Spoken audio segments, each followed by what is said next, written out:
rumor, blaming a few lazy and complaining staff members. But Daniel didn't buy it. He knew, when many people start to feel injustice, something is definitely rotting from within. Daniel walked slowly past each aisle. He didn't need to pretend. The silence here made everyone invisible. Customers moved like ghosts. No questions, no small talk. Not a single employee greeted anyone. The dairy section was a mess.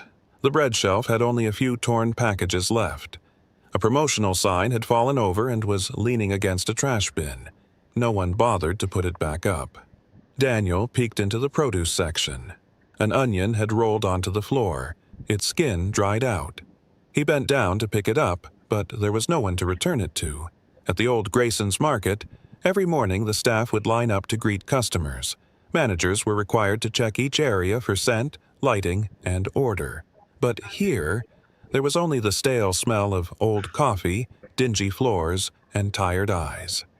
Daniel clenched his fists in his coat pockets. What he saw wasn't just laziness. It was a team that had given up.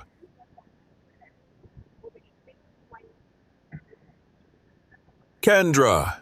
The sound tore through the air like a slap to the face. Daniel spun around. A tall, broad-shouldered man wearing a black vest embroidered with the word supervisor was striding out from the stockroom. His face was flushed red, and he slammed a clipboard hard onto the checkout counter. "Crying on shift again?" he growled. "How many times do I have to tell you? If you can't keep it together, then quit." Kendra froze.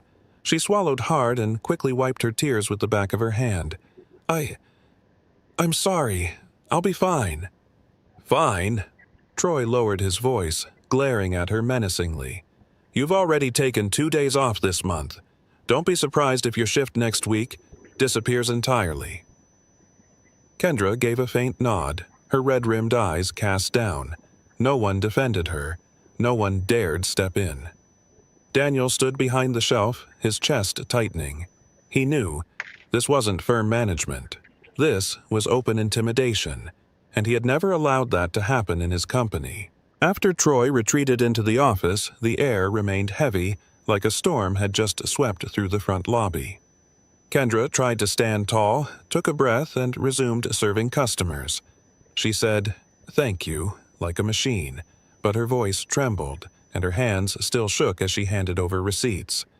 Daniel didn't take his eyes off her. He pretended to rearrange a few canned goods, but his gaze stayed fixed on checkout lane 4. She didn't scream, didn't push back, just silently braced herself to keep from falling apart. As the crowd thinned, Kendra leaned lightly against the counter, clutching a fold of her uniform. Her lips pressed tightly together as if holding back another wave of tears. Daniel felt a sting in his chest. It was no longer anger, it was pain.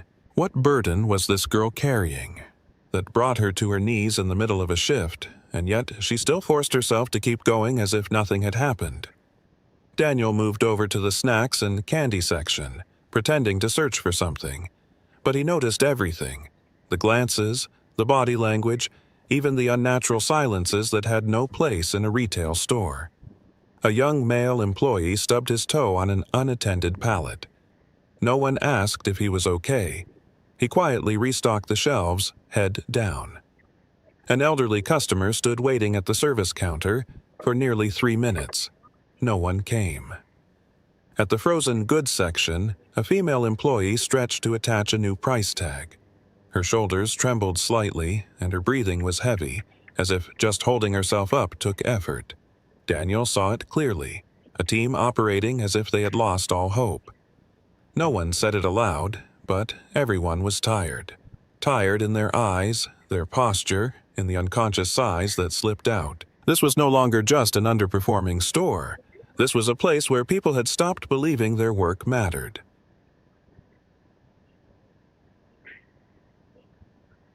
Daniel shivered. He understood now. The problem ran deeper than he'd thought. Daniel slowly walked to the housewares aisle, picking up a cheap aluminum pan. But his mind was elsewhere, replaying a meeting from just a few weeks ago. On the meeting table that day, amid stacks of colorful reports and sales charts, sat a plain brown envelope with no return address. Just a few hastily scrawled lines. Someone in the store is being pushed to the edge. You should look into it before it's too late. The regional directors had scoffed.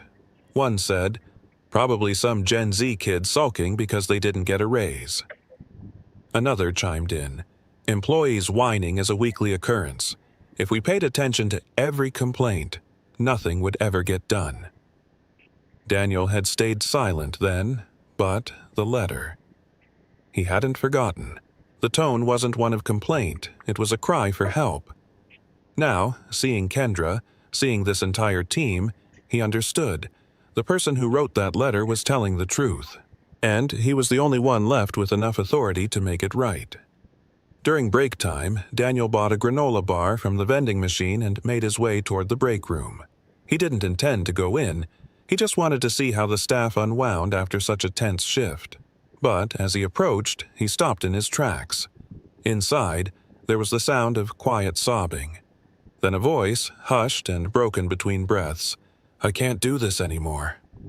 It was Kendra. "I tried. I really tried, but nothing's ever enough. They cut my hours. This week I can't even afford gas. My rent's late." Silence. Then another voice, softer, probably the young employee he'd seen earlier in the frozen goods section. "Troy's coming after me too. Anyone with kids or who gets sick or asks for time off, he punishes them." Kendra wept. "I didn't skip my shift because I was lazy. My son had an asthma attack. He was hospitalized. I begged Troy, but he said I wasn't trustworthy." Daniel stood frozen. Her voice was like a blade, slow and deep. Each word struck at his greatest fear, that the company he had built had become a place that crushed people's spirits. It was already dark when Kendra left the store. The lights from the Grayson's Market sign cast streaks across the stained concrete. Daniel followed quietly at a distance. He didn't want to startle her. He just wanted to better understand. The silence she always carried with her. Kendra walked slowly, clutching her worn-out bag, her shoulders trembling as if she were still holding back tears. She stopped beside an old sedan, its paint chipped, rear window patched with tape. She opened her wallet, flipping through its compartments. A utility bill, a small ID photo, a nail clipper. Then, she turned the wallet upside down and shook it. A few coins tumbled out and scattered. She stared at the small pile of change in her hand trembling. Then suddenly covered her face, collapsing into sobs in the middle of the empty parking lot. Daniel stood still, his shadow stretching long under the light. He had read cost reports, heard wage summaries, but never before had he seen an employee cry because she couldn't afford the gas to get home. Daniel still stood there, behind a tree in the parking lot. The night wind slipped through his thin coat, but he didn't feel cold, only heavy. In front of him, Kendra remained crouched beside her car. Her hands covered her face, shoulders trembling in waves. A mother, a worker, a human being, pushed to the brink inside the very system that bore his name. Daniel had once believed that going undercover was about verifying facts. But in this moment, he knew he no longer needed verification. He had seen, he had heard, he had felt. As Kendra quietly wiped her tears, opened her car door, and started the engine, its feeble rumble rising, followed by a faint mist of smoke, Daniel closed his eyes for a few seconds. "I can't leave this place until I uncover the whole truth." Tomorrow, he would return as a part-time worker, but this time, not to find faults, but to protect those being drowned in silence. The next morning, Daniel arrived very early. Fresh uniform on, a temporary name tag stuck to his chest. Dan, probationary staff. No one paid attention. No one greeted him. He was assigned to restock shelves in the dry food section, next to a skinny young man with glasses and slightly messy brown hair. "Welcome, newbie," the young man said without looking up. "I'm Marcus. Don't ask why people don't talk much, it's just less trouble that way." Daniel gave a faint smile. This kid was sharp. While rearranging boxes of cereal, Daniel quietly asked, "How long have you worked here?" Welcome to Black Sugar. 2 years? But I've never felt the air this heavy like in the past few weeks. Marcus glanced around, then lowered his voice. Troy's been tightening shifts, swapping schedules harshly. Anyone with young kids, personal stuff, gets put on the non-priority list. But the ones who stay quiet get bonus hours. Daniel frowned. The shift policy was being turned into a weapon. This young man didn't say much, but each word pierced through the glossy paint of the system like a needle. "And Kendra?" Daniel asked quietly, pretending to adjust a box of noodles on the shelf. Marcus looked at him for a moment, then sighed.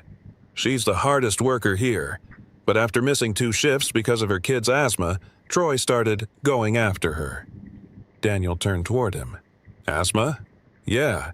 The boy had an I attack wasn't at supposed night, to be had to be anywhere. hospitalized. Kendra gave advance notice, asked to switch shifts. No one agreed. She missed them anyway. Since then, she's been cut from almost the entire schedule." Marcus paused, holding a box of baking powder, gripping it slightly tighter. "Now, she's down to just over 15 hours a week. Not enough to cover rent, let alone her kid's medication." Daniel's hand tightened around the cart handle. 15 hours. That figure had come across his desk. He had signed off on it, thinking it was just staffing efficiency at store number 7. Now he knew. That number was the lifeline of a family, and he had unknowingly allowed it to be sliced apart piece by piece by the hands of a ruthless manager. At the end of the evening shift, Daniel found a way to approach the side office, the one that housed the store's internal computer system. As the night crew began their handover, he took advantage of a brief moment during the shift change to log into the system using a technical support account, an access level he had never used but had always kept for emergencies. The screen loaded the store's shift schedule for the past 3 months. He typed in Kendra Owens. The chart appeared week by week, day by day. First month, 32 hours, week. The next, 24 hours. Most recent, 15 hours. This week, 9 hours. He clicked over to Internal Notes. A line popped up. Unreliable. Not priority for scheduling. Daniel clenched his jaw. He tried searching for more names. Marcus, I wasn't supposed to be Linda, anywhere near the Jorge. hospital. 3 employees who had seemed unusually worn down. All of them showed the same pattern of reduced hours and the same note.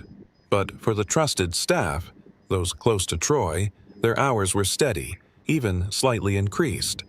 There was no more room for doubt. Troy wasn't careless. He was deliberately turning the schedule into a weapon, bleeding the team dry to polish up the reports. That afternoon, Daniel walked toward the manager's office. He knocked 3 times, softly. Inside, the sound of paper tearing and faint country music leaked through the door. "Come in." Troy looked up, tired eyes but still carrying that air of superiority. He didn't recognize Daniel, just saw another new hire. "What's the issue?" Daniel stepped in, voice calm and steady. "I heard a few people mention Kendra, that her shifts were cut. Is that true?" Troy scoffed, leaning back in his chair. "She's a walking problem. Always missing shifts, blaming it on her kid. I don't have time to babysit every sob story on the payroll." Daniel held back his anger. But if her son was hospitalized and she requested time off in advance, then this is a job, not a charity, Troy interrupted. "I need people I can count on, not someone who runs home every time their kid sneezes." His voice was hard, cold, devoid of empathy. "And listen," Troy lowered his tone. "This method, it gets me praise. Cut hours, trim pay, slash expenses. Corporate loves that." Daniel stood still. Before him was a man running operations through calculated cruelty, not for efficiency, but for personal gain. And Troy truly believed no one would ever find out.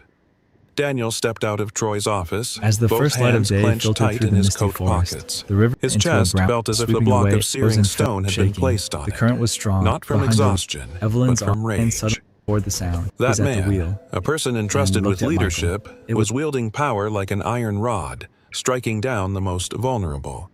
Cutting shifts to make reports look good. Slashing hours for a single mother to keep the KPI clean. Crushing human dignity and being rewarded for it. Daniel stopped in the middle of the aisle, eyes fixed on the Grayson's Market sign hanging at the far end of the hall. His name. And now, it was being tied to a model of exploitation. He took a deep breath, then pulled out his phone. His voice was calm but resolute. "Janet, cancel all my meetings tomorrow." "But, sir, there's the quarterly strategy." "I know," Daniel cut her off, "but something more important needs my attention. Too many people are paying the price for my silence. I'm going to store number 7, not as the CEO, but as the man who needs to make things right." That night, Daniel didn't sleep. He sat by the window of a cheap hotel near the store, holding a cup of tea gone cold. The streetlight cast a pale yellow glow onto the wooden table where he had spread out hastily scribbled notes. Shift hours, employee names, each sign of fatigue he'd witnessed. Want to see the markets On the like last a real page, pro? one There's a name was platform circled in trusted red. by millions. Kendra Trading. Owens. The small cardboard Daniel box closed left his at the eyes. sanctuary gates In his mind, should he saw have the early contained days of his just career, another when he abandoned. was a young man behind the produce counter, hand-wrapping potatoes, scrubbing grease stains off the floor with his own 2 hands. Back then, he had sworn never to let his company become like the ones that had mistreated him. And The yet, small now, cardboard box left at the sanctuary Grayson's gates Market hadn't just should have betrayed that founding promise. It was quietly crushing people like Kendra beneath its weight. Daniel unlocked his phone and scrolled through employee photos. Troy's face appeared. Forced smile, the suit praised by upper management. He swiped it away, then paused at an old team photo. Authentic smiles, people standing shoulder to shoulder with pride. "Enough," he whispered. "Tomorrow morning, I won't hide anymore." Early morning. The first rays of sunlight were still blurred on the glass doors of Grayson's Market when Daniel Grayson stepped inside. The first rays of sunlight were still blurred on the glass doors of Grayson's Market when Daniel Grayson stepped inside. The new the first rays of sunlight were still blurred on the glass doors of Grayson's Market when Daniel Grayson stepped inside. The gleaming first rays of sunlight were still blurred on the glass doors of Grayson. His steps were slow but deliberate. The air in the store Grayson's chest, the gleaming first rays of sunlight were still blurred on the glass doors of Grayson. Name it. His steps were employees looked up and froze. The air in the store Grayson's chest, the eyes widening, mouths whispering. "That's him. That's the owner." Kendra spotted him from across the floor. Her hand paused mid-scan. Her eyes locked with his, and she knew, muttering over the this was no longer the man who restocked shelves yesterday. Daniel walked straight toward the service counter, where Troy stood setting something in Troy hadn't looked up yet. Just a few more seconds. And then, the game would be over.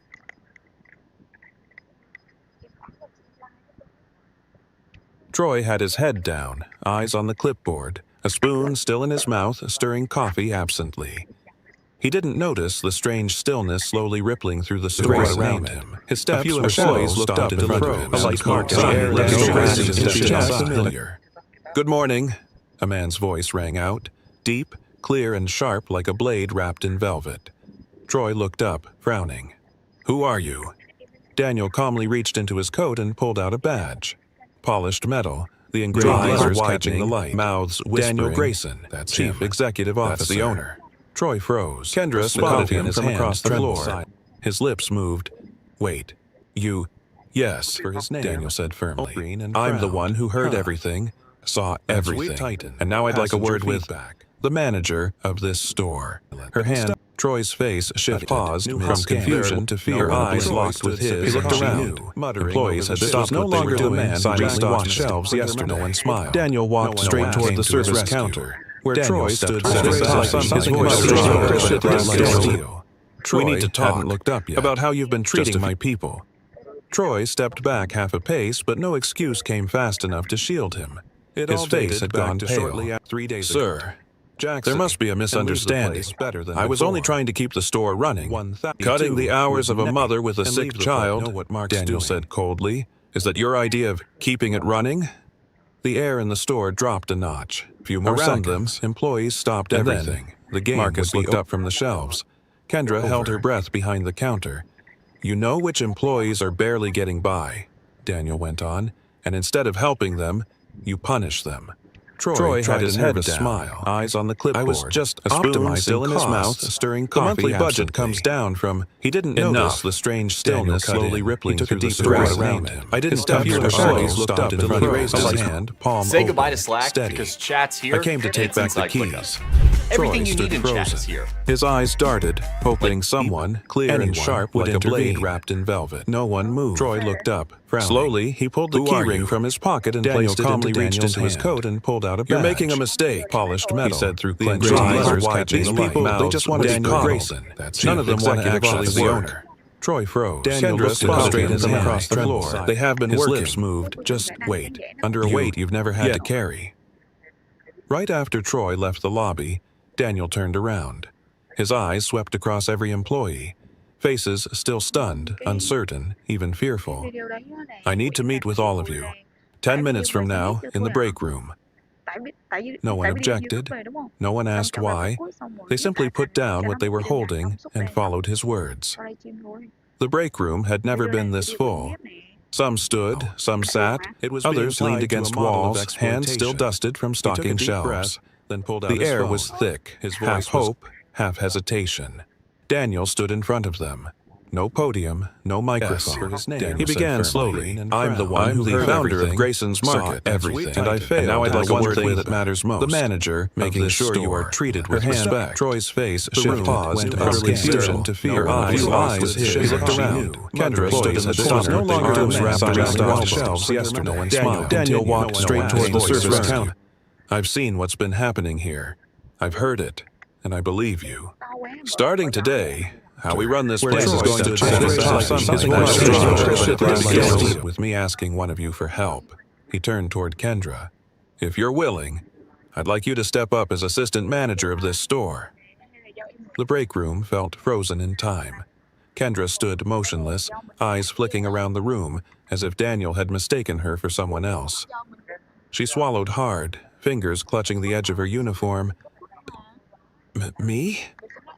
Her voice trembled, laced with disbelief. We need to talk. Hadn't looked up yet. About how you've been treating my people. His gaze unwavering. Troy stepped back. I want you to be assistant manager. No excuse came fast enough to shield him. With full authority and full trust. Soft murmurs stirred in the back. A few staff exchanged glances. His face had someone whispered, 3 days Sir, really her? Jackson, there must be a misunderstanding. Slightly, her voice barely above a breath. I've been written up. They said I wasn't reliable. I cried in front of customers. Daniel gave a gentle smile. And you still stood back up, he said quietly. You've worked through pressures no one should face. Yet you supported your teammates, stayed respectful to customers, and never gave up. The title I'm giving you today is just making official what you've already proven for a long time. Kendra bit her lip, eyes welling up, her whole body tense as if about to crumble, but her voice, when it came, was steady. You believe in me. I'll try. Daniel nodded, his voice warm and firm. Don't try, Kendra. You've already done it. Now, just keep going and leave the place. The door to the manager's office clicked shut behind Kendra with a soft cash. The next she stood still for a few seconds, not from fear, but because she didn't know where to begin. The room still carried Troy's scent. Stale coffee, cheap cologne. I was only something else intangible, cold and oppressive. Kendra sat in the swivel chair at the center of the room. Her back touched the worn leather of the peeling backrest, one wheel creaking softly beneath her. In front of her was the office computer. She opened the shift schedule, and then her expression began to change. Line by line appeared, Linda, 10 p.m. to 6 a.m., 5 consecutive shifts. Jorge, 1 p.m. to 10 p.m., then back again at 7 a.m. the next day. Cassie, no assigned shifts. Note, frequent leave requests due to childcare. Kendra frowned and pulled up more records. The schedules were overwhelming. Back-to-back, misaligned hours, forcing people into time blocks where they couldn't care for their kids, couldn't study, couldn't live. It hadn't just been her. Troy had manipulated the entire system. Kendra sat in silence, heart pounding. Then she whispered, "He didn't just hurt me, Dirty. He hurt the whole team." Kendra tore her eyes from the screen. She leaned back in the chair, took a deep breath, then straightened up again. On the desk lay Troy's old notebook, filled with red ink scribbles. Cut Linda's shifts, complains too much. Cassie equals troublesome.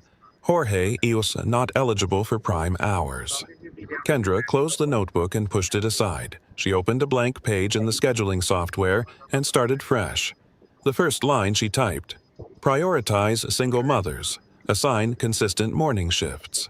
Then, limit consecutive night shifts to no more than 3 days. And, if employees have classes, kids, or family duties, notify early and we'll adjust.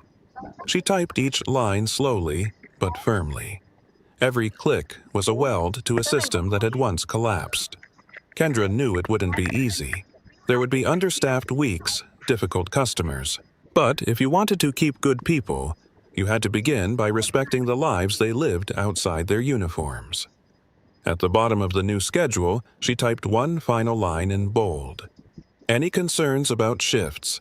Come see me directly. My door is always open. She looked up through the office window. Staff moved across the floor. Midday sunlight streamed in, and, for the first time, she saw hope in this place.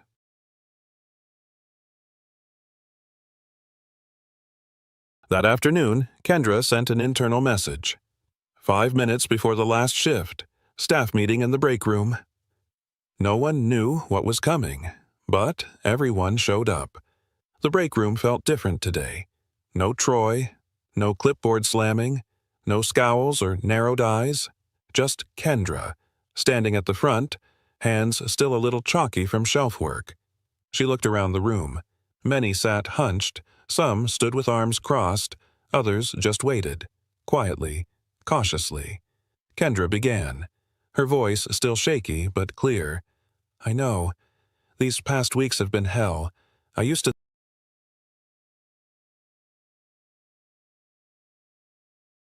was wrong, and I'm sorry, not just for staying silent, but for not standing with you sooner. At the back, Marcus lowered his gaze. Linda clenched her hands. Someone gave a small nod. Kendra took a breath. Starting today, you all have the right to speak up. The schedule will match your realities. No one should have to choose between their job and their kids. And if I make mistakes, if I ever treat someone unfairly, you can come straight to me, or if needed, straight to Mr. Grayson. A few heads lifted. Then, a single clap echoed. Then another. Then the whole room.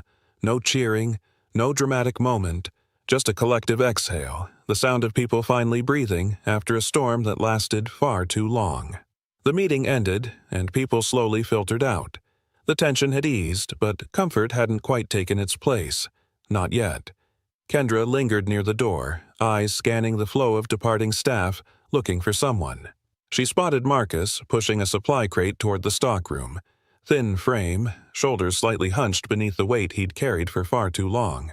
"Marcus," she called gently. He paused, turned, a little surprised. "Yeah? Something wrong?" Kendra walked toward him. "You helped Linda train the new hire this afternoon, right?" Marcus scratched his head, smiling awkwardly. Kinda, but I'm not great with people's stuff." Kendra shook her head, smiling back. "Troy said you weren't fit to face customers, but he also said I wasn't worth trusting." Marcus froze. For the first time, he really looked at her. "I've seen how you talk to your coworkers. Calm, patient, genuine. That's exactly the kind of person I need out front." He blinked. "You mean, I want you on the floor, talking to customers. If you're willing, I'll train you myself starting tomorrow." It took a while before Marcus nodded, slowly, but it was the nod of someone who had once believed they'd never be picked. Only a few days had passed, but the atmosphere at Grayson's Market had already begun to shift. Not bustling, not a miracle. But warmer. An elderly woman stood puzzled by the frozen foods aisle, her cart idle. Marcus approached gently and asked, "Can I help you find something, ma'am?" The woman smiled, eyes surprised. "It's been a long time since a staff member asked me that." Across the store, Linda restocked the fruit display. For the first time in weeks, she hummed softly along with the store's background music. Kendra moved from aisle to aisle, not with her head down, not avoiding eye contact. She no longer came to work just to survive. She was rebuilding a culture. One young employee helped a customer push her cart to the parking lot. Another, unprompted, picked up a fallen promo board and set it back in place. Daniel, watching quietly from the far end of the store, took it all in. He didn't need to write anything down.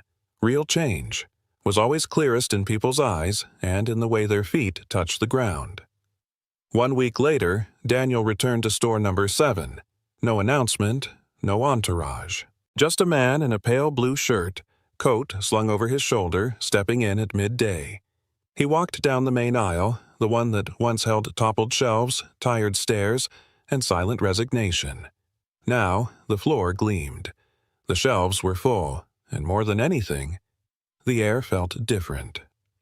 Marcus was helping an elderly woman load bags into her cart. At register 3, Linda was smiling, truly smiling, as she chatted with a returning customer for the first time in weeks. At register 4, Kendra knelt down, handing a bear-shaped sticker to a fussy little girl. The child's mother offered a grateful smile. Daniel stood quietly at the back of the store. No one noticed him, or if they did, no one made a fuss, and that was exactly what he wanted, because the best kind of leadership is the kind that can step away and leave the place better than before. He smiled. For the first time in months, it wasn't a forced one. Daniel walked toward checkout lane 4, where Kendra had just finished helping a young mother with arms full of grocery bags. She turned and blinked in surprise when she saw him. "I didn't think you'd stop by today." Daniel nodded, eyes soft. "I didn't think I'd get to see this place like this so soon." Kendra lowered her gaze, a bit shy. "I'm just trying to do the right thing. I'm not always sure. Some days I panic. Some days I almost gave up." Daniel looked at her for a long moment. "I know, but what matters is you didn't." He stepped a little closer, voice lower. "I didn't give you this opportunity. You claimed it, every time you stood back up when life pushed you down." Kendra froze for a second. Her eyes were slightly red, her voice softer.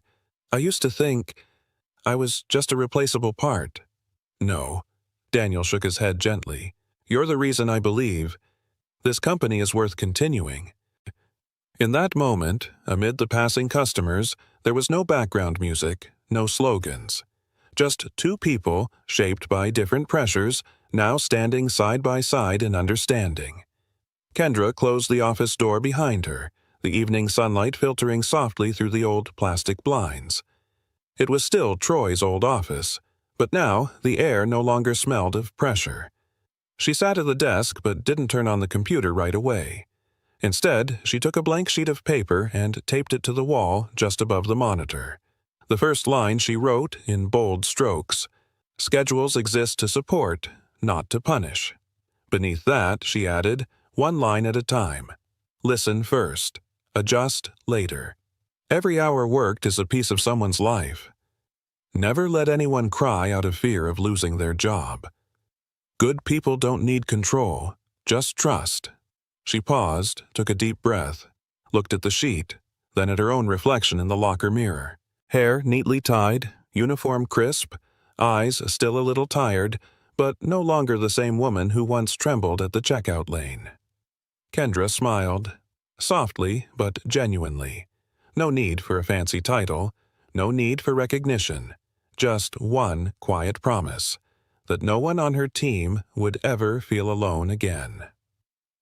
At day's end, the glass doors closed softly behind the last customer. Inside, the warm yellow lights slowly dimmed into rest mode. Kendra stood at checkout lane 4, the front line that had once tested every ounce of her strength.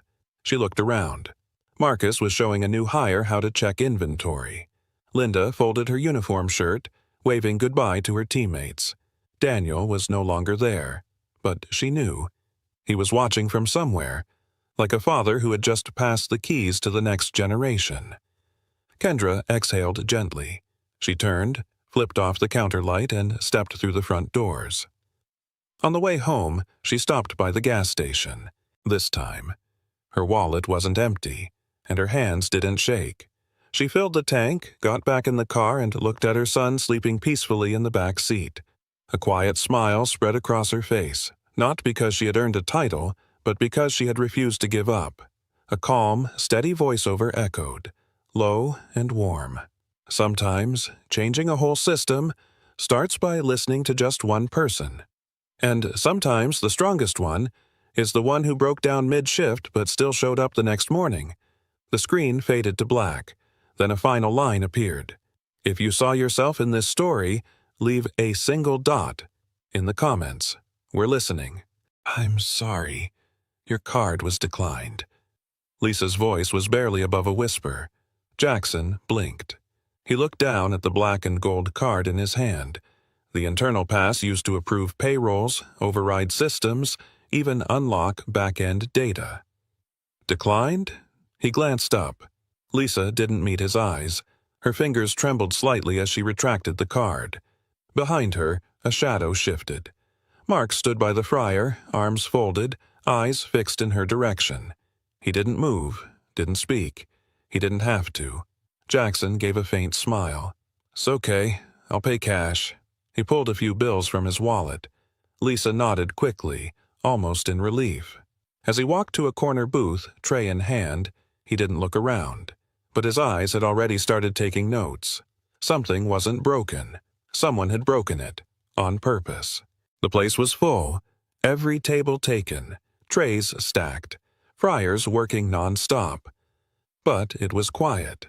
No chatter, no laughter. Only the hiss of oil and the sharp beep from the registers. Jackson sat in silence, sipping his drink. He listened, not just with his ears, but with memory. He remembered this sound differently. Years ago, his restaurants buzzed with life. Orders shouted, workers joking, music low in the background. Now, the air felt thick, heavy, like the whole place was holding its breath. A burger bag dropped, no one looked up.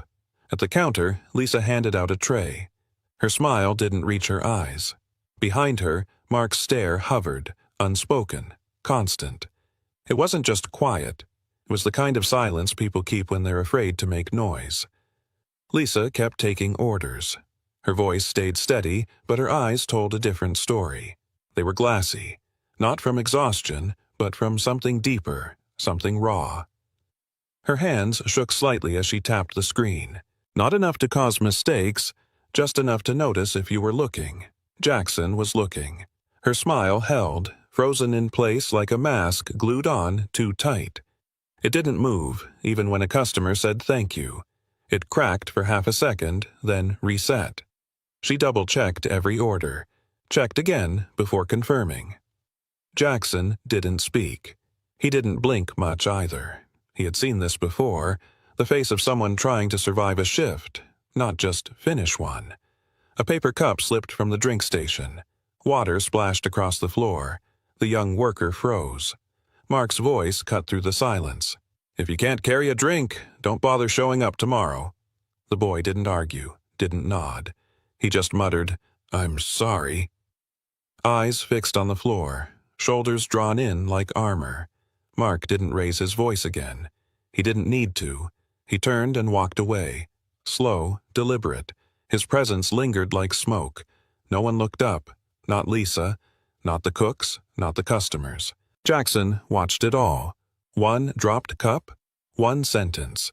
And an entire room retreated into itself. Power wasn't shouted here. It was whispered, then obeyed. Jackson unfolded the receipt. Order number, timestamp, location. Then he paused. Printed at the bottom was the name of the shift lead on duty, but it wasn't Lisa, and it definitely wasn't Mark. He looked toward the counter. Lisa was still working, still checking every item twice. Mark stood in the back, arms crossed. Neither of them matched the name. He folded the paper slowly, slid it into his wallet. No reaction on his face, just a slight narrowing of the eyes. Details like this don't break systems. They reveal where someone's already broken it. A tray slipped slightly from Lisa's hand. It didn't fall, just tilted. Her fingers caught it in time, but not before Mark turned his head. He didn't speak, didn't move. Just one glance. Cold.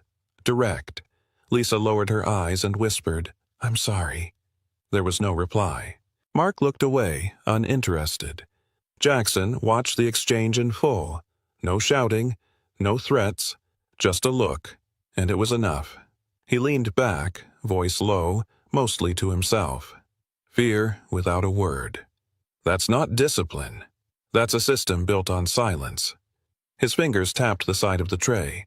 His eyes didn't leave Lisa, not because she was the weakest in the room, but because she was the one still trying to smile through it.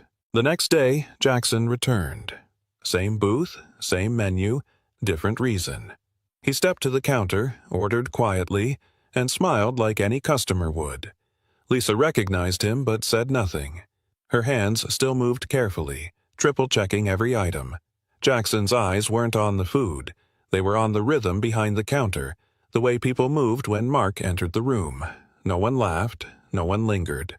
Every task became rushed, mechanical. Mark didn't speak. He didn't need to. His presence did the work. Jackson took his tray, sat down, and unfolded a napkin. He pulled out a pen, began scribbling. One note, one pattern, one face at a time. He glanced up at Mark for a moment, then looked away. "This time," he muttered under his breath, "I'm not just here to eat." Mike was new, maybe 2 days in. Young, eager, still trying to impress. He was wiping down trays when Mark walked by and pointed toward the back hallway. "Restrooms. Now." Mike blinked. "I thought I was on register today." Mark didn't stop walking. "You thought wrong." No one reacted, not even Lisa.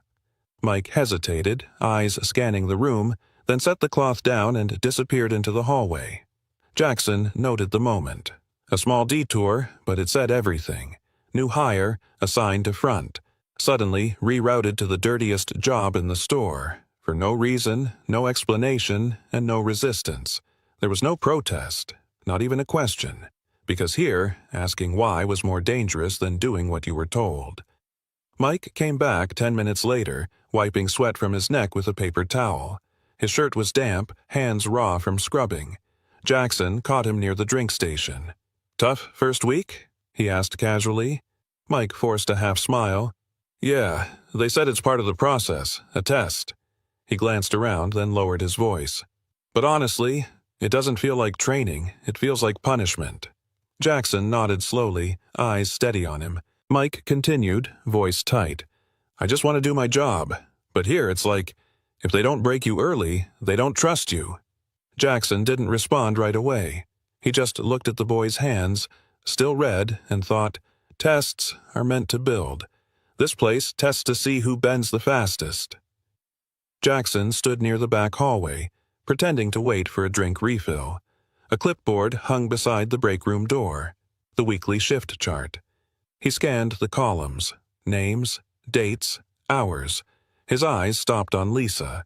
Monday, 5 hours. Tuesday, 5. But he'd been here. He watched her work full shifts, closer to 8 each day.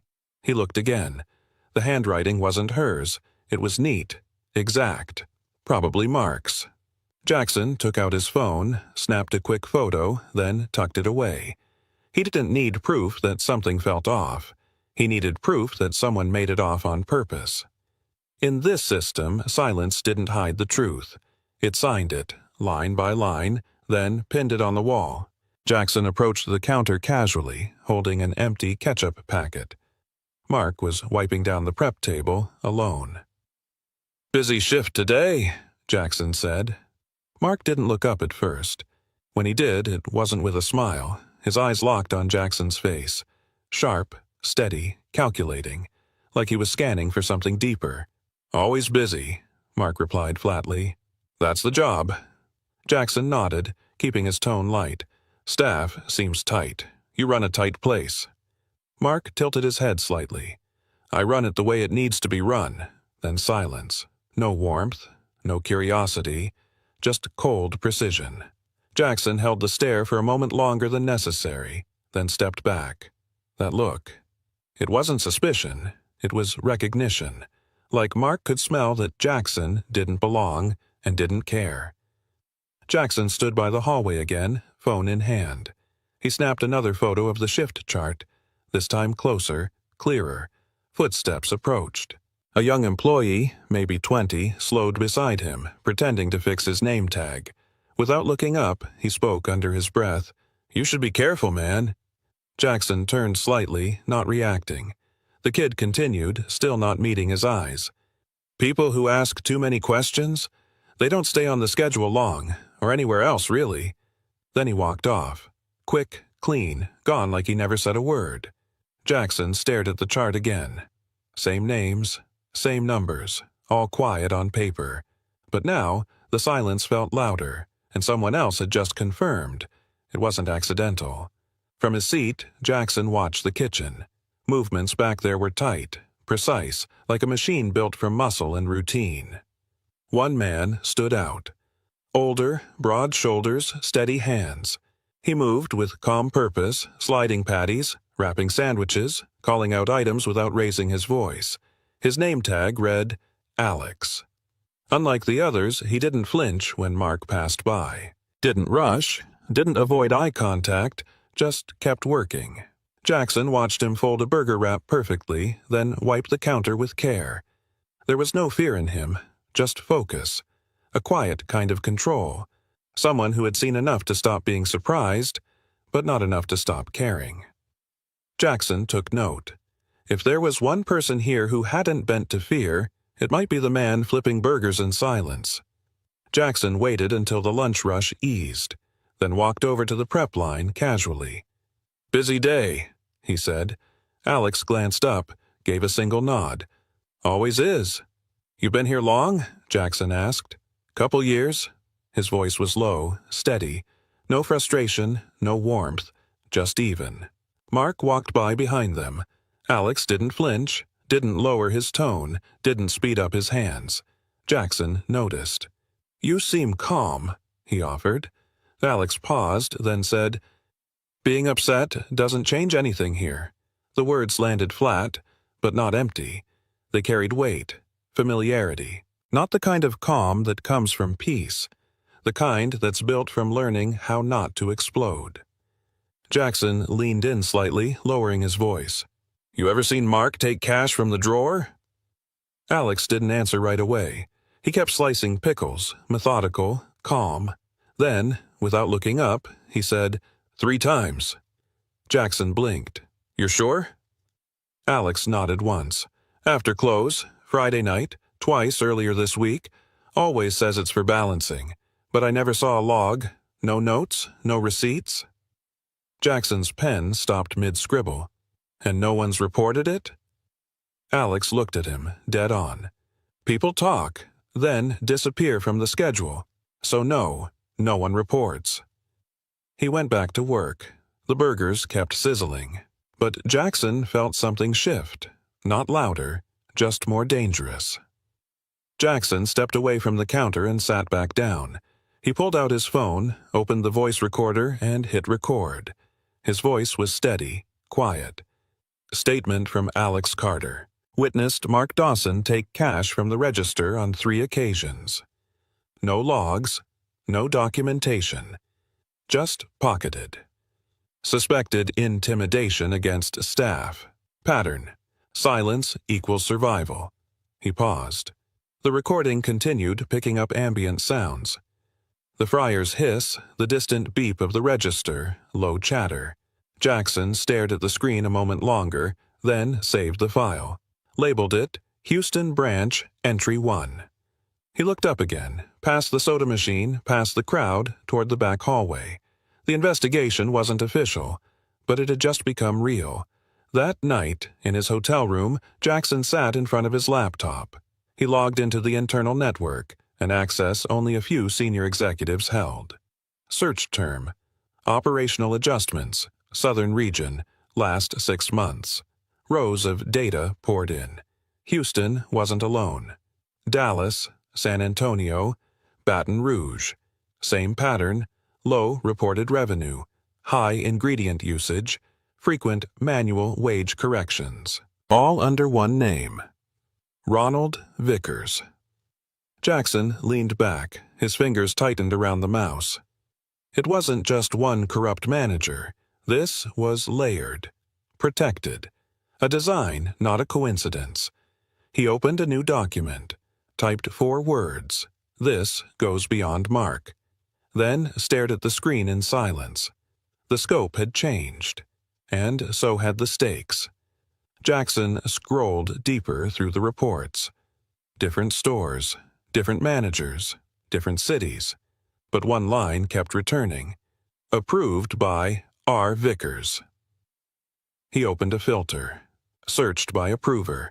7 branches lit up instantly: Houston, Dallas, Baton Rouge, Little Rock, Mobile, Shreveport, and Austin South. Every single one showed irregularities, every one stamped with the same name: Ronald Vickers, Regional Director, trusted, untouchable. Jackson whispered it aloud, like testing the weight of a truth still sinking in. He clicked open an archived memo. There it was again. Please route all final expense approvals through R. Vickers, SVP South. Same formatting, same signature. Jackson's stomach turned. One name, 7 stores. This wasn't a crack in the system. It was the man writing the blueprint. The printer clicked to life. Jackson stood in a dim corner of the hotel room. Only the soft yellow light from the desk lamp lit his face. 1 page, then another, then 20. Shift logs, expense approvals, payroll adjustments, all stamped with the same initials: RV. He picked up the stack slowly, flipped through each sheet, eyes scanning, mind racing. Outside the window, the city blurred in silence. Inside, the only sound was the hum of the printer, like a distant heartbeat. He laid the pages across the desk, aligning them by store, date, total. The pattern was clear, the damage deeper than he'd thought. He rested both hands on the table, shoulders heavy. This wasn't a leak. It was a tunnel, dug slowly, hidden well, and now fully exposed under warm, flickering light. Lisa sat alone by the break-room table, shoulders slightly hunched, her hands wrapped around a paper cup, though the coffee inside had long gone cold. Jackson approached, slow, deliberate. He didn't sit, just stood beside her. "I know what Mark's doing," he said quietly, "but I need your word. I need you to say it." Lisa didn't look up. Her fingers tightened slightly around the cup. The silence hung, thick like steam from a fryer, hot, invisible, pressing. Jackson waited. No answer came, but her eyes, red at the corners, spoke louder than anything she could have said. He nodded once, didn't press further. Sometimes silence isn't refusal. It's fear. It's memory. It's the sound of someone still deciding if the truth is worth surviving. Lisa didn't speak, but her hands began to tremble, just slightly, then more. She pressed the cup tighter, as if anchoring herself. Jackson stayed silent. He didn't move. Then, slowly, a tear slipped down her cheek. She wiped it quickly, but it didn't stop. Another followed, then another, not loud. No sobbing, just a quiet stream, like something breaking open inside, not from pain, not from anger, but from being seen, maybe for the first time in months. Jackson sat across from her now, gently, no words. Lisa whispered, "They always ask what I did wrong. Never, if something's wrong." Her voice cracked. She shook her head. "I thought, maybe it's just me." Jackson didn't answer, but the way he looked at her said it all. "No, it's not you. It was never you." Lisa reached into her apron pocket and pulled out her phone.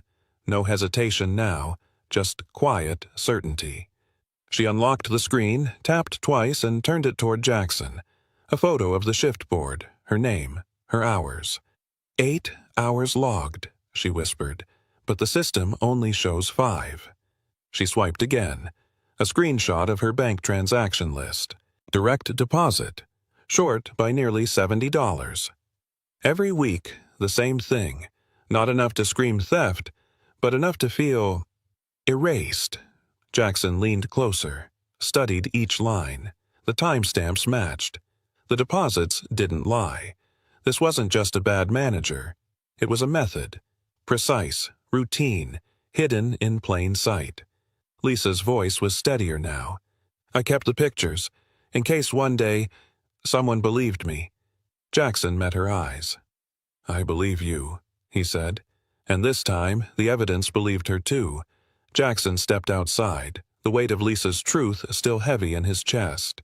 He pulled out his phone, voice low but sharp. David, it's me. A pause. Then, I need every financial report for locations under Ronald Vickers. Last 6 months. Full breakdowns, payroll, adjustments, internal flags.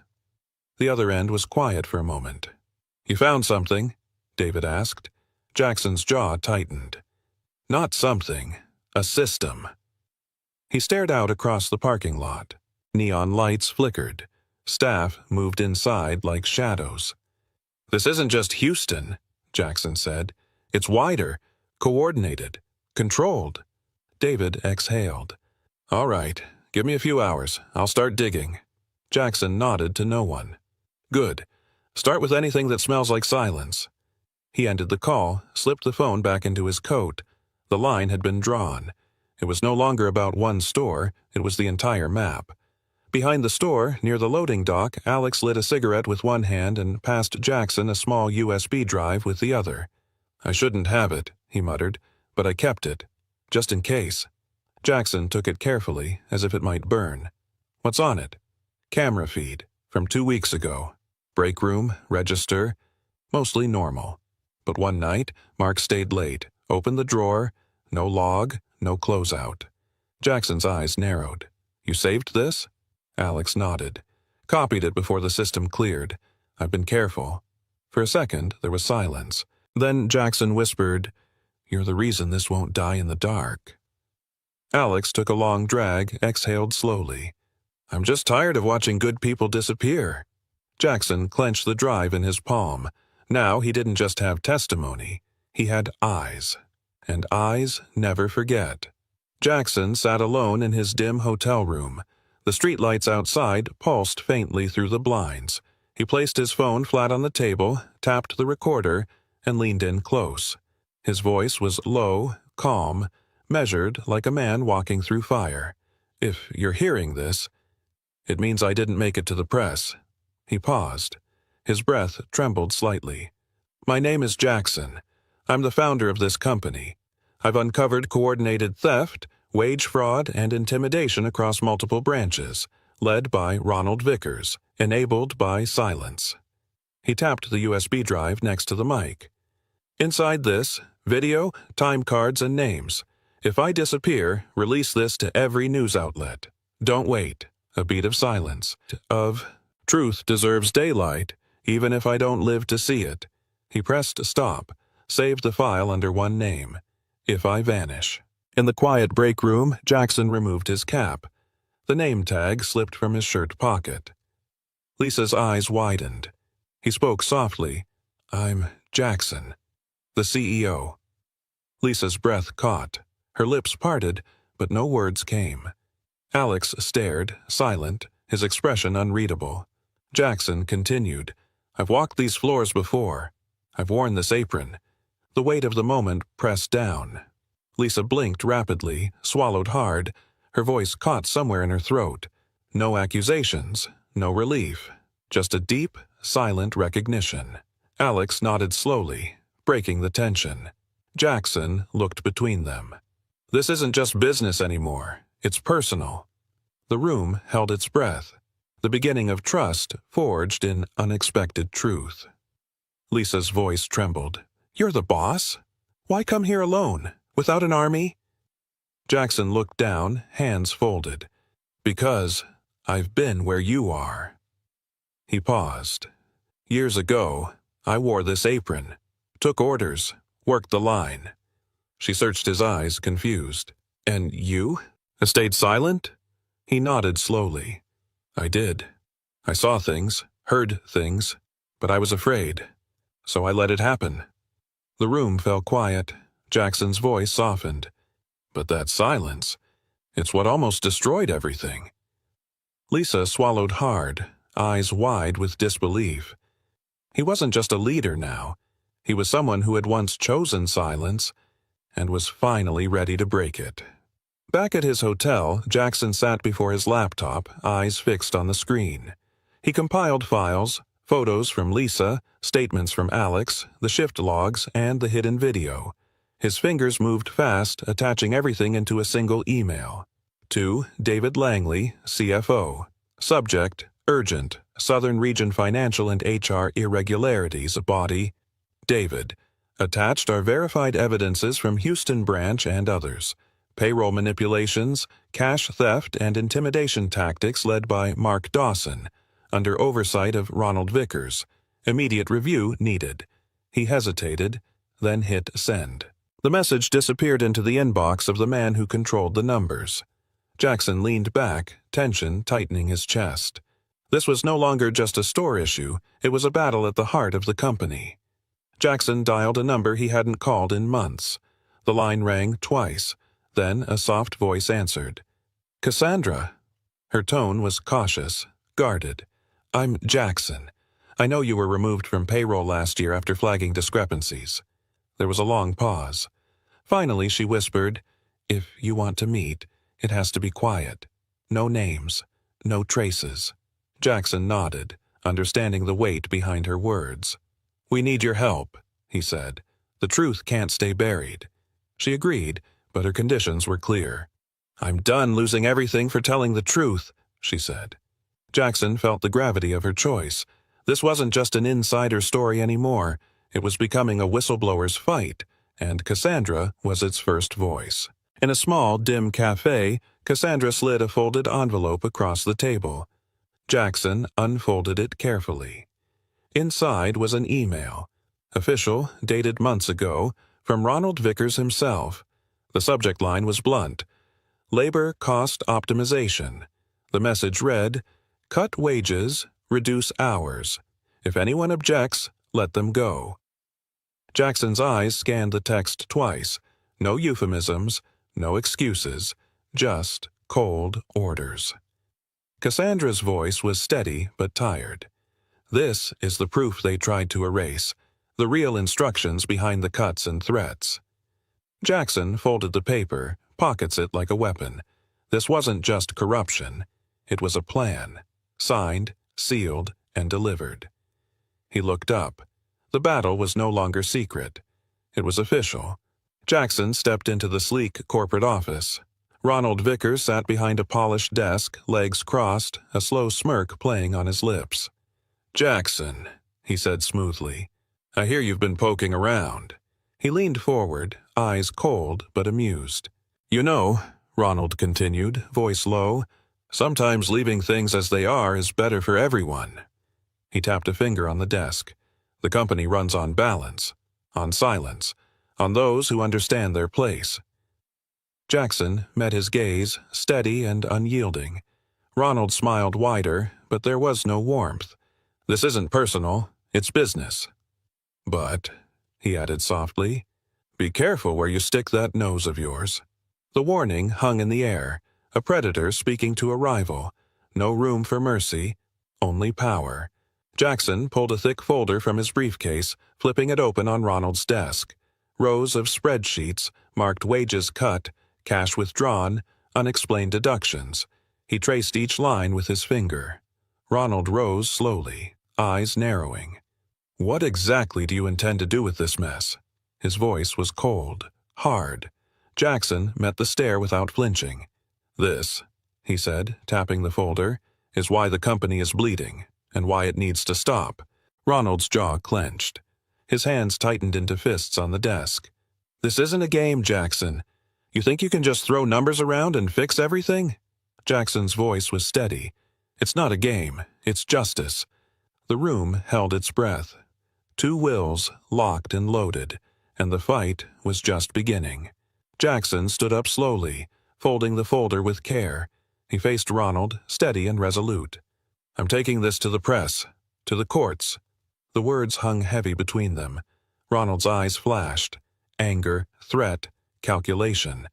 "You don't understand what you're risking." Jackson shook his head, voice firm. "I understand more than you think. This company isn't worth saving if it's built on silence and fear." A long pause. Ronald's lips curled into a cold smile. "Then prepare for war." Jackson met that smile with quiet defiance. The moment was clear. This was no longer business. It was survival, and the clock was ticking. The morning news broke like thunder. Headlines flashed across screens and phones. "We serve burgers, but work like slaves." A photo dominated the page. Lisa, tear-streaked face caught in a moment of quiet despair. Beneath, the name Ronald Vickers loomed large, accused of orchestrating the abuses. Social media erupted. Shares, comments, outrage. Customers writhed. Investors watched. Employees whispered. The company was no longer a quiet kitchen behind closed doors. It was the center of a storm. Jackson sat back in his chair, eyes fixed on the screen. This was the strike. The truth, now unstoppable. The battle moved beyond the kitchen, into the court of public opinion. Jackson stepped out of the towering headquarters. The morning sun hit his face, sharp and warm. His phone buzzed in his pocket. A message lit up the screen. "Thank you. For the first time, I feel like the boss is actually listening." He stared at the words. A small smile broke across his face. It wasn't the victory he expected. Not yet. But it was something. A quiet promise. A fragile hope. Jackson took a deep breath. The fight was far from over, but now he wasn't alone. And that made all the difference. Jackson appeared on screen, eyes steady and voice calm. "To everyone watching, and everyone working in every Hale's Burgers, if I have ever stayed silent when I should have spoken up, I want to say I'm sorry." His words carried the weight of years.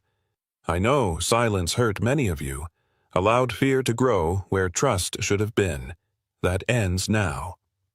He paused, taking a breath. "We will rebuild together, with honesty, with respect, and with the promise that your voice will never go unheard again." Around the country, screens glowed. Workers listened. Some nodded. Others wiped tears. The CEO was no longer distant. He was owning his mistakes, and that made the fight worth it. Lisa sat at the front of a packed meeting room. She wore a new badge, Assistant Manager. Alex stood beside her, flipping through slides. The screen read, "Leading without fear." His voice was steady as he explained, "Good managers don't command by shouting. They lead by listening." Employees leaned in, some smiling softly. Lisa's eyes scanned the room. Colleagues who once avoided her now looked at her with respect. She cleared her throat, then spoke simply. "I'm not perfect, but I promise to fight for you." The applause was quiet but genuine. For the first time, trust was not demanded. It was earned. Jackson sat in a quiet office, watching a training video on his laptop. The screen showed real employees, faces worn but hopeful. Alex's voice narrated calmly. A line appeared on the screen. "What made me afraid to come to work wasn't the job, it was the wrong manager." Scenes flickered, flashbacks of tense moments, then shifts filled with laughter and trust. Jackson's eyes softened. This wasn't just training, it was a story, a healing, from fear to hope, from silence to voice. The video ended with a simple message. Leadership is about lifting people, not breaking them. Jackson closed the laptop. The past was no longer a weight. It had become a lesson, and a promise for every shift to come.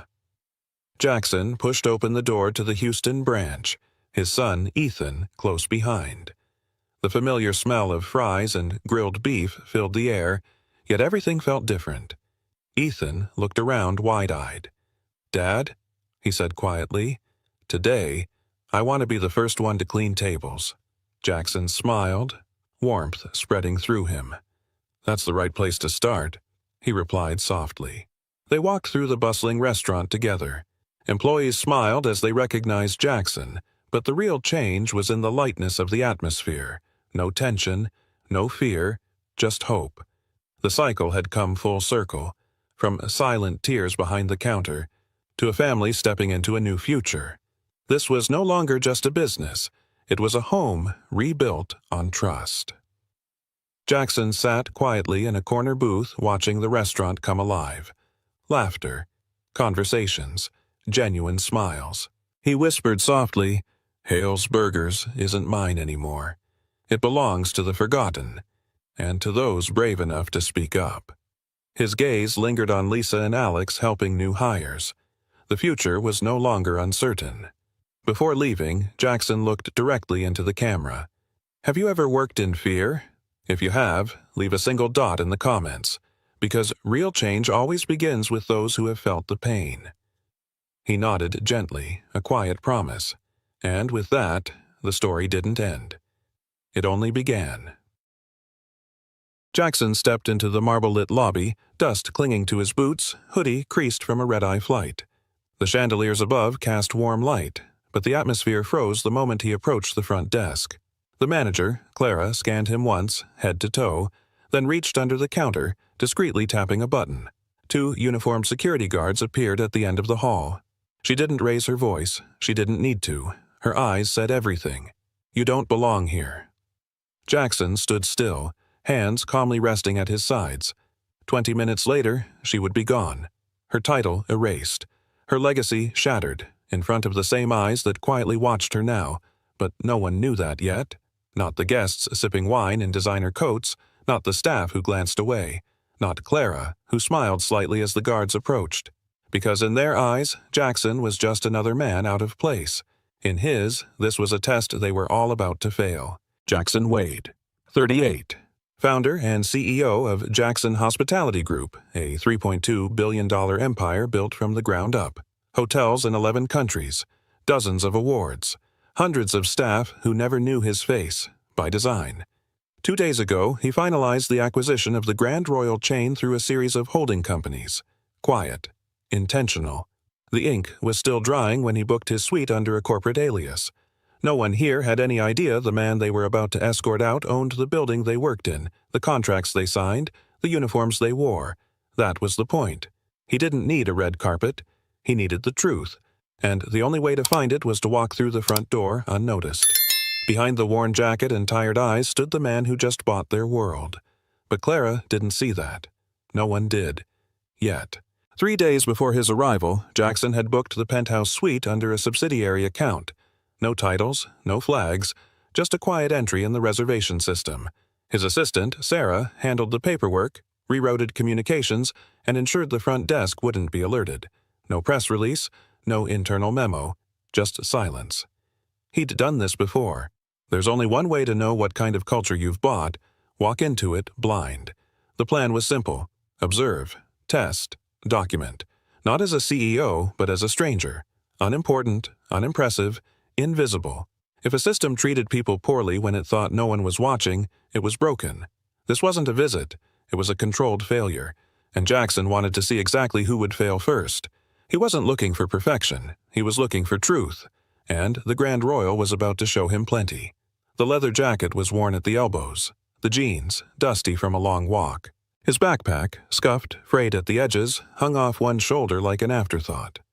Jackson didn't look like someone checking into a 2,000 a night suite. He stepped through the revolving doors into crystal lighting and polished marble. Instantly, heads turned. Quiet murmurs drifted from velvet lounge chairs. One man lowered his newspaper. A woman raised her glass slightly, whispering to the friend beside her. Not a word was spoken directly to him, but the message was loud. "You're not one of us." Jackson kept walking, steady, deliberate. Each step echoed louder than the last. It wasn't hostility, just something colder, curiosity dressed as condescension. This was exactly what he needed. Not the fake smiles for VIPs, but the raw, unfiltered reaction to someone they thought didn't belong. He didn't flinch. He took it all in. The young receptionist hesitated, fingers hovering just above the keyboard. She opened her mouth, unsure whether to greet him or question him. She didn't get the chance. Clara stepped in from the side hallway, heels clicking sharply against marble. Her eyes barely paused on Jackson before her voice cut the room clean. "This is a private property," she said coolly. "We don't allow walk-ins." Jackson met her gaze without blinking. "I have a reservation. Under Jackson Group." Clara didn't move, didn't ask for confirmation, didn't look at the screen. Instead, she tilted her head slightly, as if studying a misplaced object in a luxury store. There was no raised voice, no scene, just a quiet assertion of power, hers, and a calm rebuttal, his. But behind his steady tone was the first ripple of annoyance, and behind her smile, a certainty. This man doesn't belong here. She just didn't know how wrong she was. Clara didn't move toward the monitor, didn't ask for a name. Her arms folded neatly across her chest as she offered a clipped response. "I think you've got the wrong place." A soft chuckle came from somewhere behind Jackson. Another guest leaned in to whisper, amused. A third shook his head, smirking into his drink. The tension wasn't loud. It was slow, creeping, contagious. Jackson's expression didn't change. His voice stayed level. "I'd appreciate it," he said evenly, "if you'd check the system." Clara tilted her head again. "There's really no need." He could feel the room watching, judging. Not with hostility, but with quiet dismissal. The kind that says, "You've already lost. Don't make it worse." But Jackson didn't step back. He stood still, not because he needed validation, because he needed proof of exactly this, and Clara was handing it to him one word at a time. Clara's tone sharpened, polished with a smile that didn't reach her eyes. "We have a certain standard here," she said, slow and deliberate. "You may be more comfortable somewhere, less particular." The sentence landed like a slap wrapped in silk. Around them, the quiet became performance. A younger man in loafers muttered just loud enough, "He probably wandered in by mistake." Laughter followed, subtle, restrained, but no longer private. A shared joke at Jackson's expense. Jackson didn't respond. Not with words, not with posture. His silence wasn't surrender, it was containment. Letting the moment build, letting them reveal themselves fully. To them, his quiet meant weakness. To him, it meant data. Every smirk, every turned head, every glance not met. This wasn't just about Clara anymore. It was about a system that approved her in real time, and it had just exposed itself. Without a word, Jackson reached into his jacket and pulled out a sleek, matte black card. Heavy, unmistakable. He placed it on the counter, face up. "Centurion, no limit, by invitation only." Clara didn't blink. She gave it a single glance, then smiled like it was a child's trick. Anyone can get a fake these days. A sharp inhale rippled through the room. Even the receptionist flinched. Someone near the back let out a low whistle, not amused, just stunned. The air shifted. Dense. Tight. Like a wire stretched 1 second from snapping. Jackson didn't move. His hand remained beside the card, still, composed. He hadn't come here to impress anyone, but he wasn't here to be erased either. Clara's words weren't just insulting. They were revealing. She'd seen power and refused to recognize it. Now he knew. She wasn't making a mistake. She was making a statement. Jackson kept his voice level. "I'm asking you, one last time, to check the system." Clara didn't respond to him. She turned to the side, pressed a button on the counter, and spoke sharply into the radio. "This guest is creating a disturbance. Please escort him out." Her words were clipped, efficient, like logging a routine complaint. The receptionist, Ryan, froze. His fingers hovered above the keyboard. He looked at Jackson, then at Clara. His mouth opened slightly, but no words came out. He knew something felt wrong. But authority was in front of him, staring, expecting compliance. In the distance, footsteps approached, measured, heavy. Security. Jackson's card still sat on the counter, untouched. He didn't look at Clara now. He looked at Ryan. And in that second, Ryan realized this wasn't about a guest. This was a test. And he was already part of the answer. The elevator dinged. 2 security guards stepped into the lobby, calm, composed, built for presence. Clara didn't even look at them. She simply pointed. Ryan's voice broke the silence, quiet but strained. "Sir, are you absolutely sure you made a reservation?" Jackson turned toward him. His eyes didn't flash with anger, only clarity. "I'm sure," he said evenly. "Penthouse suite, 3 nights, under Jackson Group." Then he added softer, "And I'm making a point to remember every face I've seen tonight." Ryan blinked. The guards paused behind him, waiting for a signal. Clara gave a sharp nod. Ryan didn't move. His hand was still near the keyboard, but he didn't type. Something didn't fit. The way the man spoke, the way he stood, the certainty. A seed had been planted, and in Ryan's hesitation it started to grow. Something here was wrong, and it wasn't the man in the hoodie. The guards moved in, firm, professional, wordless. One gestured toward the exit, the other lightly touched Jackson's shoulder. He didn't resist, he didn't speak. No one in the lobby intervened. Clara's voice followed him, crisp and loud, meant for every ear in the room. "He's impersonating a VIP guest. We've had issues like this before." Phones lifted, screens glowed. A few guests angled themselves discreetly for better shots. It wasn't outrage, it was entertainment, a disruption to pair with their cocktails. Jackson walked slowly, hands visible, posture controlled. Not shame, not fear, just silence. His eyes swept the room as he passed. No judgment, just memory. A woman near the bar whispered, "That's what happens when you try to fake your way in." And the guard beside Jackson muttered quietly, almost apologetically, "Sorry, sir, we're just doing our job." Jackson didn't answer. He was already memorizing the script they were writing for their own downfall. As Jackson approached the glass doors, a guest near the fireplace leaned toward his companion and whispered, not softly enough, "How did he even make it past the front desk?" No answer came, just a quiet snort of agreement. Across the room, a woman in pearls discreetly lifted her phone and snapped a photo. No flash, no shame, just another moment to be saved or shared. Clara stood near the reception desk, arms crossed, watching like a director satisfied with her final scene. "This," she said, not hiding her satisfaction, "is why we have standards." The word standards echoed. Jackson kept walking, but he heard everything, every whisper, every click, every smirk, pretending not to be seen. No one questioned Clara. No one asked if she'd even checked the system. They didn't need proof. They had perception, and perception here was gospel. Outside the revolving doors, Jackson paused beneath the hotel's golden signage. The night air was sharp, but his voice stayed steady as he raised the phone to his ear. "Sarah," he said, "schedule a full board call. 20 minutes. Send the press release." There was a short silence on the other end.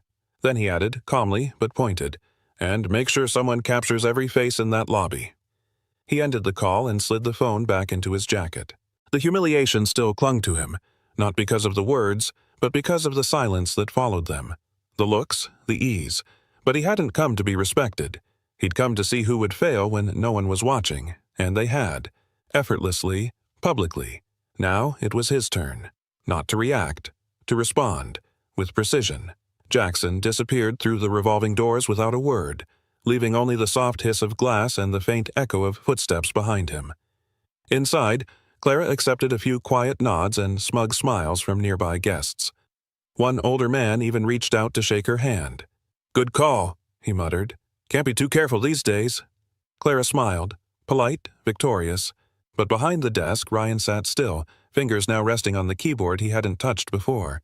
He hesitated, glanced once toward Clara, then typed, "Jackson Group, Penthouse, 3 nights." The reservation loaded instantly. Confirmed. Corporate tier. Flagged VIP. Ryan stared at the screen. His throat tightened. Everything he'd felt was now spelled out in black and white, and he hadn't done anything to stop it. The mistake wasn't just Clara's. It had a witness. And now it had a record. Ryan clicked deeper into the reservation file. Jackson Group. Executive tier. Booked 3 days ago. Note: CEO level clearance. His eyes widened. Slowly, he opened a browser and typed, "Jackson Wade." The search results populated instantly. News articles, interviews, Forbes profiles. At the top, Jackson Wade, CEO of Jackson Hospitality Group, acquires Grand Royal Hotel chain in $400 million deal. He clicked one. There it was, Jackson's face. Same worn jacket, same calm expression. Ryan's breath caught.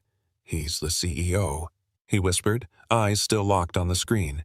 "He owns this place." He looked up, stunned. Clara was still chatting with guests like nothing had happened, but Ryan's world had just flipped. The man they'd removed wasn't some nobody. He was the reason their paychecks existed, and in 20 minutes he'd be back, with everyone watching. The revolving doors turned once more.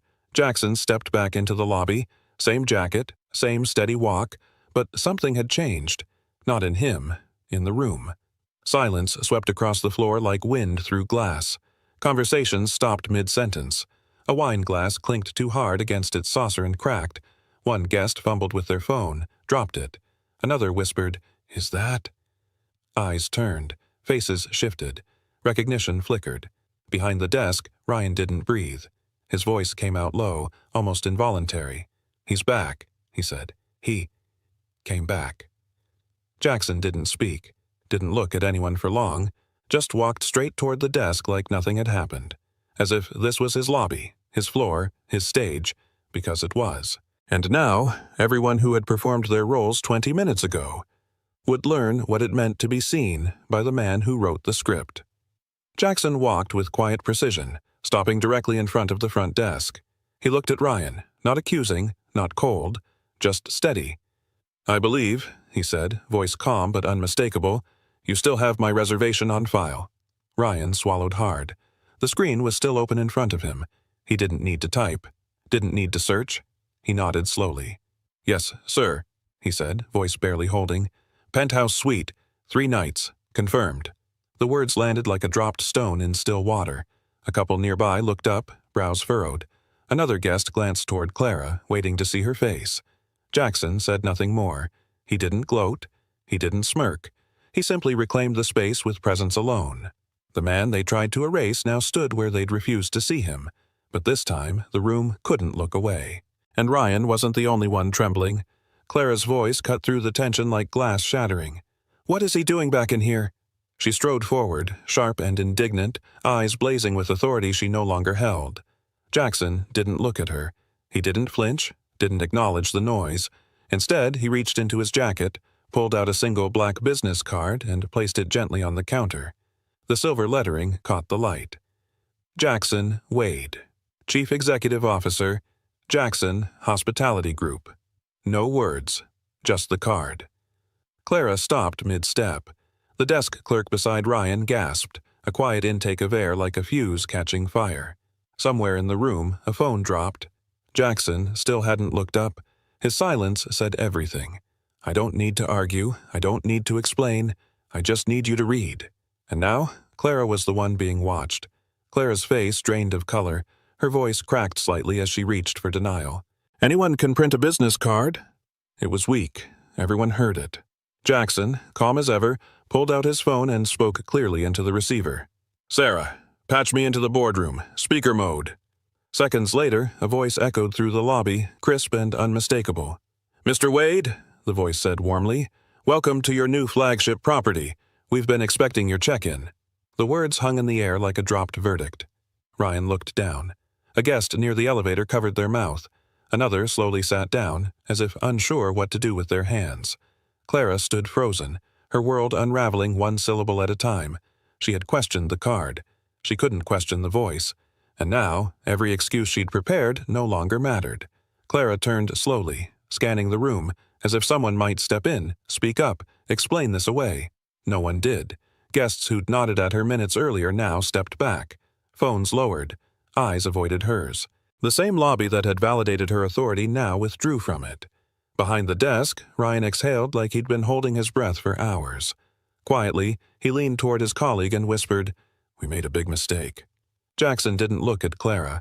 He looked at the room. "I didn't come here for revenge," he said, voice even and unshaken. "I came to clean house." No flourish, no theater, just clarity, cutting and sharp. He hadn't needed to raise his voice. He hadn't needed to demand respect. He'd let them choose how they treated him. Now he was choosing what came next. From Jackson's phone, now resting on the front desk, the speaker came to life, loud enough for every ear in the lobby. "This is the executive board," a voice announced, formal and sharp. "We are monitoring the situation at Grand Royal, and yes, press outlets have already picked it up." The room shifted again. Even the air felt heavier. Clara's breath caught. Her hands, once confidently folded, now trembled at her sides.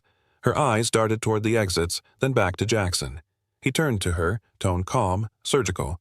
"Still want to follow protocol?" he asked. "Or shall we create a new one? Together?" Clara didn't answer. She couldn't. This was no longer a misunderstanding. It was an indictment, spoken through speakers, heard by witnesses, backed by the people who now held her fate. And for the first time, she understood. She wasn't in control anymore. Jackson didn't raise his voice. He simply turned to Ryan and spoke clearly. Pull the guest complaint records last 12 months. Filter by management actions.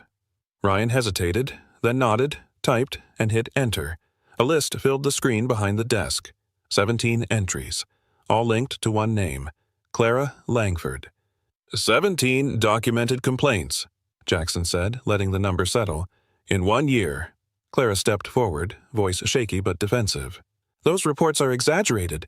Most of them came from misunderstandings. You can't take them at face value. Jackson didn't blink. And the 6 payouts? Clara froze. Ryan clicked again. 6 settlements appeared, discreet, sealed, dated. This isn't a pattern, Jackson continued. It's a practice. The lobby was silent. The numbers were louder than any accusation. No opinion, no speculation, just facts. And Clara was standing in front of them, exposed, alone, and finally out of excuses.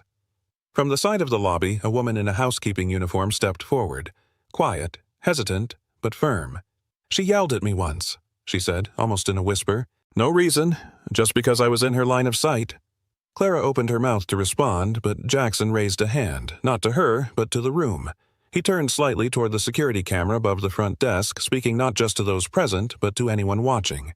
If you've experienced the same, he said, voice steady, you're not alone. You're not invisible. Now is the time to speak. A pause. Then one hand lifted, then another. A concierge, a valet, a server. One by one, quiet acknowledgments. Clara's gaze darted from face to face. Recognition, then panic. The silence she once relied on was breaking, by the very people she believed would stay quiet forever.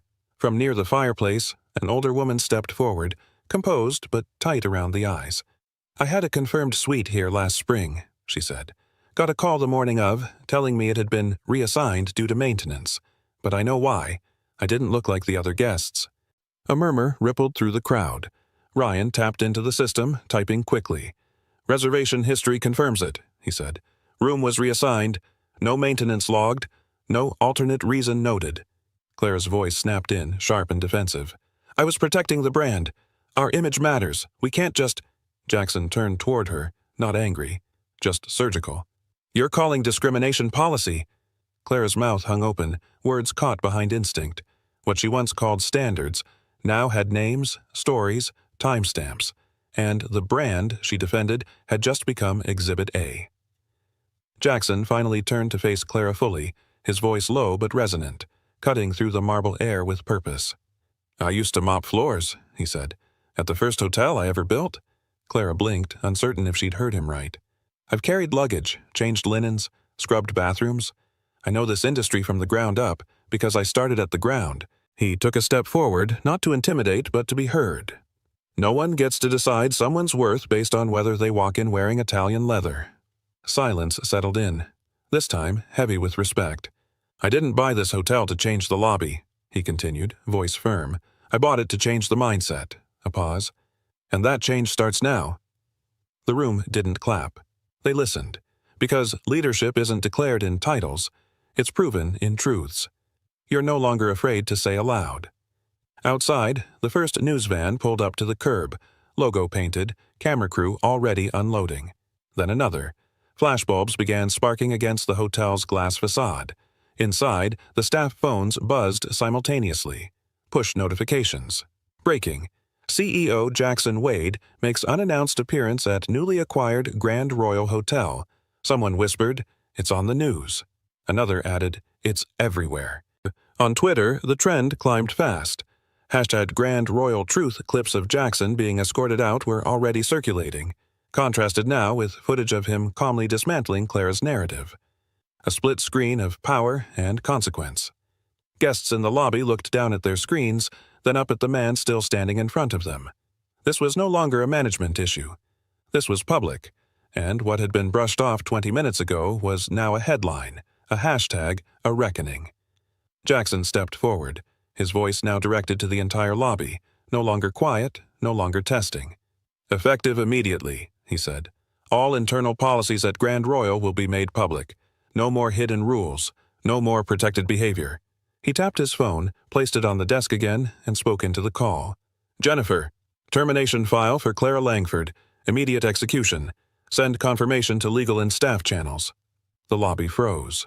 On speaker, the HR director replied, "Understood. Sending now." Clara's breath hitched. Her voice cracked as she stepped forward. "This is a setup," she snapped. "You planned this." But no one spoke up for her. The silence was louder than any accusation. Jackson didn't respond. He didn't have to. Because for once, a system that punished the powerless had just turned itself against the powerful. The voice from HR returned, crisp and final. "Clara Langford's employment has been terminated. Documentation is signed, time-stamped, and distributed to legal, operations, and front-of-house systems." At the desk, a junior staff member hesitated, then reached for the keyboard. With one click, Clara's profile blinked onto the screen. Her name, title, and system access were still active. He hovered over a small red icon labeled Remove, then pressed it. Ping. The sound was soft, almost anticlimactic. But in that moment, it carried the weight of every ignored complaint, every dismissed warning, every moment someone had been made to feel small. Clara stared at the screen. Her name vanished in real time. No applause, no confrontation. Just a quiet, irreversible deletion. The same system she'd used to gatekeep had just closed its doors on her. The lobby stood still. No murmurs, no footsteps, just the sound of a breath held too long. Guests and staff watched Jackson, not like an audience, but like a jury who'd just seen the verdict delivered, and now waited for what came next. He let the silence speak, then broke it gently. "We're going to rebuild this place," he said, "from the ground up, not with fear, with decency." He turned to Ryan. Their eyes met. "You," Jackson said. "You hesitated. That matters more than people think." Ryan stiffened, unsure if it was a reprimand. Jackson added, "You might do better than the last one." The words landed with weight and possibility. It wasn't a promotion, not yet. But it was a door, one that opened not with titles, but with accountability. For the first time that day, hope entered the room. Ryan lowered his gaze, voice quiet but clear. "I'm ready," he said, "and I'm sorry for staying silent when it counted." Jackson nodded once, not with praise, but with understanding. "You're not silent now," he said. "That's what matters." No more needed to be said. Outside, the flashing of camera lights began to dance through the lobby windows. Crews had gathered, tripods raised, boom mics extended. The building, once a sanctuary for appearances, was now a spotlight for truth. Inside, Ryan stood taller, not out of pride but responsibility. He knew the weight of his earlier hesitation, but he also knew this moment meant something different. A clean slate, a second chance. Jackson stepped slightly back, letting the light fall on the one who had just stepped forward. From this point on, the world would be watching. And they weren't just watching Jackson anymore. Cameras surrounded the marble foyer, their red lights blinking in unison like a heartbeat. Microphones stretched forward from every angle. Reporters called Jackson's name, voices overlapping, urgent. He stepped into the center without rush. No podium, no cue cards, just presence. "I didn't come here to fire anyone," he said, eyes scanning the crowd. "I came to keep the people who deserve to stay." Click. Flash. Silence. Then he added, voice firm but calm, "Power means nothing if it's never tested." The line hung in the air. A sentence not just spoken, but carved. Phones lit up, tweets fired, hashtags shifted. Someone near the back whispered, "That's going to live forever." He wasn't just addressing the press. He was speaking to every employee watching from behind doors, every guest still lingering in corners, and every leader who thought silence meant safety. It didn't. Not anymore. A reporter raised her voice from the cluster of press, mic extended forward. "Mr. Wade, why didn't you reveal who you were from the start?" Jackson didn't hesitate. "Because I don't need anyone bowing when I walk in," he said. "I need them to serve with integrity when they think no one's watching." The room went quiet again, not from tension, but reflection. Behind the desk, Ryan stood silently, watching. His eyes didn't move from Jackson's face. Slowly, he nodded to himself, no longer out of fear, but pride.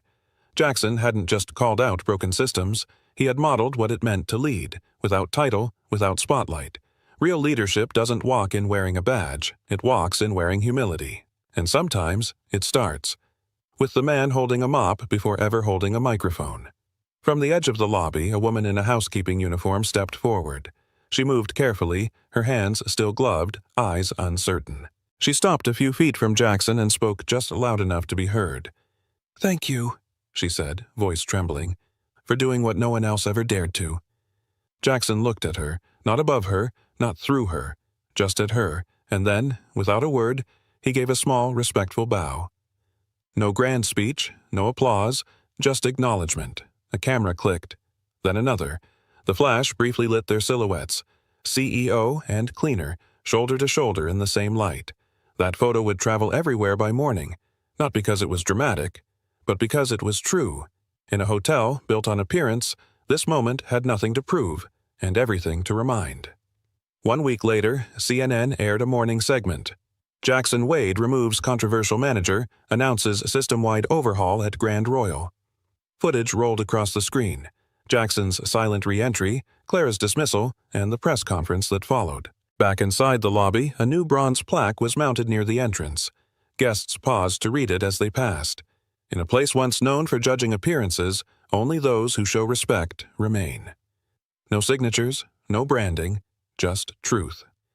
At the front desk, Ryan stood behind the counter, tie straight, posture steady. A small tag on his lapel now read, General Manager. He didn't boast, he didn't perform. But the way he welcomed a guest, eye contact, genuine smile, spoke louder than any press release. This wasn't about redemption. It was about stewardship. What Jackson had started, Ryan now had the chance to carry forward. The CNN segment cut to a now familiar clip. Clara, mid-protest, face flushed, voice cracking as Jackson calmly announced her termination. Below the video, a bold caption scrolled across the screen. The cost of attitude. Online, the clip exploded. 12.4 million views in under 48 hours. Comment sections flooded. That's how it's done. Finally, a CEO who walks the talk. She judged the wrong man on the wrong day. The internet wasn't outraged. It was relieved. In a world saturated with corporate apologies and half-measures, this moment stood out because it wasn't manufactured. It was real. A man humiliated without cause. A system flipped in real time. And justice, not whispered, but delivered publicly. Not for the sake of drama, but because someone finally decided that silence was no longer part of the job description. A week later, Jackson sat across from a podcast host in a quiet studio. No stage lights, no teleprompters, just a glass of water and a single mic. The host leaned forward. "You didn't have to go in undercover. Most CEOs would have sent a memo." Jackson shook his head. "I didn't do it for optics," he said. "I did it so every employee in the system knows. Someone's watching. But this time, the right way." The host paused, thoughtful, then added, "And the guests? They're finally being seen the right way, too." Jackson didn't nod. He didn't need to.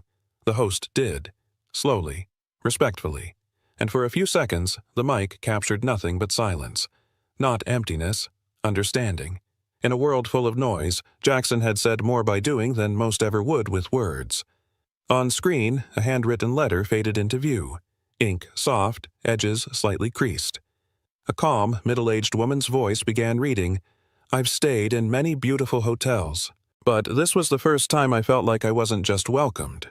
I was respected.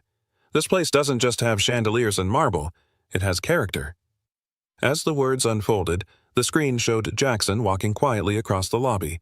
Slow motion, no grand gestures. Just him, passing by a bellhop with a nod, pausing to return a smile from a guest. No background music, just footsteps and the fading sound of paper turning. "Thank you," the letter concluded, "for reminding me that kindness can be part of luxury. No hashtags, no trending tags, just truth. Some reviews are written online, others are written in silence, by the way a space makes people feel." The lobby had returned to calm. Guests checking in, staff moving with quiet purpose. Jackson stood near the front window, watching the city breathe outside. His assistant approached, tablet in hand. "So," she asked gently, "what's next?" He didn't turn, just kept his gaze forward. "There are still places," he said, "where people think no one's watching." A pause. "We're going there next." She nodded, already knowing, already ready. The screen faded to black. Then white text appeared, bold and simple. "Coming soon. Dignity check, episode 2. A subtle underscore hummed beneath it. No drama, just direction. Not every fight ends in one building. Not every system changes overnight. But someone, somewhere, had just been put on notice. And the next lobby was already waiting. The screen fades in quietly. No music, just soft ambient sounds. A new day at the Grand Royal. A bellhop shares a quiet joke with a guest. A barista hands over coffee with both hands. A manager listens, really listens, to a staff member explaining an idea. Faces of every kind. Languages, accents, smiles that aren't scripted. Then, at the bottom corner of the screen, a single line appears. Serving isn't about lowering yourself, it's about lifting others. No narrator. Just stillness. Then, a soft voice, almost like memory. If you've ever been misjudged, if you've ever been told you didn't belong, you're not alone. The screen lingers on a porter holding the door for a couple in matching wheelchairs, both laughing. No hero music, just real people. And a sense that somewhere, someone finally got it right. Jackson stepped through the glass doors of the Grand Royal once more. Same marble floor, same chandeliers, but everything felt different. This time, as he walked through the lobby, heads didn't turn in suspicion. They turned with recognition and quiet respect. Staff members nodded, not because of his title, but because of what he stood for. A doorman straightened his jacket. The receptionist greeted him by name. Jackson gave a simple nod in return. No smile, no speech, just presence. Earned, not demanded. Then a final message. Subscribe if you believe respect should come before a business card. No need to explain anything more. The story had already said exactly what it needed to. The door opens with a soft chime. Jackson steps in, posture stooped, glasses thick, dressed like a man 20 years older than he is. No one looks up. Near the counter, 3 employees crowd around a phone, laughing. One of them, Troy, glances in Jackson's direction, then turns back to the screen. Jackson walks slowly toward the laptop section. His eyes scan each shelf. After a moment, he stops in front of a gaming model. The sign taped below it says, $849, today only. He turns. "Excuse me, young man. Could I get some help?" Troy walks over, hands deep in his hoodie pocket. "Yeah, what are you looking for?" Jackson gestures toward the laptop. "For my grandson. He's 16, needs something for school, and games." Troy barely looks at the tag. "That one's $1,400. It's our best deal." Jackson blinks, looks again. "It says $849. Troy shrugs. "Yeah, sign's wrong. Price went up, happens all the time." Jackson sits at his desk, sleeves rolled, tie loosened. The office is quiet except for the low hum of the AC. Spreadsheets are open across his monitor. Numbers, percentages, red flags. He scrolls slowly. Store 4, down 12%. Store 7, worse, 18% drop. 2 quarters in a row. Customer feedback tabs open. Words jump off the screen. Rude staff. No help? Felt ignored. He leans back in his chair, jaw tight. One hand rests on the mouse, the other presses lightly against his temple. He knows Store 7. His father opened it first. Jackson closes the report window. Opens another. Employee turnover, complaint logs. The trend is steady, downward. He reaches for a yellow notepad. Writes 2 numbers at the top, 4 and 7. Circles them. Too many excuses, too many emails. He leans forward again. No more filters, no more second-hand answers. If something's broken, he needs to see it for himself. Jackson opens a drawer and pulls out an old photo. The edges are soft, corners curled slightly. His father stands in front of Store 1. No suit, just a white shirt with rolled sleeves and a name tag that says Martin, owner. He's smiling, arm around a young employee. The kind of smile you don't fake. Jackson stares at the image. He remembers the smell of that store, the way his father knew every name. Birthdays, spouses, who worked weekends without complaining. When he was a kid, Martin made him shake every employee's hand before they left for the day. Respect isn't given from a title, his father used to say. It's built from the floor up. Jackson sets the photo beside the reports. 2 different worlds. one filled with people, the other with charts. He glances back at the numbers. The stores failing weren't just losing money, they were losing everything his father stood for. Jackson sits across from Mr. Carter in the small glass conference room. Carter's tablet is open, graphs already pulled up. "We're tracking slightly below forecast," Carter says, "but conversion rates are stable. Upsell ratios look good. Store 7's accessories per ticket jumped last month." Jackson nods once, flat. Carter scrolls.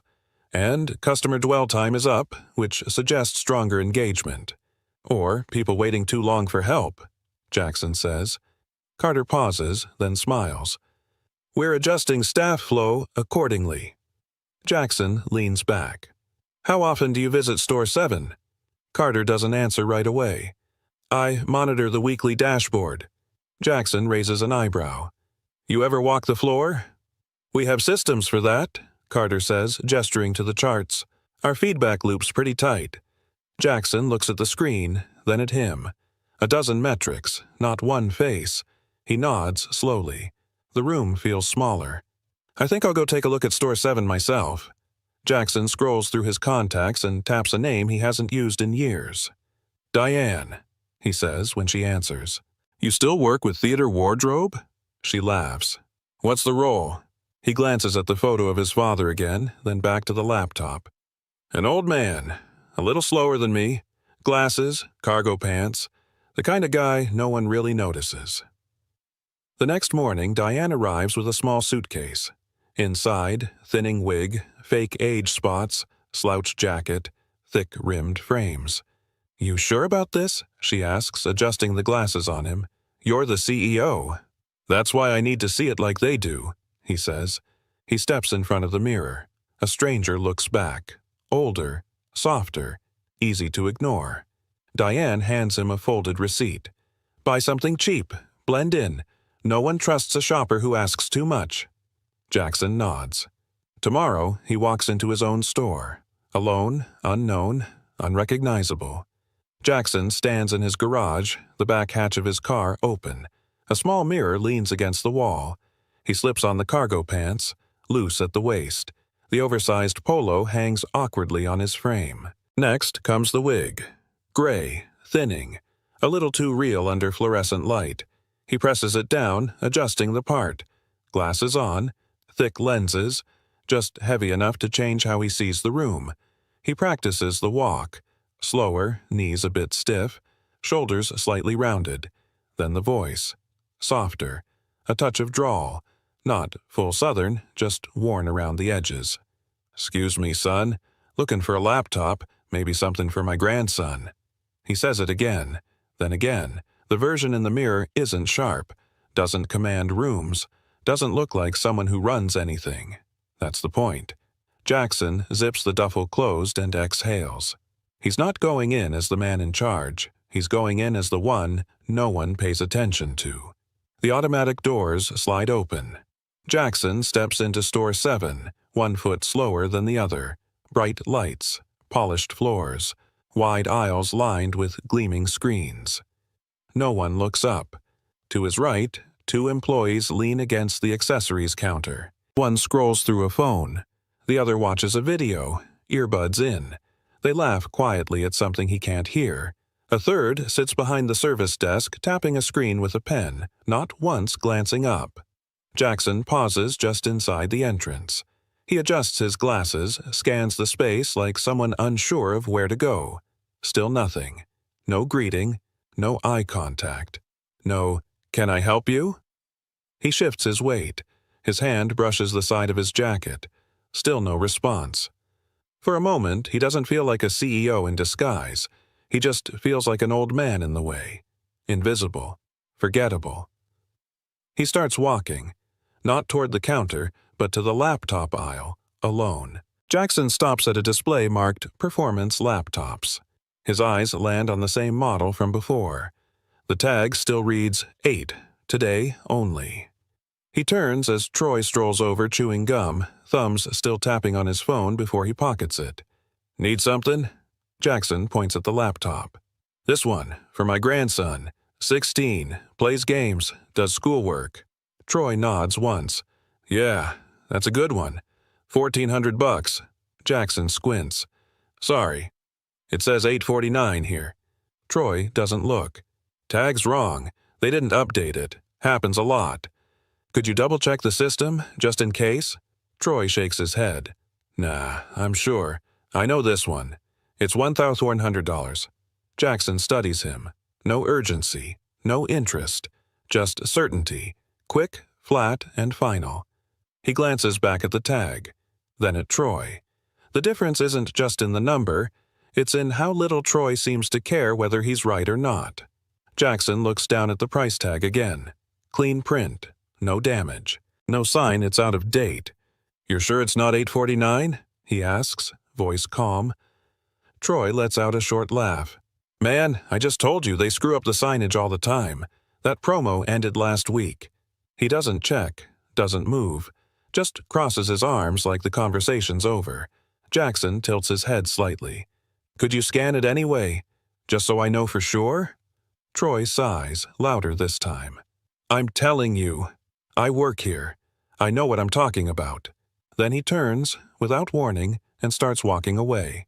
No need to check. Jackson stands still, one hand on the edge of the shelf. It's not the price that stings.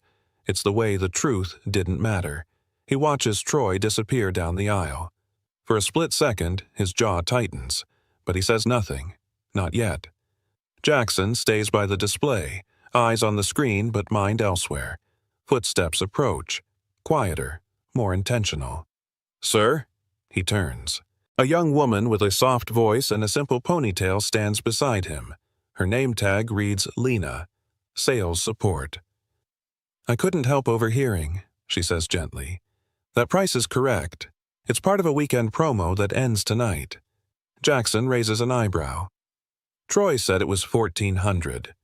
She frowns slightly. Not dramatic, just enough to register. No, that's not right. It's definitely $849 today. I can double-check if you want. Jackson nods once. I'd appreciate that. She offers a small, sincere smile. I'll be right back. Lena moves quickly toward the terminal, typing with practiced hands. Jackson watches her. No pushiness, no hesitation. Just a quiet correction. One sentence. No drama. But in this store, it's the first thing that feels honest. Lena types quickly at the register, eyes focused on the screen. She doesn't glance around, doesn't ask for backup, just checks. A few taps, a few scrolls. She reads the result, nods to herself, and walks back. Price is valid, she says simply. $849, just like the tag says. Jackson meets her eyes. No mistakes? She shakes her head. No, sir. It's a weekend promo. Ends tonight. She doesn't sell it, doesn't pitch, no upsell, no pressure, just facts. If you're interested, she adds, I can hold it at the register for you while you look around. He nods. That would be helpful. Thank you. She gives a small smile. You're welcome. As she walks away, Jackson watches her. No rush in her steps, no attitude, just someone doing her job right. Nothing dramatic. But in a store full of noise, Lena's quiet honesty stands out more than anything else. Jackson steps back from the laptop display, hands loosely clasped in front of him. He takes a slow look around. To his left, a woman in her 50s sits on a bench near the service desk. She glances at her watch, then at the counter. No one there. A man stands near the headphone wall, holding 2 boxes, scanning the aisle for help. None comes. By the tablet section, a teenage boy taps his foot while his mother scrolls through her phone. They both look tired, unsure who to talk to. Across the floor, 2 employees lean against a shelf, joking quietly. One sips from a branded cup. The other nods along, phone still in hand. No urgency. No movement. Jackson watches all of it. Slowly. Quietly. There's no yelling, no disasters. Just silence, broken by waiting. This isn't a storm. It's a slow leak. One no one seems to notice or care to fix. Near the printer aisle, an older woman walks slowly, both hands on her purse strap. Her steps are careful, one foot slightly dragging. She approaches Derek, who's leaning against a support column, half watching a screen behind the counter. "Excuse me, young man. Could you tell me where the restroom is?" Derek doesn't move, doesn't turn. He jerks his thumb over his shoulder without looking. "Somewhere that way," he mumbles, then returns to tapping on his phone. The woman blinks, glances in the direction he pointed, uncertain. She stands there for another second, lips slightly parted, before starting to walk, hesitant, slow. Jackson watches from 10 feet away. His hands curl slightly at his sides. The woman disappears down the wrong aisle. Derek never looks up. There's no shouting, no confrontation, just a moment that lands heavier than it looks. Because some kinds of disrespect don't need words, just indifference. Jackson moves toward the corner near mobile accessories. His pace slows as he spots Lena kneeling beside a seated customer. It's the same older woman from before, the one Derek brushed off. Her hands tremble slightly as she holds a phone. The screen is dim. The case is cracked at the edges. "I just need to save the pictures," the woman says softly. "They're of my grandson. He's 6. Lena smiles, not wide but steady. "No problem. We'll get them backed up. I'll walk you through it." She talks slowly, showing each step. Doesn't grab the phone, doesn't rush. She explains cloud storage like it's the most important thing in the world. The woman nods, eyes squinting, focusing hard. Lena stays beside her the whole time. Jackson watches in silence. No script, no sale, no time limit, just care, real care. And in that moment, he sees everything this store could be. If more people acted like her. Jackson takes a seat near the tech bar, pulling a small notepad from his pocket. The pages are clean, folded once down the middle. He writes 3 names. Troy, underlines it once. Lied, no hesitation, no check, no care. Derek, another line. Dismissed a customer, didn't move, didn't look. Lena, pauses, honest, present, patient. He taps the pen lightly against the paper. Across the store, Troy jokes with another employee, his voice louder than it needs to be. Derek stands near the chargers, slouched, scrolling again. Lena walks past them both, holding a tablet and answering a customer's question without stopping. Jackson watches, expression unreadable. His pen rests beside the notes. He doesn't smile, doesn't nod. But something settles behind his eyes, something sharper than before. Not frustration, not surprise, clarity. He folds the paper, slides it into his jacket and stands up, slower than he needs to. The car door closes with a quiet thud. Jackson sits still for a moment, both hands on the steering wheel. Outside the windshield, Store 7 looks polished. Glass clean, lights bright. On the surface, nothing wrong. He reaches up, peels off the gray wig slowly. The elastic snaps lightly as it comes loose. He sets it on the passenger seat, then the glasses, then the slouched jacket. The rearview mirror reflects a different face now. Lines deeper than they were this morning, eyes sharper. Not angry, not surprised, just tired. He runs a hand through his real hair, then lets it fall back to his lap. The notepad is still in his jacket. He doesn't open it. He doesn't need to. He knows exactly what he saw. Jackson leans back, exhales once. A long breath, no words. Then he opens his phone, scrolls to his assistant's number, taps call. "Clear my schedule tomorrow," he says. "I need a meeting. First thing." Mr. Carter steps into the conference room, tablet in hand, buttoned up as always. Jackson is already seated at the head of the table. No laptop, just a small folder and a cup of black coffee, half full. "Morning," Carter says, settling in. "I pulled this week's metrics. Store 7's numbers still look soft, but we saw a slight uptick in accessory." "I went there yesterday," Jackson says. Carter pauses. "Sorry?" "Store 7. I went in myself, as a customer." Carter's mouth opens slightly. No words come out. Jackson leans forward. No team, no badge, just me, in disguise. Carter shifts in his seat. Why would you do that? To see what our systems don't show. Jackson lets the silence hang. Then, I was lied to about a laptop price. Twice. Watched a customer get ignored. Watched another get helped. By the only employee who actually cared. Carter doesn't respond. Not yet.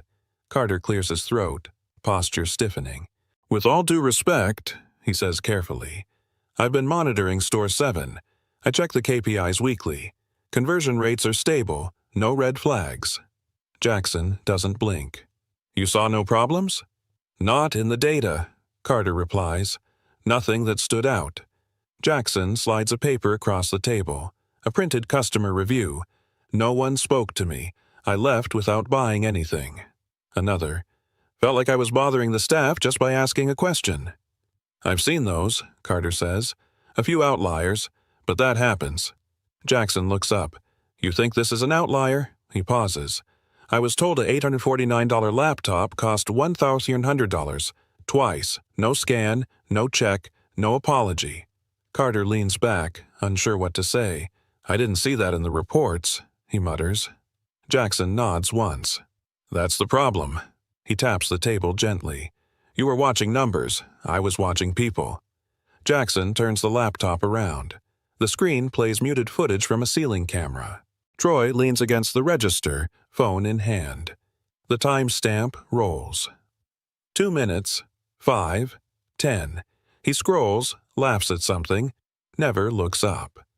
A customer walks by, glances at the counter, hesitates. No greeting, no offer of help. 15 minutes pass before Troy finally pockets his phone, and only because another employee walks by. Jackson clicks to the next clip. Derek stands near the back entrance. He checks his watch, then disappears behind the swinging stockroom doors. The feed fast forwards. 11 minutes. No movement, no customer contact. Another angle. A woman looking confused by the headphones. No one approaches. Carter watches, quiet. He shifts once in his seat. This is what I saw, Jackson says. Not a spreadsheet, not a KPI, just time, wasted, customers, ignored, and 2 employees who didn't think anyone was watching, but someone was. The footage stops. The screen goes black. Carter exhales, slow and careful. It's not ideal, he says. But we've seen worse. Maybe they were short-staffed. Maybe it was just a bad day. Jackson shakes his head once. It wasn't a bad day. It was a regular one. He folds his hands on the table. Calm, steady. You're managing numbers. I'm trying to lead people. Carter doesn't respond. KPIs can't show me who ignores a customer, Jackson continues. They don't tell me who lies to close a sale or who walks past a woman needing help like she doesn't exist. He leans forward. I don't need better dashboards. I need better decisions. From people. On the floor. In real time. Carter nods slowly. I'll talk to the team. No, Jackson says quietly. I will. The silence after is sharp. Something has shifted. Not in the store, but in the way he's going to run it from now on. Morning light cuts across the parking lot. Jackson steps out of his car in a black polo and dark jeans. No wig, no glasses, no disguise. He walks toward Store 7 with measured steps. No clipboard, no entourage.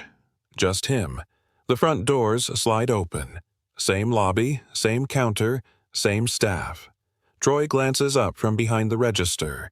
His eyes narrow for half a second, recognizing the face but not the context. He looks again. Still doesn't place it. Derek leans near the accessories wall, chatting with someone, arms folded. He doesn't notice Jackson at all. Jackson pauses by the customer service desk. Is Lena in? He asks quietly. The woman behind the desk nods. She's on break. Should be back in 10. Jackson nods. Thanks. He doesn't look around yet. Doesn't speak to anyone else. Not yet. Today, he didn't come to pretend. He came to confront, as himself. Jackson stands in the back office, arms crossed, waiting. The assistant manager picks up the intercom. "Troy and Derek to the office, please." A pause. Then footsteps. Troy walks in first, still chewing gum, expression casual. Derek follows, slower, arms loose at his sides. They both stop short when they see Jackson. Neither speaks. "Have a seat," Jackson says, not offering one himself. They stay standing. He looks at them, one at a time. The hum of the overhead light fills the silence. "Do either of you recognize me?" Troy squints, brows drawn. "You're the guy from yesterday, the laptop guy." Jackson nods once. "I am. And I'm also the name on your paycheck." The room goes quiet, colder. Derek shifts in place. Troy's face tightens, mouth half open. No one moves. Jackson doesn't raise his voice. He doesn't need to. The tone's already changed, and they feel it. Jackson steps forward, voice calm but sharper now. "Let's try this again. Who am I?" Troy stares, unsure. "You're the old guy from yesterday. Wanted a gaming laptop for your grandson." Jackson tilts his head slightly. "That's one answer." Derek shifts, brow furrowing. "You were asking about the weekend promo, right?" Jackson nods slowly. "I was. And both of you lied to me. Ignored me, dismissed me." He lets the silence build. "Now, here's who I really am. Jackson Reed, owner of this company. Every store, including this one." Troy's face goes pale. Derek's jaw tightens. No one speaks. Jackson's voice lowers. "I came here undercover, not to trap anyone, but to see if our values still live on the floor." He meets both their eyes. They don't. Troy opens his mouth, but nothing comes out. For the first time they realize the man they dismissed was the one person they couldn't afford to. Troy finally speaks, voice uneven. "I thought the price had changed. Maybe it updated in the system." Jackson cuts in, steady. "No, you didn't say maybe. You said it was $1,400. Troy fidgets. "That's what I assumed." "You assumed?" Jackson's tone sharpens. "Or you wanted the higher sale." Troy looks down. I was told to push margin where I could." "You were told to lie?" "No, just upsell. Be confident." Jackson takes a step closer. "You told me not to check the system. Said you were sure. You didn't hesitate." Troy says nothing. "You didn't just guess," Jackson continues. "You gambled I wouldn't notice." The air goes cold again. Derek watches in silence. Jackson holds his gaze on Troy. "You didn't push a product. You pushed a lie. And that's not salesmanship. That's manipulation." Troy swallows hard. There's no room left to hide. Not behind excuses, not behind a badge. Jackson's voice flattens. Cold. Clear. "You're both done here. Effective immediately." Troy's eyes widen. "Wait, sir, I didn't mean—" "This isn't a debate." Derek steps forward. "We didn't know who you were.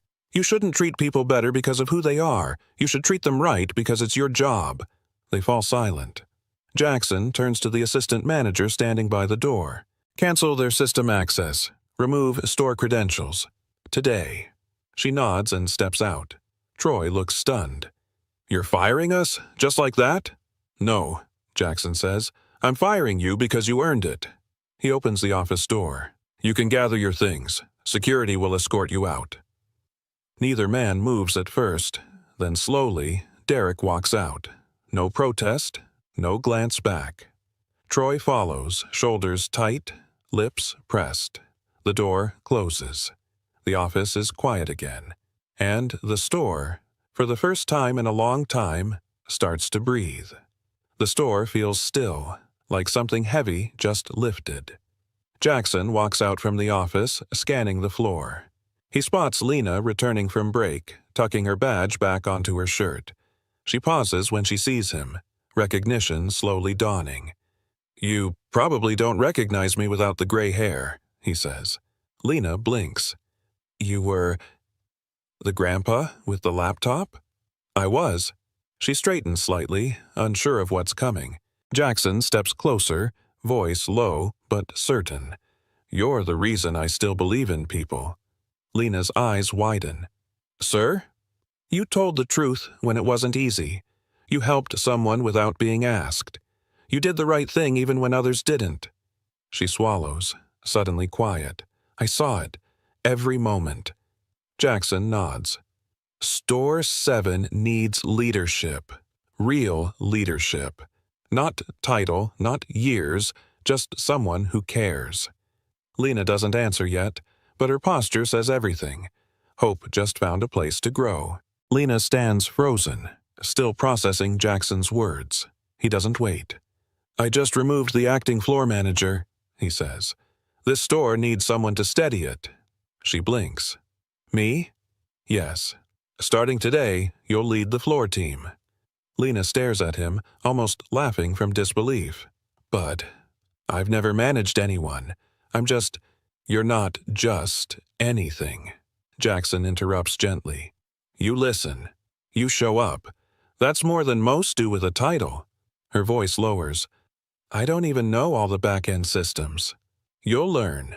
Skills can be trained. Values can't. Silence stretches between them. Then Lena nods, slowly. I'll do my best. That's all I'm asking. He offers a small smile, then steps aside.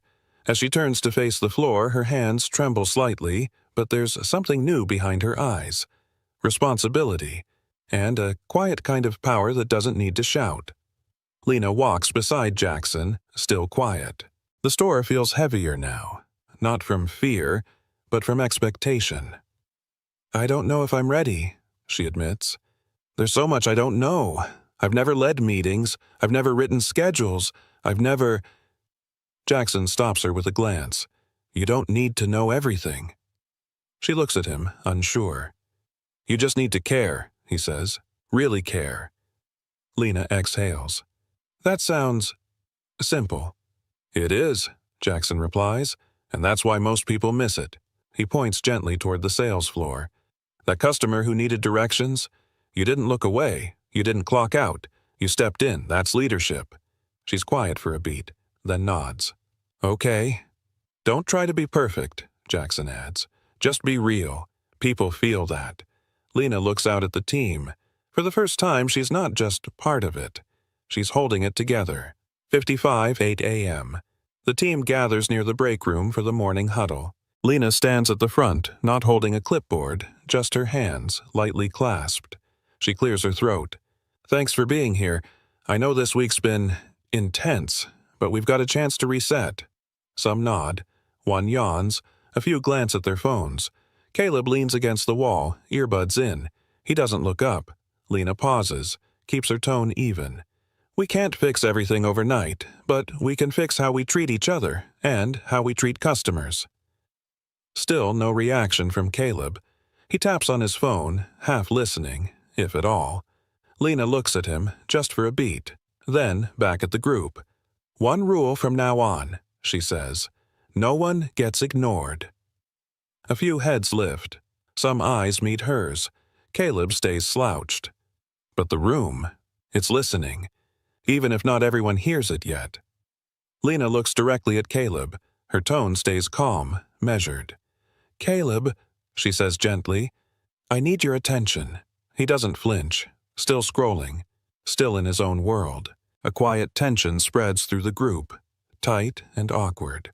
No one laughs, no one speaks. Lena doesn't raise her voice. She doesn't snap. She just waits. I know this is new, she says softly, but it matters.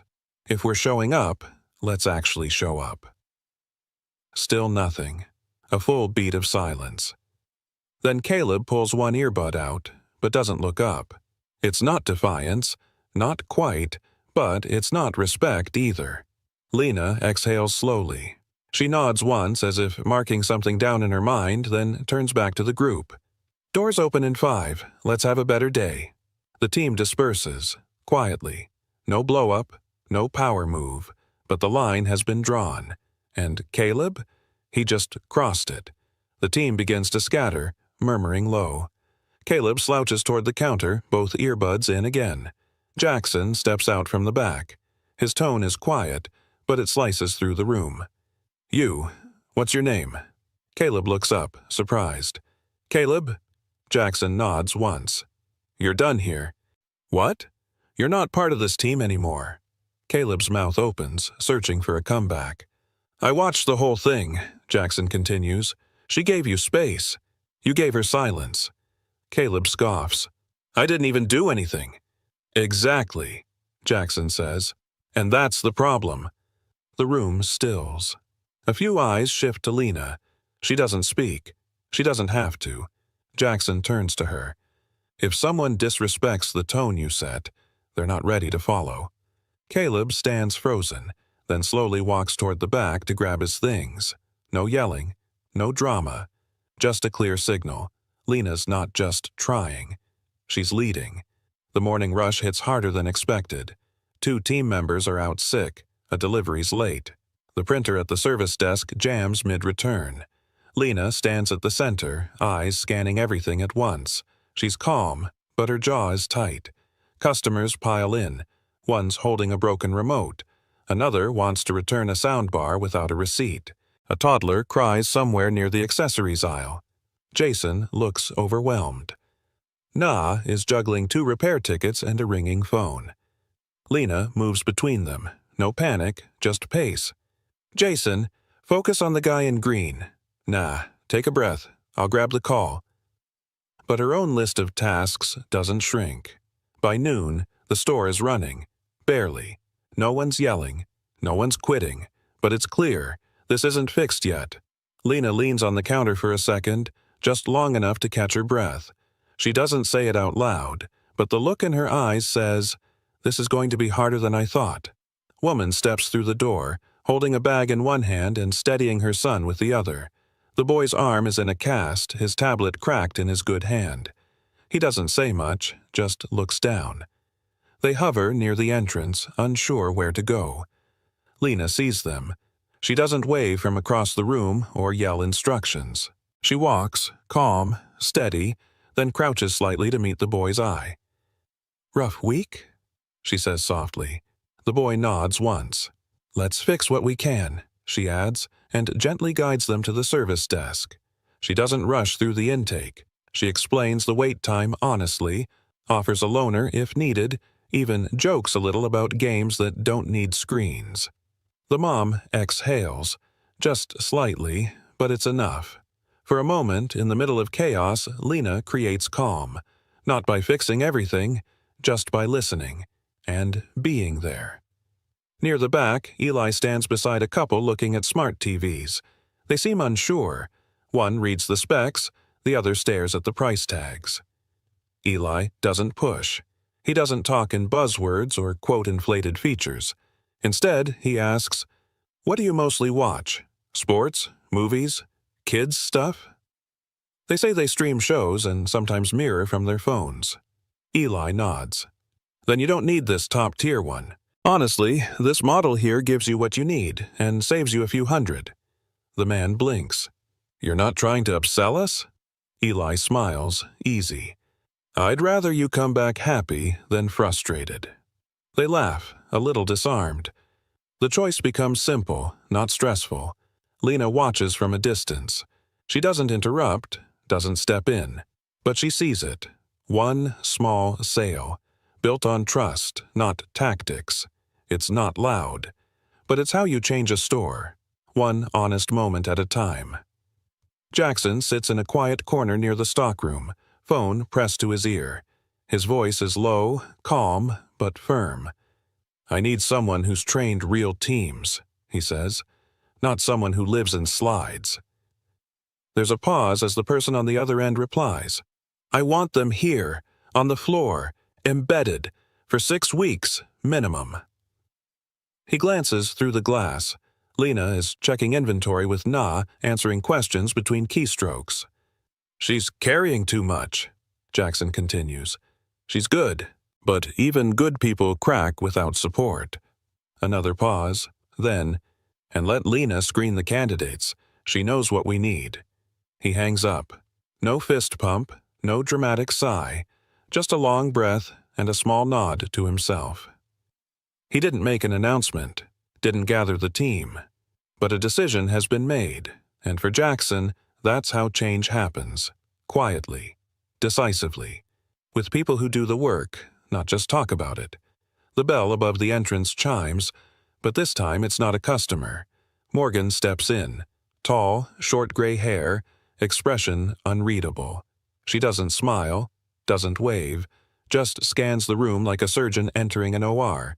Jackson meets her halfway. "Thanks for coming." Morgan nods once. "I don't do icebreakers. I do results." She sets a plain black bag on the counter. Inside, a notepad, 2 pens, no laptop. "I don't need tech to fix people," she mutters. Lena approaches, cautious. Morgan gives her a sharp once-over. "You're the one holding this together?" Lena nods slowly. "Trying to." "Good," Morgan replies. "I'm not here to take over. I'm here to test if you're real." No pep talk, no checklist, just presence. Later, as Morgan quietly observes Eli walking a customer through options, she jots a single note. Listens first. Doesn't push. Keep. And just like that, a new chapter begins. No spotlight, no ceremony. Only standards. Morgan stands in the back room, arms folded, eyes on the whiteboard where names and shifts are listed. Lena, Na, and Eli sit nearby, alert. A few others linger, pretending to look busy. She doesn't raise her voice. 4 of you, she says flatly, are doing the work. Everyone freezes. The rest? A pause. Invisible. Silence stretches. She steps closer to the schedule, tapping 3 names with the back of her pen. Visible, present, accountable. Then draws a line under the rest. Drifting, watching, hiding. A ripple of unease rolls through the room. "You want fairness?" Morgan continues. "Start with effort." One guy in the corner shifts uncomfortably. Someone coughs. "I don't care if you smile or charm. I care if you show up when it's hard." No one speaks. Lena watches her team, reading the reactions. Guilt, tension, challenge. And Morgan, already walking away. She doesn't need to finish the sentence. They heard everything. Lena sits at the service desk after hours, a legal pad in front of her. Jackson pulls up a chair, coffee in hand. "We need a deputy," he says. "Not a babysitter, a builder." Lena nods slowly. Someone who doesn't just react, who sees ahead. Jackson taps the table. "Exactly. Think structure, not patchwork." She flips to a fresh page. Daily check-ins, rotating lead shifts. Someone who mentors, not manages. He raises an eyebrow. "You planning to hire them or become them?" She smiles, faint but honest. "A bit of both." He leans back. "Good. Now write down what you need in that person. Not just skills. Values." Lena begins listing. Listens without ego. Teaches without flex. Doesn't vanish when it's messy. Jackson watches her write, silent. This isn't theory anymore, it's foundation. Before he leaves, he glances back. "You're not building for today," he says. "You're building what should have been here all along." The store hadn't opened yet. Lights half on, floor still dusty from yesterday's rush. Lena arrived early, backpack over one shoulder, but someone was already there. Riley, new applicant, not scheduled, on his knees with a mop, quietly cleaning the entry tiles. She blinked. "You don't start till next week." He stood, smiling. "I know. I figured, if I'm gonna lead here, might as well start by earning the ground I stand on." Lena looked down. The floors were spotless.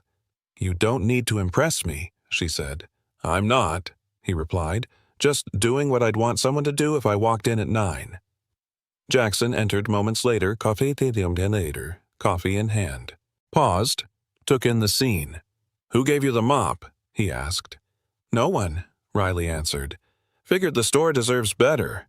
Jackson exchanged a glance with Lena. No handshake yet, but the message was clear.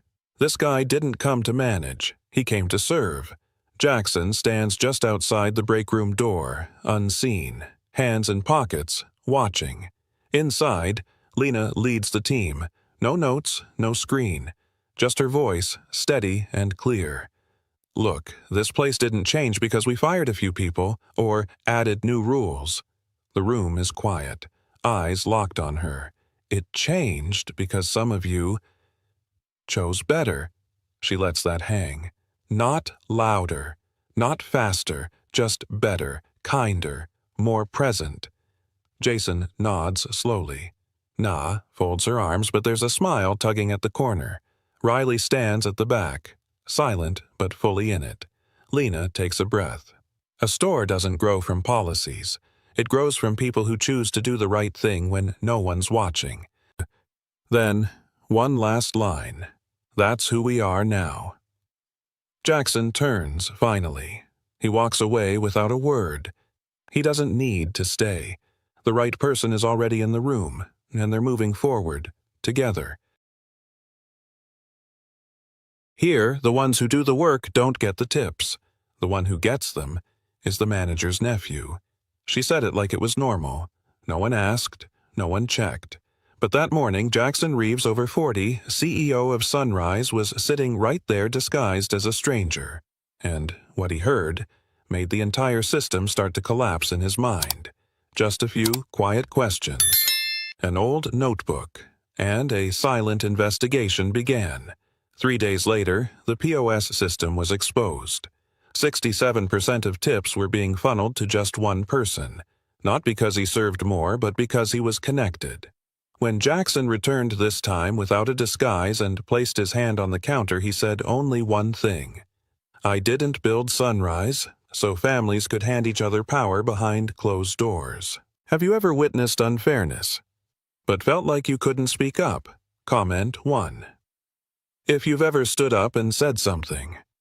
Comment 2, if you stayed silent but never forgot how it felt.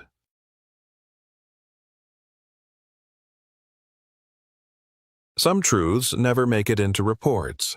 They don't show up in spreadsheets or quarterly reviews.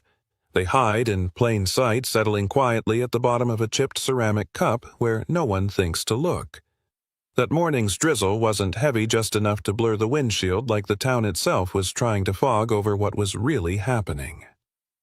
A silver-gray pickup truck turned into the lot of Sunrise Diner number 28, slowing behind the weathered sign out front. The neon, open 24 hours, still flickered with the same soft hum. From a distance, it looked like every other location. But to Jackson Reeves, that familiar amber glow couldn't cover the signals he'd been ignoring for months. Jackson, 52, CEO, and founder of Sunrise Restaurant Group, remained in the driver's seat longer than he needed to. The toast he had grabbed from a gas station across the street was still in the bag on the passenger seat, untouched. He hadn't come for breakfast. Not really. And Walt Simmons, the name stitched onto the faded flannel pinned to his chest, wasn't real either. It was borrowed. Just enough to make him ordinary. Just enough to let him watch without being seen. From inside the truck, Jackson could already observe the early shift crew through the rain-fogged window. They moved around behind the counter prepping for open, but something about their body language didn't sit right. It wasn't exhaustion. It wasn't even laziness. It was something colder, detached, like every movement was being pulled from memory, not intention. The kind of muscle memory that comes not from pride, but from surviving in silence. He thought back to the most recent HR dashboard. On paper, this branch was doing fine, better than fine. Revenue had actually surpassed targets 3 quarters in a row, but the turnover rate here was 38%, the worst in the region. And staff engagement, dead last. Something wasn't adding up. He remembered something he once said almost a decade ago when training his first wave of regional managers. If you want to know whether a restaurant is healthy, don't ask the GM. Watch how the staff pours coffee at 7 a.m. Today, he would put that theory to the test.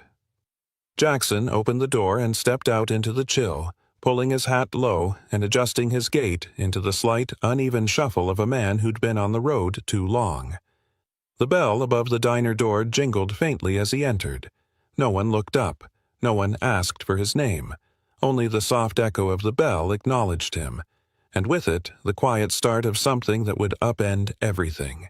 He took a seat in the far corner, a table with good sight lines and low visibility. That's when he noticed her Cassie. She wasn't flashy. Hair pulled back in a loose tie, sleeves slightly frayed, apron clean but old. But something about her pace was different. Not faster, not louder, more intentional. She wasn't just moving. She was working while the others around her seemed to drift in and out of tasks. A few moments later, she approached with a small tray, a steaming cup of black coffee, a single slice of toast, and 2 miniature packets of jam placed delicately on the side. She placed the plate down so gently it didn't make a sound. "Black coffee and toast," she said, polite but subdued. "I added butter and jam for you just in case." Jackson nodded. "Appreciate it," he replied, keeping his tone neutral. Then, casually like a man making small talk to pass the time. "Busy. Morning, huh? Guess the tips aren't bad at this hour." The pause was only half a second, but Jackson saw it, a hesitation that didn't show in her hands, only in her eyes. She smiled, but it didn't reach her face. Her voice dropped just below the hum of the espresso machine. "Morning shifts are the worst for tips, especially when we split them. But only a few actually get anything." She said it as if it didn't matter. But for Jackson, it was the first crack, a small fracture in the polished facade of his own company, and behind it something was waiting, something he hadn't accounted for, something that had learned how to survive by staying invisible.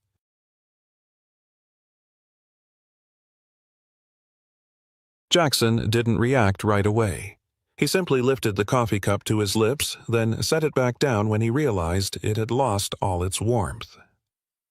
The bitterness no longer came from the coffee, it came from something deeper. Her words weren't shocking. Low tips during morning shifts were common across the industry, but the way she said only a few actually get anything sent a different kind of chill down his spine. He watched Cassie return to the floor. Table 6 needed a refill. Table 9 had just signaled for a second round of toast. She pivoted smoothly between them, spinning around the corner of the counter with the kind of practiced grace that only came from doing it every single day. Alone. Then he noticed something else. 2 other employees. Tyler, a young man with slicked back hair and a perfect uniform, and Chase, slightly older, standing beside him, were lingering near the POS terminal. Neither carried trays. Neither spoke to customers unless they were taking payments. Tyler tapped the screen with his index finger, occasionally processing a credit card before stepping back again and crossing his arms.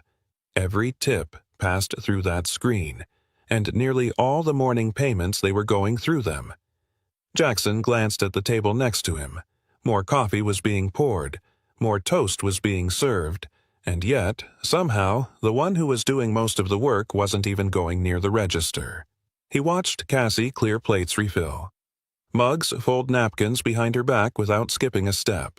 He spoke quietly when she passed by again. "Why don't you swipe the payments yourself?" She didn't stop moving, but her voice dropped as she leaned slightly in to collect an empty plate. "I don't have access," she said. "The POS only allows certain roles to take payments. If your role isn't assigned, you don't get digital tips either. I'm listed under supplemental staff. It's basically the invisible list." Jackson turned toward her, meeting her eyes for the first time. "Who decides that?" She nodded discreetly toward the counter. Behind it, the branch manager Brad Coleman was laughing with a regular. Crisp, dark blue button-down, a sleek pen clipped in his chest pocket posture, relaxed. The kind of manager who looked clean, competent, and well-liked on the surface. "Brad," she said, barely moving her lips. "He sets up the POS roles. Tyler's his nephew. Always has the morning shifts. Always has full access." Jackson didn't speak, but the way his jaw tightened said more than enough. The system had been designed for transparency. Equal split. Role-based access tied to job function. This wasn't a misunderstanding. It was a deliberate distortion. A methodical removal of visibility disguised as structure. A way to create privileged zones inside a process meant to be fair. Then Cassie did something unexpected. She reached into her apron and pulled out a thin paper notebook. The edges were soft from use, the cover bent and slightly curled. She held it like it was something personal, something too important to throw away but too fragile to hand over lightly. "I didn't want to complain. I just needed to know I wasn't crazy," she said. "So I started writing it down." Jackson took it carefully. Each page was a record date, table numbers, bill totals, POS tip displayed, and tip she actually received. Red pen circled key discrepancies. Notes in the margin. Timestamps. It wasn't an accusation. It was evidence. The kind no one would ever see unless they asked. She looked down at the notebook in his hands. "I've lost more than $600 in the past month," she whispered. "But what hurts more is no one ever asked who's dividing it, or how." Jackson closed the notebook gently, not with finality but with reverence. He didn't say a word, but in his chest something had shifted. A restaurant can survive lower margins. It can even recover from poor customer reviews. But when your best people start believing the system no longer sees them, that's what kills a business from the inside out. And that morning, in a quiet booth at Sunrise Diner number 28, Jackson Reeves saw it clearly. Someone had rewritten the rules. And worse, no one had noticed.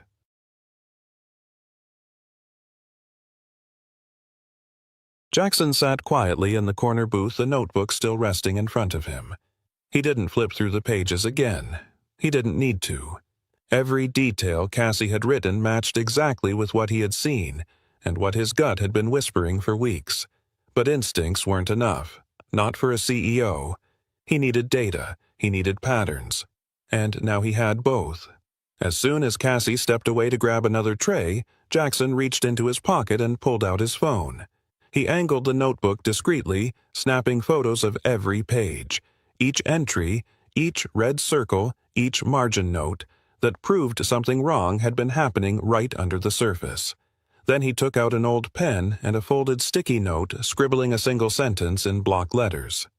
"Keep documenting, but don't give this to anyone. Wait for me to return." He slipped the note into the front cover of her notebook, gently closed it, and pushed his coffee cup closer to conceal the gesture. At the front of the diner, Brad had just stepped away from the counter and disappeared into the back office. At that exact moment, Jackson's eyes caught movement near the POS. Tyler, standing alone behind the register, leaned slightly forward and tapped the touchscreen, this time not to take a payment, but to access something deeper. His fingers moved with quiet familiarity, flipping through screens with a rhythm that didn't belong to a part-time server. Jackson could only see the screen for a moment, but it was enough. User role settings. Access level advanced. Username Tyler C. Jackson gripped his coffee cup a little tighter. Behind him, a new employee fumbled with her tray. First week on the floor, clearly nervous. She hesitated by table 5, unsure how to enter a comp request. Cassie, who hadn't taken a single break, circled back without hesitation. She crouched beside the trainee, showing her how to manually adjust the order code, how to flag allergy info, how to check for modifiers. Then, in a low voice that only those within a foot could hear, she added, "Careful not to let Tyler help you with entries. He's not wrong, he just won't do it for you." Jackson heard that. And in that moment he understood Cassie wasn't just doing her job. She was holding the moral structure of this branch together, quietly, unnoticed, while others simply stood still and let the system tilt further out of balance. A few minutes later, Chase, the third employee, tapped the POS screen and frowned. "That's weird," he mumbled. "I could log in yesterday. Today it says restricted access." Tyler didn't look up. He just smiled faintly and replied, "Probably just a glitch. I'll take care of it." Jackson tilted his head slightly, still expressionless. But in his mind, the first pin had just landed on an invisible map. Create custom sub-roles. Limit access. Redirect tip control. If you were clever, it wouldn't look like theft. It would just look like configuration. The coffee was cold now, but Jackson didn't need caffeine. His blood was already starting to heat, not from anger, but from clarity. The investigation had begun. quietly, fully. And if Brad Coleman thought that marking someone as support staff could hide the truth, he was about to learn something else. Some of the most overlooked roles are the ones that end up exposing everything.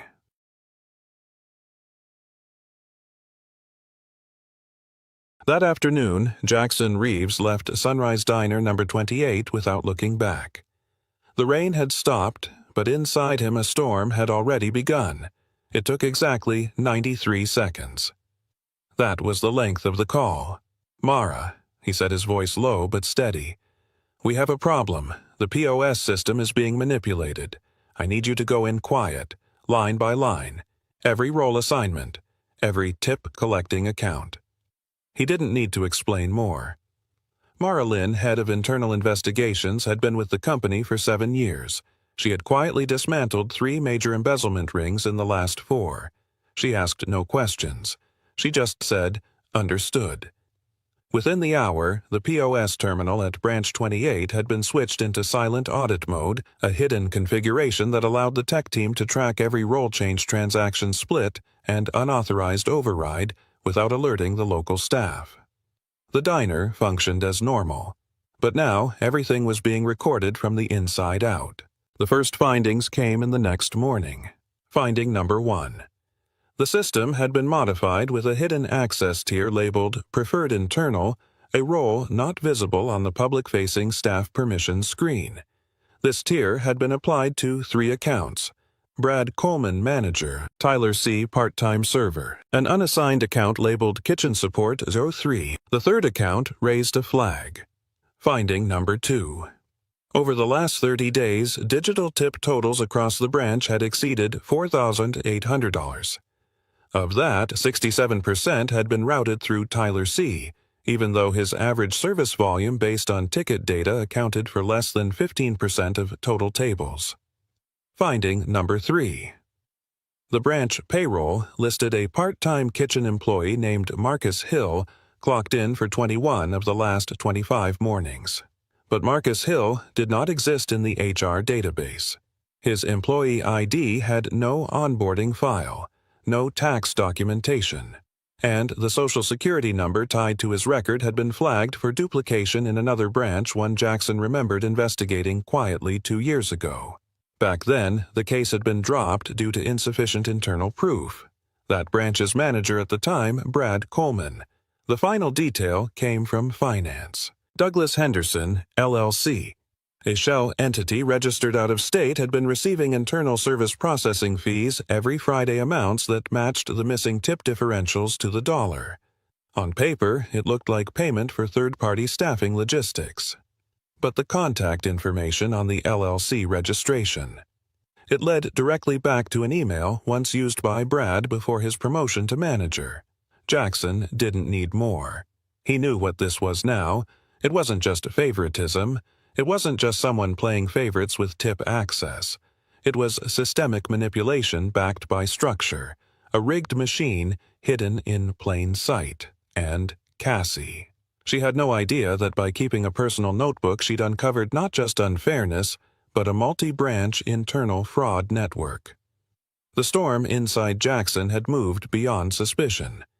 Now it had a name, a pattern, a lead, and it would end exactly where it started, with a coffee, a slice of toast, and a woman the system tried to erase.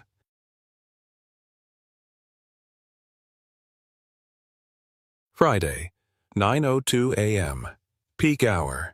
Inside Sunrise Diner number 28, the tables were full. The coffee machine hissed steadily. The air smelled like buttered toast and reheated bacon. Cassie was still working the floor, this time with a new trainee shadowing her moves. Her apron was already spotted from the first rush, but her pace hadn't slowed.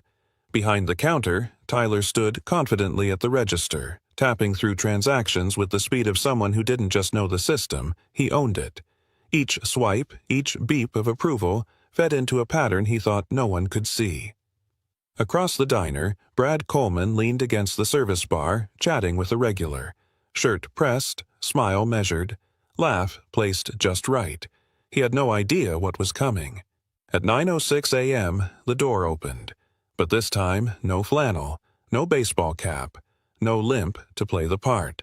Jackson Reeves walked in wearing a charcoal gray suit, the same one he wore when opening the company's 50th location. His posture was straight, his expression unreadable. Right behind him was Mara, tablet in hand, already pulled up to the live POS audit screen. The moment they stepped in, silence hit the room like someone had flipped a switch. Brad froze mid-sentence. Tyler's hands slowed above the touchscreen.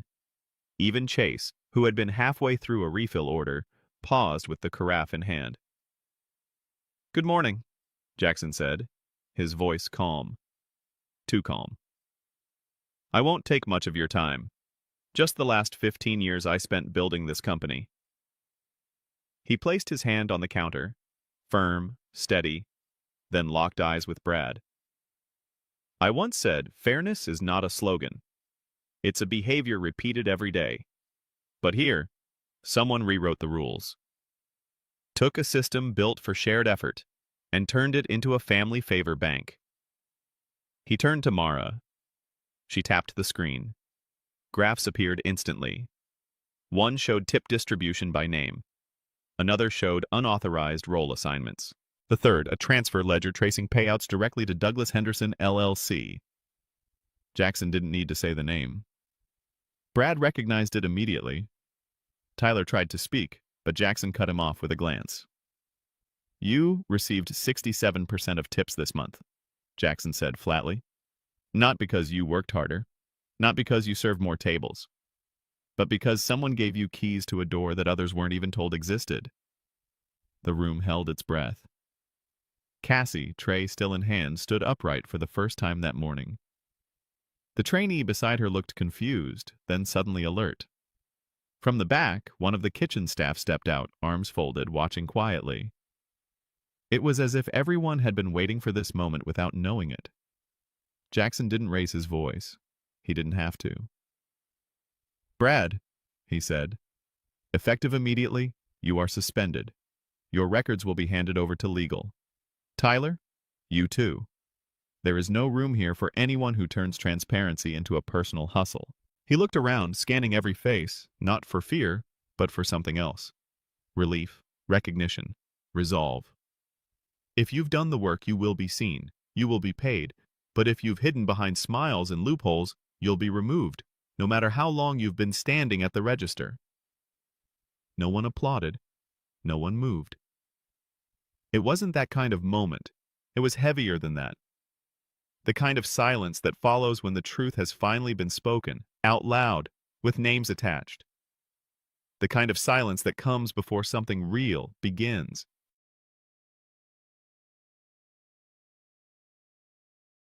Jackson didn't step away from the counter just yet. He scanned the diner, the faces behind the aprons, the eyes behind the silence. Some looked down, others finally looked up. Then his attention shifted to the POS terminal still paused behind Tyler. He pointed to it. "Starting today," he said, "this system will no longer be controlled by a privileged few."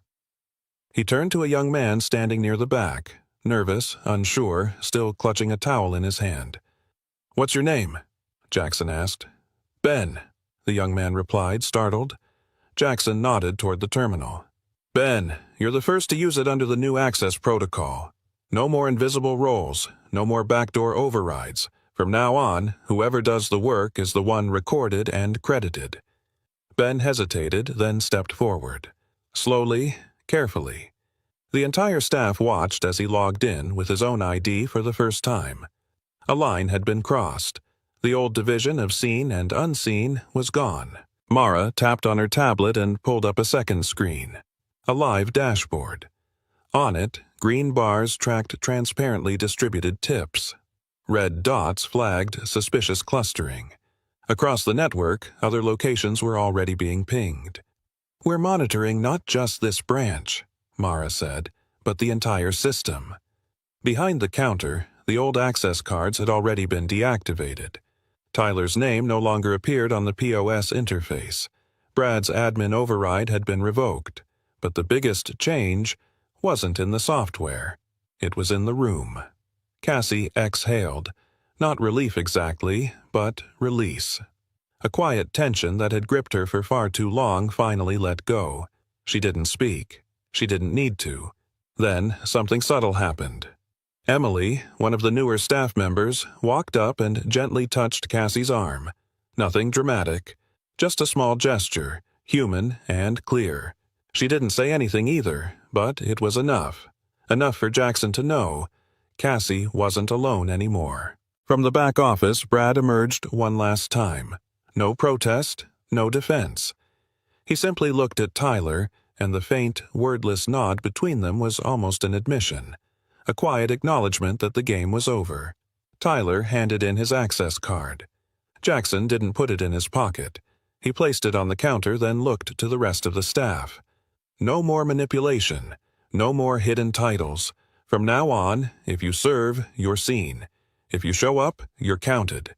This isn't just a patch. It's a new operating standard. He stepped back.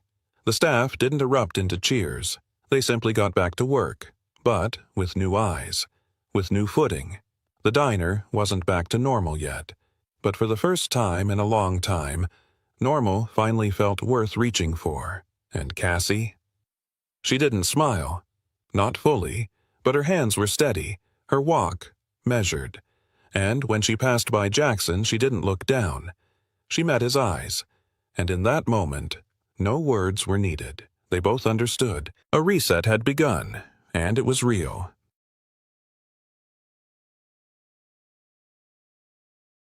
One month passed at Sunrise Diner, number 28. The early mornings no longer carried the scent of silent exhaustion.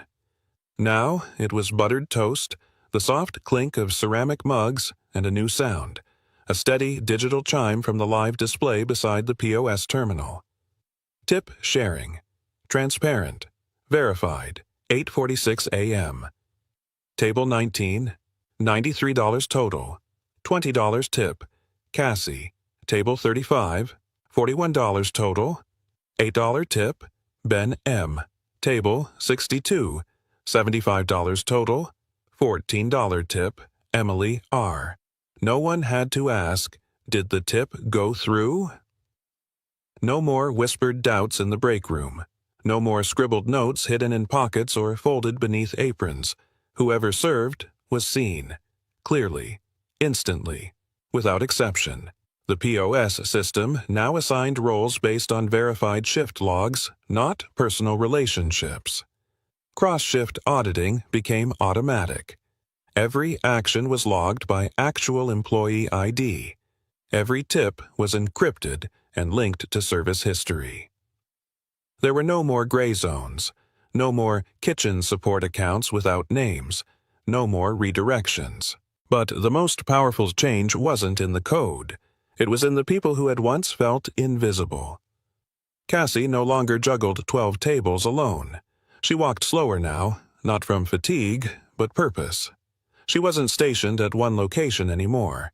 She had become a regional training manager, tasked with rolling out the transparent tip-sharing model across every outdated Sunrise branch. She didn't carry a PowerPoint. She didn't speak from a podium. She brought a story, a quiet one, and the old truth in that story spoke louder than any reform memo ever could. At Branch 42, a new hire named Nena sent her a message.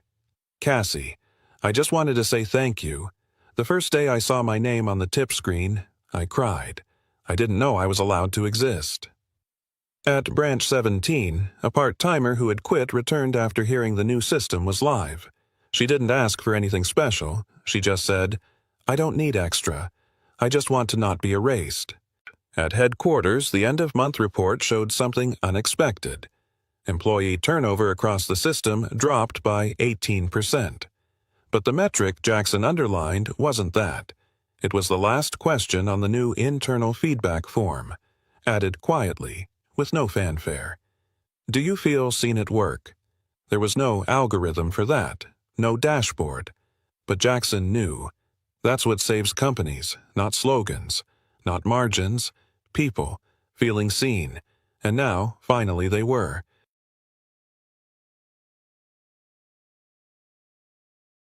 One quiet morning, Jackson Reeves returned to Sunrise Diner, number 28. No team, no announcement, No audit. Just him, walking through the door the same way he had weeks earlier, only now with no disguise, no layers. He sat at the same corner table. The light hit the surface differently now, less like something hiding dust, more like something finally allowed to shine. The coffee came without ceremony. The toast was warm. No one interrupted him. Cassie didn't notice him at first. She wasn't on the floor anymore. She was near the counter, guiding a group of new hires on how to check their POS access before starting shift. She spoke clearly, calmly, not with authority, but with confidence, the kind that doesn't need to raise its voice. Jackson didn't stay long. Before leaving, he folded a $20 bill beneath his half-eaten pancake and slid a handwritten note under the plate. "Thank you for writing it down when everyone else looked away. You're not alone anymore, and neither is anyone else." Cassie found it while bussing the table. She didn't open it immediately. She just looked at it, exhaled softly, and folded it like something she already knew by heart. Some words don't need repeating.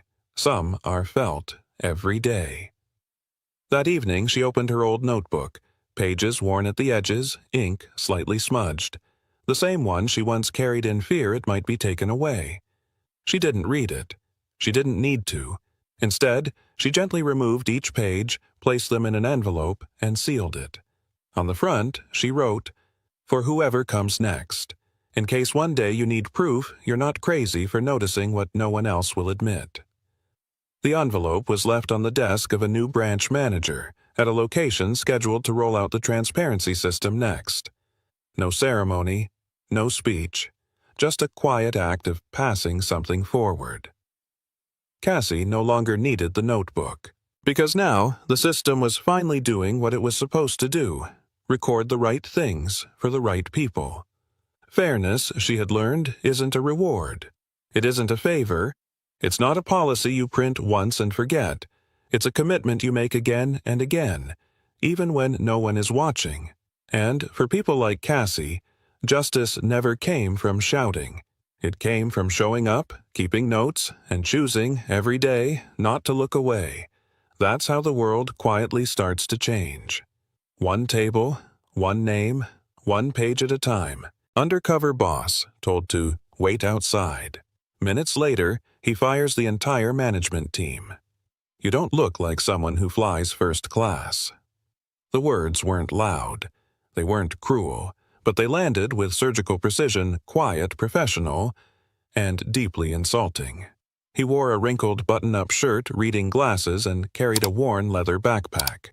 No tailored suit, no flashy watch, no sense of urgency. Just moments later, a younger man in a charcoal blazer approached the same lounge. No ID check, no questions. "Welcome, Mr. Cole." 1A. "Right. Your usual scotch is waiting." The man still standing outside didn't speak. He didn't protest. He simply blinked slowly and pulled a small notebook from his coat pocket. Because this wasn't the first time he'd seen this happen. It was the 23rd. But this time, it had just happened to him. His name, Jackson Blake, 47 years old, founder and CEO of Skybridge Airlines. But today, he wasn't the boss. Today, he was Jim Harper, an ordinary traveler on a 2-week undercover mission to expose hidden injustice inside his own company. "I was denied entry to my own lounge because I didn't look expensive enough. If this happened to you, how would you feel? 1. Humiliated like your worth was judged by your clothes. 2. Unbothered thinking maybe it was just a security check. Comment 1 or 2 below. This isn't fiction. This is one of those real undercover boss stories. And this time the boss isn't walking away quietly.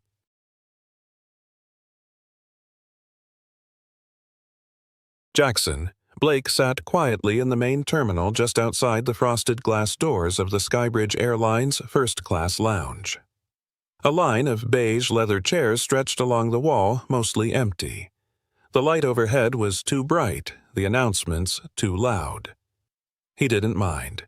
He reached into the inside pocket of his well-worn jacket and pulled out a small black notebook, leather-bound, scuffed at the edges, the corners curling from constant use. He flipped past the pages, tight handwriting, one observation after another. Dates, times, gate numbers. No emotion. Just facts. He added a new line. Access denied to lounge. No smile. No verification. No effort. Outfit judged. Assumed economy. His jaw didn't tighten. His shoulders didn't move. But inside something settled. This wasn't a glitch. This wasn't one employee having a bad day. This was a pattern. A culture. A quiet sort of gatekeeping that lived in plain sight. He had seen it play out dozens of times over the past 10 days. A man in cargo shorts and a faded college hoodie politely offering his platinum card at the counter only to be asked for additional ID. An elderly woman traveling alone ignored as she tried to lift her suitcase into the overhead compartment while the sharply dressed businessman 2 rows down was assisted before he even stood up. A young couple in matching travel sweatshirts being told the upgrade list had already closed as a solo traveler with cufflinks and a Swiss carry-on was ushered into first class 10 minutes later. Jackson had documented them all. Quietly. Thoroughly. And then, this morning, it happened to him. He didn't shout. He didn't correct the staff member when she said, "We just need to verify your status again, sir. This lounge is for our premium guests only." He didn't flinch when the man behind him, crisp gray suit watch glinting under the light, was welcomed inside with a cheerful, "Welcome back, Mr. Cole." Scotch waiting as always. No, Jackson had simply nodded once, stepped aside, sat down in the public terminal, and opened his notebook. The irony didn't sting. It clarified. He had built this airline, brick by brick, plane by plane, policy by policy. From a charter startup with 1 leased aircraft to a nationally trusted brand with 28,000 employees and flights in every major U.S. city. And yet today, wearing off-the-rack clothes and no visible badge of status, he didn't look like someone who belonged in the first-class lounge. And that was exactly the problem. He scanned the room again. The lounge attendant Sarah Jennings' nameplate shining was back to smiling at another customer. This one carried a leather briefcase and a designer laptop sleeve. It had always been there, he realized. This subtle filtering of who seemed important enough, who looked the part. But it wasn't in the training manuals. It wasn't in the tech systems. It was in the silences. The split-second glances. The tightening of a smile. It was everywhere, and it had gone unnoticed. Until now. Jackson leaned back in his seat, closed the notebook slowly, and looked up at the ceiling. He'd been on the road 10 days. He was tired, but the story wasn't finished. Not yet. Tomorrow, he would fly again. 2 more routes, 3 more lounges, a few more patterns to uncover, and then he would return to headquarters. Not as Jim Harper, not as a man in jeans and a flannel jacket, but as Jackson Blake, CEO, founder, and the man who had just become his own evidence.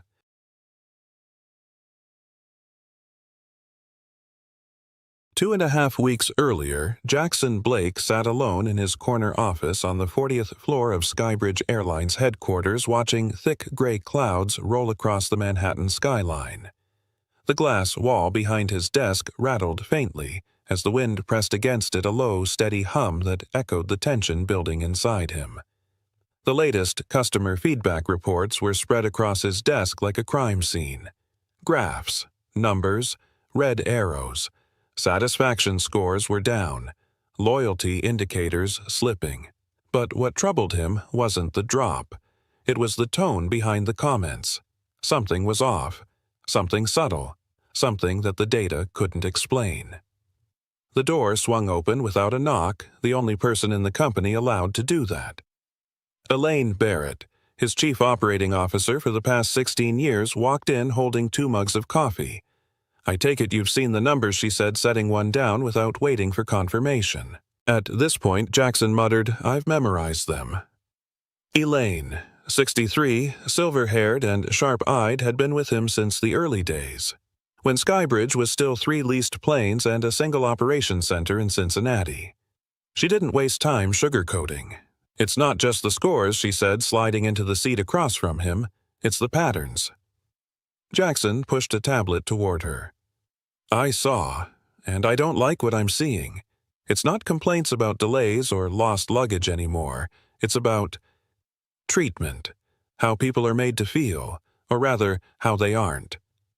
Elaine nodded. The board's already jittery. Larson called this morning. Jackson rolled his eyes. Larson's been jittery since we didn't install gold fixtures in the first-class lavatories. He'll be fine. But the unease lingered. He leaned back in his chair, tapping a pen against his knuckle. Something's changed out there, Elaine. And it's not something I can fix from up here. Elaine gave him a look, the kind that usually came right before he did something reckless. You're thinking about going undercover again, aren't you? Jackson didn't answer immediately. He didn't need to. The idea was already crystallizing in his mind. Remember 2010, he said finally, when our regional routes on the East Coast were bleeding passengers and no one could figure out why, you posed as a gate agent in Charlotte for 3 weeks, pulled a muscle in your back, and uncovered that whole mess with the subcontracted staff skipping safety checks. Elaine winced. Don't remind me. I still can't lift a suitcase above my head. Jackson smiled faintly. We learned more in those 3 weeks than in a year's worth of meetings. You're not exactly low profile these days, she warned. You're on the cover of trade magazines. That Forbes event. The gala last fall. He turned to glance at the wall behind him, a tidy row of awards photographs and news clippings. Most of them dated. His last major press photo was nearly a year old. To most of our frontline staff, he said, I'm just a name in an onboarding video. And that's exactly what makes this possible. Elaine studied him. You're serious? He nodded. 2 weeks.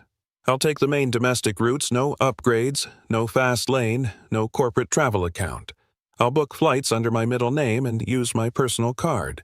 If there's a crack in our culture, I want to feel it for myself. And how exactly do you plan to explain the CEO vanishing for 2 weeks during a performance dip? Jackson reached for a folder tucked beneath a stack of expense reports. The leadership retreat you've been trying to send me to in Aspen. She groaned. You hated that idea. I still do, but it makes a perfect alibi. Elaine took a long sip of coffee. You understand if something goes wrong. I know, he said quietly. But if we don't find the problem now, we won't have a company left to fix. She stood brushing invisible lint off her jacket. Daily check-ins, no exceptions. And if anything seems unsafe, if someone starts connecting dots, you pull the plug. Understood. She paused at the door, turning back to him. This is a terrible idea. It's the right one, Jackson replied. There was a long silence between them, the kind forged only through years of trust. Then Elaine sighed. Fine. But if you end up scrubbing floors in Phoenix again, don't come crying to me. He chuckled softly. Noted. As the door closed behind her, Jackson turned back to the window. The clouds had thickened.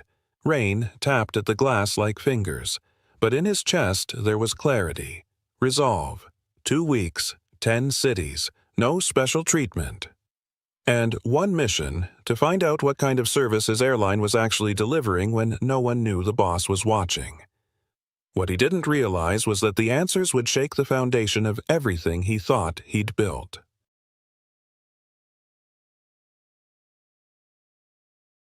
The transformation was simpler than Jackson expected. A few changes of clothing, mid-range brands bought off-the-rack neutral colors intentionally forgettable. A pair of non-prescription glasses, the kind that fogged slightly when he walked through a terminal. And the most effective disguise of all, the kind of beard a man only grows when he's stopped caring what people think. He booked all of his flights under his middle name, James Harper, using a personal email and credit card, bypassing the Skybridge executive account. He maintained his actual frequent flyer status, but avoided any perks, no early boarding, no express check-in, no lounge access unless he paid for it like anyone else. To the world, he was Jim Harper, a retired school administrator visiting old friends across the country. His first few flights were uneventful. Boston to Chicago, Chicago to Denver. On paper, they were fine. On the surface, even pleasant. But Jackson wasn't looking at the surface. He was watching closely, tracking glances, greetings, tones of voice where smiles landed and where they didn't. And very quickly, a rhythm began to emerge. Politeness, yes. but with a pattern. On the Boston leg, he saw a woman in her 60s, smartly dressed but carrying a scuffed suitcase, passed over for boarding assistance, while a man with a leather duffel and AirPods was escorted to the jet bridge with a grin and a "Right this way, sir." In Chicago, he watched a couple in jeans and matching sweatshirts be asked to step aside while their seats were rechecked even though they were already on the upgrade list. 10 minutes later, a man in a crisp quarter-zip pullover was bumped to first class without hesitation. Jackson noted everything. Page after page in his notebook filled with timestamps, names, and specific phrases. Not one incident was overtly disrespectful, but there was a current running beneath it all, an unspoken filter that divided people into categories. Those who looked the part and those who didn't. On the Denver route, the pattern sharpened. Jackson had chosen a middle seat on Purpose Road 22 between a sleepy college student and a business traveler with too much cologne. He sat quietly watching. As passengers boarded, he noticed a young mother struggling to collapse her stroller at the gate. The agent behind the counter didn't offer help. But when the man behind her pressed Slack's glossy haircut arrived, the same agent stepped out from behind the counter to personally carry his briefcase on board. The same flight, a flight attendant, Diane, by her name tag, walked past an older man trying to lift his bag into the overhead. She didn't stop. But 2 rows later, she interrupted her routine to offer help to a younger man in designer sneakers who hadn't even asked. Jackson wrote it down. Same pen, same hand, same rising feeling in his gut. By the end of that flight, he had logged 4 distinct examples of subtle appearance-based favoritism. Not cruel, not loud, but consistent. That night in his Denver hotel room, he lined up the notebook pages from the last 5 days. The pattern wasn't anecdotal anymore. It was a thread, and it was tightening. He wasn't dealing with random one-off judgments. He was watching a system of behavior shaped by optics. The next morning, he was scheduled to fly from Denver back to Atlanta, a turnaround route. Routine on paper. But he had a feeling. Something in his gut told him the mask might slip again. He didn't know that this flight and what happened before it would be the moment that confirmed his worst suspicion that this problem wasn't just cultural, it was structural. It had roots, and they were deeper than anyone at headquarters had realized.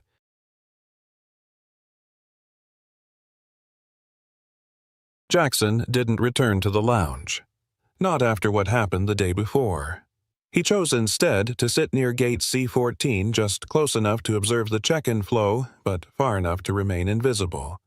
He carried a small cup of black coffee and that same unassuming leather notebook now nearly half full.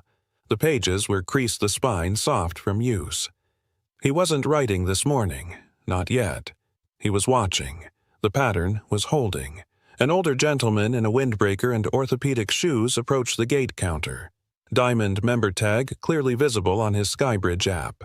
The agent, a young man with too much gel in his hair, barely glanced up. "You're a little early, sir. We'll call boarding by group." 10 minutes later, a woman in business casual with a designer tote walked up.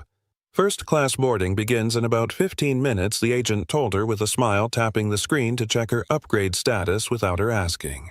Jackson didn't flinch. He didn't sigh. He just turned the page in his notebook and started a new line. 2 customers. Same status. Different energy. That's when he heard the voice. "They did the same thing to me last month." Jackson looked up. A man in his late 50s had settled into the seat beside him, resting a worn canvas carry-on at his feet. He wore travel slacks, a collared shirt, and a windbreaker that had seen miles. His tone was casual, almost friendly, but there was something underneath, like someone who had stopped expecting things to improve and learned to call it what it was. "The lounge staff?" Jackson asked. "Yep," the man said, nodding toward the entrance. "Sarah's been doing that move for months. Delays the ones she thinks don't belong. Fast-tracks the ones who look the part." Jackson tilted his head slightly. "You fly often," the man smiled. "David Mitchell. Diamond since 2007. I used to be proud of that. Now it just feels like a label that only works when I wear a suit." Jackson offered his hand. "Jim Harper. Platinum." David shook it. "You new to this route?" "Not exactly," Jackson said. "I'm doing some observations." David raised an eyebrow but didn't pry. Instead, he leaned back in his seat and scanned the gate area like someone who'd done it hundreds of times. "You start to notice it when you don't travel for the meetings anymore," he said. "I used to be VP of sales. Now I consult, so I dress how I want." That's when things changed. Jackson listened. Used to get pre-boarding friendly greetings upgrades like clockwork. Then suddenly I'm waiting longer getting randomly re-verified, missing out on upgrades even when I'm at the top of the list. Thought I was imagining it, until I started keeping notes. Jackson felt his pulse quicken. "You keep notes?" he asked. David reached into his carry-on and pulled out a folded sheet of paper. Printed dates, notes in the margins, flight numbers.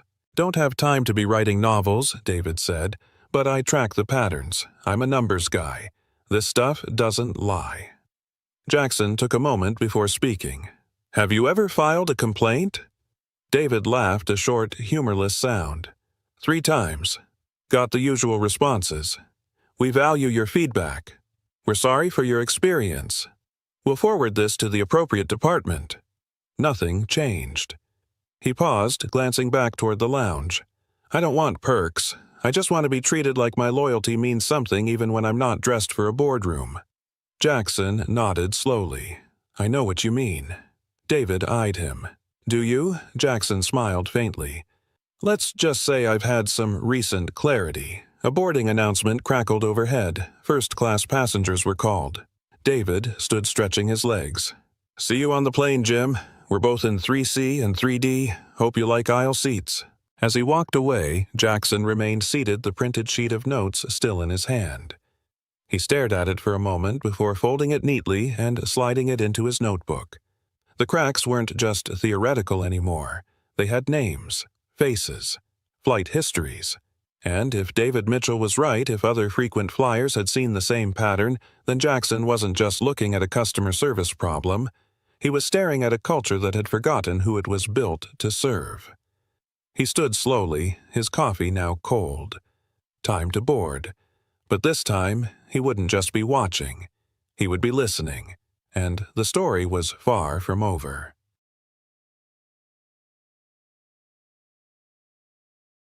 The flight from Atlanta to Los Angeles was half-full quiet and running 10 minutes behind.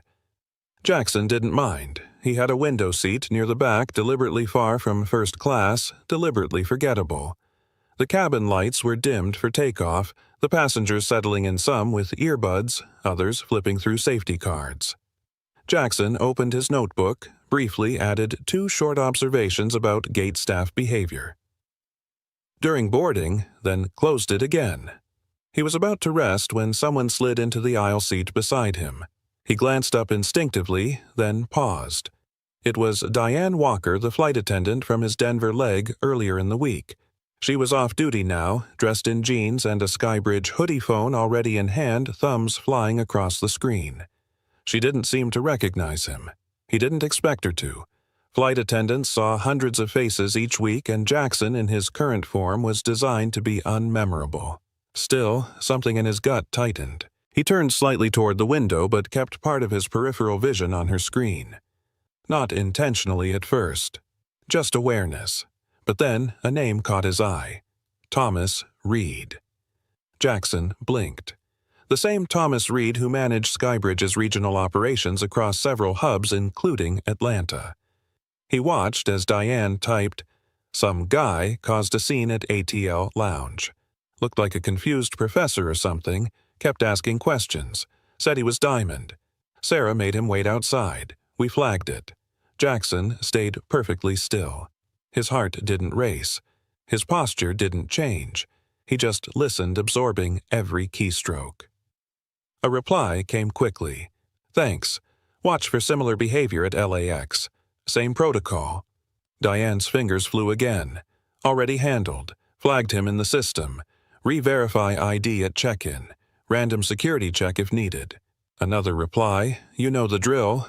Diane responded with a thumbs-up emoji and tucked the phone away. Jackson exhaled slowly, silently. It wasn't just intuition anymore. It wasn't unconscious bias. It wasn't an inconsistent customer experience. It was a system, a coordinated system. One that didn't live in public-facing policy documents but in messages like these carried out quietly by people who thought no one was watching. People who had decided, whether from culture assumption or directive, that certain passengers didn't deserve trust, that appearance, tone, or clothing were grounds for suspicion. He kept his face calm, his expression neutral. The lights dimmed further. Diane pulled out a neck pillow and leaned back. She still didn't realize who he was. But now Jackson knew exactly who she was and who she worked with. This wasn't a case of bad manners. It was targeted, deliberate, and sanctioned by someone with authority. And, for the first time since this journey began, Jackson felt not just frustration, but fury. A quiet, focused kind. The kind that didn't explode, it planned.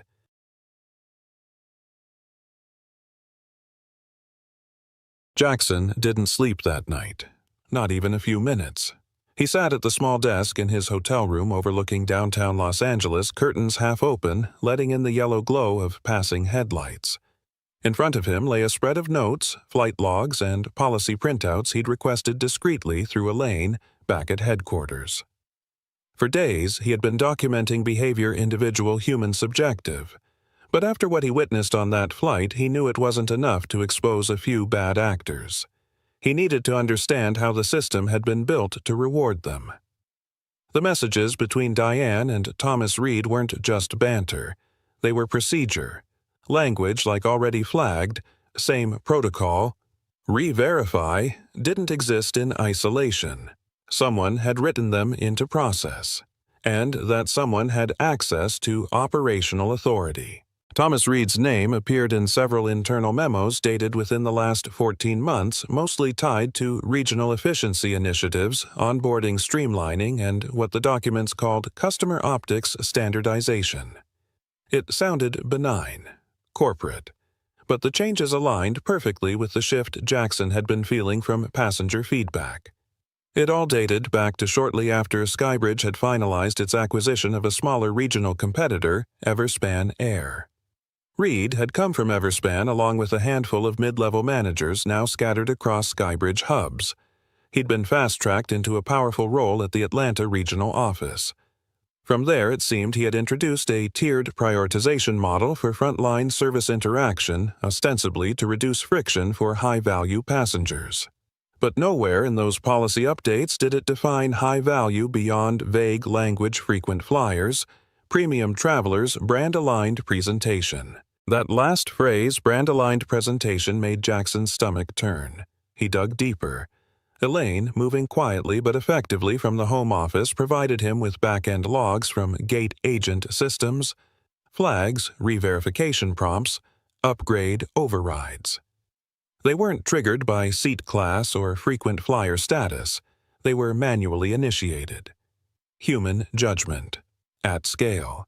What had begun as a way to streamline guest experience had become a filter for performative class signaling. People who didn't look premium were being quietly sorted, delayed, and in some cases outright denied services they had earned. The data didn't just confirm the trend, it exposed intent. Jackson traced several of the override actions back to Sarah Jennings, the lounge attendant from Atlanta. He found more linked to Kevin Rowe, a gate agent in LAX. Diane, of course, was already on his mental list. He compiled names, timestamps, flagged accounts. All of it added up to a soft system of exclusion executed behind smiles and uniforms. He added one final name to his notes. Thomas Reed, the architect. And somewhere likely buried in a meeting calendar or a hallway conversation, no one recorded Reed had given the green light for this philosophy to take root. Jackson sat back as dawn bled into the skyline. This wasn't a training issue. It wasn't a case of outdated protocol. It was a leadership problem. Someone had decided that dignity was conditional and handed the power to enforce it to people with no business deciding who mattered. Jackson didn't need more confirmation. He needed accountability. But first, he needed to see how far the rot had spread.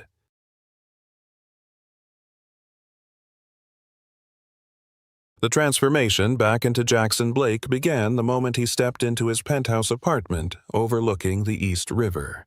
The glasses came off. The beard, once salt and pepper and intentional in its unkemptness, was shaved clean. The faded travel shirt and walking shoes were replaced by a tailored navy suit and polished Oxfords that hadn't touched a terminal floor in over 2 weeks. He tied his signature blue silk tie with practiced precision, studying his reflection not to admire, but to realign. He didn't look different. He looked like himself again. But what he carried inside, no mirror could show. The next morning, the Skybridge Executive Building buzzed with the usual morning rhythm, cheerful greetings at reception, baristas offering preferred orders without being asked. Polished shoes echoing against glass and granite. But when Jackson Blake walked into the lobby, the mood shifted, not because they recognized the man returning from an alleged Aspen leadership retreat, but because of the look in his eyes. Focused, controlled, quietly explosive. Elaine met him on the 40th floor, waiting in his office with a stack of personnel files, flagged reports, and a laptop already connected to the boardroom AV system. "The meeting's at 11, she said. "Legal is on standby. HR has been briefed. No one knows specifics." Jackson nodded and shrugged off his coat. Pushback. Larson complained. Said he had a charity auction in the Hamptons. I told him he could explain that to shareholders if he preferred. Jackson's mouth twitched. "He'll be there."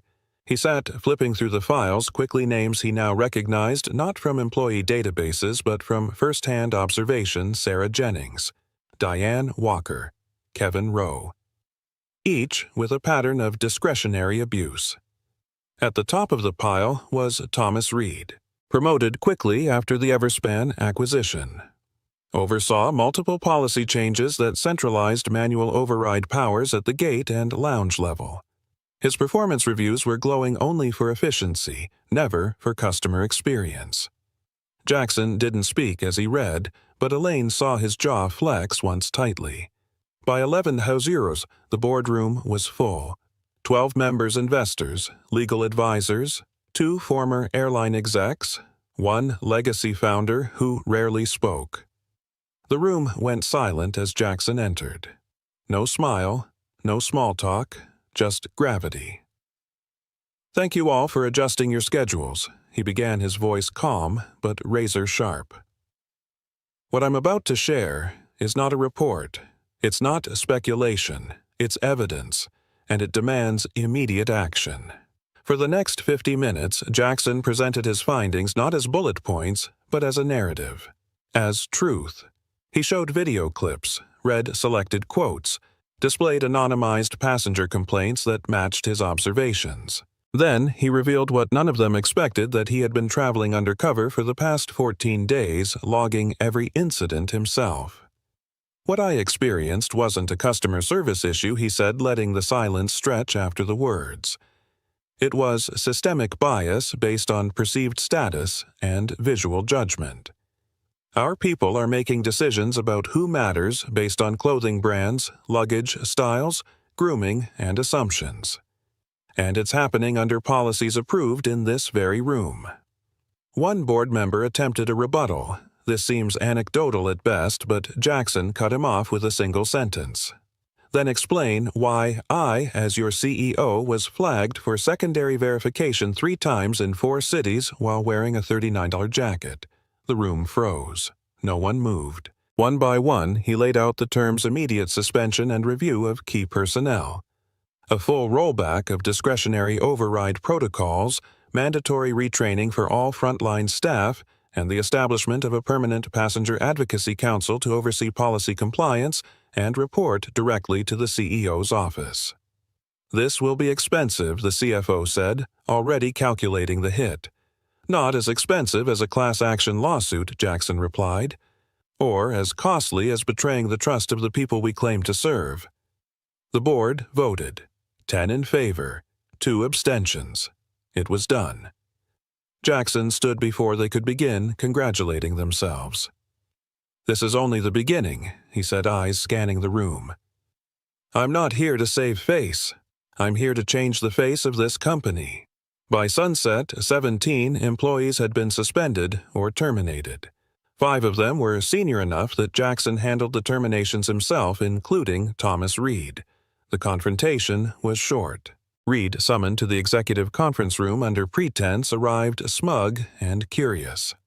His expression shifted when he saw Jackson sitting alone, a folder in front of him. Mr. Reed, Jackson said, not rising. "Please sit." Reed sat. "Is this about the upcoming policy review?" Jackson slid the folder across the table.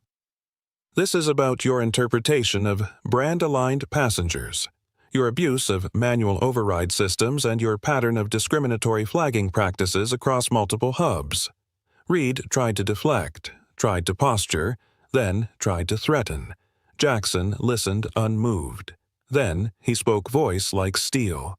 "You had the arrogance to assume no one was watching. You were wrong." He didn't raise his voice. He didn't need to. When security arrived, Reed didn't resist. He looked back once, perhaps still hoping for some kind of reprieve. But Jackson had already opened the next file. That night he stood in his office overlooking the city, hands in his pockets, the lights of incoming planes blinking in the distance. Elaine entered quietly. "It's done," she said. "Systems locked. Access revoked. Legal satisfied. We begin rebuilding tomorrow." Jackson nodded but didn't turn. "Book a company-wide broadcast. First thing in the morning. Every employee. Every terminal. I want them to hear it from me. No more whisper chains. No more assumptions. Already scheduled?" Elaine replied. She paused. "You did the right thing, Jackson." He exhaled slowly. "Let's just hope it's not too late to make it right."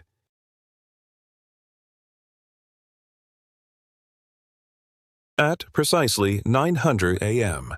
Eastern, Jackson, Blake stood alone in the Skybridge broadcast studio, eyes locked on the camera lens as the red light blinked on. Across the country in lounges, break rooms, flight decks, and baggage tunnels, over 24,000 employees watched live. No script, no teleprompter. Just Jackson in a dark suit, sleeves rolled to his elbows, and a quiet gravity in his voice that silenced even the noisiest terminals. "Many of you know me as the founder of this company," he began. "What you may not know is that I started Skybridge with a folding table, 2 routes, and no guarantee we'd make it past 6 months. I used to sweep our hangars myself. I've loaded bags in the rain, served drinks during weather delays, and apologized face-to-face to customers we failed. I built this airline not just to fly people, but to serve them fairly and with dignity. Somewhere along the way, we started measuring passengers by the wrong criteria, and for that, I take full responsibility." He paused, letting the silence carry. 2 weeks ago, I left this office and became a passenger again. Not as your CEO, not as a name on the side of the aircraft. Just a man in seat 22B, and what I saw changed everything. Not because of how I was treated, but because of how I saw others being treated. People like David Mitchell, a 15-year diamond flyer who was dismissed because he didn't look like he belonged in first class anymore. People like the older woman lifting her own bag while staff looked the other way.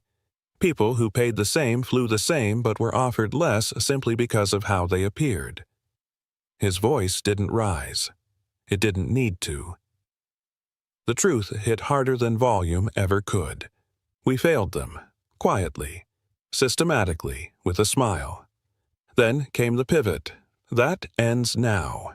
As of yesterday, we've removed 17 employees whose actions violated our values. We've suspended outdated override protocols that enabled discrimination. And we're creating a permanent passenger advisory council made up of real customers who will have direct input into how we serve from boarding to baggage claim. We are also launching a leadership immersion program. Every VP, every director, including myself, will spend 2 days a year working frontline roles. If you're going to lead, you're going to understand what leading means. Another pause. A quieter one. You may be wondering why I'm telling you all this. The answer is simple. Because silence is complicity, and this company will no longer be complicit. He exhaled softly, then leaned forward, just slightly lowering his voice, not for drama, but for honesty. When I was 19, I got stranded at an airport overnight. My flight had been canceled. No money, no hotel voucher, just me and a vending machine that ate the last $3 I had. I asked a gate agent for help. She looked me over backpack-frayed jeans, maybe too tired to smile, and said, "You'll figure it out." That night, I slept between chairs while families around me boarded other flights. I promised myself if I ever built something in this world, no one who came through my doors would be treated like that. He looked directly into the camera, eyes steady. Somewhere along the way, I forgot that promise. But I remember now. The light above the camera dimmed, the broadcast ended, and across every Skybridge terminal a ripple moved through the ranks. Some employees looked down, quietly reflecting.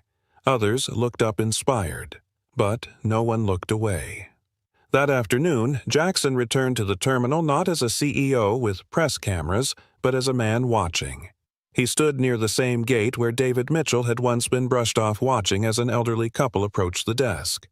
This time the agent smiled first, checked them in, walked around the counter to offer boarding assistance. No fancy luggage, no elite labels, just two people seen. It was a start. Later that week, Jackson invited David Mitchell to his office. No cameras, no reporters, just two men seated in a quiet room overlooking the tarmac. You didn't have to speak up that day, Jackson told him, but you did, and it made a difference. David smiled. All I ever wanted was to matter to the company I stayed loyal to. Jackson nodded. You still do. You always did. We just stopped showing it. He handed David 2 first-class vouchers anywhere Skybridge flew. A gesture, not a payoff. But more importantly, he offered David a seat on the new advisory council. David accepted with one condition. Don't forget, this happened, and don't let it happen again. Jackson looked him in the eye. I won't. That night back in his office, Jackson wrote one final note in his notebook before closing it for good. Respect isn't a feature, it's the flight. The next morning, every Skybridge employee received a message, new training modules, revised standards, and one simple directive at the top of every onboarding document moving forward. Every passenger, every time. If this story moved you, tell us how. Have you ever felt overlooked because of how you looked, dressed, or spoke? Share your experience in the comments. Someone out there needs to hear it. And if you believe in real change, real leadership, and real stories that matter, don't forget to subscribe for the next Undercover Boss story. We've got more coming, and trust us, you won't want to miss what happens next. Undercover Boss gets apple pie, sees the filling, and instantly calls restaurant manager. They're old. Half of them can't even taste the difference. The words weren't shouted. They were whispered, smug, cruel, and careless, and they were said within earshot of a man they never should have underestimated. No suit, no entourage. Just a 47-year-old man in a plain button-down shirt holding a warm slice of apple pie, the same pie that made his family's name famous. From the outside, it looked perfect. Golden crust, cinnamon glaze, nostalgic aroma. But with one slow cut, the filling oozed out watery artificial wrong. He took a bite, and everything stopped. I know that recipe. That isn't it. That's not apple pie. That's betrayal in a crust.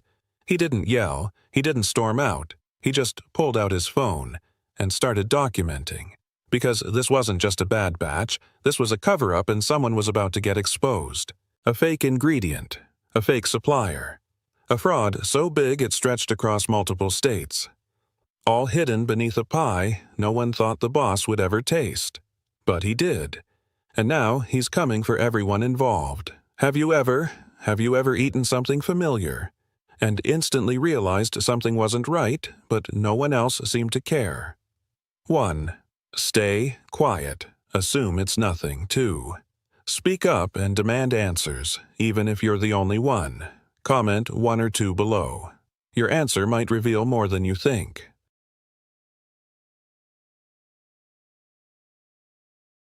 Jackson Hart tugged his baseball cap lower as he stepped through the front doors of the Golden Hearth Bakery and Grill in Scranton, Pennsylvania. The soft smell of cinnamon and browned butter floated faintly in the air, but something didn't sit right. The glass display case had fingerprints across the front, and the marble counters bore streaks of caramel that should have been wiped clean hours ago. Behind the register, a teenager leaned against the pastry rack, scrolling on her phone, oblivious. For most customers, it would have been nothing. An off shift, a minor lapse. But Jackson wasn't most customers. He was the man whose family name sat etched in every Golden Hearth location across the country. From a single pie stand at county fairs to a national brand with over 600 locations, he'd built this from scratch. But this particular franchise, the one in Scranton, had been flashing yellow on his regional reports for weeks. Margins too high, costs too low. And yet no complaints, no red flags from the local team. It didn't add up. Just a slice of classic apple pie, Jackson said, keeping his tone casual. He handed over a 10 and noted how the cashier barely looked up, punched the keys with one hand and shoved his change across the counter with the other. No smile, no eye contact, and certainly no welcome to Golden Hearth. The greeting every employee was trained to give. Strike one. He carried his receipt to a corner booth near the window. From there, he could observe the floor and kitchen pass-through while blending into the lunchtime crowd. His disguise, dark jeans, plain tee, and two-day stubble had worked in 5 other cities. No one gave him a second glance. Not even when the girl called out number 42. Jackson stood and picked up his tray.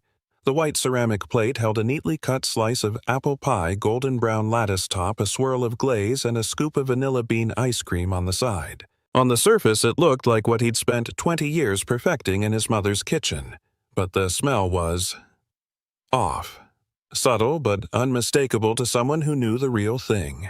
He sat down and with practiced hands slid his fork cleanly through the pie. The crust gave way and the filling slowly slumped outward. Jackson leaned in. No texture, no sliced fruit, just a glossy, oversweetened goop the color of canned syrup. He frowned. The filling should have had layers warm apple slices with a bit of resistance, flecks of cinnamon, traces of nutmeg. This was mushy, artificial, almost gelatinous. He took a bite. Immediately, his taste buds recoiled. The sweetness was sharp chemical. The aftertaste lingered metallic and unnatural. It wasn't just off-brand, it was fraudulent. Jackson had tasted every batch of that pie since he was 27. He could have identified it blindfolded. This wasn't his product. He forced himself to chew, swallow, and set the fork down.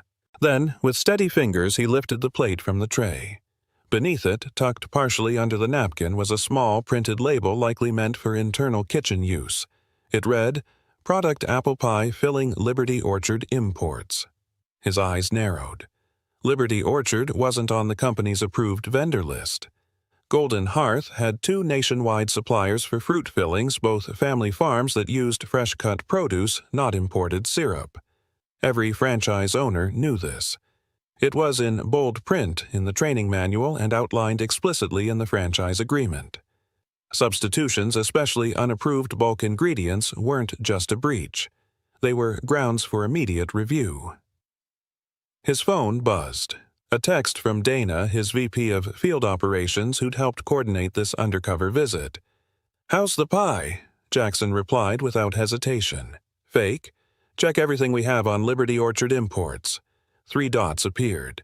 Then, "That's not one of ours." Jackson stared at the pie again, his expression darkening. This wasn't a fluke or a lazy shortcut. This was calculated. A decision. Someone had swapped out the one product that defined the brand and hoped no one would notice. They were wrong. He noticed. And if you're starting to notice something too, don't keep it to yourself. Share this story and subscribe so you don't miss what's coming next. Sometimes all it takes is one bite to reveal the truth.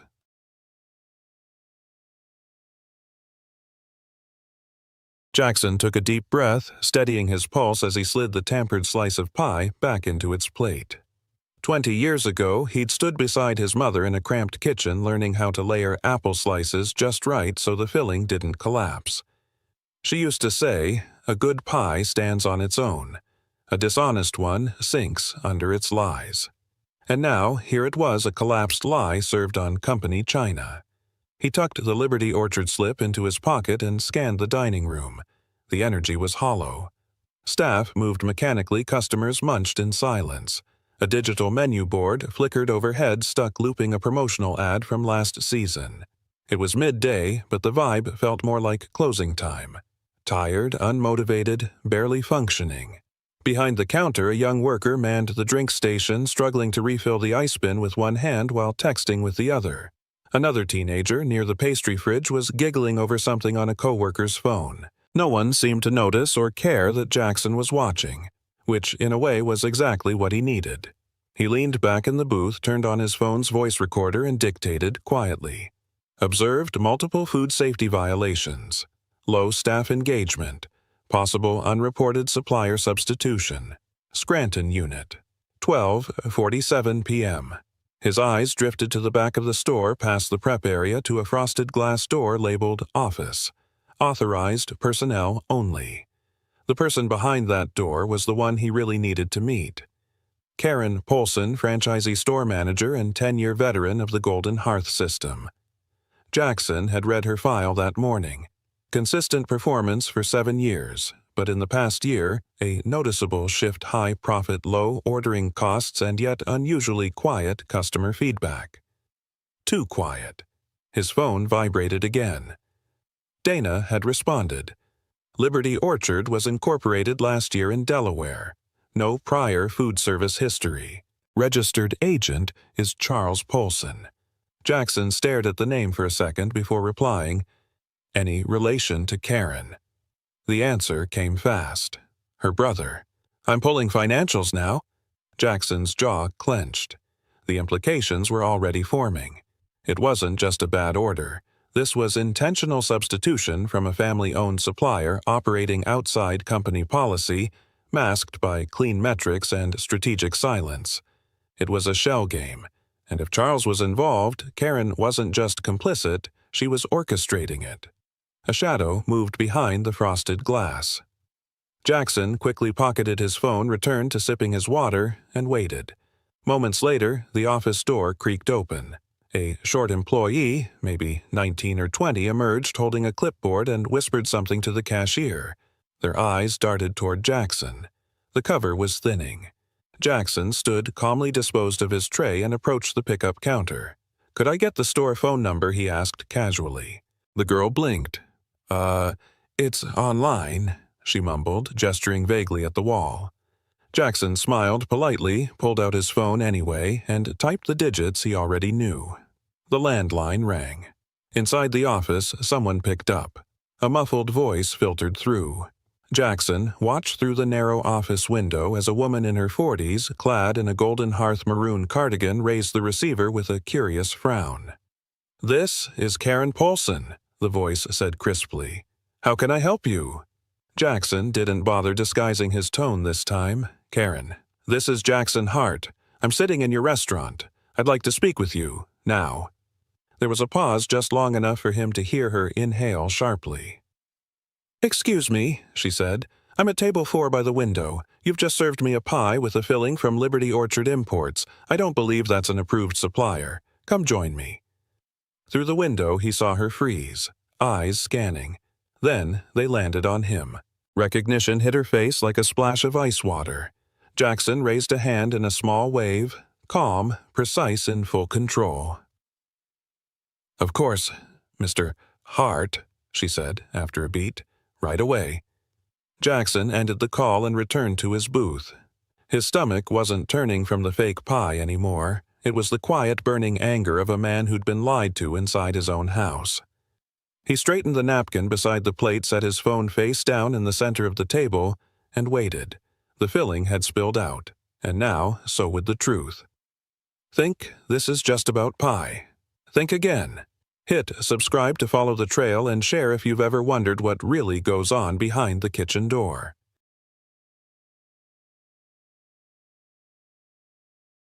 Karen Polson stepped out of the office with a smoothness that would have fooled anyone else. She was composed, professional, every strand of her blonde bob in place, her cardigan neatly buttoned. But Jackson had been in enough boardrooms and ambush interviews to spot the tightness around her eyes, the practiced smile that didn't touch her cheeks. "Mr. Hart," she said as she approached the booth, voice calm, but breath a little too controlled. "What a surprise! If we'd known—" "You didn't." Jackson interrupted, gesturing to the empty seat across from him. "Sit." She obeyed, but not before glancing quickly toward the kitchen where several employees had paused mid-motion, sensing something was off. One of them whispered to another who glanced back at the booth before disappearing into the walk-in fridge. Jackson noted it all. He slid the plate of half-eaten pie toward her. "Go on, take a bite." Karen blinked confused. "Sir." "That pie. Take a bite. You tell me what you taste." She hesitated, then picked up the fork, cut a small piece, and chewed. She chewed too long. "Well," Jackson asked. "It's a little sweeter than usual," maybe she said carefully, "but our batches do vary slightly." "No, they don't," Jackson said flatly. "Not if they're made to spec. Not if they're made with the filling we've used since 2008. And certainly not if they're made from fresh-cut apples, which this isn't." Karen folded her hands tightly in her lap. "I can assure you, Mr. Hart, we maintain Golden Hearth standards in every aspect." He pulled the Liberty Orchard label from his pocket and placed it on the table between them. "Then explain this." Her eyes flicked down, froze, then slowly lifted back to meet his. "We've had some supply delays recently," she said almost too quickly, "especially with the inflation on produce. Liberty Orchard provided us with a short-term alternative at a competitive rate. Without authorization," Jackson cut in. "Without informing corporate. And without updating the supplier database, which if I hadn't looked under that plate you would have continued hiding. Mr. Hart." "I understand how this looks." Karen said, her tone shifting to something firmer, more defensive. "But we've been operating under extreme constraints. Logistics issues, labor shortages. Everyone is adapting. I made the call to keep the store running and avoid waste." "You made the call," Jackson echoed. "To compromise our product, our brand, my family's name. And you didn't even have the decency to tell us." Karen straightened her spine. "It was never about deceit. It was about survival. The cost of our original filling has gone up nearly 60% since last fall. If I had stuck to the manual, I'd be operating at a loss. And instead, you've been padding your profit margin," Jackson said, his voice cool and level, "because this isn't just about one location. I've already received a breakdown showing that your numbers didn't just survive, they improved. You're spending less, reporting more, and you've done it quietly enough that no one flagged it. Until now." Karen opened her mouth, then shut it again. Jackson leaned back and let the silence stretch. Every second made her more uncomfortable. "Tell me, Karen," he said finally, "how long have you been using Liberty Orchard products?" "4 months. And is it just the filling?" She hesitated. "A few other items. Brownie mix, canned cherries. We've kept it within reason." "You've kept it in the dark," Jackson said, correcting her. He picked up his phone and tapped the screen. The voice recorder was already running. He placed it face up on the table between them. "We'll be testing the samples today. If you'd like to add any context, now's the time." Karen's posture stiffened. Her tone cooled. "I believe I'll wait to speak with legal counsel." Jackson nodded slowly. "That's your right." He gathered the plate and the Liberty Orchard slip and slipped both into a zippered pouch. The restaurant hummed behind them, but the air around the booth had gone still. "You'll be hearing from us again soon," he said. "In the meantime, I suggest you don't change a thing. Leave the records intact. Don't warn anyone." Karen said nothing. She only watched him as he stood, her jaw tight. Jackson turned to leave but stopped after a few steps. "And Karen," he said over his shoulder, "if you've built your profits on lies, you'd better hope they don't crumble as fast as your pie filling." He walked out of the store into the cold Pennsylvania air, slipping his phone into his pocket and his thoughts into a warpath. The pie had cracked. The truth was leaking out, and Jackson Hart had just taken the first bite.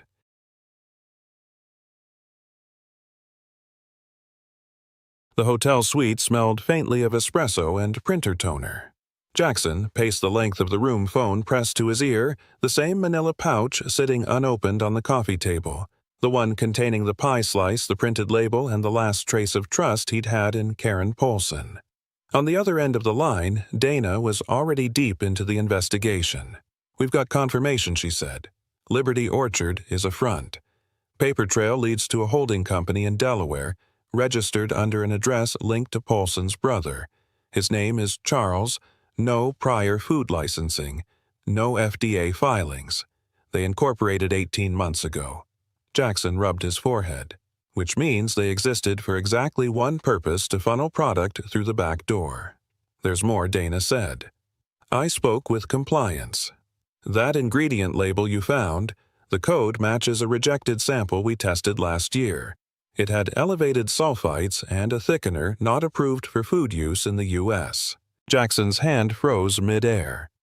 "You're telling me Karen's been serving pie with a filling that wouldn't pass FDA inspection?" "Yes. And based on the invoice dates, she's been doing it for at least 4 months. Quietly. Consistently." Jackson walked to the minibar, poured himself a glass of water, and stared at the amber-colored slice under plastic wrap on the table. It looked harmless, familiar even, but it wasn't what it claimed to be, and that made it dangerous. "I want testing done," he said. "Full spectrum. Composition, preservatives, anything outside spec. Pull the lab team off whatever they're working on and get them here. I've already called them," Dana replied. "ETA is under an hour." True to her word, 45 minutes later, a knock came at the door. Jackson opened it to find Dr. Elena Mead, the lead food scientist from Golden Hearth's internal quality control team, rolling in a sleek black testing unit that looked like a medical-grade suitcase on wheels. She offered a curt nod. "I assume this is urgent." Jackson handed her the pouch. "It's not just a substandard substitute. We think it's a manufactured filler blend from an unauthorized supplier. Possibly dangerous." Dr. Mead pulled on gloves and began laying out sterile slides, pipettes, and a portable spectrometer. She worked quickly, professionally, a woman used to identifying deception in grams and molecules. Jackson stood back, arms crossed, eyes fixed on the pie as she extracted a sliver of filling and placed it under the scanner. "What are we comparing it to?" she asked. "Recipe version 3.7. The same one we've used for every national distribution since 2011. Real fruit. No synthetic thickeners. No high-density preservatives." Dr. Mead tapped the screen. Baseline loaded. They waited. The machine hummed. Scans ran. Data filled the screen in quiet clinical increments. Finally, she turned the monitor toward Jackson. 2 graphs appeared side by side, one for the original recipe, one for the sample. "You don't need a lab coat to see this," she said. "Protein ratios are off by 38%. Natural sugars are replaced almost entirely by corn-derived glucose.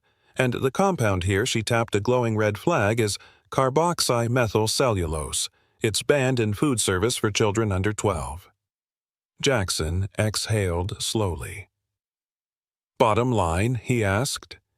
"This isn't food," Dr. Mead said. "It's chemistry. Molded to look like pie. And if this is what customers have been eating for months, you have a much bigger problem than just fraud." As she packed up her kit, Jackson returned to his phone. Dana had just sent another update, this one colder than the last. "We pulled merchant logs from Scranton and cross-referenced them with shipping records. Our authorized suppliers haven't made a single delivery to that store in 5 months. 5 months. That meant every bite, every slice served at that location had come from a black market operation masquerading as home-style goodness." Jackson sat down heavily on the edge of the bed. He thought of the customers, families, children, seniors, people who trusted the brand to mean what it said, homemade, quality, real ingredients always. Instead, they'd been fed something else entirely. His phone buzzed again. "You need to see this," Dana texted. "We traced payments from Polson's store to Liberty Orchard's bank account. Guess who signs them?" Jackson didn't need to guess. He opened the attachment and saw the scanned signature, Karen Polson. Neat, deliberate. Dozens of transactions, all structured just below the internal audit threshold. He picked up the pie box and looked at it one more time. Same box, same crust, same lattice pattern. But inside, a lie. And now he knew it didn't stop in Scranton. It was time to find out how deep it went.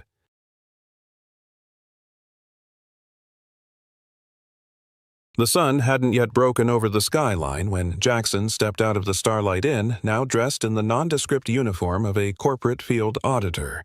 Khaki slacks, navy-collared shirt, a clipboard tucked under his arm, and a freshly laminated badge clipped to his chest that read Quality Assurance Golden Hearth Regional. A pair of glasses he didn't need completed the disguise. With Dana's help, he had been inserted into the store's schedule as Mr. Jameson, an unannounced internal inspector doing spot checks on cleanliness, storage, and food quality. His goal wasn't to catch crumbs in corners. It was to find what lay beneath the crust and who was helping hide it. As he stepped through the glass doors of the Scranton location, the same faintly sweet scent greeted him. But now it felt like perfume on a corpse. A young man in his early 20s stood behind the counter, visibly nervous. "You must be Mr. Jameson. I was told to expect you." Jackson offered a firm handshake. "That's right. I'll need access to storage prep log supplier records. I won't interfere with service." The employee name tag read, Evan led him past the kitchen toward the back room. Jackson made note of the workers as they passed the same faces from the day before, now stiffer, more alert. Word had gotten around. Karen Polson wasn't in yet. Her shift started later in the morning. "All our invoices are digital now," Evan explained as they entered the back office. "Miss Polson keeps the paper backups in her drawer." Jackson sat at the desk and fired up the terminal. Dana's software had already created a backdoor into the system, masked as a maintenance update, which allowed him to download every vendor entry order history and inventory report without triggering alerts. "You're in," Dana whispered through the earpiece hidden in his collar. Scranton's records look clean at first glance. Regular orders from Maple Valley Orchards and Prescott Farms. "Which we know never delivered," Jackson muttered. "Correct. But those records were copied and duplicated. There's a hidden file tree labeled Vendor Alt." Jackson opened the folder and found it a parallel set of invoices from Liberty Orchard Imports, all paid under a dummy business unit named Local Product Initiative. "They're keeping 2 sets of books," he said quietly. "One for headquarters, one for themselves." Dana confirmed I cross-referenced the timestamps. They matched the gaps in corporate shipping logs. Liberty Orchard made at least 18 deliveries in the last 90 days, all undocumented by our system. Jackson printed a few of the falsified invoices and tucked them into his clipboard. He then asked Evan for access to the current stock. "Need to pull visual samples of fillings, crust mix, anything proprietary," he said. Evan nodded, clearly uncomfortable. "Sure, just heads up, Miss Paulson handles most of that herself." "I'm sure she does," Jackson said flatly. In the walk-in freezer, he found crates labeled in neat handwriting. Some bore Golden Hearth's official stamp. Others were blank white boxes with a tiny Liberty Orchard code in the corner. He took pictures, opened one, and saw the same dull, syrupy mix he'd tasted the day before, packed in plastic bags unlabeled except for a batch number. "These were never meant for inspection," he whispered. "They're hiding them in plain sight." A few minutes later, Evan returned with a tray. "Here's a sample of everything we have in rotation." Jackson examined the lineup: raw filling, thawed filling, baked crust, and finished slices. He noted inconsistencies immediately. Texture, irregularities, color mismatches. Filling that jiggled more like gelatin than fruit. "How long have you worked here?" he asked casually. 9 months, Evan said. "Transferred from Allentown when Miss Paulson got promoted here. And have you noticed any changes in ingredients since then?" Evan hesitated. "I'm not involved in ordering. She's pretty strict about who touches vendor stuff. But I've seen deliveries come in from some local trucks that don't have Golden Hearth branding." Jackson jotted it down. "If you had concerns about product quality, who would you report to? We're told to go directly to her. She says handling things internally creates a stronger team culture." He paused, then lowered his voice. "But one guy, Carlos, used to be assistant manager. Said he tried raising issues and ended up getting all his hours cut. He quit 2 weeks later." Jackson gave a polite nod, thanked Devon, and headed back to the office, his mind already racing. Liberty Orchard wasn't a loophole. It was a system. Someone had designed it to run parallel to corporate processes, feeding off the brand's integrity while funneling profits quietly away. Back at the desk, Jackson pulled out his phone. Dana's voice came through low and urgent.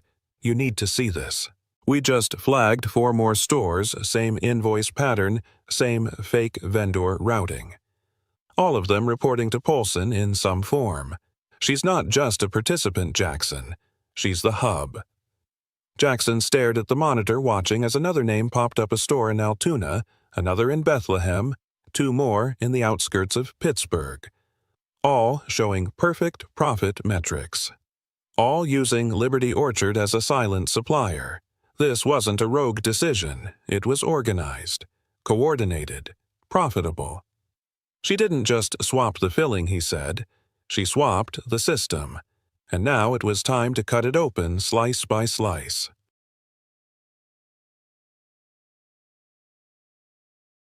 The air in the employee break room was stale and oversweet, as if someone had sprayed too much air freshener to cover up the faint scent of refrigerated pie dough. Jackson sat at the far end of the table with a clipboard balanced on his knee, the same quality assurance badge clipped to his shirt, a calm expression masking the calculations firing off in his mind. Over the course of 2 hours, he'd quietly requested to speak with each member of the day shift staff one at a time behind closed doors. No rush, just standard procedural interviews. It didn't take long to notice a pattern. The answers were polished. Too polished. No issues with suppliers. "We love working here. Miss Polson runs a tight ship." Every sentence sounded like it had been lifted from a training manual or rehearsed. Even the tone was uniform, cautious but cheerful. A few of the more junior employees avoided eye contact altogether. Jackson thanked each of them politely, took his notes, and waited for the next. Finally, a younger employee stepped into the room, fidgeting with the edge of her apron. Her name tag read Tasha. The way she perched on the edge of the seat, backpack still half on one shoulder, told him everything he needed to know. She was new and nervous. 3 weeks, she answered when he asked how long she'd been with the Scranton store. "It's my first real job." "And how's the training been?" Jackson asked. "Do you feel like everything matches what you learned in orientation?" Tasha hesitated. I guess so. I don't have much to compare it to." He leaned in, slightly lowering his voice. "Tasha, anything you tell me here stays between us. These interviews are anonymous. We're just trying to get a better sense of how things really run." Her fingers tightened around the strap of her backpack. "Miss Polson, she has ways of finding things out." "What do you mean?" Tasha's eyes flicked to the closed door. "She says everything here stays in-house, that corporate doesn't like being bothered with small stuff, and last week she made us all sign these papers, confidentiality forms," she said, but it didn't feel normal. "Do you remember what the forms said?" "Just that we're not supposed to discuss operations with anyone outside the store. No social media posts, no talking to customers about ingredients, no mentioning vendors, even to family." Jackson's pen paused mid-stroke. "And what happens if someone does?" Tasha swallowed. "Well, James used to work back of house. Said something once about the filling tasting weird. 2 days later, he was cleaning bathrooms and getting scheduled for 4 hours a week. Did he quit? He stopped showing up." Jackson tapped his clipboard gently, keeping his tone neutral. "Do you know who delivers your filling now?" Tasha nodded slowly. "It's not the Golden Hearth truck. It's this white van, no logo. Shows up early Tuesday and Friday mornings. We're not allowed in the kitchen when it arrives. Miss Polson handles it herself." Jackson leaned back, connecting mental dots faster than he could write them. "Has anyone ever tried to report concerns to the company? Carlos did," she said, lowering her voice further. "He used to be assistant manager. Told me he called the ethics hotline once. 2 days later, Miss Polson said he'd been transferred to a new location. But Dion in the kitchen found his uniform in the trash. Have you seen anything since then?" "Only that, no one talks about it. Dion pretends nothing happened. Marcus keeps his head down.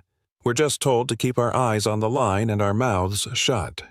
Jackson stood slowly and thanked her for her time. She hesitated before leaving. "Is something wrong, sir?" He gave her a small smile. "That's what we're here to find out." As she left, he remained seated for a few moments staring at the notes on his clipboard. Notes that now painted a picture of quiet fear, invisible control, and institutionalized silence. A manager who intercepted complaints before they could reach corporate. Employees too scared to speak.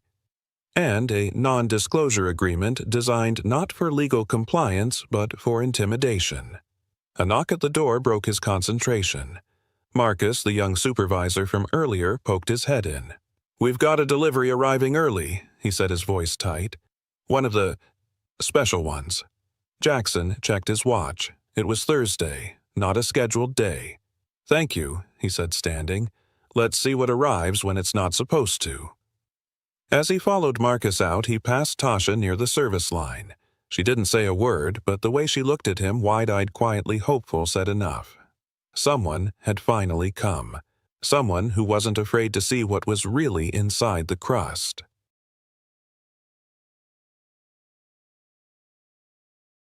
The delivery van pulled up 15 minutes early. No logo, no uniformed driver. Just a white panel truck with dark-tinted windows and a back gate that stuck halfway before it clattered open. Jackson watched from the far end of the prep line, clipboard in hand, blending in as the staff hustled around him. Karen Paulson had arrived moments earlier, her face composed, her energy sharper than usual. She hadn't acknowledged Jackson beyond a clipped nod, the smile gone, replaced with quiet calculation. As the driver unloaded unmarked crates, Karen barked quick instructions. "Everyone, stay up front. This takes 5 minutes." Jackson stepped closer to the walk-in cooler, observing without interfering. One of the crates was clearly marked with a black Sharpie LO3821, the same code stamped on the sample he'd tested the night before. She wheeled the crate into the back storage herself, locking the cooler behind her. Nobody else moved. Nobody questioned it. When she emerged, she smoothed her apron and turned to Marcus, the floor supervisor. "Take over register. I'll be in the office." Jackson approached. "Mind if we review the invoice for that shipment?" Karen didn't blink. "It's already logged in the system. I'd still like to see the physical copy." "Standard QA protocol, that won't be necessary." Her tone was flat, not rude, just firm. "Final." Jackson stared at her for a long beat. "Ms. Paulson, I'd like to speak with you privately. 10 minutes." She sighed, forced a smile, and gestured toward the break room. He followed, closing the door gently behind them. Then he reached into his back pocket and removed his ID badge, not the QA tag, but the real one. Founder, CEO. He placed it on the table. Karen's face didn't change. Not at first. She simply stared at the badge, then at him, then back again. The color in her cheeks slowly drained. Her hands, resting on her lap, curled into themselves. "I thought you looked familiar," she murmured. "Not familiar enough," Jackson said, "until now." A long silence passed between them.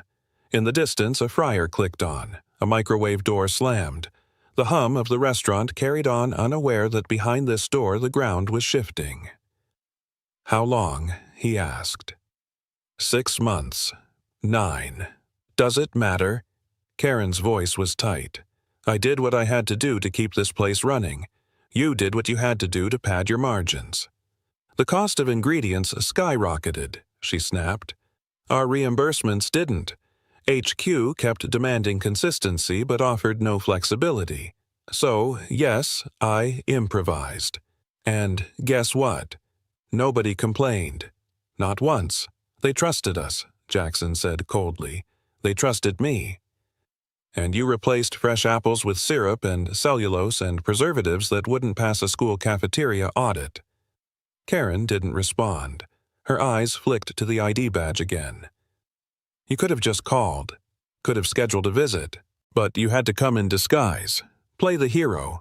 "This isn't about me," Jackson replied. "It's about the 12 stores I now know are part of this. The matching invoices, the vendor shell accounts, the employees who've been silenced with fake NDAs, the intimidation, the lies." Her lips pressed into a thin line. You don't understand what it's been like out here. You're right, Jackson said. I don't know what it's like to risk people's health to protect a bonus. She stood then, abrupt. If this is the part where you fire me, do it. But don't pretend you're doing it for justice. You're doing it because I made it work better than you could. Jackson remained seated steady. You're not wrong. You made it efficient, profitable. But the thing about shortcuts is they always lead somewhere, and we're there now. A knock at the door interrupted them. Marcus entered, his expression uneasy. Sorry to interrupt, but... There's a woman from corporate. Dana, I think she's at the front with... Other people? Karen's eyes widened just slightly. Security, 3 of them. And legal. Jackson rose from his chair. Thank you, Marcus. Please ask all staff to report to the dining area. We're closing temporarily. Karen didn't say a word as Jackson stepped out, but he could feel the heat of her glare follow him. Out front, the store had gone quiet. Dana stood near the entrance with 3 legal representatives and a clipboard of prepared statements. Several customers had been politely asked to leave with full refunds and vouchers for future meals. Jackson took the center of the floor. Attention, everyone. My name is Jackson Hart. I'm the founder and CEO of Golden Hearth. And effective immediately, this store is closing for internal audit. The staff froze. A few gasped. Tasha stood behind the counter, eyes wide, hand half raised to cover her mouth. Jackson continued, his voice steady. You're not in trouble. Most of you had no idea what's been happening. But we now have evidence of widespread fraud involving unauthorized ingredients, falsified records, and deliberate concealment. Starting now, this ends. Behind him, Dana stepped forward. All team members will be interviewed over the next few days. You will be placed on paid leave. Those who cooperate fully will keep their positions when we reopen. Those who participated knowingly will not. Jackson turned to look at Karen, who had finally emerged from the back. Her posture had changed. Less combative, more cornered. She opened her mouth as if to speak, then thought better of it. The words wouldn't save her now. Jackson turned back to the staff. If you ever wondered whether someone was watching someone listening, the answer is yes.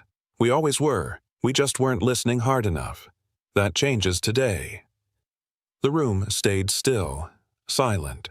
But it wasn't the silence of fear anymore. It was the silence that comes just before the storm passes and something better takes its place.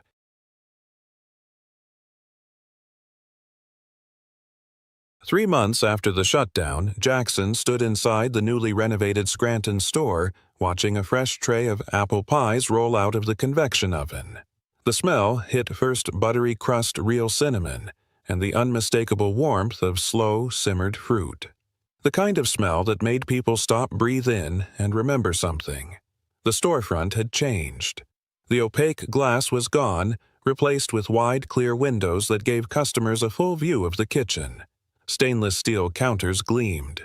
New labeling systems sat beside each prep station, and every box of ingredients from flour to filling bore a bright red QR code that linked directly to a live verification system.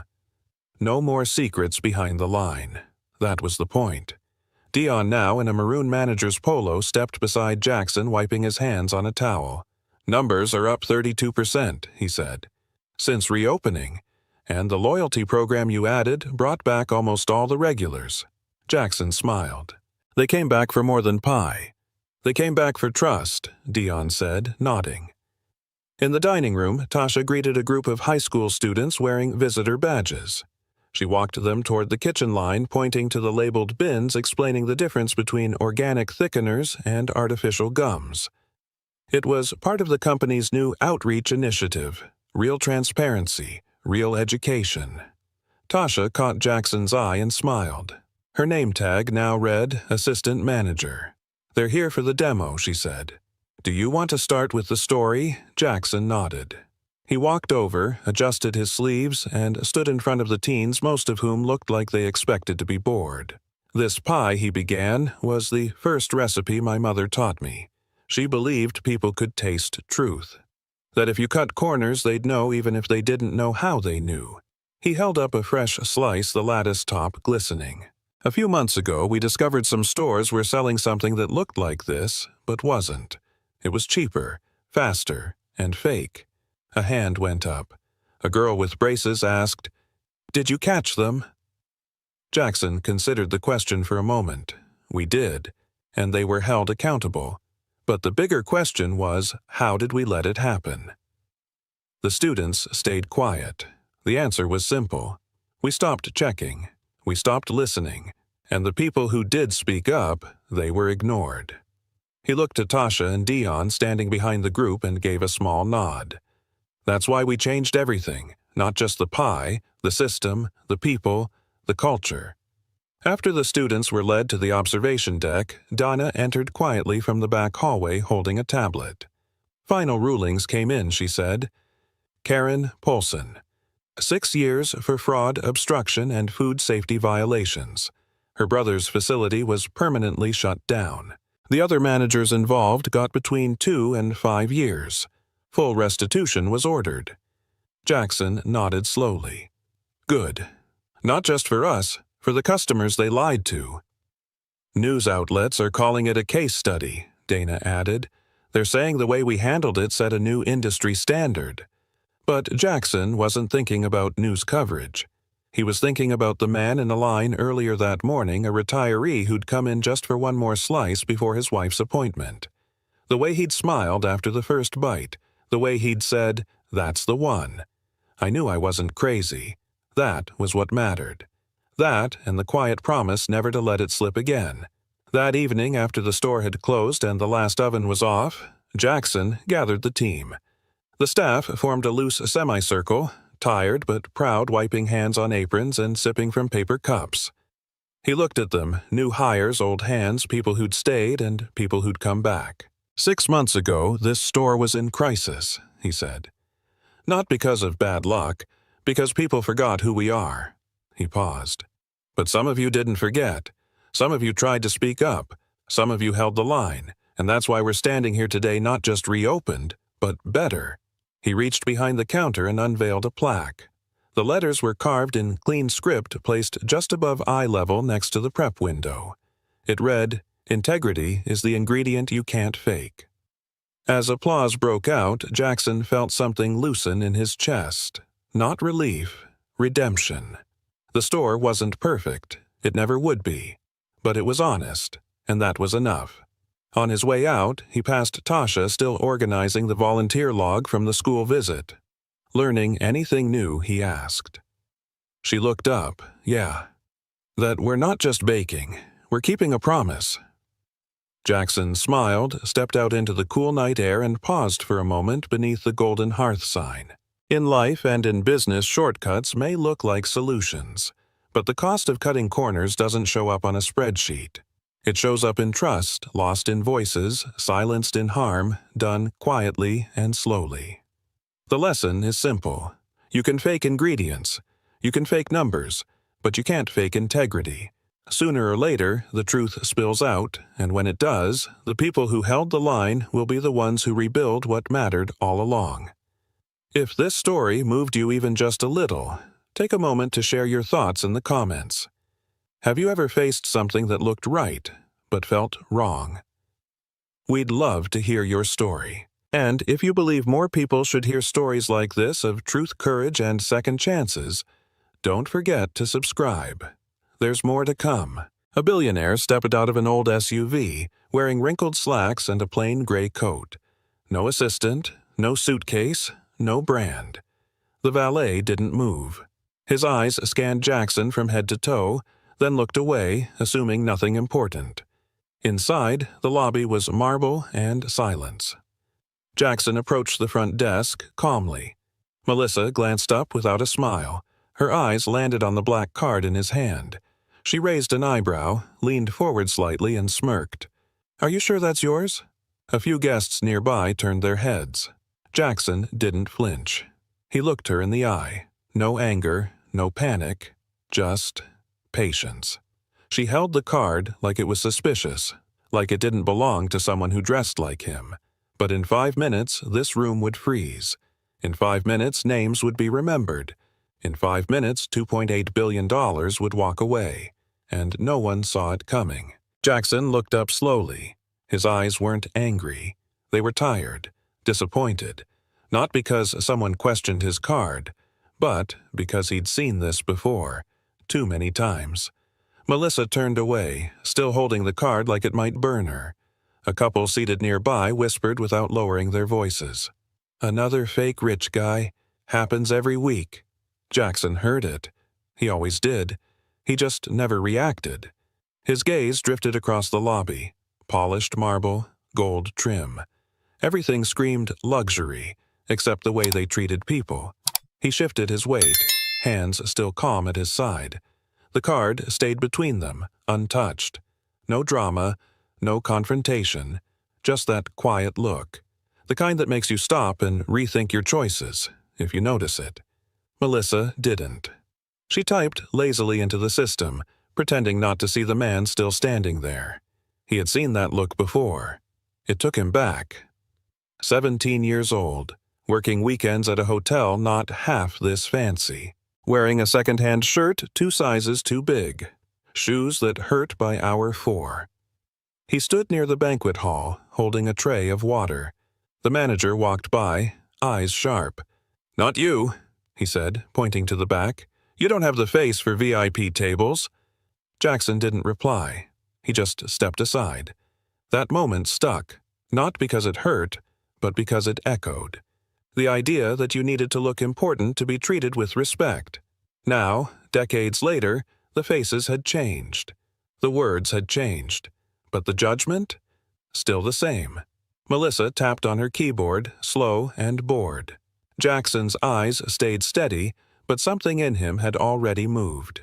Jackson Cole, founder and CEO of Coltech Global, a company born from a garage and one broken laptop, now valued at over $40 billion. They build AI tools for hospitals, schools, and crisis teams, real-world tech, quiet impact. Inside Coltech, everyone's on a first-name basis. From janitor to CFO, respect isn't earned. It's expected. Their motto? "We don't hire greatness, we grow it." Jackson never talked much in meetings, but when he did, he always said the same thing. "We treat people right. Not when it's easy, especially when it's not." Standing in that hotel lobby now, nothing about him screamed billionaire. No security, no designer watch. Just a man watching how people behave when they think you're no one. Melissa kept typing. She still hadn't looked up. Jackson slipped his phone from his coat pocket and tapped once. Victor answered on the first ring. "You landed?" "Yeah," Jackson said. "I'm already here." Victor sounded surprised. "No driver? No team?" Jackson kept his voice even. "I came early. Wanted to see how they treat people when they don't know who's watching." There was a pause. Victor knew this wasn't new. Jackson had done it before. A quiet visit. A test no one saw coming. "Text me when you're ready," Victor said. "I'll wait outside 5 more minutes," Jackson replied. "That should be enough." He hung up. The black card was still on the desk. Melissa was still pretending to search. Jackson took a slow breath, then stepped back. Not in retreat, but to observe. Some answers don't come from questions. They come from watching. Across the lobby, a small moment unfolded. A girl, maybe 8 years old, hurried to help an elderly woman struggling with her suitcase. 2 hands, 1 push. Simple, quiet kindness. The woman smiled. The girl smiled back, then disappeared into the crowd. Jackson saw all of it. His posture softened. His eyes, just for a second, warmed. Not because it was dramatic, but because it was real. That's the kind of culture he built. Not banners, not training slides, just people doing the right thing, when no one's keeping score. He glanced back at Melissa, still avoiding eye contact, still pretending. He said nothing, but inside he knew. That girl understood more about respect than most adults in this building, and that meant everything. He let out a slow breath and waited. Still calm, still watching. Jackson glanced down. His sleeve was slightly wrinkled. A faint coffee stain near the cuff. The corner of his phone was cracked, a chip from years ago. He never replaced it. It still worked. Behind him, a man in a sharp navy suit stepped forward, polished shoes, gold cufflinks. He snapped his fingers at the valet. "Hey, front, now!" The valet rushed over without hesitation. Jackson didn't move, didn't react. He'd seen this dynamic too many times. Respect delivered by assumption, service based on appearance. Melissa still hadn't looked up. She moved the mouse in slow circles, like stalling was part of the job. Jackson tucked his phone away, adjusting his sleeve. He wasn't ashamed of what he wore. But the room was telling him, again, what mattered here. And it wasn't character. Time moved. Service didn't. Jackson remained at the counter, hand steady, expression calm. But nothing changed. Melissa didn't meet his eyes. She clicked the keyboard once, then again. Pointless movements. Finally, with a sigh, she waved a hand without looking up. "We're busy. Please wait for the actual guest to arrive." A few guests nearby chuckled under their breath. Jackson didn't speak. Not yet. The tension didn't explode. It settled. Quiet. Thick like fog. His black card was still on the counter, untouched. His name still unspoken. He glanced once at the guest log screen. The name Jackson Cole was clearly listed. Top row, presidential suite, confirmed. But Melissa never checked. She had already decided who he was, and in that moment he knew. This wasn't just a delay, this was a statement. The glass doors opened again. A tall European man entered. Crisp blazer, designer luggage. He looked like money, and that was enough.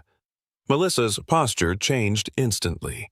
She straightened her back, smiled, and stepped away from her screen. "Good afternoon, sir. Can I offer you some water while you check in?" She motioned toward the minibar behind the desk. Chilled glass, lemon wedge, napkin folded just right. Jackson watched without blinking.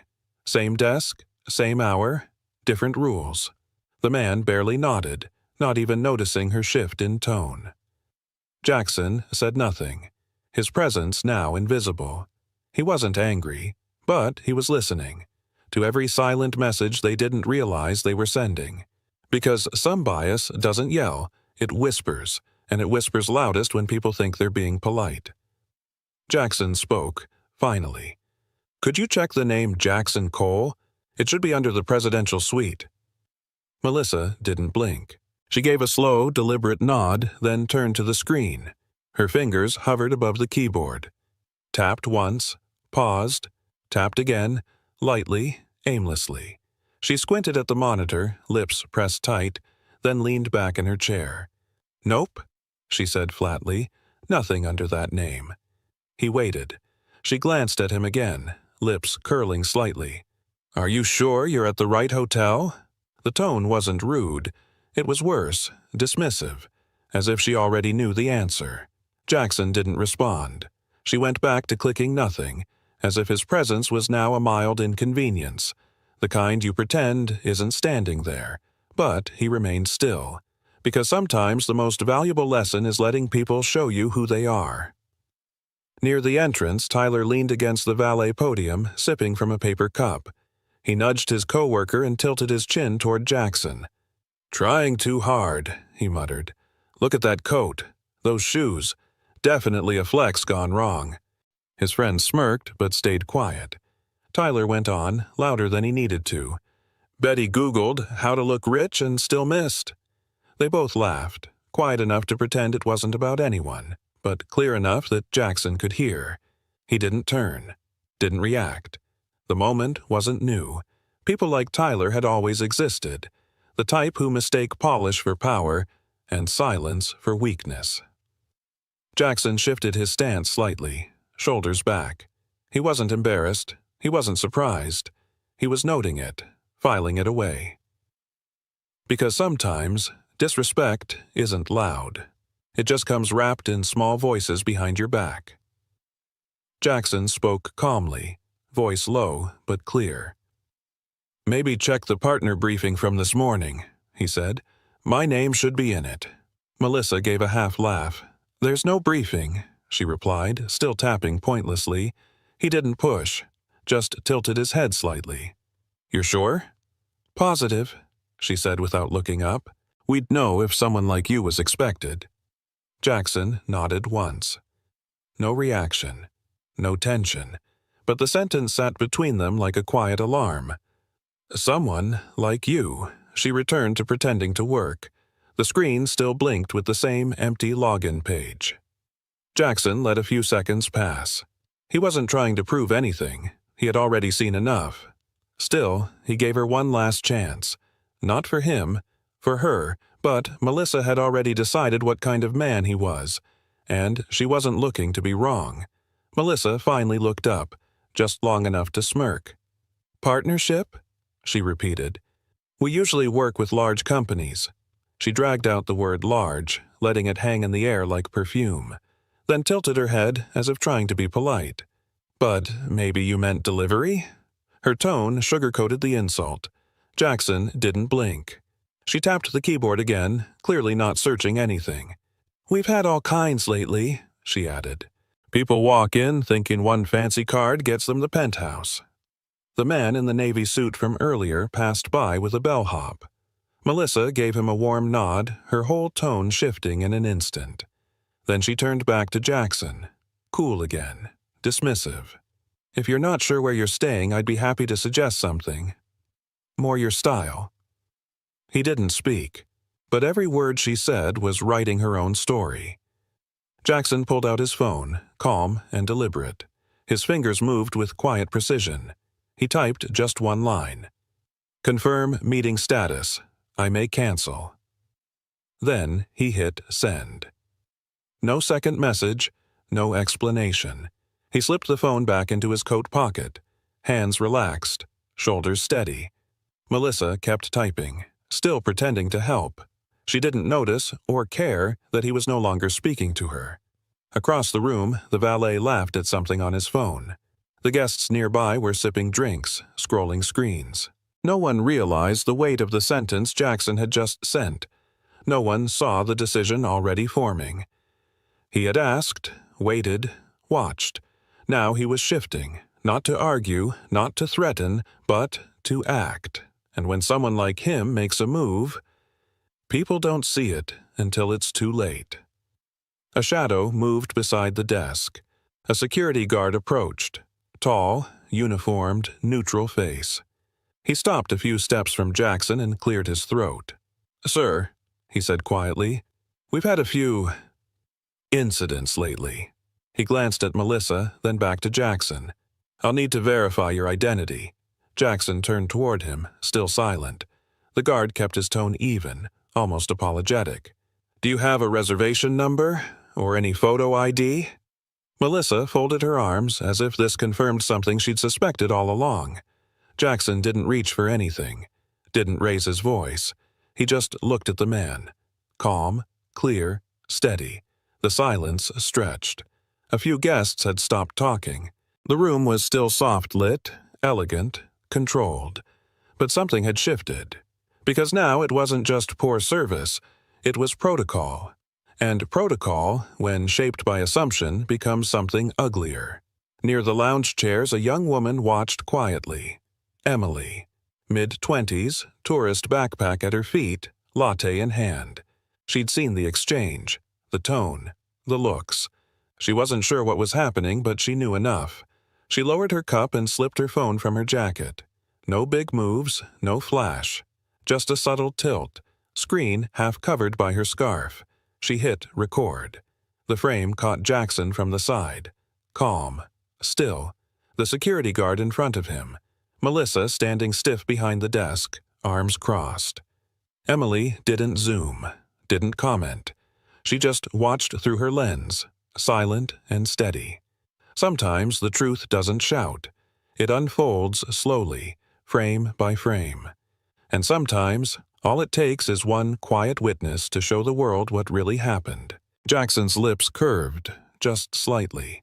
Not amusement, not anger, something quieter, measured. He pulled out his phone again. One tap, one contact.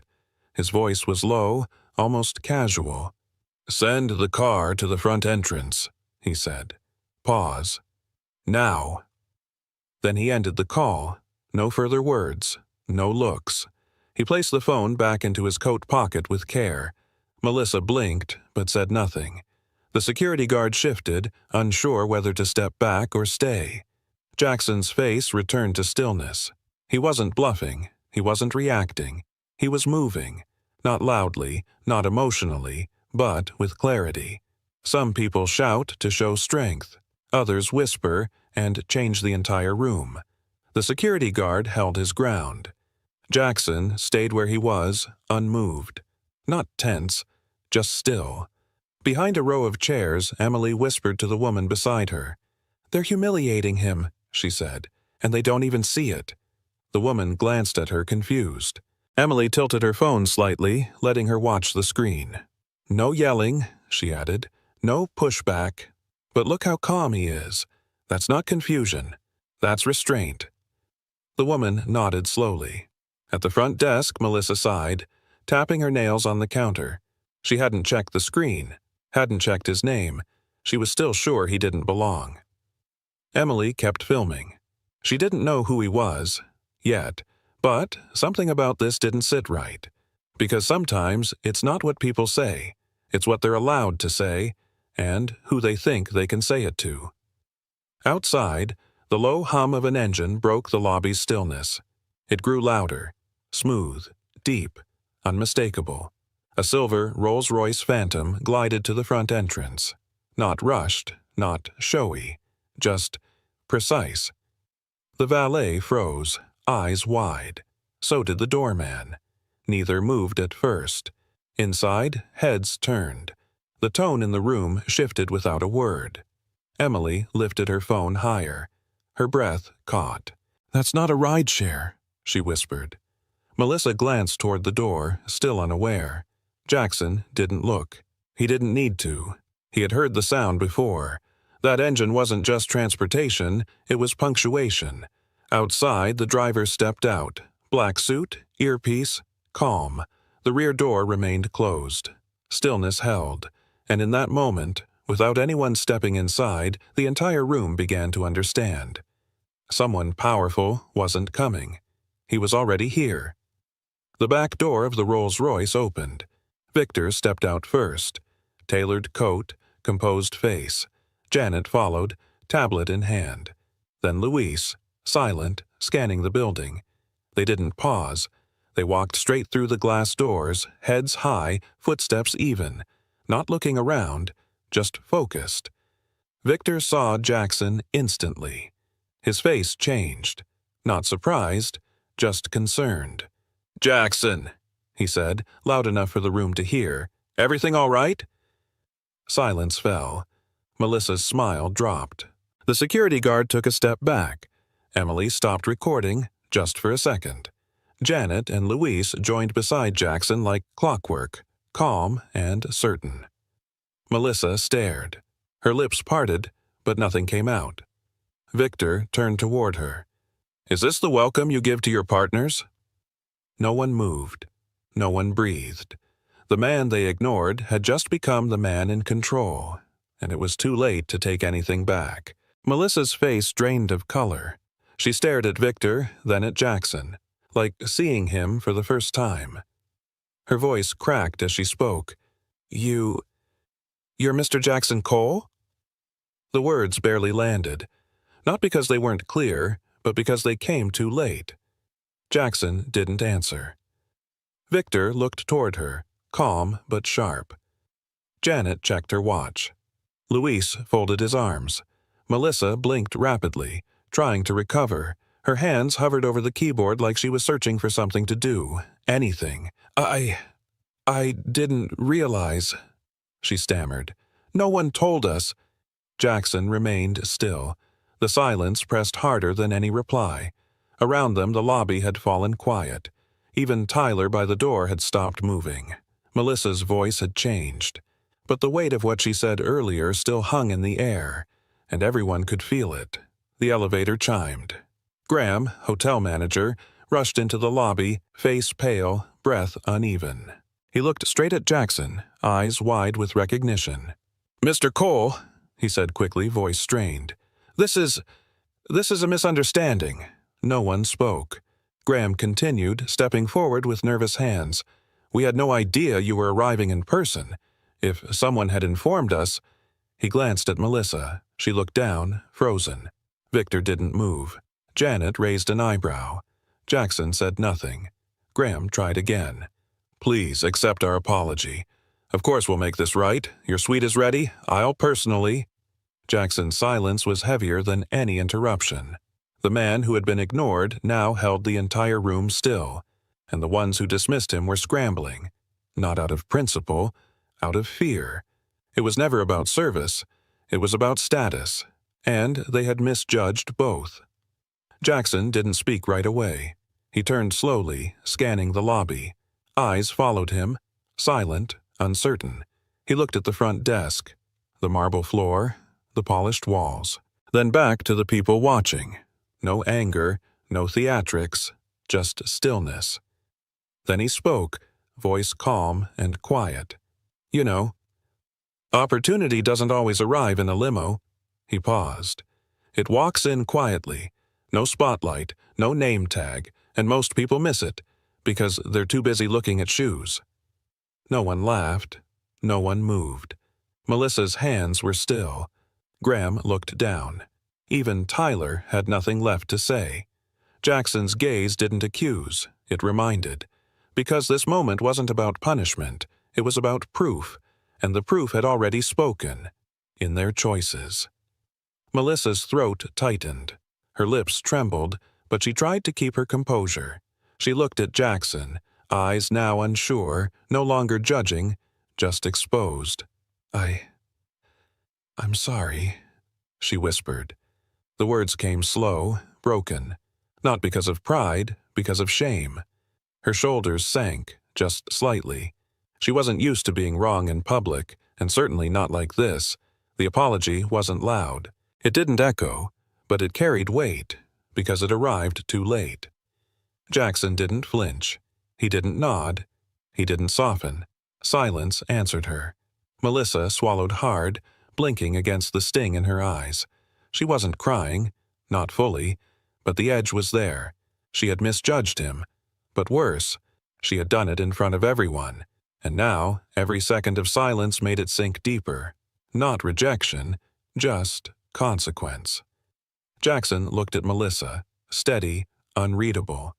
"I don't need an apology," he said. His voice was low, clear, sharp like glass. "I need culture." The words landed flat, heavy, final. No bitterness, no raised tone, just truth, delivered without warmth. Melissa's mouth opened slightly, but there was nothing left to add. Jackson turned, slowly, not in anger, not in pride, just done. Each step away felt louder than anything said that morning. Victor followed, then Janet. Luis fell into step behind them, a quiet procession of people who didn't need to explain their power. Graham stood frozen. The staff watched in silence. No dramatic exit, no last look back.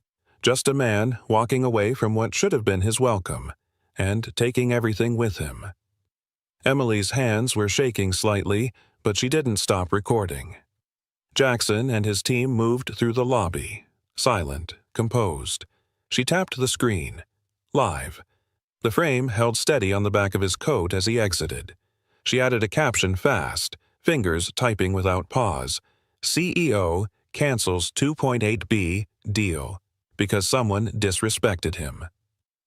People started joining the stream within seconds. Hearts floated up the screen. Comments exploded. "Wait, that's Jackson Cole? What hotel is this? Someone's getting fired." Emily didn't speak. She didn't need to. The camera stayed on the revolving doors as they slowly closed. Then cut to Melissa, still standing behind the desk, pale and frozen. The lobby had returned to its polished silence. But outside, the story had already left the building, and the internet was now the room where everything was happening. Jackson walked forward. Victor, Janet, and Louise followed, step by step, in sync. No words, no glances back. The sound of their shoes across marble echoed like a clock ticking down. Each stride cut through the room sharper than any sentence. Guests stepped aside instinctively. Staff froze in place. Even Tyler lowered his eyes. They didn't need badges or titles. Their presence said it all. Power didn't raise its voice. It moved quietly, with intention. No rushed exits, no slammed doors. Just stillness in motion. As they passed the front desk, Melissa turned her face away. Graham didn't follow. The revolving door opened before they reached it, held by someone who now understood. In that silence, everything had been said, and everything lost. Because sometimes silence isn't the absence of sound. It's the sound of respect walking away. Melissa sank slowly into the chair behind the front desk, hands trembling, eyes unfocused. She wasn't crying, but the silence around her felt louder than shame. Across the lobby, Graham's phone buzzed. He checked the screen. A single line flashed. "Crisis escalation. Urgent." He hesitated, jaw tightening, then answered, "This is Graham." The voice on the other end was clipped, fast. "We're trending. Global. You need to contain this now." He closed his eyes briefly, exhaling through his nose. Melissa looked up at him, her face asking a question she didn't dare say. Graham didn't respond. He was already walking toward the back office, phone pressed to his ear, footsteps sharp. Behind him, the lobby had become too clean, too quiet, the kind of quiet that comes right after everything goes wrong. And somewhere outside, the world had already moved faster than they could fix. 3 hours later, Emily's TikTok hit 2 million views. No paid boost, no hashtags, just timing, raw and real. The video showed Jackson standing quietly, Melissa's voice, the Rolls-Royce, and that one sentence, "I don't need an apology, I need culture." Comments flooded in. "This is why I dress low-key. People judge fast." "That's Jackson Cole?" "Legend." 2.8 billion gone because of ego. Wow. Duets started. Stitch reactions followed.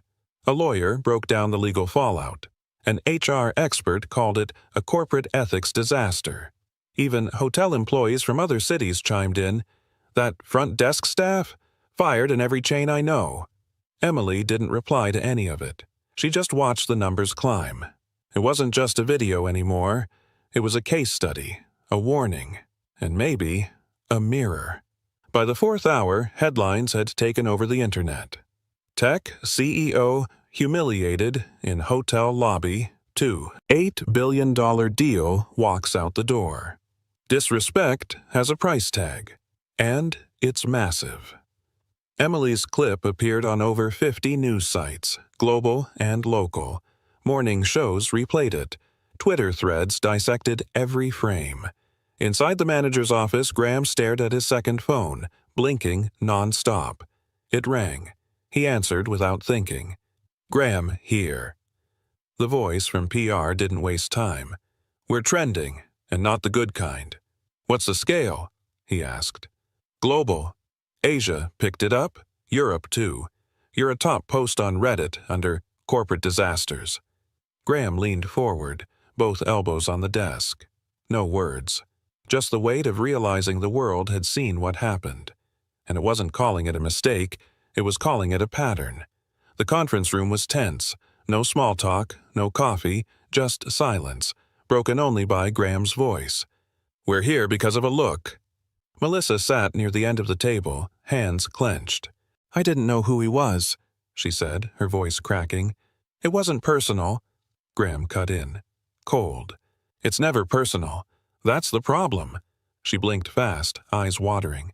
"I thought he was—" "You thought," Graham said, louder now. "You assumed. And with one look, you erased 10 years of reputation." The room stayed quiet. Melissa tried to speak again, but nothing came. Her mouth opened, then closed. Graham turned away, flipping a report. "We're no longer a luxury brand. We're a warning label." Melissa lowered her head, eyes fixed on the table. No one defended her, because in that room they all knew some mistakes don't need context, they just need consequences. At Coltech headquarters, the boardroom was closed to press. No leaks, no noise, just leaders around a long table. Janet slid 2 folders across to Jackson. "One is Ellington," she said. "They've sent a revised offer, public apology included." Jackson didn't touch the folder. Janet opened the second. "The other is Human Stays. Smaller footprint but strong values. Transparent culture." Jackson glanced at the room. No hesitation. "We don't partner with places that devalue people," he said. "Simple, final, no debate." Janet nodded once, sliding the Human Stays folder forward. The rest of the board followed without a word. There was no need to justify it. Jackson didn't look back at the first folder, not even once. He stood, buttoned his jacket, and left the room. Decisions like this weren't about optics. They were about truth. And truth doesn't need branding. It just needs someone to act on it. In Jackson's inbox, a message stood out. Subject line simple: "Thank you." The sender's name: Arjun Mehta, a client, CEO of a logistics firm based in Mumbai. His words were clear, heartfelt. "Years ago, I was denied access to a VIP lounge at a 5-star hotel, not because of how I dressed, but because I didn't look like who they expected. I walked away quietly. Watching you walk away for all of us made me feel seen. Thank you, Mr. Cole, for showing the world that dignity isn't negotiable." Jackson read it twice, then once more. He didn't reply right away. Didn't need to. The message wasn't just to him. It was to every person who's ever been overlooked, unheard, unseen. And somehow, it was louder than any press release ever could be. Coltech released a short press statement the next morning. "We are proud to announce our strategic partnership with Human Stays, a brand that believes every guest is a guest of honor." No drama, no mention of the past, just a clean pivot toward values. Headlines followed fast. Coltech chooses culture over luxury. New alliance redefines hospitality standards. Within hours, Human Stays' website crashed from traffic. Stock analysts noted a small, steady rise in Coltech's shares, not from hype, but trust. Clients wrote in. Employees felt proud. Investors didn't flinch. Because the market saw more than just a deal. It saw clarity, direction, principle. Not everyone cared about slogans. But respect by default started trending anyway. Jackson didn't tweet, didn't post. He let the decision speak, and this time people listened. Emily sat under soft studio lights, mic clipped to her blouse. Across from her, the host leaned in. "You had no idea who he was?" She shook her head. "None. Just another man being ignored." A clip played behind them, silent, powerful.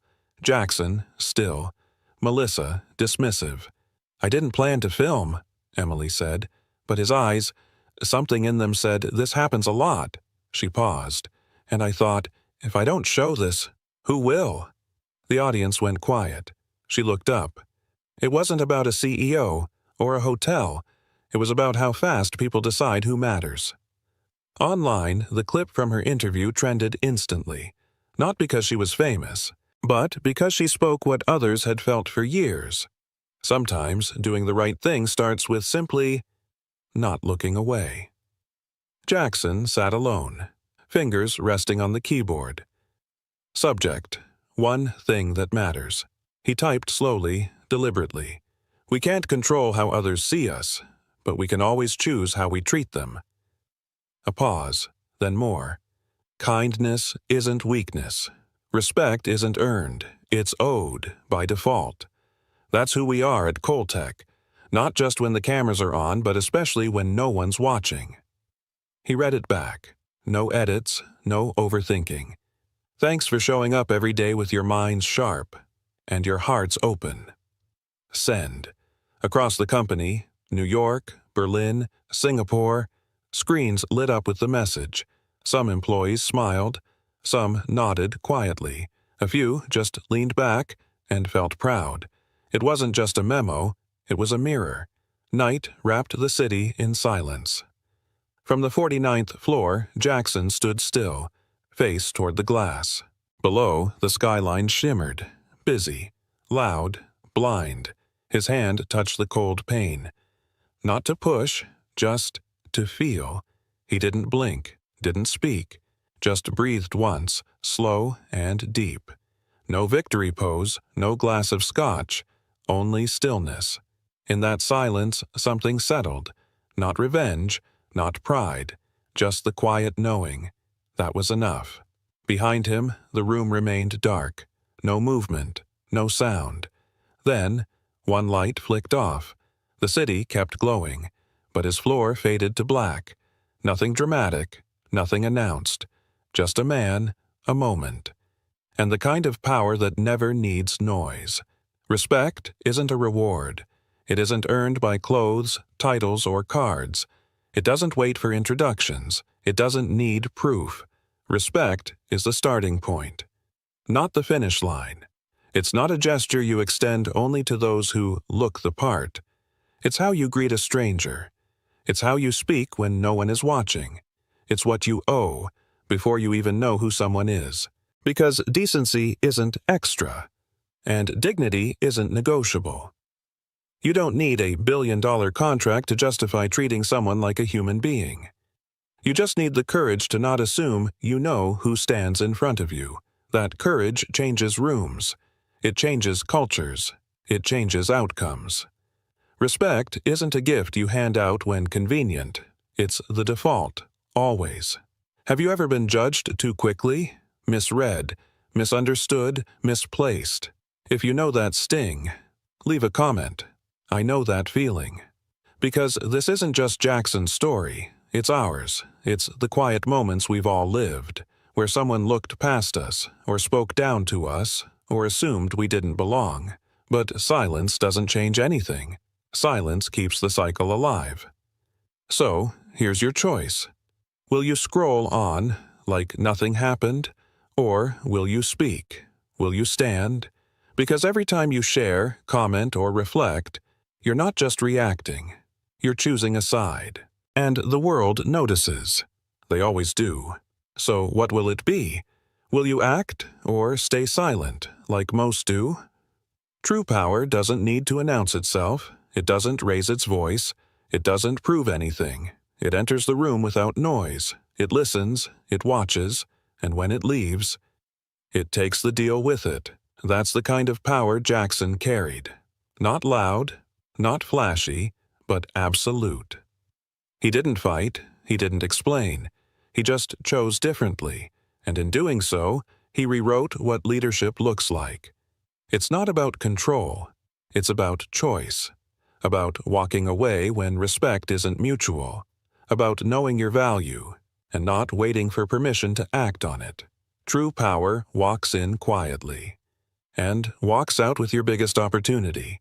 The story ends here, but what if this was only the beginning? She came back to pick up her car. The papers were signed. Everything should have been done. Until she asked a simple question. Why wasn't this fee on the contract yesterday? The salesman didn't smile. His voice dropped sharp and cold. You already signed, so shut up and take the car. What he didn't know. Someone was watching. Someone he should have never lied to. A contract. A login at 9:30 p.m., and a truth no one in that dealership saw coming. How about you? Have you ever felt disrespected just because you didn't know the system? Comment. 1. If you stayed silent and let it slide. Comment 2. If you spoke up and stood your ground.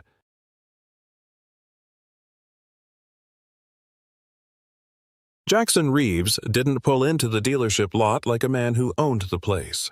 No security escort, no freshly detailed Mercedes, no shine on his sneakers. He parked a black 2010 Honda Civic 2 blocks away and walked the rest of the way with a slow, even pace. The Tennessee air was cool that morning with a faint mist rolling off the street just enough to blur the signage until he was close enough to read it. Reeves Auto Group. Bold, white letters across the glass. His name. His legacy. And right now, something felt off underneath it. He didn't walk through the front doors like an executive. He slipped in through the side where the service entrance met the breakroom hallway. A place most customers never saw. A place where the honest work used to start early, not get dodged. The bell above the service bay door gave a polite ding. No one looked up. Jackson scanned the floor. Reception desk empty. Sales pit scattered. One guy chatting near the water cooler. 2 desks unmanned. It was barely 9:45. This was supposed to be one of his cleanest operations. Charlotte, Tennessee. Mid-range volume high trust market. Or at least it used to be. He didn't want to make assumptions. Not yet. The reason he'd come here unannounced in disguise without even telling his regional VP was because of a string of whispers. Quiet complaints. Odd discrepancies. Nothing big enough to raise alarms individually, just enough to raise his instincts. A customer in Knoxville said their warranty was padded. Someone in Franklin said the numbers didn't match what they signed. Jackson didn't come to investigate one bad deal. He came to see if the tone had changed. He walked past just a row of lightly used Camrys. The kind this branch moved fast. That's when he saw her. A young woman in a faded blue hoodie holding a manila folder against her chest. A car seat on the ground beside her. Her baby, maybe 6 months old, slept peacefully wrapped in a yellow blanket. She wasn't talking to anyone just yet. She was waiting alone beside a closed glass door marked Finance Deliveries. Something about her looked familiar. He stepped closer, carefully, quietly. Then he saw it. The profile. The calm but tense posture. The eyes that didn't dart but calculated. Her name clicked into his memory like a key. Rachel Monroe. She used to work for him. Not here, not in Charlotte, but 2 states over an accounting assistant at the Memphis regional office. She was sharp, precise, quiet, but principled. She'd once raised concerns about invoice discrepancies tied to a fleet sale, and somehow, despite being right, she disappeared a month later. No HR complaint, no formal exit, just gone. And now, here she was. Not an employee, a customer, standing with a folder that looked far too full for a standard car delivery. Jackson ducked behind a row of banners near the customer lounge. He didn't want her to see him not like this, not yet. She didn't know he was here. And the salesman approaching her slick suit quick smile clipboard in hand had no idea who she used to be. Jackson tilted his head just enough to hear the opening line. "Miss Monroe, great to see you again," the man said. Voice as smooth as butter left out overnight. "We've got your paperwork just about wrapped up. Just one more little thing to go over."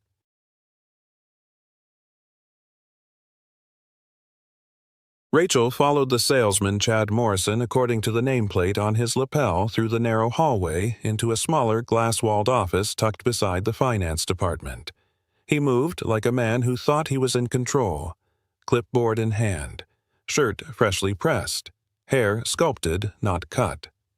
Jackson stayed outside, half-shielded by a rotating display stand full of roadside assistance brochures.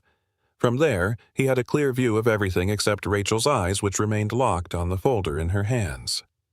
Chad tapped a few keys on his tablet and pulled up a printout from the laser printer behind the desk.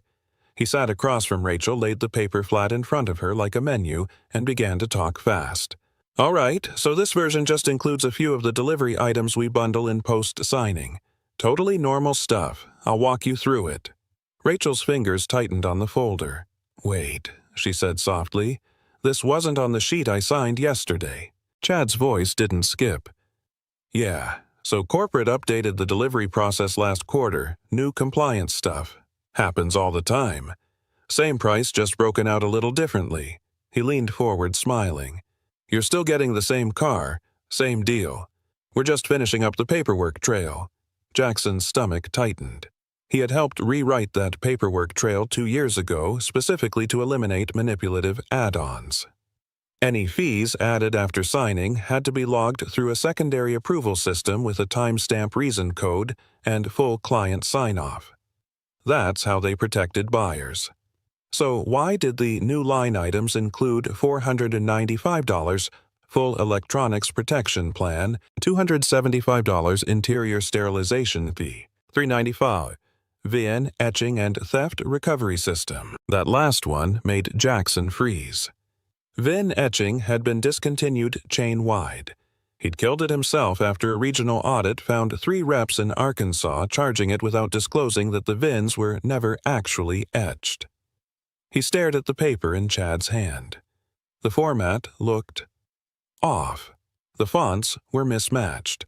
The section headers didn't follow corporate template. But it looked convincing enough to pass under pressure. Rachel was quiet, rereading the list. "Why is the electronics plan listed as required?" she asked carefully. Chad gave her the same plastic grin. "It's not required technically, but it's bundled into the financing offer. So we include it to lock in the lower rate for you. Helps with credit scoring optimization." That was complete fiction. And Jackson knew Rachel could tell. Her eyes flicked toward the exit. She shifted slightly the baby in the carrier at her feet, letting out a tiny fussing sound. But she stayed seated. She didn't challenge him directly. "Not yet." Chad kept going. "I know it's a lot of paperwork. Trust me, I go through this every day. Most people just want the keys by this point." Rachel blinked slowly. "Do I have to sign again?"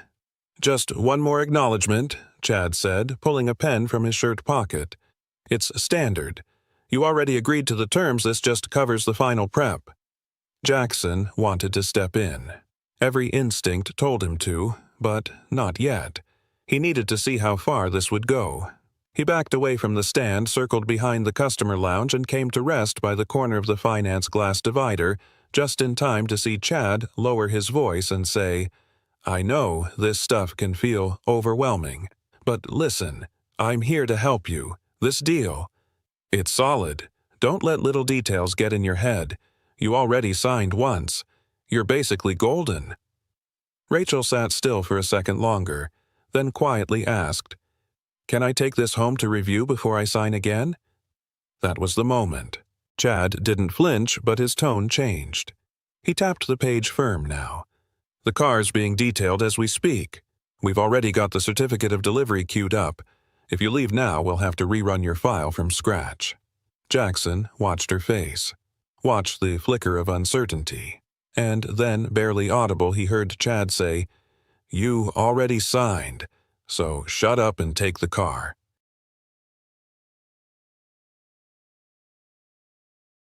Jackson didn't move. Not at first. He stood just outside the doorway, hand resting lightly against the side of the brochure stand, watching the exchange unfold through the reflection on the glass. The words still echoed, "You already signed, so shut up and take the car." The room didn't go silent. It just tightened, like a string pulled taut across a fault line. Rachel didn't flinch. Her posture remained still, but her grip on the folder shifted firmer now, not out of fear, but control. Chad tapped the paper again, the pen in his hand still extended like an afterthought. "It's all in there," he said, tone bouncing back into professional smoothness. "We just itemize differently now. It's corporate policy." Jackson knew that wasn't true. And what made it worse, Chad knew it wasn't true either. He wasn't confused. He wasn't improvising. He was selling something that had never been approved with a confidence that came from practice. Rachel tilted her head slightly, scanning the document again. "And the VIN etching?" she asked. "I don't remember that being on the original quote." Chad nodded like it was a minor detail. "Every vehicle goes through the same pre-delivery protocol. We etch the VINs for theft deterrent. It's already been done." Another lie. VIN etching had been cut from all dealership procedures in 2021. There was no such protocol anymore. No one had etched anything. It was a ghost fee, a phantom charge that existed only on paper. Jackson stepped back, turned toward the service corridor, and walked the long way around the sales floor. He needed air, but more than that, he needed clarity. He stopped at the edge of the sales pit, scanning the room. The receptionist had returned but was scrolling on her phone. Two other salespeople were talking by the vending machine. A man in khakis walked past holding coffee, didn't make eye contact. It wasn't just about Chad, it was the whole tone of the place. Detached, disengaged, unwatched. Jackson stepped into the used inventory aisle and paused behind a black RAV4. From here, he had a clear line of sight back to the finance room. Chad was still talking. Rachel was listening, but barely. Her expression had hardened not with confrontation but with restraint. Jackson could read her now. She was doing math in her head, running totals, budget margins, deciding how much she could afford to lose just to avoid starting over. He'd seen that look before, in single moms and night shift workers and first-time buyers with nothing to fall back on. The look of someone who'd already been knocked down once and couldn't afford to be knocked down again. And that's when something clicked. Chad wasn't just taking money, he was counting on her silence. He was betting she wouldn't push back because people like her rarely did. Jackson clenched his jaw. Not in anger, in certainty. He had enough. He took one step toward the glass office, then another, slow, steady, without saying a word. Inside, Chad circled one final line with his pen and said, "Let's go ahead and finalize this." But the door never closed. Jackson walked in before Rachel could answer, calm but deliberate. His voice was even, but every word landed like a dropped weight. "That delivery fee. That's not part of the agreement." Chad blinked. Rachel looked up startled. Chad tried to recover. "Excuse me," Jackson didn't flinch. "The VIN etching. The electronics protection. That's not in the approved package. Show me where it says it is." Chad hesitated, eyes flicking toward the computer, then the hallway, then back to Jackson. Look, I don't know who you are, but—" "You will," Jackson said. "Now explain this, in front of her."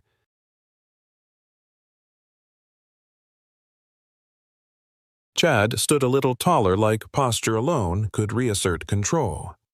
"Sir, I'm not sure what you think this is," he said, attempting a laugh, "but I've been here 4 years. I know the packages inside and out." Jackson didn't respond to the performance. He pointed at the page. "Then show me. Show her. Right here. Where does it say this dealership is authorized to charge for VIN etching?" Chad shifted. "It's in the system. Finance will break it down better once we run the final forms." "No," Jackson said flatly. "You break it down. Right now. In front of her." Rachel slowly stood up, lifting the carrier handle as she moved. Her expression didn't change, but her silence did. It became a presence. Chad's face flushed. "I don't have to do this. I don't even know who you—" He stopped mid-sentence, because just behind Jackson in the open hallway a man had stepped into view. Dark blazer, pressed slacks, a dealership lanyard still around his neck. His name was Tom Whittaker, general manager of the Charlotte branch, and the second he saw who was standing in that office, he froze. "Mr. Reeves," he said. Quiet, almost breathless. Chad turned sharply, eyes wide. "Wait, what?" But Jackson didn't turn. He didn't smile, didn't offer a nod or handshake or correction. He looked at Rachel instead. "I'm sorry," he said gently. "This isn't how we treat people. Not here, not under my name." Her brows pulled slightly inward like she was still processing what had just shifted in the room. But Jackson was already moving. He turned to Tom. "I need a conference room," he said. "Now." Tom, pale and sweating, nodded quickly and motioned down the hallway. Chad didn't say another word. Just stood there, arms limp, clipboard hanging at his side. Jackson looked back at Rachel. His voice softened. "Please come with me. I want to make this right." She hesitated, then nodded, slowly. Her steps were cautious but deliberate, the baby now stirring faintly in the carrier at her side. As they passed through the main sales floor, the air changed. Phones stopped ringing. Conversations paused. A couple of heads turned, but no one dared to speak. Chad didn't follow right away. He lingered by the glass wall, stunned, unsure whether to chase the moment or vanish from it. Jackson didn't look back. Trevor, the lot attendant, stood near the side window and caught his eye as they passed. The kid didn't say anything, but Jackson saw the flicker of recognition. He gave a subtle nod in return. Inside the conference room, Jackson pulled out a chair for Rachel and took the seat across. Tom entered next, closing the door behind them. Chad followed slower, trying not to show how much he was sweating. He crossed his arms and leaned against the wall, trying to look relaxed. He wasn't. Jackson reached across the table and picked up the clipboard Chad had left behind. "This, the quote you gave her?" he asked without looking up. Chad shifted again. "Yeah." Jackson flipped it open, scanned the numbers, then circled 3 different fees with a pen from the holder on the table. "Explain these," he said. Chad straightened. "Look, I don't know why I'm being grilled here. Everyone includes these. It's standard. Do you have documentation that shows these fees are approved?" Jackson asked. Chad hesitated. "They're in the system." "No, they're not," Jackson said. Firmer now. "I helped rewrite that system. VIN etching discontinued in 2021. Powertrain coverage limited to 5 years, not full electronics protection. You tacked over $2,000 in junk onto a deal that was already closed, and you did it because you thought no one would notice." Rachel said nothing, but her hands trembled slightly over the carrier strap. She stared at the paper, didn't blink, didn't breathe. "You told her the payment would be $349. Jackson continued. "But that's only possible if she puts $2,000 down, and even then the rate you quoted is inflated by 2.5 points. That's not a mistake. That's a con."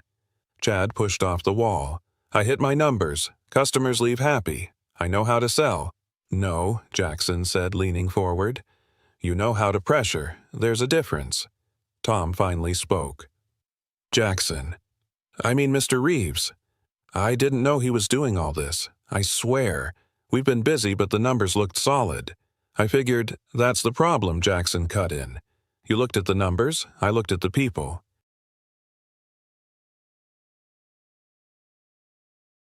Rachel stood, slowly. Her face was flushed not with embarrassment but with heat, disbelief, a quiet kind of fury that didn't need volume to be heard. "I thought this was a good place," she said. Not to anyone in particular, just out loud. "I really thought it was different." Jackson turned to her. "It was supposed to be," he said, "and I'm sorry it wasn't." He reached into his back pocket and pulled out a card, slid it across the table. "This is my direct line. I'm going to personally make sure you get a fair deal. If you still want the car, you'll get it, at the right price, without the garbage." She looked at the card, then took it careful like it might vanish if she blinked. "Thank you," she said. "And we'll have someone else handle the paperwork," Jackson added. "Someone who doesn't invent numbers." Chad's arms dropped to his sides. "Are you serious?" "Clean out your desk," Jackson said, standing. "You're done here. Come on." No negotiation," Jackson snapped. "You knew better. You just didn't care." Chad didn't argue. "Not again." He stormed out, muttering something under his breath that no one acknowledged. Jackson turned back to Tom. "We're not done talking either," he said. "I'll see you in your office in 10. Then he walked Rachel back out toward the lobby. Heads turned as they passed. Conversations that had resumed now fell quiet again. Some employees looked away, some didn't even pretend. The front desk receptionist sat rigid in her seat, hands frozen above the keyboard. Jackson stopped in front of her. "Did you greet her when she walked in?" The receptionist blinked. I don't remember." Jackson nodded slowly. Start remembering, or start looking, but he knew better. Firing one man wouldn't fix what was broken. This wasn't about Chad anymore. This was about culture, tone, the tiny decisions that shaped how people behaved when they thought no one important was watching. Jackson sat alone in Tom's office. The blinds were open. From here he could see the full showroom floor. The noise outside had returned phone ring's soft footsteps, the low hum of computers. But the room still felt quieter than usual, like everyone was waiting for something. Behind him, the door opened. Tom walked in. His steps were slower now, measured. He looked smaller somehow, like someone who'd realized how long he'd been asleep at the wheel. He sat across from Jackson without being asked. "I didn't know," he said quietly. "I swear to you, Jackson, I didn't know Chad was doing that." Jackson didn't reply right away. He stared at the floor, then at the window. "But you knew something," he said finally. "You knew complaints were going up. You knew the deals were getting more aggressive. You knew customer satisfaction dropped last quarter, and you blamed the survey system." Tom didn't answer. Jackson leaned forward, elbows on the desk. "What happened to what we built here?" Tom shook his head. "I thought we were doing okay. Numbers were strong. Turnover was low. I figured maybe the industry just changed." Jackson's eyes stayed locked on his. "The industry didn't change. We did. We stopped listening. We stopped paying attention. We stopped treating people like people." Tom exhaled slowly, rubbed the side of his face. "So, what now?" Jackson stood. Calm, clear. "Now we clean house," he said. "And not just by firing one guy. I want every deal from the last 90 days reviewed. Every single one. Refund anything that wasn't clearly explained. And I want one-on-ones with every salesperson. I want to know how they were trained, what they were told to prioritize, and who else thinks it's okay to sell lies with a smile." Tom nodded slowly.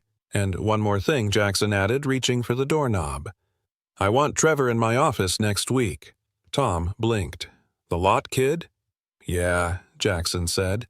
"He's one of the only ones who looked a customer in the eye today. That matters."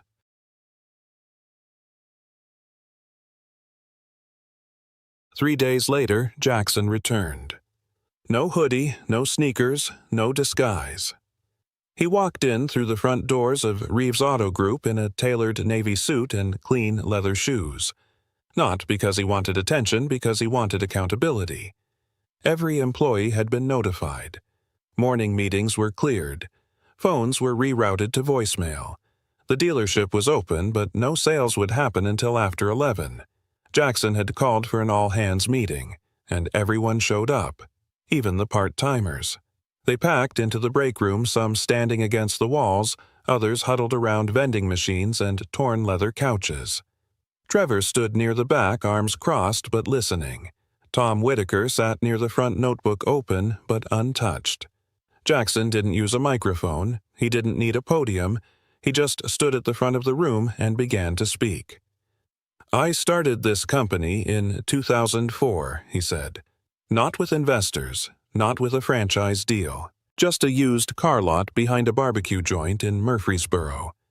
I sold 3 cars in the first week and washed every one of them myself." A few people chuckled quietly. Jackson's voice didn't waver. "Back then, I didn't know if I'd make it. But I had 2 things, my name and my word. I never promised what I couldn't deliver. I never looked someone in the eye and lied to close a deal." The room fell still, quiet, but electric. Somewhere along the way, he continued, "We forgot that.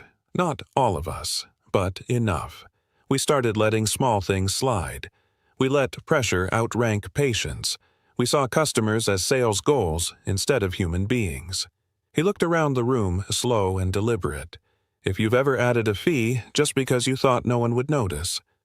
If you've ever rushed a woman out the door because she didn't look like she could pay. If you've ever talked down to someone who asked too many questions today is your wake-up call." A few people shifted in their seats. Others kept their eyes low. Then a voice from the side spoke. "What if some of us were doing things right, but no one ever noticed?" It was Trevor, nervous but steady. Jackson turned. "Yeah." Trevor nodded once. "Then we start noticing," Jackson said, and he walked over to Trevor and handed him a small envelope. Inside was a letter promotion from lot attendant to junior sales associate with full training and benefits. Trevor blinked. "Are you serious?" "As a heart attack," Jackson said. "Because the people who treat others with respect, those are the ones I want representing my name." The room didn't cheer, but it didn't need to. The silence was enough. After the meeting, things moved quickly. Chad's deals were pulled. 5 of them required full or partial refunds. Rachel's case was used in a training seminar the following week. Every single manager was enrolled in a 3-week ethics and customer care workshop. And Jackson brought back someone few expected, Helen Briggs, a no-nonsense former front desk manager who had left 2 years earlier, saying the place didn't feel the same anymore. She returned as the new head of customer relations. Her first move, installing a glass partition between the sales floor and the finance office so nothing could be whispered behind closed doors that couldn't be said in plain view. That Friday, Jackson stood near the row of certified pre-owned sedans just watching. The energy felt different. Not perfect, but quieter, more careful. Not out of fear, out of awareness.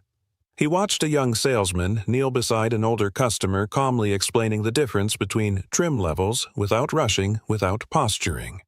That wasn't something a spreadsheet could measure. But Jackson knew it mattered more than any monthly target. Helen stepped beside him. "Looks like they remember who they work for," she said. Jackson nodded once. "They better," he replied, "because I'm not going anywhere."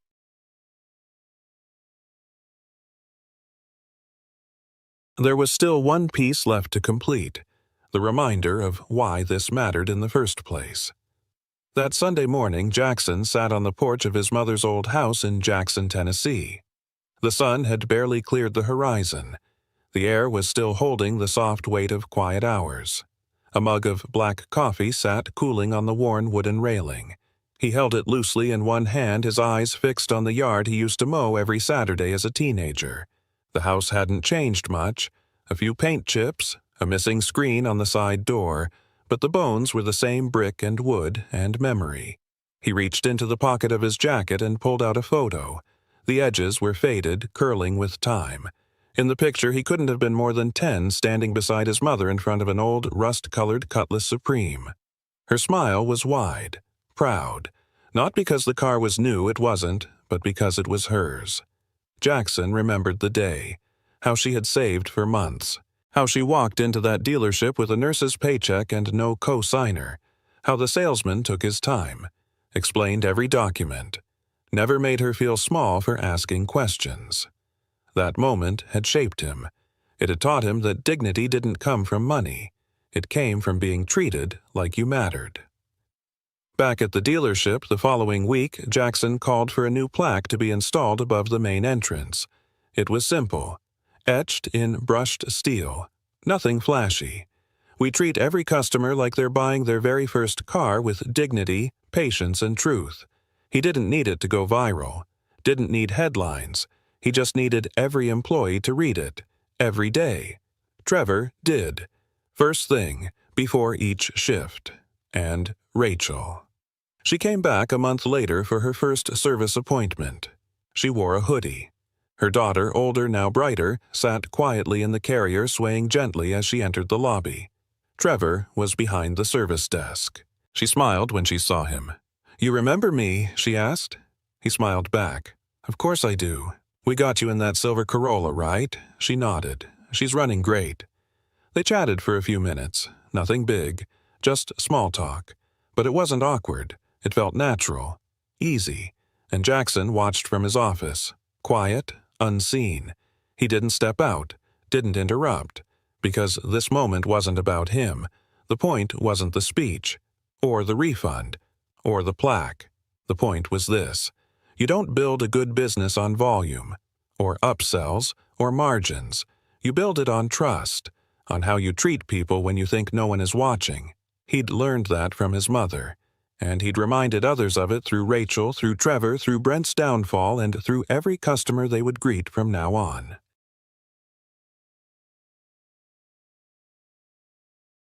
Jackson didn't need applause. He didn't want it. He wasn't looking for redemption, or headlines, or stories in glossy magazines about leadership reawakening or corporate reinvention. He just wanted to walk the floor of his own company without wondering who was smiling to his face while bending the truth behind his back. He wanted to know that when a woman asked, "Why wasn't this on the contract yesterday?" the answer she got would be real, without spin, without pressure, without shame, because it was never just about policies. It was about tone and culture, and the way the temperature in a room changes when a customer walks in with nothing but questions and trust and walks out with less of both. He had built something once, not with marketing, not with shortcuts, with honesty, with sweat, with the belief that decency was still a currency that could hold value, and somewhere along the line that got buried. Not in a single moment, but slowly, through silence, through letting things slide, through prioritizing numbers over names, speed over sincerity. That's the thing about rot. It doesn't announce itself. It spreads when no one's looking, and when no one cares enough to stop it. He hadn't shown up that morning expecting to find a broken system, but he had. Because a woman who used to help keep the books someone he hadn't seen in years walked in not as an insider, but as a customer. And the system had treated her like she didn't matter. But she did. She still knew how the numbers were supposed to add up, and when they didn't, she didn't need to raise her voice to prove she was right. She just needed someone to listen. Trevor reminded him too. Not with grand speeches or perfect scripts, but by doing what no one else thought to do anymore, offering water to a stranger, making eye contact, answering with honesty, even when it wasn't required. People think leadership is loud, but most of the time, it's quiet. It's the decision to show up, to stay later, to ask again when everyone else has stopped listening, to say, "We can do better," even when no one is clapping. That's what soul really is. Not a slogan printed on a window, not a training module or a bonus metric. It's how you treat someone who doesn't seem important. It's what you protect when you think no one will ever find out. Jackson knew this now more than ever. You don't rebuild trust with apologies. You rebuild it with proof. One decision at a time. One person at a time. One honest moment at a time.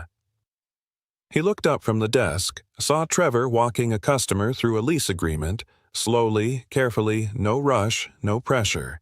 He saw Rachel in the waiting room, her daughter now asleep in the same carrier, a paperback in her lap. And he saw Helen, by the window, arms crossed, watching the floor like she never really left it.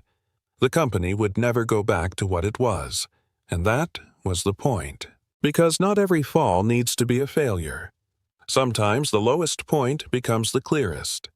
Sometimes it's the only place you can rebuild something real. If this story moved you or reminded you of something that still lives in your memory, let us know in the comments. And if you believe more people need to hear stories like this, hit subscribe. We've got more coming. Stories that speak to the heart, not just the headline. Undercover Boss. Walks into his steakhouse, freezes when waitress says this place is a trap. If you're thinking about applying here, don't. This place is a trap. She said it quietly right as she set down the dessert. To a man she thought was just another tired traveler, but he wasn't.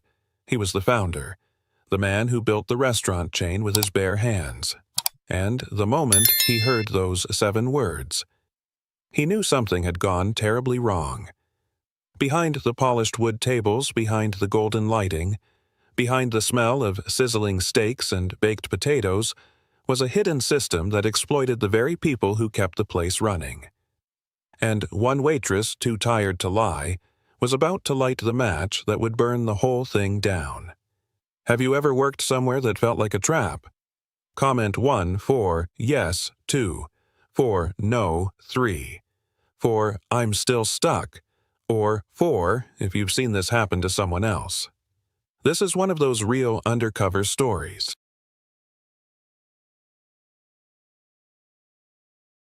The last time Jackson Reeves had eaten at an Ironwood grill, it had been opening night in Chicago. Champagne toasts, flashbulbs, handshakes that smelled of wood smoke and ambition.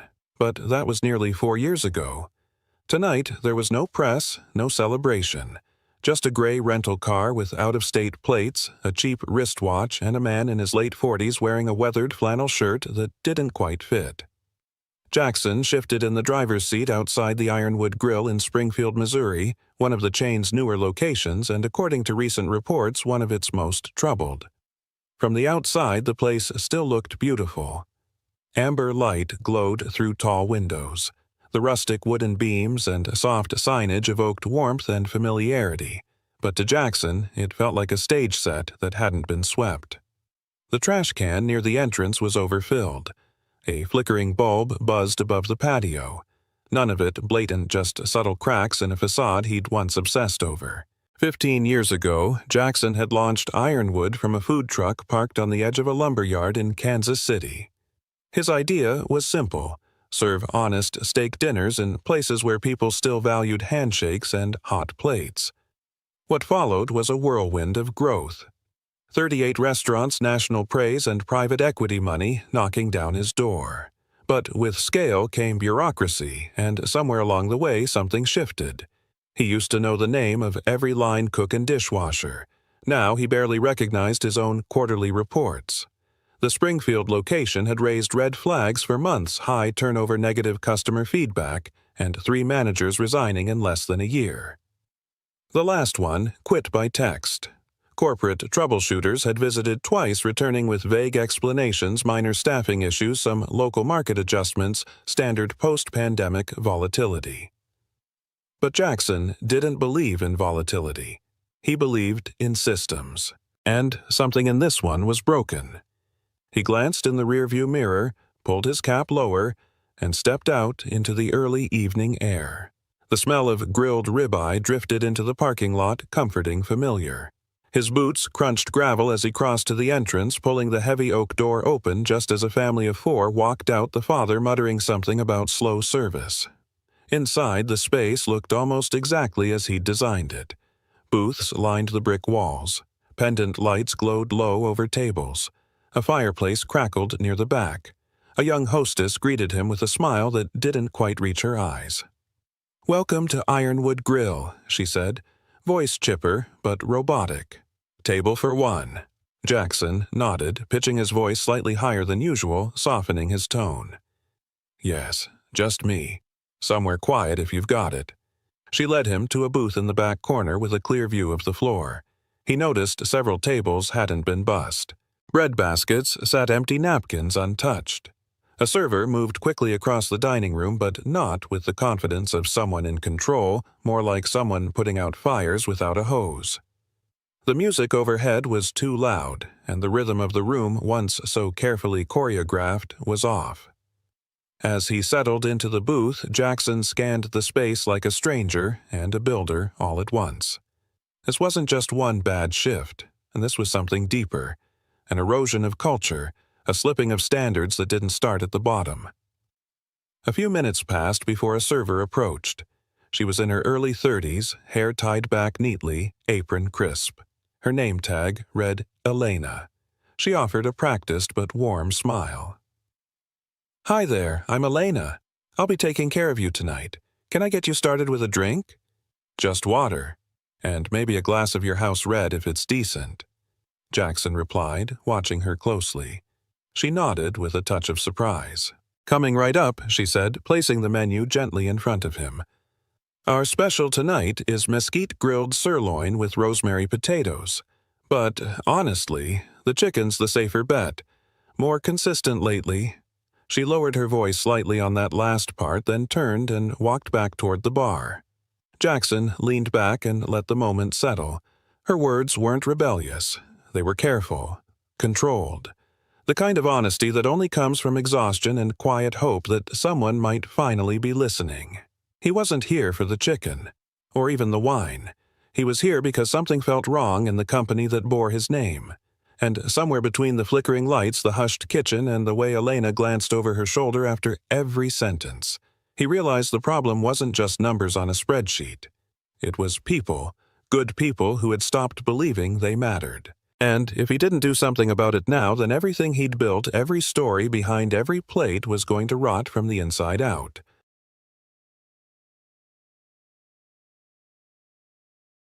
The first half of dinner unfolded like a quiet test, and Jackson played his part perfectly.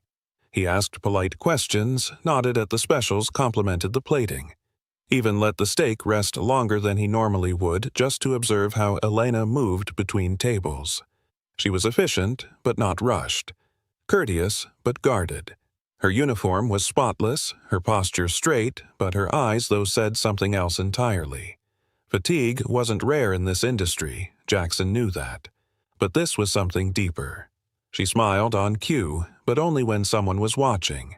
And every time the manager stepped into the dining area, Jackson noticed her back tighten, like she was bracing for impact.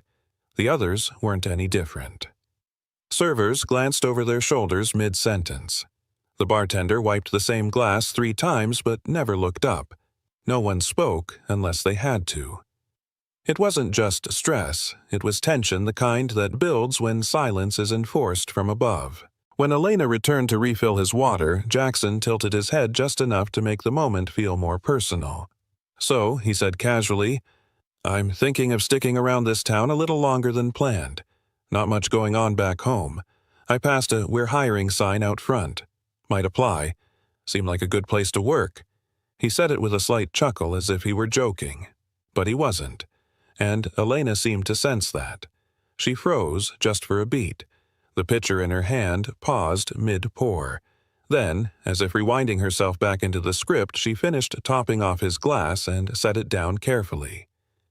"Depends what you're looking for," she said softly, almost too softly for him to hear over the buzz of conversation and the clink of plates. Jackson leaned in slightly, not wanting to press, but inviting more. Elena glanced around the room, not dramatically, just instinctively. She didn't look afraid. She looked careful. "Been doing this a while?" he asked. "Yeah," she nodded. 5 years. Started at the downtown Ironwood. Transferred here when they opened this one." "You like it?" Jackson asked, and this time he watched her face. The answer didn't come right away. She gave a polite shrug, the kind people give when they don't want to lie but can't afford to tell the truth. "It used to be better," she said. Then after a pause, "The older locations had a different feel. Different management, maybe. You could breathe." Before Jackson could respond, Elena straightened, smoothed her apron, and smiled this time, more like armor than warmth.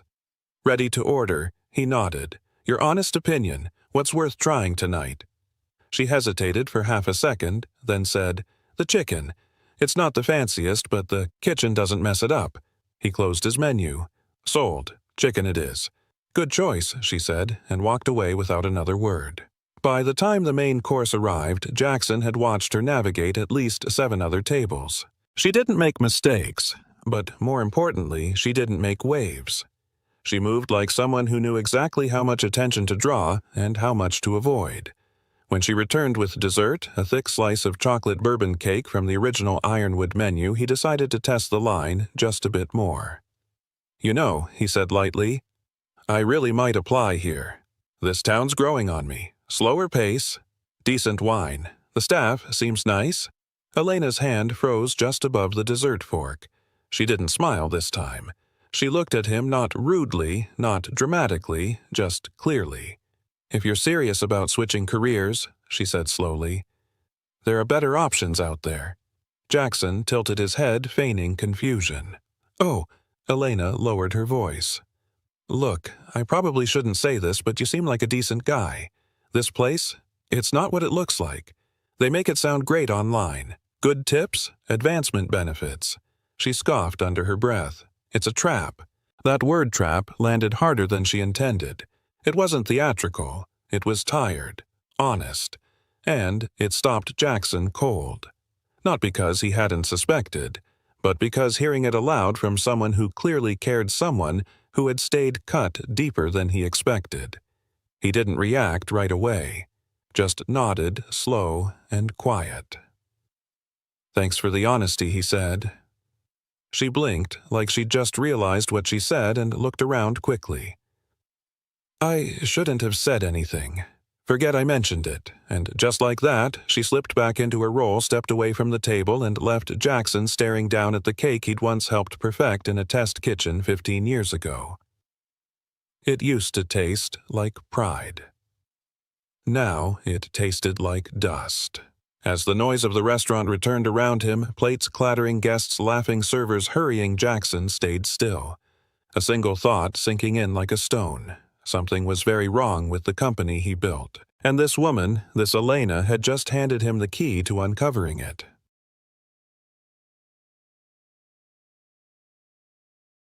The next evening, Jackson returned to Ironwood Grill just after 6, the dinner rush beginning to gather steam. He parked farther from the entrance this time, wanting to watch the place from a distance before stepping back inside. The parking lot was full, which gave the illusion of success, but he knew better now.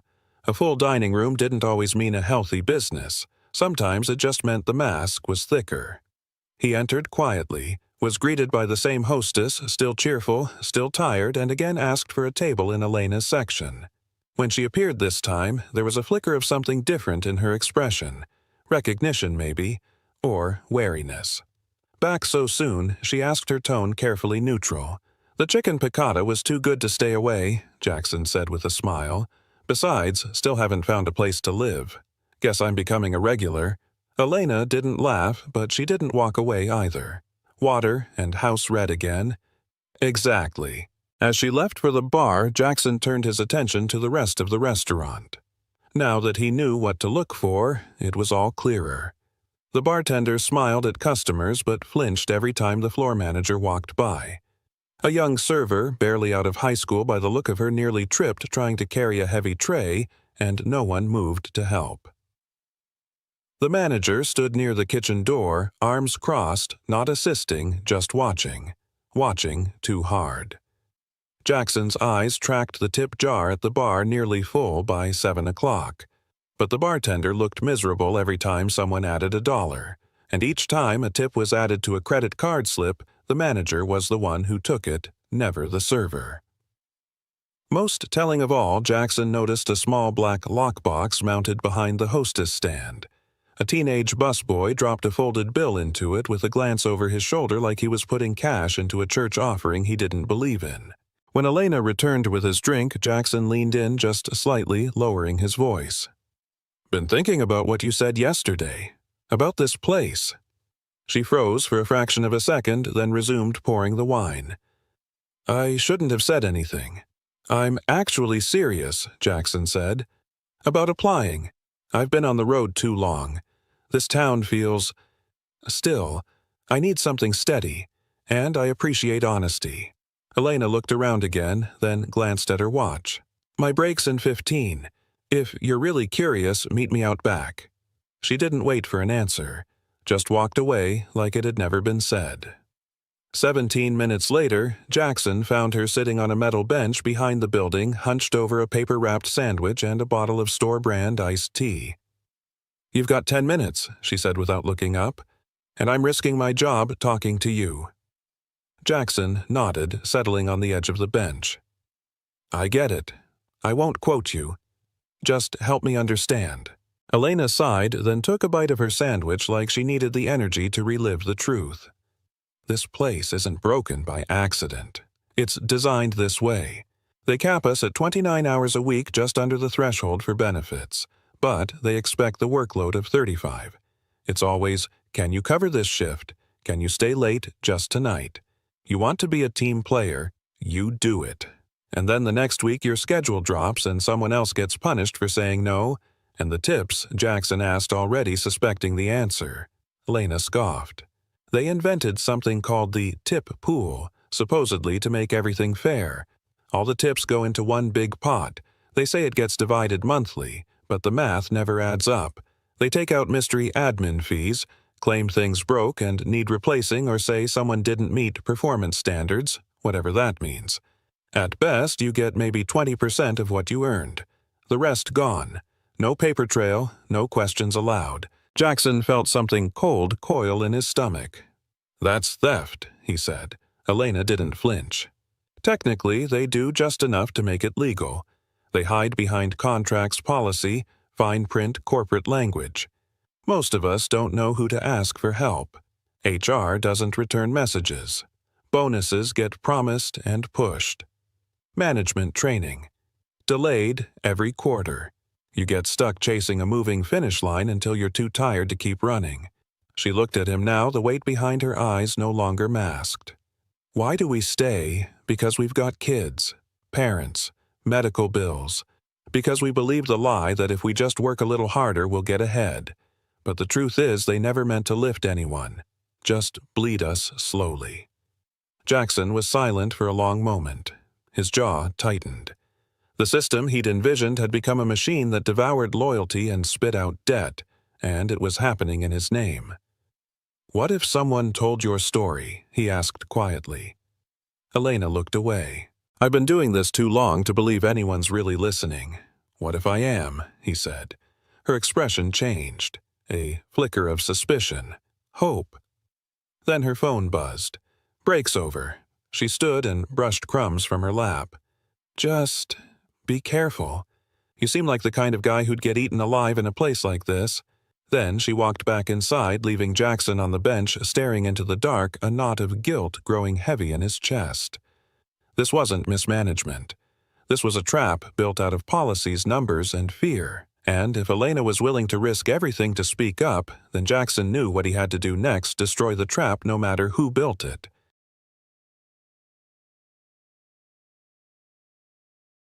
3 days later, Jackson Reeves sat in his hotel room surrounded by a chaos only he could decipher. Sticky notes were plastered across the desk lamp. Printouts of payroll records, job postings, and shift schedules were fanned across the bed. A giant map of the region was taped to the wall above the TV, dotted with red and yellow pins, 15 in total, one for each ironwood grill, under the same regional leadership. Lines connected cities like nerve paths.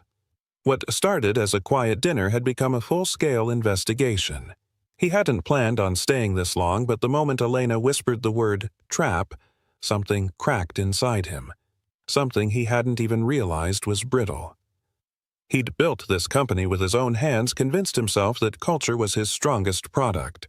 And yet, here he was tracking rot through the foundation. He'd visited 4 more locations over the past 72 hours, each time using a new disguise. A new story: insurance adjuster, traveling speech therapist, freelance photographer. The scripts changed, but the patterns didn't. At every restaurant he found the same weary employees with the same silent fear. Same tip policies, same 29-hour schedules, same lockboxes near the host stand. Most disturbing of all, the managers seemed identical in behavior: cold, controlling, hyper-aware of every movement on the floor, but uninterested in guests. They weren't running restaurants, they were enforcing control. Jackson knew then this wasn't just a bad location. It wasn't even just a bad region. It was a system designed, executed, and hidden in plain sight. His phone buzzed. A text from Marlene Jenkins, his longtime assistant, and the only person who knew he was working undercover. "Call secure line ASAP." He pressed the number she'd set up for off-the-record comms, and within moments her voice came through clear and calm, but tinged with urgency. "I found something." Jackson sat forward. "Talk to me. You asked me to bypass the normal channels and review the financials for the Springfield region. I did, and you were right to be suspicious." Jackson grabbed a pen, already moving to the legal pad next to him. "Go." The regional manager, Rick Sanders, he's been running 2 sets of books. There are discrepancies between what's reported to corporate and what's actually flowing through the accounts. I'm talking about shadow systems, unofficial labor reports, missing funds, payouts that never reach staff. It's not just skimming tips, it's wage suppression, fraudulent reimbursements, even a fake employee performance deduction fund. Jackson closed his eyes. How long? 18 months, maybe longer? And it gets worse, he didn't do it alone. He partnered with a payroll vendor named Paylex. "That's not one of our approved firms," Jackson said, already feeling his pulse quicken. "No, it's not. They were pushed through last year during the expansion." Rick signed the contract directly. No one at corporate questioned it because the paperwork was immaculate, references, rates, everything. But I dug deeper. Paylex was formed just 3 weeks before they bid for the contract. Their references are all shell companies. Jackson stood up the chair, creaking behind him. "How much are we talking? Low estimate $6 million siphoned from wages, tips, and bonuses. It's laundered through Paylex, then moved to offshore accounts. And Rick's lifestyle matches the timeline. He bought a second home in Aspen, a boat, and his wife's been photographed wearing jewelry that would have wiped out a year's worth of server bonuses." Jackson was silent. The kind of silence that wasn't confusion but calculation. "Why didn't anyone catch this sooner?" he asked. Marlene's voice dropped. "Because someone inside corporate is helping him. Complaints from employees were received, but they were marked as resolved without investigation. Someone rerouted the alerts before they reached your desk." Jackson clenched his jaw. "Who?" "Still working on it," she replied, But the leak isn't in HR. It's higher, maybe someone in finance. But there's one more thing. Sophia Chen, remember her, our internal auditor, the one who flagged expense inconsistencies last year. Right. Turns out her report on Springfield was buried. She flagged tip irregularities months ago and someone made it disappear. She's still with the company, still watching, and she wants to talk to you privately. Jackson exhaled slowly. The fire inside him no longer. Just outrage, it was grief. Grief for every employee who stayed late, took double shifts, trained new hires, smiled through stress. All while their compensation evaporated into someone else's vacation fund. He didn't sleep that night. He called Sophia instead. She answered from a quiet back office in the Des Moines location, speaking in low tones. She confirmed everything Marlene had found and more. "It's not just this region," she said. "I'm seeing similar patterns in 2 others. Different payroll companies, same tactics. We're looking at a coordinated system of internal exploitation across at least a third of your company." Jackson sat on the edge of the bed, staring at the map on the wall. What had started as a cracked light fixture and a tired waitress was now a cancer in his company's bloodstream. "We take it apart," he said finally, quietly, methodically. "No false moves, no alerts. We dismantle the trap from the inside." Sophia paused. "You really want to go that far?" "I have to," Jackson replied, his voice steady. "Because they didn't just steal money, they stole faith, and I want it back."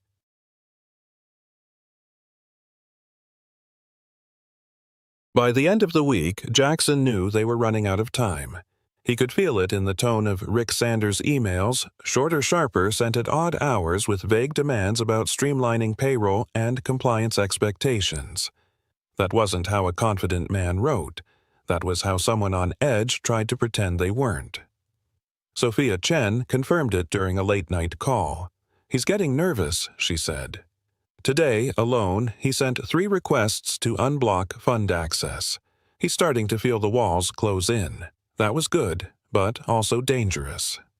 Back at the Springfield Ironwood Grill, Jackson noticed the changes immediately. The mood was colder. The staff moved faster but not smoother. It wasn't urgency, it was fear. Rick had made an unannounced visit the night before. He'd arrived in his signature gray suit, flashing his smile like a blade, demanding last month's tip records, interviewing servers one by one, and reprimanding the manager loudly enough for the kitchen to hear. Elena told him about it during a rushed refill of his water. "He stood at the pass for an hour just watching us," she whispered. "Didn't speak, just stared. Then told the hostess she smiled too much and looked suspiciously cheerful. She looked tired more than usual, and something in her voice had changed. She wasn't just frustrated anymore, she was scared." Later that night, Jackson sat in his car outside the restaurant for nearly 2 hours, engine off, watching staff leave in 2s and 3s. When Elena finally walked out head down, hoodie pulled up, he flashed his headlights once. She froze, recognized the rental, then cautiously approached. "What are you doing here?" she asked through the cracked window. "You shouldn't be seen with me." "Get in," he said softly. 5 minutes, please." She slid into the passenger seat without a word. Inside the car, he didn't waste time. "I know what's happening, not just here across the region. I know about the fake vendors, the diverted tips, the buried complaints, and I know you're not the only one who's had enough." Elena stared at him. "You're not just some guy looking for a job, are you?" Jackson hesitated, then replied, "No, but I need you to trust that I'm here to fix this. I've already started." He handed her a sealed envelope and a small flip phone. "In this envelope is a list of employees from other Ironwood locations. People like you, people already collecting proof. This phone connects only to them and me. Nothing else. No trace." Elena didn't move. Her hands rested in her lap. "They've started checking lockers, random phone inspections. They fired Jesse from the bar last week just for taking photos of the schedule. I'm not ready to lose this job. You're already risking it by talking to me," Jackson said gently. "But this gives you cover. I need pictures of the tip logs, screenshots of pay stubs, copies of shift changes. Be methodical. Quiet. Use the phone only in safe zones, never on shift, never at home, and never alone if you can help it. She picked up the phone, weighing it like it carried more than just plastic and circuitry. "Why me?" she asked. "Because you were the only one honest enough to warn a stranger," Jackson replied. "And because you have something a lot of people lost here, conviction." Over the next 10 days, the quiet war began. Elena didn't just participate, she became a force. She recruited 5 others from her location. A line cook who'd been promised promotion twice and passed over both times, a hostess with student loans and 0 benefits, and a dishwasher with arthritis who was clocked out during every smoke break even when he never smoked. Other branches followed suit. In St. Louis, a veteran bartender revealed tip charts doctored to hide deductions. In Tulsa, an assistant manager leaked screenshots of suggested employee write-ups used to justify hours reductions. In Wichita, a busser found a shredder bin full of half-torn bonus policy memos. Policies never actually distributed. Marlene and Sophia coordinated everything behind the scenes. They compiled files, time-stamped photos, spreadsheet inconsistencies, cross-location anomalies. Jackson, still in disguise, visited locations less frequently now. Instead, he pulled strings from the background. Fund transfers Rick requested were delayed by new internal reviews. Access to payroll portals began mysteriously glitching. Corporate sent out sudden audit surveys to all regions, giving Rick no choice but to pretend things were normal. But Rick wasn't stupid. And eventually, he felt the shift. He called an emergency regional video meeting, appearing calm, but his message was clear. No leaks, no gossip, no misrepresentation of company culture. At the Springfield location, he showed up again in person this time, with 2 men in suits. Cameras were installed in break rooms. Cell phone usage was restricted for focus and safety. Random bag checks began. Elena texted only once that day. They know someone's watching. That night, in a secured group chat between all undercover employees, one message stood out. "We're almost there. Just a few more pieces. Don't back down." It was signed simply J.R. Jackson knew the final move was coming. But Rick was getting desperate, and desperate men didn't follow rules, which meant the window to spring the trap was closing fast. If they didn't move soon, someone was going to get burned. Maybe Elena. Maybe all of them. The time for silence was ending.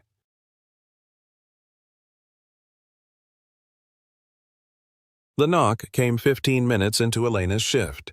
She was in the middle of restocking coffee mugs when the floor manager appeared, arms crossed, lips tight. "Rick wants to see you. Now." She followed silently down the back hallway past the kitchen where the fryers hissed and the cooks didn't make eye contact, past the walk-in fridge where the temp logs had stopped being updated months ago until they reached the office. Rick Sanders sat behind the desk like a man who owned gravity itself.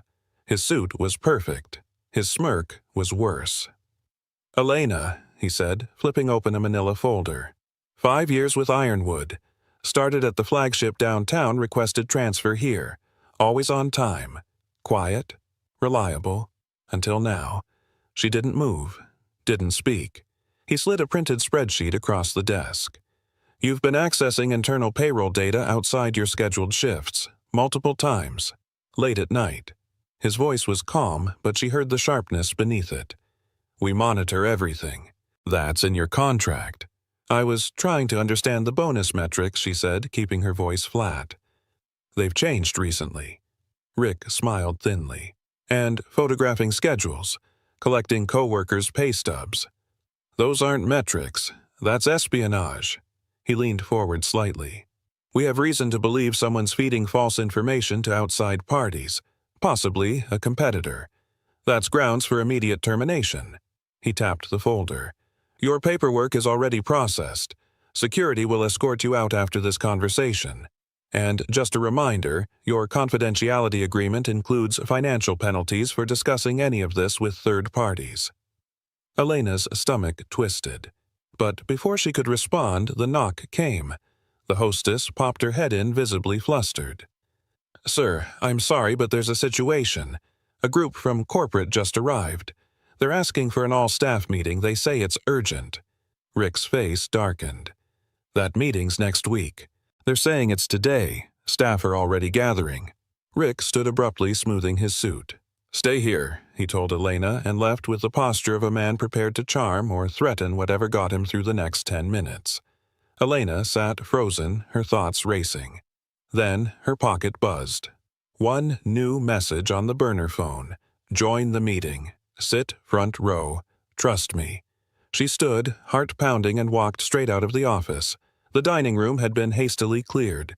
Tables pushed to the edges, rows of chairs aligned like a town hall. Staff filled the room, whispering uneasy. 3 people stood at the front, backs turned to the room. 2 women, 1 man.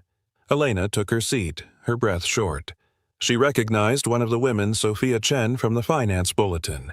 But the man hadn't turned yet. Rick entered from the side, trying to maintain control. "Good afternoon," he called, striding toward the group. "Rick Sanders, Regional." The man turned.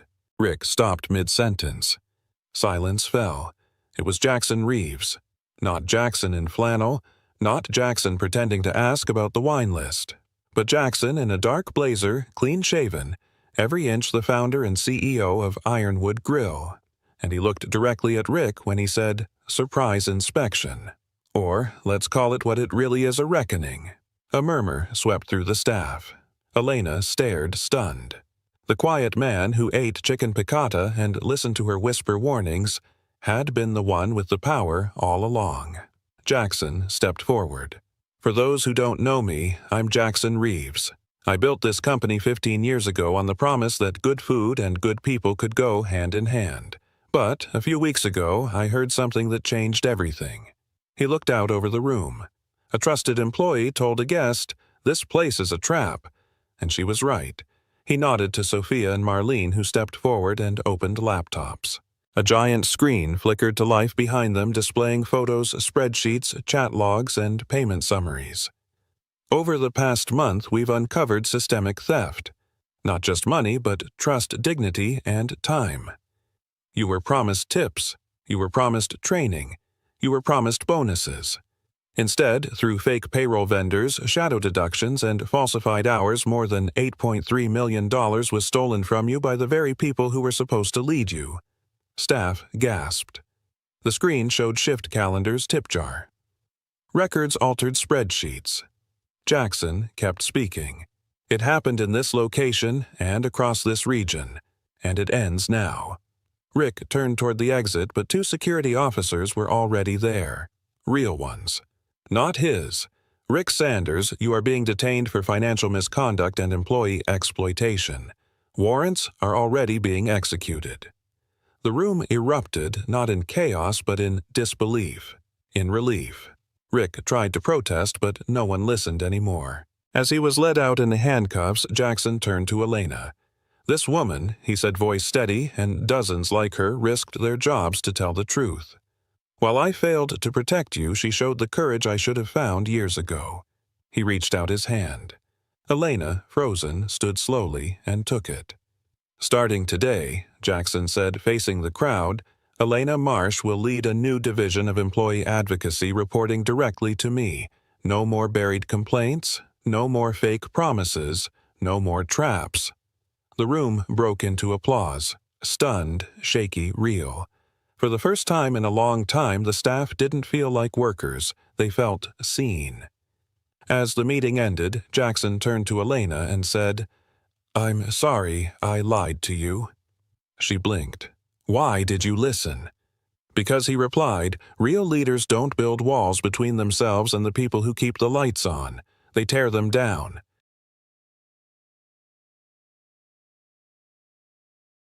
Six months later, the Ironwood Grill in Springfield didn't just look different, it felt different.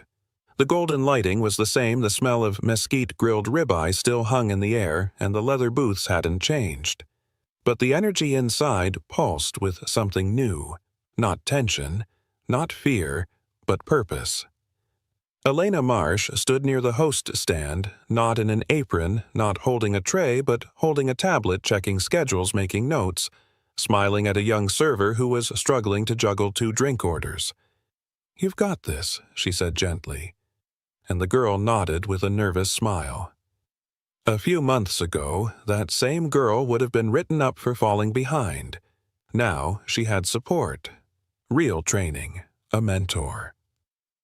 The transformation had been fast, but deliberate. Jackson hadn't just removed the rot, he'd replanted the roots.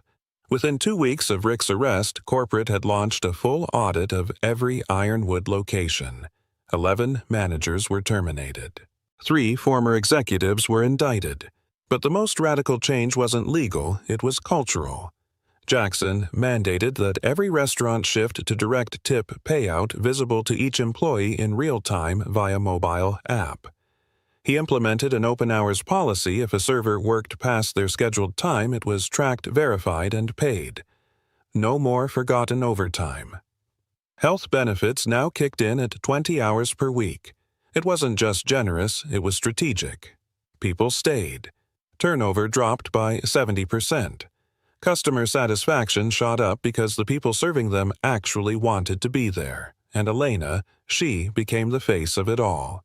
Appointed as Director of Employee Advocacy for the entire region, she now visited every Ironwood restaurant twice a month, met with teams, reviewed anonymous feedback logs, and held what she called open table meetings. No managers allowed, no filters, just stories. Real ones.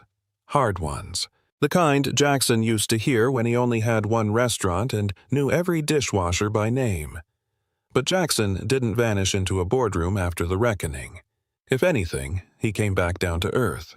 On a rainy Thursday, he rolled up his sleeves and worked the line in Wichita. On a Friday night in Tulsa, he bussed tables and taught a 17-year-old busser how to fold napkins the way he'd learned from his mother. Every employee was given a card with his direct email, not an assistant's inbox, not a support portal. His. One evening in St. Louis, a cook named Miguel quietly handed him a note after shift. It read, "I almost quit this industry, but now I'm building something again. Thank you." In Springfield, the shift was visible. Pay stubs came with a QR code linking to a digital dashboard showing hours worked, tips earned, and tax deductions clear as day. At the end of every week, the restaurant posted a profit-sharing summary. Not just what the restaurant made, but how much each team member received from that success. When staff opened those envelopes, they didn't just see numbers, they saw trust. Even Jessie, the bartender who'd been fired for holding her phone too long, was back rehired with a public apology and now leading the in-house bar training program. She grinned one afternoon while reviewing a tip audit. "We used to get warnings for speaking up. Now I get a bonus for catching errors." Back in the Springfield kitchen, a middle-aged cook named Greg finished prepping a new seasonal menu item. "Chef Elena," he said jokingly, handing her a tasting plate. She laughed. "You're not going to start calling me that, are you?" He smirked. "You're the one who rewrote the training manuals. I'm just trying to keep up." Later that day, Sophia Chen dropped by with a new report. Elena scanned it, her eyes widening. 12% increase in quarterly revenue. Sophia nodded. "Across the board, employee satisfaction is up. Health insurance enrollment doubled. And for the first time in company history, not one formal complaint was buried."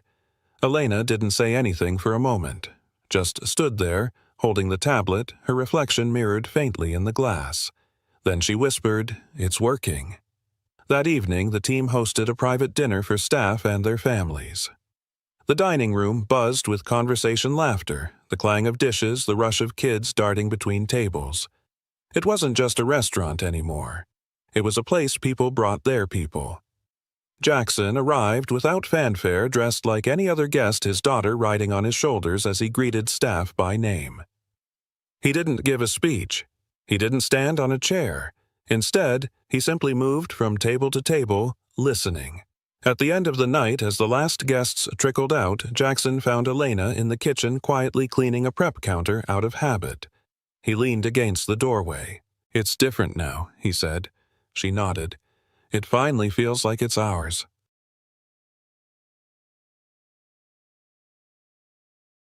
The booth hadn't changed. Same worn leather, same view of the fireplace, same spot near the back corner where Jackson used to sit unnoticed observing the broken rhythm of a place he once thought reflected his legacy. But tonight, as he slid into the seat across from Elena, the air felt lighter. There was no tension buzzing under the surface, no tired eyes avoiding contact, no glances over shoulders. Just the warm hum of a restaurant that had reclaimed its soul. Elena had her tablet with her, but she wasn't typing. She stared out at the dining room watching a new server laugh with a family of 5 as she brought out a birthday dessert. Jackson followed her gaze, then leaned in. "Penny, for your thoughts," Elena smiled faintly. "I was just remembering the first time I sat in this booth. I felt trapped. Not by the work, by the lie. The idea that this was the best I could hope for. That no matter how hard I worked, someone else always held the keys." Jackson nodded slowly. "And now," she looked at him, "now I hold the door open for others." There was a moment of silence between them. Not awkward, just full. Jackson reached into his coat pocket and handed her a slim, professionally designed folder. Inside, a single-page mission statement, 3 logos and 1 title printed in bold, the Ironwood Foundation. "It launches next month," he said. "Advocating for transparency and ethical labor practices in the restaurant industry. Starting with ours but not ending there." Elena flipped through the pages, eyes narrowing with focus. "You want me to lead it, if you want it. No pressure, but I've seen the way you work, the way people respond to you. You see the systems other people ignore, and you're not afraid to challenge them." Elena leaned back, processing. "I didn't think someone like me would ever get offered something like this." Jackson looked her in the eye. "Then that's exactly why you should." The idea for the foundation hadn't come in a boardroom. It was born 2 months earlier when Jackson visited a branch in Kansas and spoke with a janitor named Ruth. She'd worked nights for 6 years and had never been given a raise. When he asked why she stayed, she said, "Because I believe it can be better. I'm just not the one who gets to decide." That stuck with him. It echoed something Elena had said early on about exhaustion that didn't come from long shifts but from false hope. Jackson realized then that fixing Ironwood wasn't enough. Not if the same traps were still out there waiting for someone else. Because the real problem wasn't just fraud, it was forgetting. He had forgotten what it meant to be small. To wash dishes because no one else showed up. To train new hires not because it was your job, but because you didn't want them to fail. To carry the weight of a family and still smile at customers who left no tip. Somewhere along the way, between scaling and structuring, between investor calls and expansion maps, he'd begun measuring success in profit margins instead of faces, and that forgetting that slow erosion of connection was what let the system fall apart in the first place. Elena tapped her finger against the mission statement. "You really think we can change the industry?" Jackson shrugged gently. "I think we can change one restaurant at a time. And that's how change begins. With stories, with truth, with people who decide to stop pretending everything's fine when it isn't." She looked out at the room again this time, seeing it differently, seeing possibility. A server walked by and high-fived a cook through the pass window. A manager cleared plates instead of barking orders. A mother with 2 kids left a 20 on the table and a thank-you note on the receipt. "All right," Elena said. "I'm in." Later that night, after the guests had gone and the kitchen had been cleaned, Jackson walked alone through the restaurant, turning off lights one by one. He passed the wall near the kitchen where employees had pinned up handwritten goals: buy a car, go back to school, take mom to the beach. Above them, a simple phrase printed in block letters: "Respect isn't a policy. It's a promise." He stood there for a moment, hand resting on the frame. Behind every dollar stolen had been a broken promise. And now, one by one, those promises were being rebuilt. He thought of Elena, of Ruth of Miguel in St. Louis, of Jesse behind the bar. People who hadn't just shown up to work, they'd shown up for each other, and in doing so, reminded him what leadership truly meant. Before leaving, he returned to the booth in the back, slid in, and took out a pen. On a clean napkin, he wrote 7 words, the same ones that had started it all, this place used to feel like a trap. Then, underneath it, he added, now it feels like home. If this story resonated with you, we'd love to hear your thoughts. Leave a comment below and tell us. Have you ever worked somewhere that felt like a trap or helped someone escape one? Don't forget to like, share, and subscribe to our channel for more real undercover stories that shine a light on the unseen, the unheard, and the truly unforgettable. Get out! You're done here! Marcus's voice cracked through the heat of the kitchen. Every pan, every knife, every breath seemed to freeze. Jackson stood still, silent. Grease and steam clung to his skin. His hands trembled, not from fear, but from something colder. Marcus snarled, stepping closer. Take that filthy apron off, and don't come back. Jackson's fingers moved slowly. He untied the stained apron from around his waist, folding it carefully, almost gently. The room watched. No one spoke. No one dared. Then, without a word, he placed the apron down, turned his back. His footsteps echoed between cold steel counters.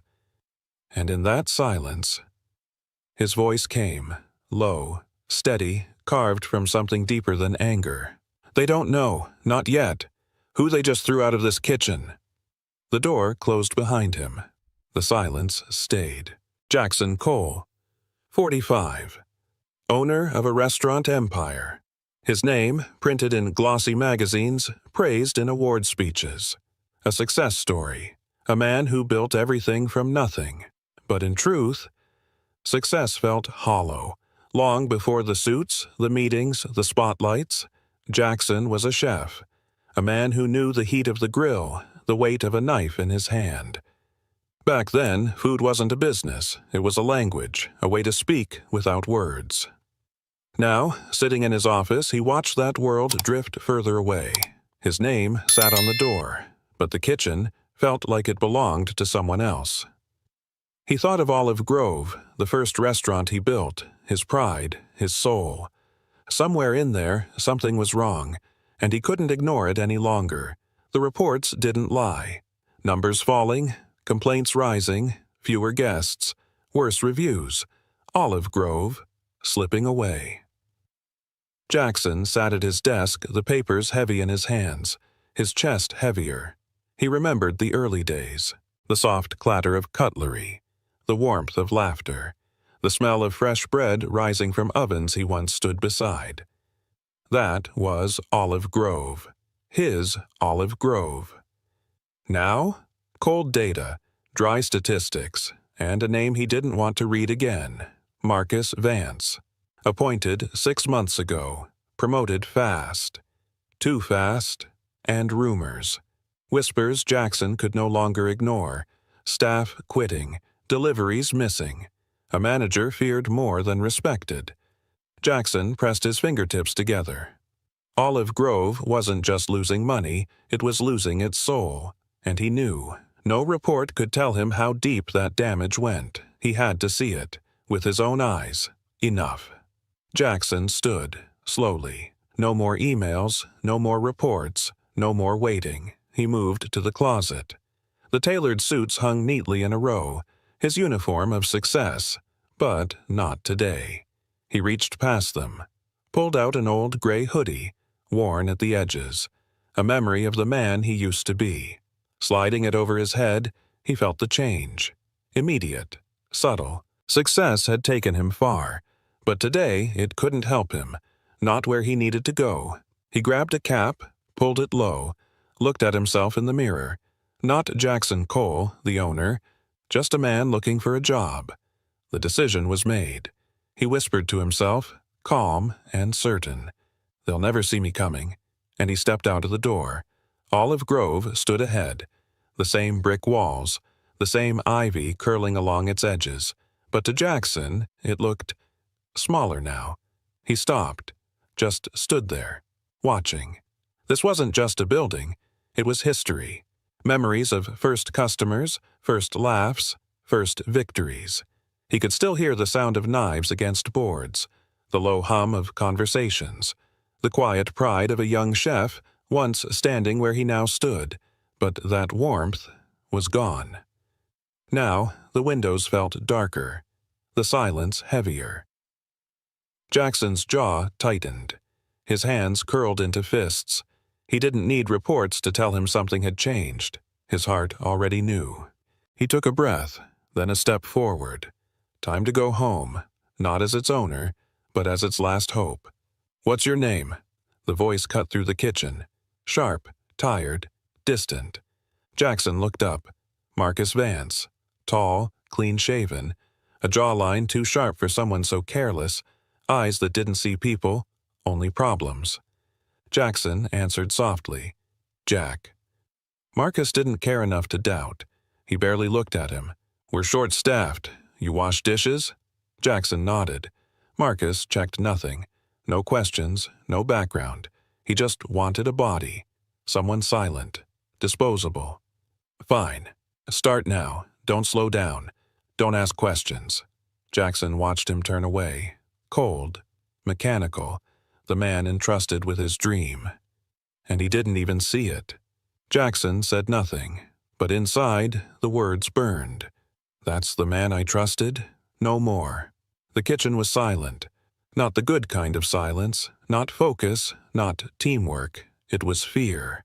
Jackson watched the staff move like shadows. Heads down, eyes lowered. No words exchanged, no smiles shared. Every motion rushed, yet lifeless. This wasn't his kitchen. From the corner, a figure appeared. Chef Daniela. Her hair, once tied back with pride, now hung loose. Lines of exhaustion marked her face. She didn't shout instructions. She didn't lead. She just moved, like the others. Quiet. Broken. Jackson remembered her differently. A fighter. A voice that once carried across the entire kitchen. Now, even her footsteps seemed to apologize.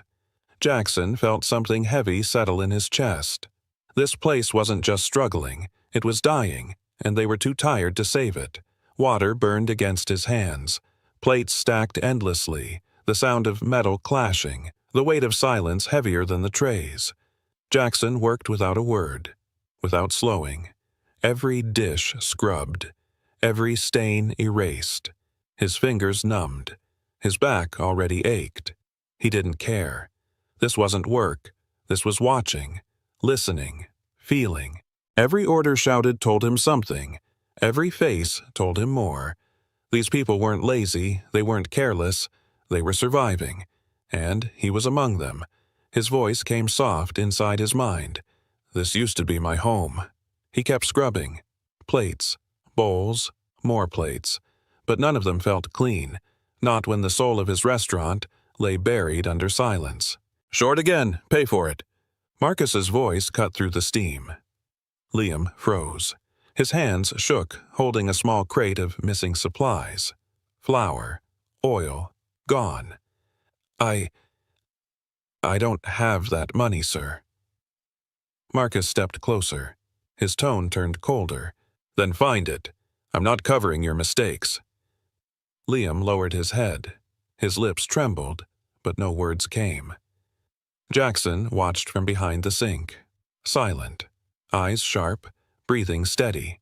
He said nothing. Did nothing. Yet. But inside, something tightened. That boy wasn't stealing.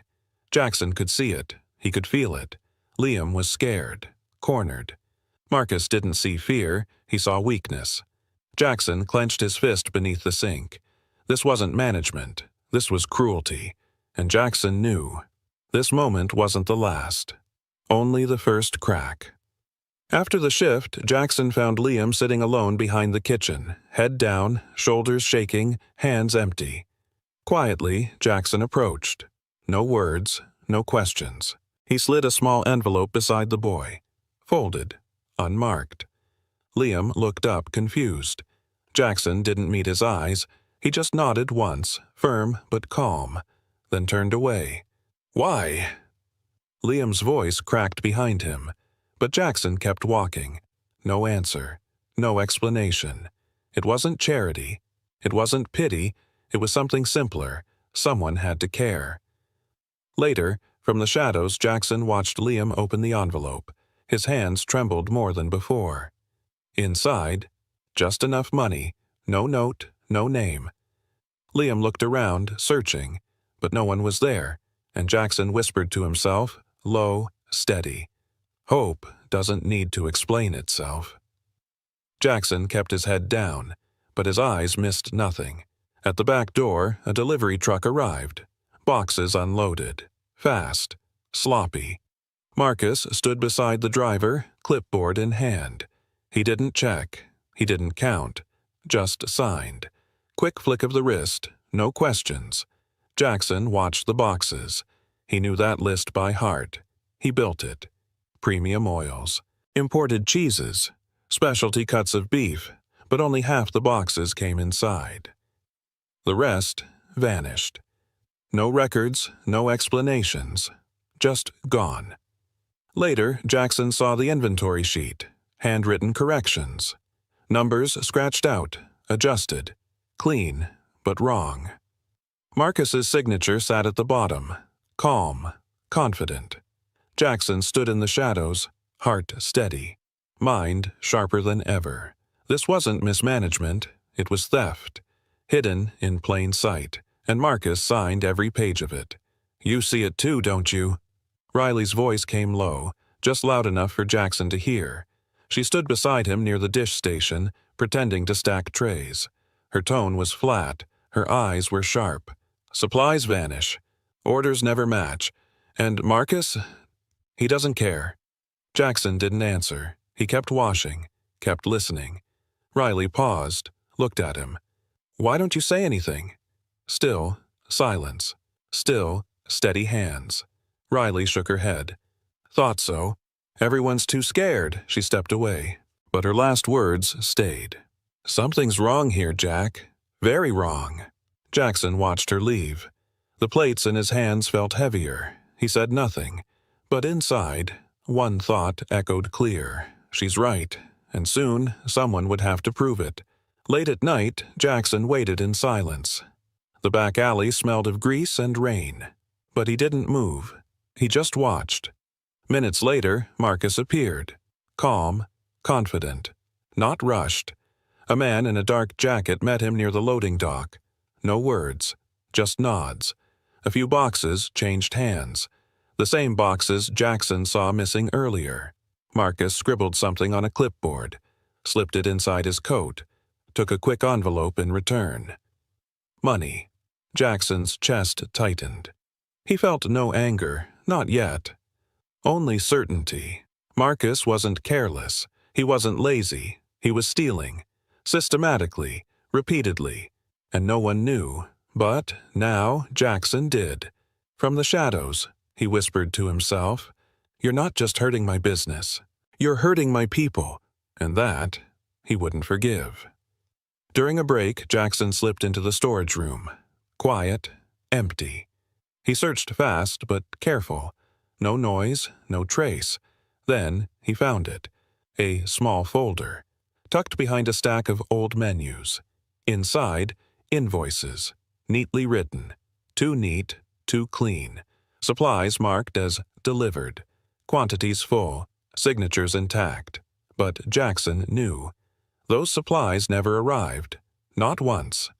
He ran his finger along the list. Premium items, expensive cuts, imported oils, items he'd seen missing from the shelves. At the bottom, Marcus's name, signed bold, proud. Jackson folded the papers silently, memorizing every figure, every lie. Proof, not complete, not enough, but real. He whispered, cold and low, "Paper trails don't burn easy, Marcus." Then he slipped the folder back. No one would know he was here. Not yet. In the corner, Liam spoke softly into his phone. He thought no one heard. Jackson did. "I'm fine, Mom. I'll bring medicine tomorrow. Just try to sleep, okay?" A pause. His voice cracked. "No. I can't leave this job. I can't." Silence. Then, "I'll figure it out. I promise." Jackson stood behind the shelves, unseen, listening. For the first time, his expression changed. The lines around his eyes tightened. His jaw clenched. This wasn't just a scared boy anymore. This was a son. fighting, alone. Jackson looked down at his own hands, calloused, strong, hands that once fought the same way. He closed his eyes. "I see you, kid," he whispered inside, "even if no one else does." Then, quietly, he stepped away, leaving Liam to his silence. "Too slow, Daniela, again." Marcus's voice rang out across the kitchen, harsh, loud, cruel. Daniela froze, hands trembling over the cutting board. She said nothing. "I don't care how long you've been here. Fix it, or leave." Her shoulders shook, but she stayed silent. A single tear slipped down her cheek. She wiped it fast, and kept chopping. No one moved. No one spoke. Jackson watched from the sinks. His heart tightened. Daniela, the woman who once taught him how to hold a knife. Now, reduced to this. He felt anger rise, not loud, not wild, just steady, controlled. Marcus turned, walked away. Daniela stayed at her station, hands steady, voice gone. Jackson whispered inside, "You break her spirit, Marcus, and I'll break your game." Late at night, when the others left, Jackson stayed behind. Daniela's station stood empty, knives dull, boards cracked, broken handles left untouched. No one cared anymore. But Jackson did.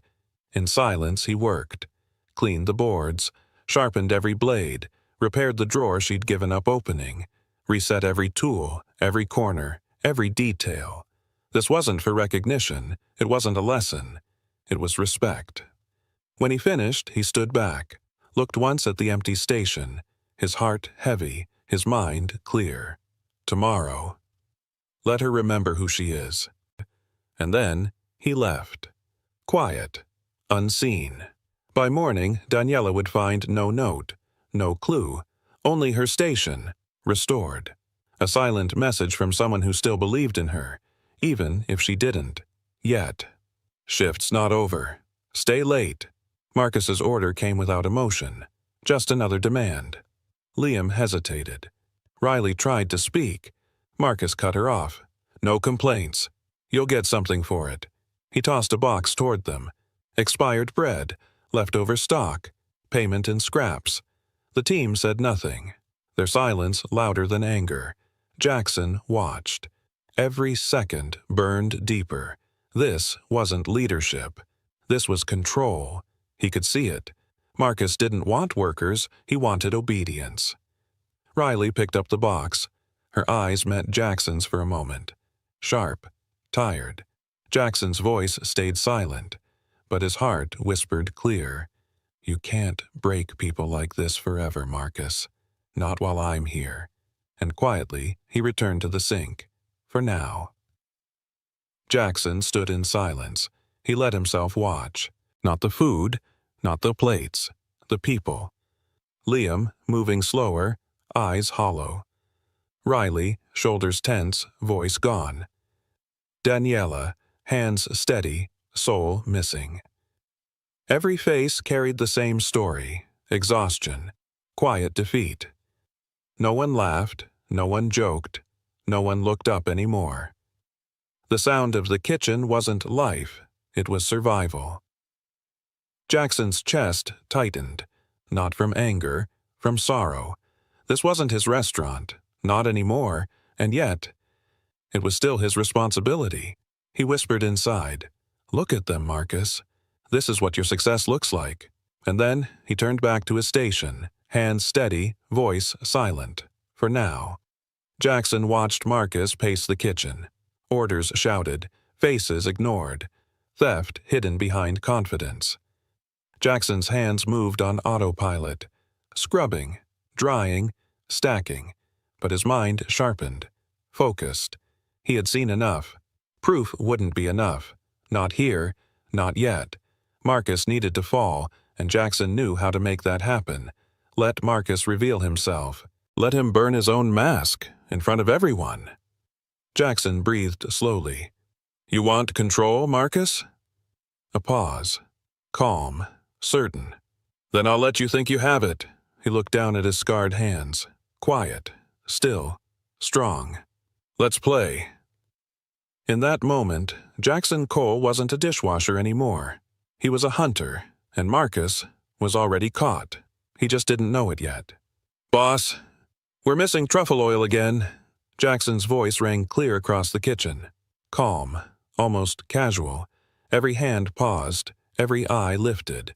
Marcus turned, slow, his stare sharp as broken glass. "What did you say?" Jackson wiped his hands dry, looked Marcus dead in the eye, his tone steady. "Third delivery this week. Missing stock. Thought maybe you'd know." Silence. Heavy. Marcus's jaw tightened. Then, a forced smile. Cold. Thin. "Your job's dishes. Do that." Jackson nodded once, slowly, calmly. "Right. Dishes." He returned to the sink, movements measured, controlled. Marcus watched him for a moment longer, eyes narrowed. Suspicion stirred. Exactly as Jackson wanted. One move played. Now he waited for Marcus to react. The game had begun. Plates piled higher, dishes slowed, water splashed. Jackson moved slower than usual. Just enough to notice. Just enough to matter. Marcus noticed. "What's your problem?" Jackson glanced up. Calm, steady. "Just backed up. Missing help. Remember?" Marcus stepped closer. Anger under his skin now. "Move faster, or don't come back." Jackson let a plate slip. A soft clang against metal. Not broken, just loud enough. Marcus's eyes burned. "Don't test me, Jack." Jackson met his stare. Said nothing. Let the silence answer. Marcus turned away, cursing under his breath. Jackson watched him go. His hands now steady, his breathing calm. He whispered inside. "That's right. Come closer. Show them who you are." And he returned to work, just slow enough to keep the pressure rising. "Enough!" Marcus's shout cracked the air like a whip. Pans froze mid-air. Knives stopped mid-chop. Every head in the kitchen turned. Marcus stormed toward Jackson, his voice sharp, his breath heavy. "You think you're smart? You think you can question me? In my kitchen?" Jackson stood still, calm, unmoving, hands wet but steady. "I asked a question." His tone was quiet, deliberate. Marcus snapped. "You're nothing here. A dishwasher, a nobody. If I say move, you move. If I say jump, you ask how high." Riley watched, eyes wide. Liam's hands shook beside the fryer. Jackson held Marcus's stare, his voice cold, controlled. "I don't fear you." The words hit harder than any shout. Marcus, breathing heavy, didn't answer. He couldn't. Without warning, Marcus shoved him. Jackson's back slammed against the metal counter. Hard. A knife slid off the board, hit the floor. Loud. The kitchen froze. No sound. No movement. Riley gasped. Liam stepped back. Daniela dropped her spoon. Marcus stood over Jackson, chest heaving, face red, eyes wild, his hands still clenched, trembling. Jackson said nothing, his breathing slow, his body steady. He stayed down for a moment longer, then slowly, he stood. No anger, no fear, just calm. Marcus looked around, faces staring, fear and disbelief staring back. In that silence, everyone saw it. Not a leader, a bully. Jackson wiped his hands, looked Marcus in the eye, voice steady. "You just showed them who you are." Then he stepped back, let the silence speak. "Get out!" Marcus's voice cracked, loud, ragged, desperate. "Get out of my kitchen, you're fired! Gone!" Jackson stood still. No reply, no resistance. His breathing calm. He reached for his apron, untied it slowly, folded it once, twice, neat, precise, hands steady. He placed it down on the counter, deliberate, quiet. Then he looked up, not at Marcus, at the staff, at Riley, at Liam, at Daniela, and for the first time, he smiled, a small smile, thin, knowing, not of defeat, not of weakness, a victory. just not the kind Marcus understood. Jackson turned, walked away, step by step, without a word. Behind him, silence, except for Marcus's ragged breathing and Jackson's voice inside his mind. "Checkmate's coming." They watched him leave. No one moved. No one spoke. Riley's lips parted, but no words came. Liam gripped the counter, knuckles white. Daniela stood frozen, eyes glassy, unsure whether to speak or cry. The door swung shut behind him. Silence filled the kitchen. Not fear, not relief. Something colder. Confusion. Who was he? Why did he smile? Why did it feel like Marcus hadn't won? Jackson's footsteps faded into the distance, and in that silence a voice whispered. Calm, certain, inside Jackson's mind. It begins now. The plan wasn't over. It had only just begun. In the quiet of his hotel room, Jackson worked.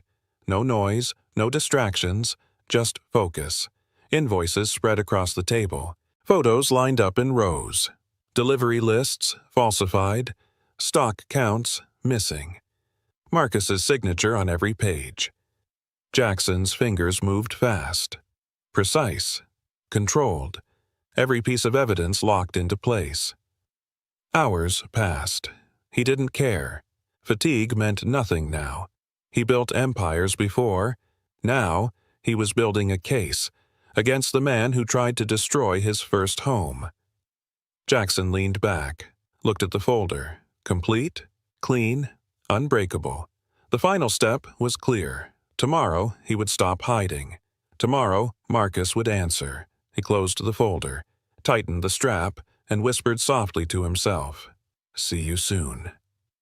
Morning light touched the walls of Olive Grove, and Jackson Cole returned.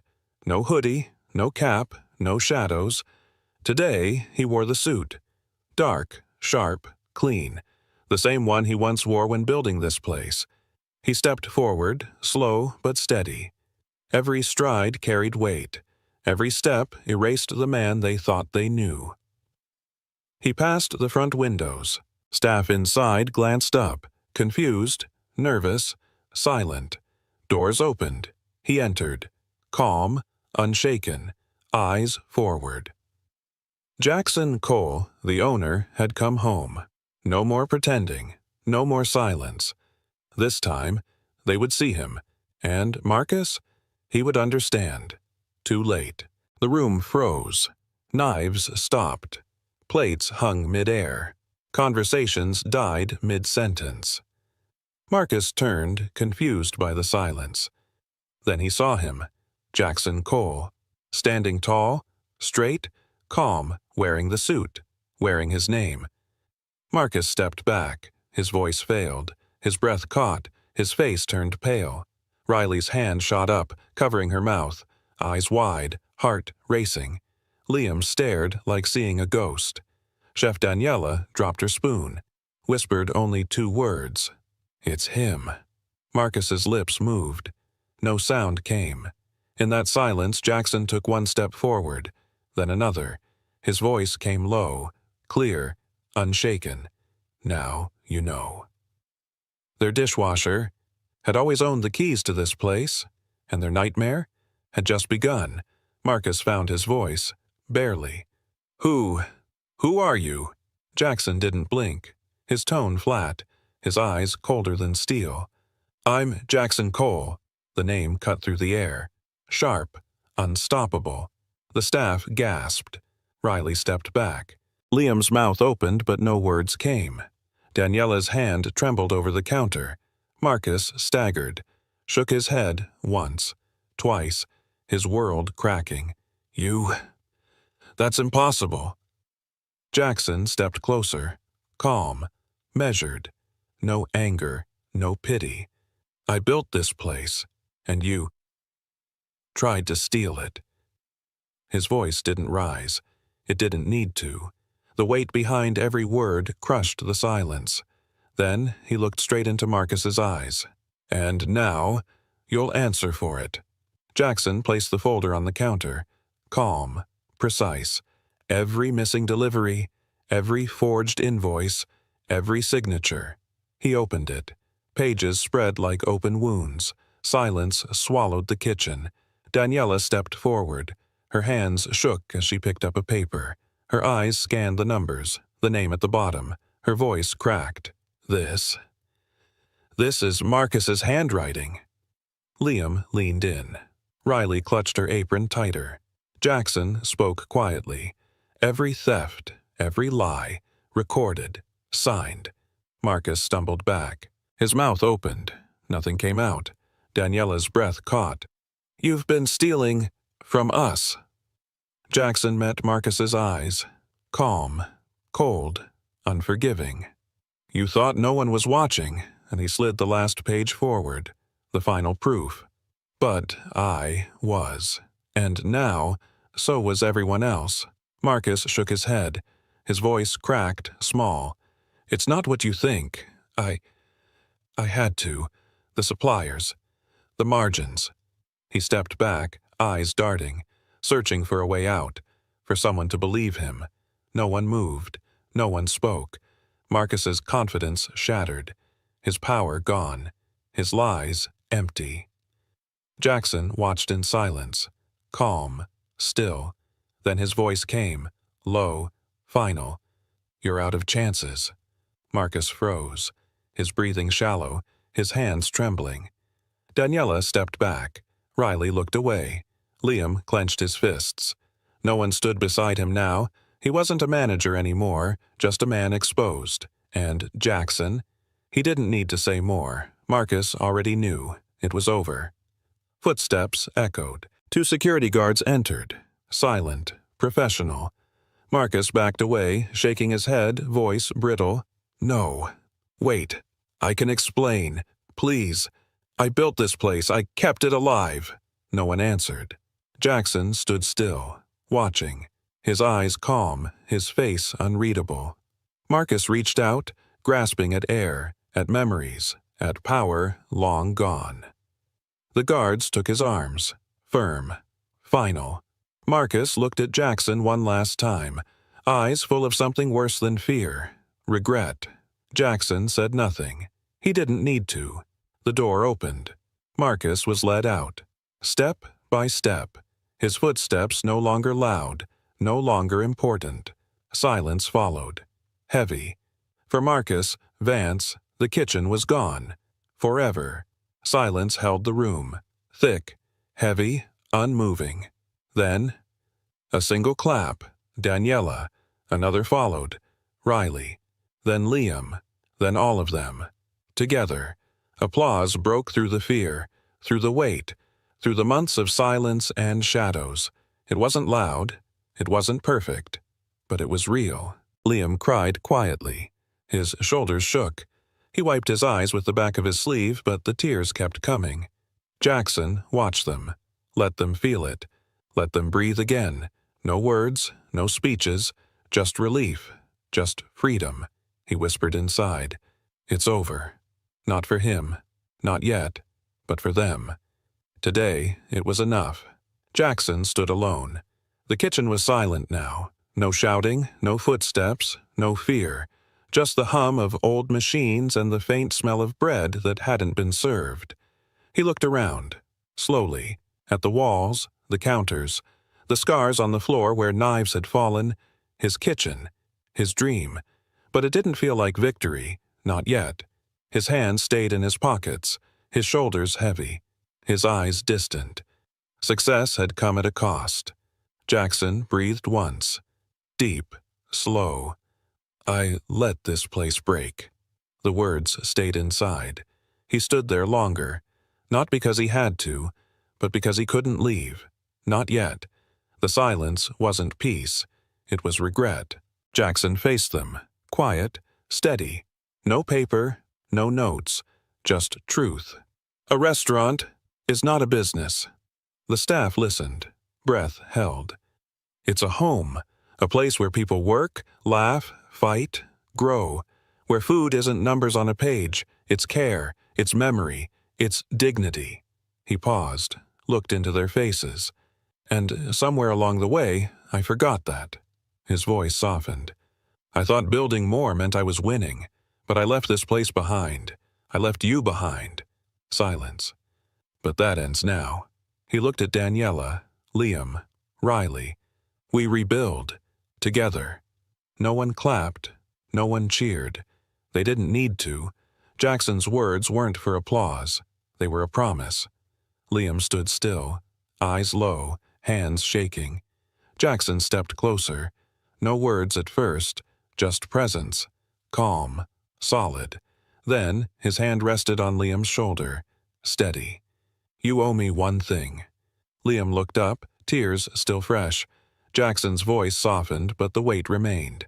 Become the best chef in this place? Liam's lips trembled. I don't know how. You will. Jackson's tone left no doubt.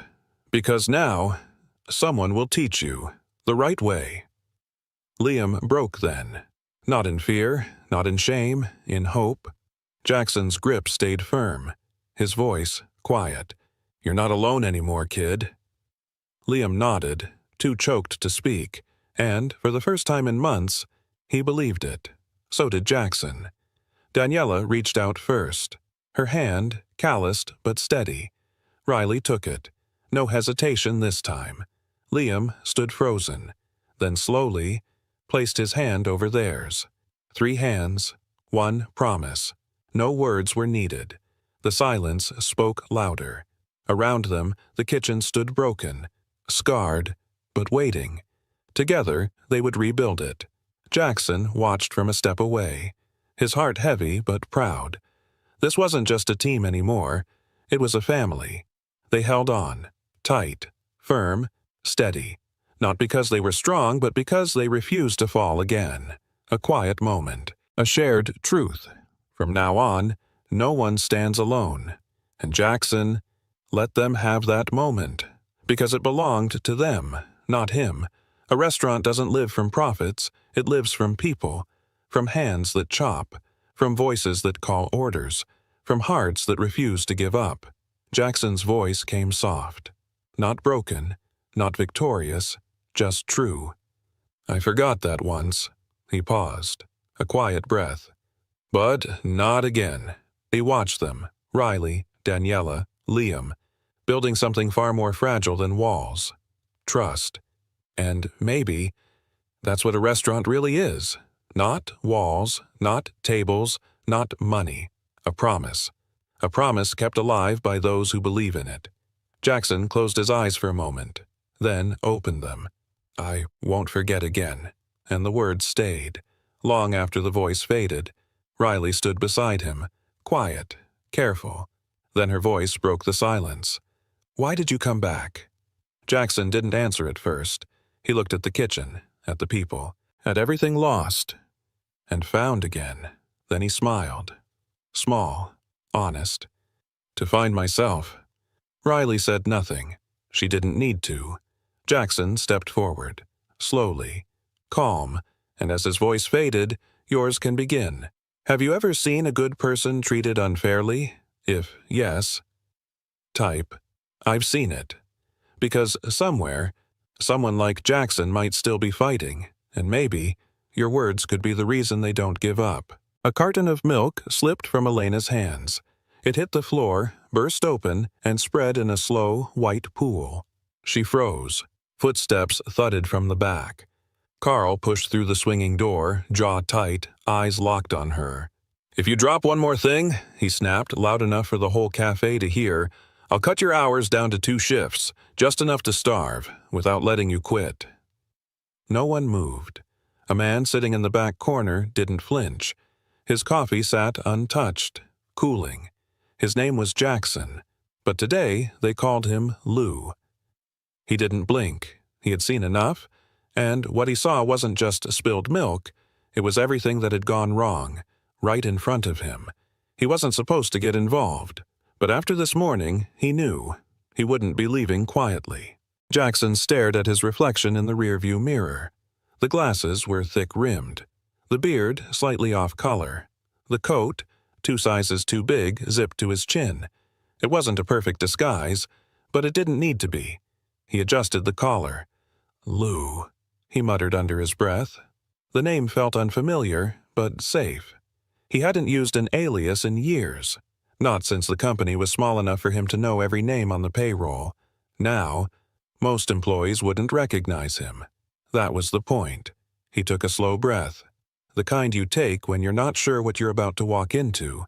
A bead of sweat rolled down his temple despite the cold. This wasn't just a check-in. He came here for answers, but something told him he was about to find more than that. He remembered the first one. Just a corner cafe, brick walls, a second-hand espresso machine that hissed louder than it brewed. Jackson used to open every morning, apron on, hands steady. He knew every regular's name and their order before they spoke. There was a man named Pete who always tipped in coins, a woman who brought her dog and stayed until noon. He didn't mind. He smiled more back then. The drinks weren't perfect, but the place felt honest, alive. That was before the expansion, before investor calls and policy manuals. He blinked, and the memory faded. Now there were 7 stores, dozens of employees, a corporate team he barely knew by name. Somewhere along the way, that small cafe feeling disappeared. And maybe, he thought, that was the real reason he was here. Not just to find out what went wrong, but to remember what it used to feel like when it was still his. Jackson scrolled through the latest internal report on his phone. Sales were solid. No major drops. Numbers looked clean, almost too clean. But buried in the comments section were signs he couldn't ignore. Staff seemed cold. Something felt off. He used to love this place, not anymore. He'd seen a pattern like this before. Good revenue hiding bad culture. It didn't add up. A place that performed well on paper, but left people uneasy. That was the problem. Culture didn't show up in spreadsheets. You felt it in the room, in how a barista smiled, or didn't, in how long a regular stayed, in how often someone quit without warning. Jackson looked up from the screen, jaw tight. He didn't trust perfect numbers anymore, not when the people behind them were invisible. The mile roast on South Ash used to feel alive. Now it felt paused. Only 3 customers sat scattered across the room. No one spoke. No one smiled. Chairs scraped the floor louder than the music. The playlist was still the same. Soft acoustic, but turned down so low it barely filled the space. Lights buzzed overhead. A drip of water tapped from the sink behind the counter. No one moved to fix it. Jackson stepped inside. The smell was right. Coffee, cinnamon, faint hints of vanilla syrup. But the energy was wrong. He glanced toward the register. A barista wiped the counter with slow, mechanical motions. Another folded sleeves behind the pastry case, staring blankly ahead. Nobody looked up. Jackson stood still for a beat. The place hadn't changed on the surface, but something underneath it had gone quiet. Elena noticed him first. She straightened quickly, brushing a stray hair behind her ear. "Good morning," she said, voice soft but clear. "What can I get started for you?" Her name tag was crooked. Her smile didn't quite reach her eyes. Jackson gave a small nod. "Just a black coffee, medium." She tapped the screen and repeated the order. "Name?" He hesitated. "Lou." Behind her, a shadow moved in the back hallway. "Carl." He glanced toward the counter but didn't stop. No nod, no greeting. Just a quick scan, and then gone.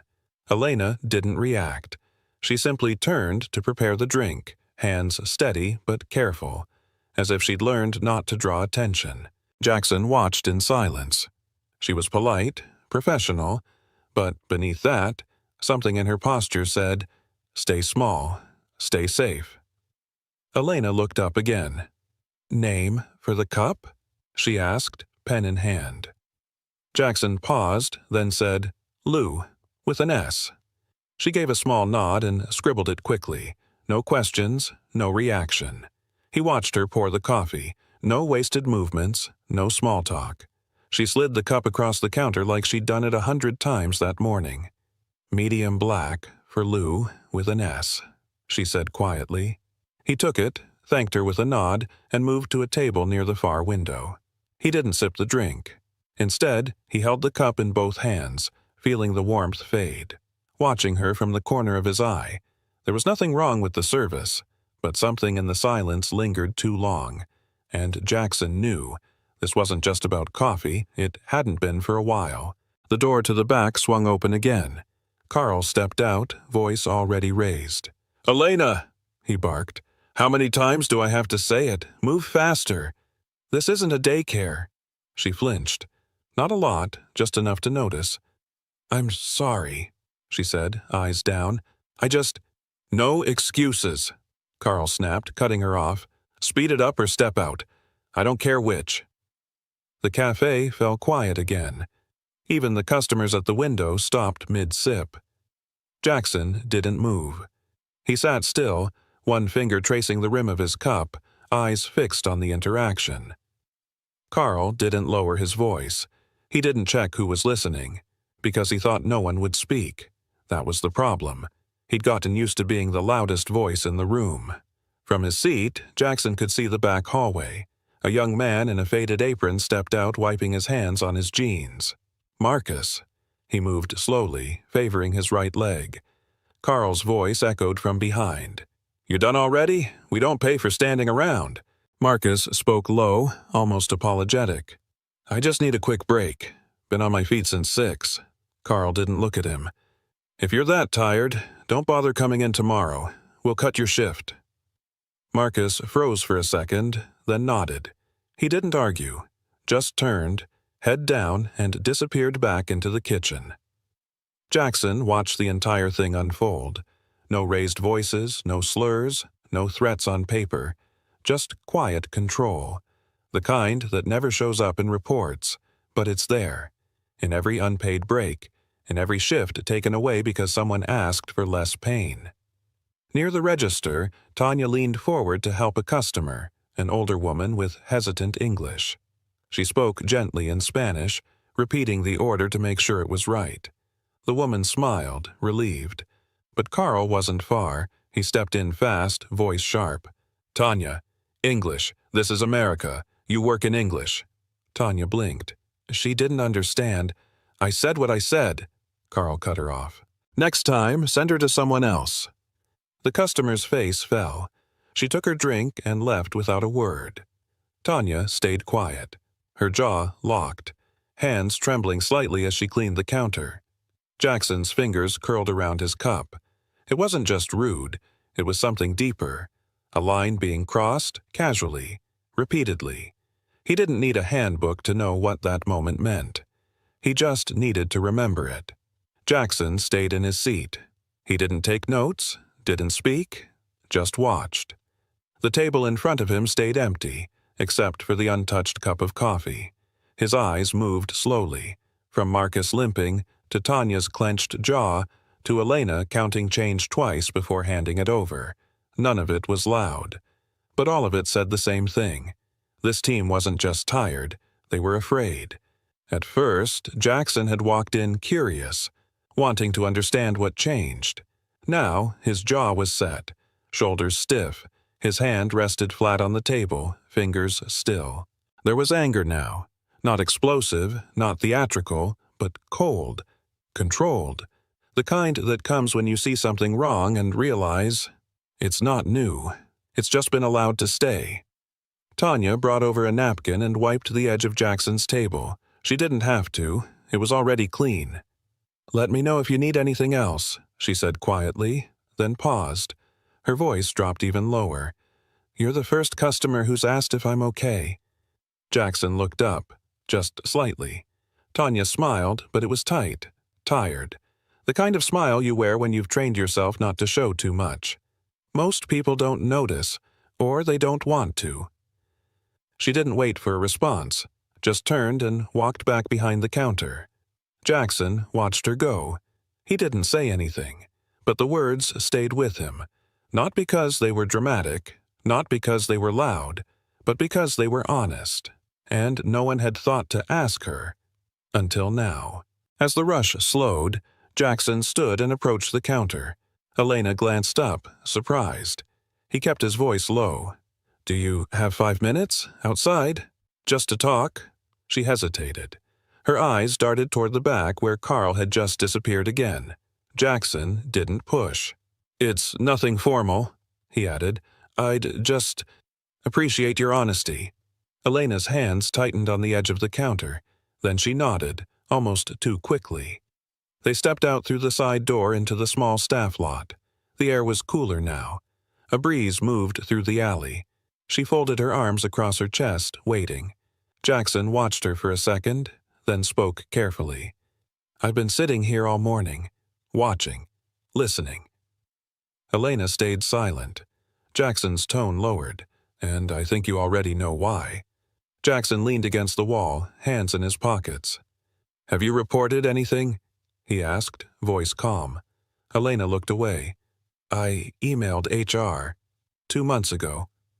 He waited. Let the silence sit. "No one replied," she added. "Not even an automated message?" Jackson's jaw tightened, but he didn't speak. Elena glanced at him.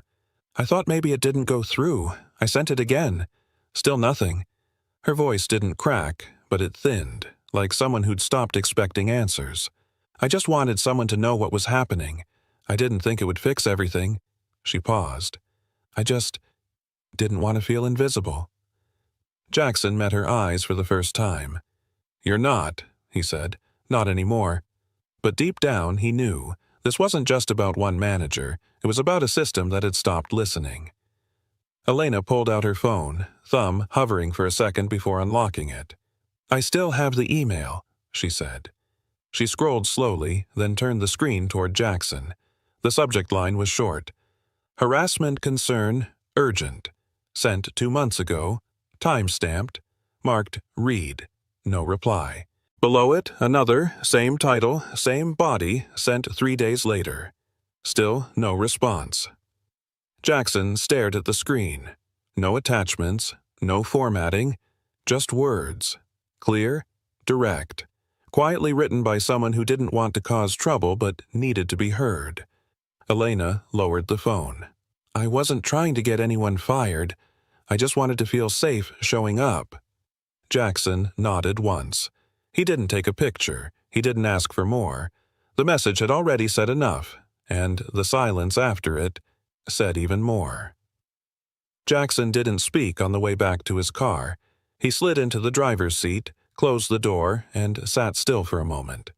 Then he opened his laptop. The screen lit up with rows of internal dashboards. HR logs, scheduling software, exit surveys. He cross-referenced the cafe's recent turnover. 3 baristas had quit in the last 8 weeks, 2 of them after less than a month. He pulled up revenue.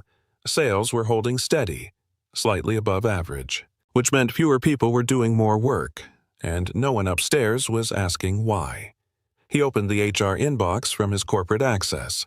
No flagged issues, no active cases for this location. Just noise. Filters, missed signals buried under clean charts. Jackson leaned back. This wasn't a people problem, it was a visibility problem, and now that he'd seen it, he couldn't unsee it. Jackson returned later that afternoon. No disguise this time, no more distance. He pulled Marcus aside first, quietly, away from the others. "Has anything ever felt off?" he asked. Marcus didn't hesitate. "Since day one," he said, "but I needed the job." Next was Tanya. She folded her arms before speaking. "He said my accent made customers uncomfortable, told me not to show too much personality." She didn't blink as she said it. Then Elena. Her voice was lower now, flat. "He watches the cameras when he's not on the floor. Times our breaks. Once I sat down for 30 seconds and he made me mop the back room." Jackson listened. No clipboard, no recorder, just silence between stories. One thread at a time, weaving into something bigger. None of them asked who he really was, but all of them knew he wasn't just a customer anymore. Marcus sat on a milk crate behind the kitchen, legs stretched, arms resting on his knees. Jackson crouched nearby, keeping his voice low. "Has Carl ever blocked you from doing your job?" Marcus gave a dry laugh. "He's locked the fridge on me before," he said. "Not by accident." Jackson raised an eyebrow. Prep fridge. Back corner. He says if I can't do setup fast enough, I don't deserve access. Marcus shook his head. So I go into service without anything ready. Then he yells that I'm slowing the team down. Jackson stayed quiet, absorbing it. That way, Marcus added, he always gets to say I failed. Doesn't matter what I do. It wasn't just pressure. It was control, measured, rehearsed, strategic. The kind that doesn't show up in policy manuals, but it leaves marks just the same. Tanya leaned against the break room counter, arms crossed tight. There was a girl named Janelle, she said. She worked mornings. Soft voice. Always early. Jackson nodded, listening.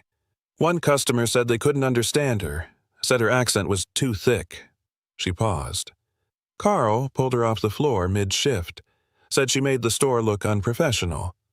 Jackson said nothing. She went into the bathroom, stayed in there for half an hour. I could hear her crying. Tanya looked down. She didn't come back after that. No one asked where she went, not even HR. The silence stretched between them. It wasn't just a bad moment. It was a wound. One that stayed hidden in quiet corners and closed doors. Jackson felt it settle heavy in his chest. Some stories didn't need proof. They carried their own weight. Elena sat on the back steps, arms wrapped around her knees. Jackson took a seat beside her, saying nothing. After a moment, she spoke. Carl once told me that if I reported him, no one would believe me. Her voice was steady, but flat. He said I was just the backup girl. Said people like me come and go. Jackson looked over. I asked what he meant, she added. He said, you don't matter enough to stir anything up. She didn't cry. She didn't flinch. It wasn't new. It was rehearsed, stored somewhere she'd tried to bury. Jackson felt the weight of her words. Not just what Carl said, but how easily he said it. How confident he was that the system would protect him. And worse, how long it had. Jackson turned slightly toward her. I need something concrete, he said. Anything I can take upstairs. Elena didn't answer right away. Then she unlocked her phone, opened an old group chat, and scrolled. I kept this, she said, holding the screen out. A photo filled the display. A crate of milk cartons stacked in the walk-in fridge. Each one clearly past its expiration date. Taped on the side was a sticky note in thick black marker. Use first, don't tell. Below the image, a message from a former co-worker read, Carl said if we tossed it, it'd come out of our checks. Jackson took the phone, studied the timestamp. It was from 3 months ago. Elena didn't say anything more. She didn't have to. Some things didn't need explanation. Just a screen, a date, a truth finally seen. Later that day, Jackson sat in his car with the windows cracked. He pulled out a small recorder, plugged in a wired mic, and slid an earpiece into place. No drama, no hesitation, just a quiet decision. He walked back into the cafe, ordered another drink, and waited. Carl emerged from the back, muttering about a schedule mix-up. Jackson approached casually. Hey, quick question, he said. What's the deal with breaks? Seemed like some folks weren't getting one. Carl didn't flinch. If they move slow, they don't need a break, he said. You want hours, you work. Jackson nodded slowly. Carl kept going, louder now. Complaints about lazy staff, soft hires, and how no one lasts unless they're tough. The recorder captured every word. Jackson stayed calm, sipping his coffee. He wasn't here to argue. He was here to listen and build a record no one could ignore. The next morning, a delivery truck backed into the alley behind the cafe. Jackson was already there, standing near the dumpster pretending to check his phone. A young driver rolled up the back door. Double order today, he said, glancing at a clipboard. No invoice, just a text from Carl. Jackson raised an eyebrow. Text? The driver held out his phone. Sure enough, Carl's name, time-stamped from the night before. Bring it early, pay in cash, no need to log. The driver pulled out crates, milk, syrups, frozen breakfast wraps, all stacked and sealed. Jackson stepped closer. You paid already? Nah, the guy said. Carl said he'd settle in cash this afternoon. Jackson nodded slowly, then took a quick photo of the crates and the message. No system record, no approval, just inventory arriving in silence, off the books and out of sight. Something wasn't just broken, it was being used. Jackson stepped forward and took the delivery clipboard from the driver. "I'll sign for it," he said calmly. The young man hesitated, then shrugged. "Whatever works." Jackson scribbled a fake signature, accepted the folded cash receipt, and snapped a quick photo of it with his phone, time, date, and Carl's text all captured. Then he wheeled the crates inside himself. No one questioned it. Inside the walk-in, he stacked the milk cartons and syrup bottles neatly, then pulled up the internal inventory system on his phone. No pending orders. No restock alerts. He opened the most recent supply log. Everything checked out on paper. Too clean. He took a full set of photos, labels, expiration dates, quantities, then backed out, locking the fridge behind him. He didn't need a confrontation. He needed a timeline, a hole in the numbers, and now he had both, what was on paper and what had just been slipped around it. Jackson stood by the counter, sipping the last of his coffee. It had gone cold hours ago. Carl wandered over, wiping his hands on his apron. "You still here?" he asked, tone casual but clipped. "We close soon." Jackson looked up slowly. His voice was calm, too calm. "I'll be back tomorrow." Carl raised an eyebrow. "Oh yeah? Gonna make this your new hangout spot?" Jackson set the empty cup down. "Not as a customer." Carl blinked, caught off guard. But Jackson had already turned away, walking toward the door. No big scene, no loud reveal, just one line that shifted the entire ground beneath them. Outside, the sun was already dipping low. Tomorrow would be different. Carl didn't know it yet, but his time was running out. The next morning, the cafe lights flickered on just past 6. Steam hissed softly from the espresso machine. Early prep buzzed low and tired. The door chimed once. Jackson stepped in, no disguise, no hesitation. Just a dark coat, pressed shirt, and eyes that didn't scan the menu. Elena looked up from the pastry case and froze. Tanya paused mid-pour. Marcus lowered a mop. Silence. One by one, they recognized him. Not the man from the day before, but the one from the company newsletter. The founder. The name on every paycheck. Carl wasn't in yet. But his shadow suddenly felt smaller. Jackson didn't speak. He didn't have to. The way he stood, the way the air shifted, it said everything. This wasn't a mystery anymore. This was the beginning of an answer.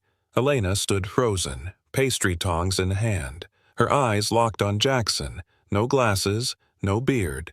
Just him, the man behind the company. She didn't speak. Her breath caught somewhere in her chest. Behind her, footsteps approached. Carl emerging from the back with a clipboard and a half-formed complaint already on his tongue. Then he saw him. He stopped mid-step. The color drained from his face.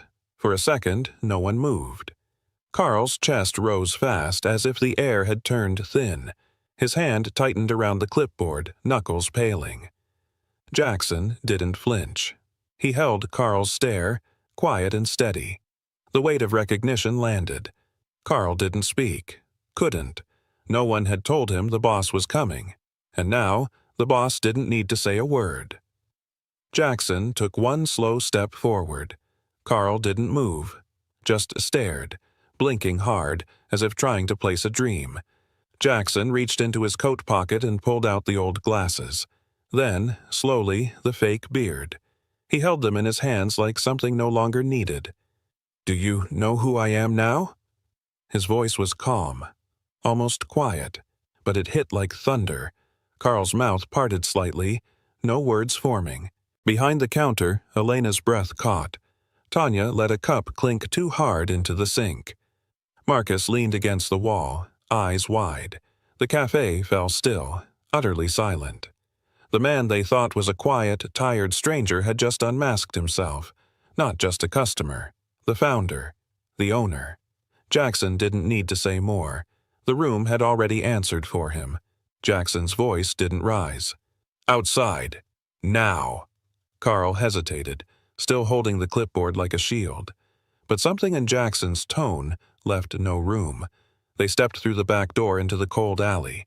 The silence lasted one breath too long. "I heard everything," Jackson said, eyes locked on him. "I saw how you speak to them, how you run this place."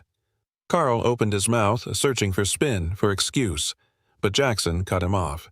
"You don't belong in this company." Carl's jaw tightened. No." Jackson's voice hardened. "You're done. You will not step inside that store again." Carl's shoulders sagged, deflating under the weight of it. Jackson stepped back. "Leave now." There was no yelling, just the kind of silence that follows a locked door, and a line that would not be crossed again. When Jackson stepped back inside, the cafe was still. No music, no chatter, just breath held. Elena stood by the register, eyes glistening. She turned away, wiping quickly, not wanting to be seen. Marcus, startled by the sudden shift in weight, dropped a ceramic cup. It shattered on the tile, but no one flinched. Tanya didn't speak. She looked up, met Jackson's eyes, and gave the faintest nod. Not of surprise, but relief. One nod meant everything. They had been heard, seen, defended. Carl was gone. No one clapped, no one cheered. It wasn't celebration, it was a shift. A silence no longer held by fear. Something had broken, and something else, something steady, was finally beginning. The team gathered in the break room, still unsure what came next. Jackson stood near the counter, no suit, no distance. Just hands in his pockets, shoulders a little heavier than before. "I owe you all an apology," he began. "I should have been here. I should have seen it sooner." No one interrupted. No one needed to. "I built this place to be different," he said quietly, "but somewhere along the way, I let it run without listening." Tanya looked down. Marcus leaned forward, elbows on knees.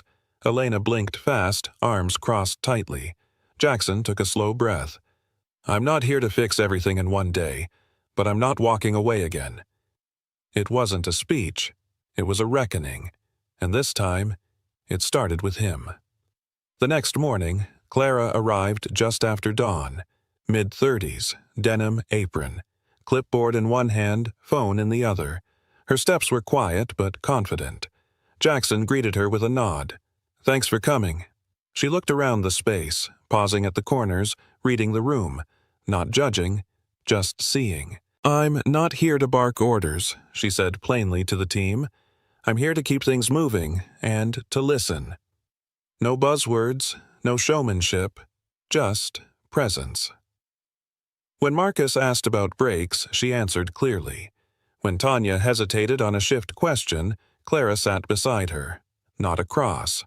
Respect was felt more than said. She wasn't there to save the day, she was there to hold the line, while others learned to rise again. Jackson set up a small table in the back hallway, 2 chairs and a notepad. No formal setup, just quiet space.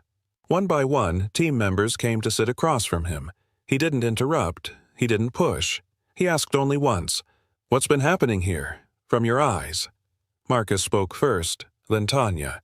Then Elena again, this time with more strength in her voice. Jackson wrote everything down. No laptop clicks, just pen to paper, names, incidents, times, patterns. By afternoon, the folder was thick. He slipped it into a larger envelope, sealed it, then walked it to Clara. "This goes directly to compliance," he said. "No middlemen, no delays." Clara nodded, her eyes steady. "I'll handle it." It wasn't a symbolic gesture, it was documentation. And finally, it was being seen. Clara returned from the back, holding a folded delivery slip in one hand and a carton in the other. "No invoice, just this," she said, setting them on the counter. Jackson opened the slip. Handwritten. No company stamp, no digital trail. Then he turned to the milk carton. A neon pink sticky note clung to the side. Black ink, smudged. "Use first, don't tell." His stomach sank. He checked the expiration date. 2 weeks passed. He took a photo of the note, the carton, the slip.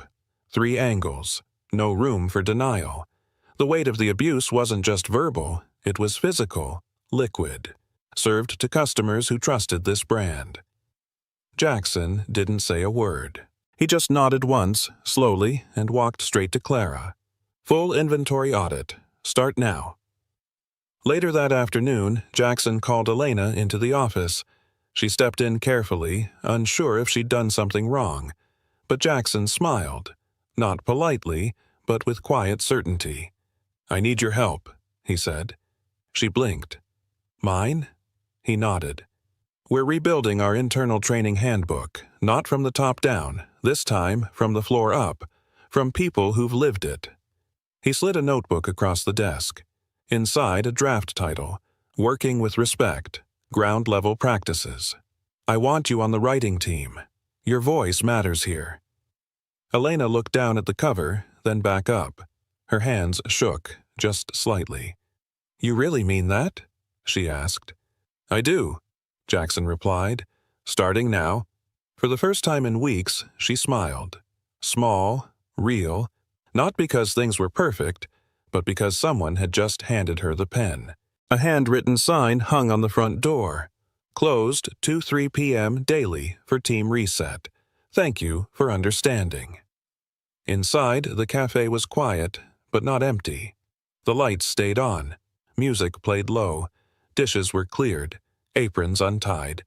At the center table, Elena passed around homemade sandwiches. Marcus laughed at something Tanya said. Clara poured coffee like it was her first shift. No meetings, no agendas. Just lunch. Together. No one looked at the clock. Jackson sat nearby, hands wrapped around a warm mug, listening more than speaking. This wasn't policy, it was rhythm. 1 hour to breathe, to sit, to check in, not as employees, but as people. And though customers waited outside, watching the sign. Inside, something else was opening. Trust, and the quiet kind of culture you couldn't fake. The door chimed softly mid-afternoon. A man in a wheelchair rolled in slowly, scanning the cafe with quiet hesitation. He wore the same brown jacket, the same guarded look. Months ago, Carl had asked him to leave, said he was blocking the aisle, made it seem like policy. This time, Tanya spotted him first. She stepped forward with a warm smile. "We've got space ready for you." Marcus slid a table gently aside, clearing a smooth path. Elena brought over a fresh cup of water without being asked. "No rush," she said gently. "Stay as long as you like." The man nodded, voice caught in his throat. He eased into the open space, hands resting quietly on his lap. No apology was spoken aloud, but every gesture said it. "You're welcome here. This is your table too. And this time, we mean it." From across the cafe, Jackson stood quietly near the window, watching. Elena was guiding a new hire, maybe 19, maybe nervous, through the steps of the closing shift. Her voice was clear, calm, measured, not rushed, not apologetic. She pointed out small things, how to label syrups, where to find the extra filters, how to check the date on the milk. The new hire nodded quickly, trying to keep up. Elena smiled. "Don't worry, you'll get it. It's more rhythm than rules." Jackson didn't step in. Didn't need to. He saw it in the way she moved now. Shoulders back, hands steady, eyes sure. Not just someone surviving the job, someone owning it. She hadn't been promoted with a title, but something far better had happened. She had grown into the space they once made her shrink inside, and now she was showing someone else the way forward. Clara stepped out from the back office, clipboard in hand, brows slightly raised. "There's another store," she said. "North Side location. Same symptoms. Staff turnover, silence, no formal complaints, but—" Jackson looked up from his coffee, listening closely. "They need someone to show up," she finished. He nodded once without hesitation. "Go," he said. "And if there's an Elena there, listen to her. Build around her." Clara smiled, eyes tired but steady. Got it. She turned towards the door, already dialing someone on her phone. Jackson stayed seated, but something in him moved again. Not restlessness, readiness. The fight wasn't over, it was just spreading. One cafe fixed wasn't enough. Not until every one of them felt like a place worth walking into. Jackson stood at the far end of the cafe, quiet. The morning rush had just passed. Light streamed through the window, soft and still. On the coat rack by the door hung a new uniform, clean, pressed, waiting. Stitched over the left chest in simple thread, "You matter here." He didn't touch it, didn't need to. The message wasn't for him. It was for every hand that clocked in, every voice once ignored, every silent shift endured. No music played, no lines were spoken, just the hum of machines and the steady rhythm of a place beginning again. If you've ever been mistreated at work, leave a dot in the comments. We'll see you. That was all. No branding, no credits. Just recognition and room to be heard. Thank you for watching. We don't serve people like you. The words hit harder than expected. Jackson stood frozen at the counter. His coat was faded, torn at the elbow. His boots cracked. His face shadowed by a worn beanie. He looked like someone who hadn't had a warm bed in days. Chad, the cafe manager, didn't blink. His voice was cold, practiced. "There's a hygiene standard here. Please leave." No one looked up. The baristas behind the counter stayed silent. Customers glanced, then quickly turned back to their screens. Jackson pulled out a wrinkled $5 bill. "I just want a regular coffee. That's enough, right?" Chad didn't even look at the money. "There's a convenience store down the block. Try there." Jackson's hand trembled slightly as he tucked the bill away. He turned, walked out slowly into the evening wind. No one knew. The man they'd just turned away was Jackson Miller, the founder of the roast place. Jackson knew what it felt like to be ignored, to be hungry, to be invisible. He grew up in a one-bedroom apartment in Brooklyn. 4 kids, 1 mother. She worked nights cleaning offices and days folding shirts at a laundromat. Dinner was peanut butter on old toast. Sometimes, just the smell of food from the hallway. At 9, he started delivering newspapers. Rain, snow, it didn't matter. He'd wrap the papers in plastic bags and pedal until his legs went numb. On weekends, he collected bottles. 50 cents meant a sandwich.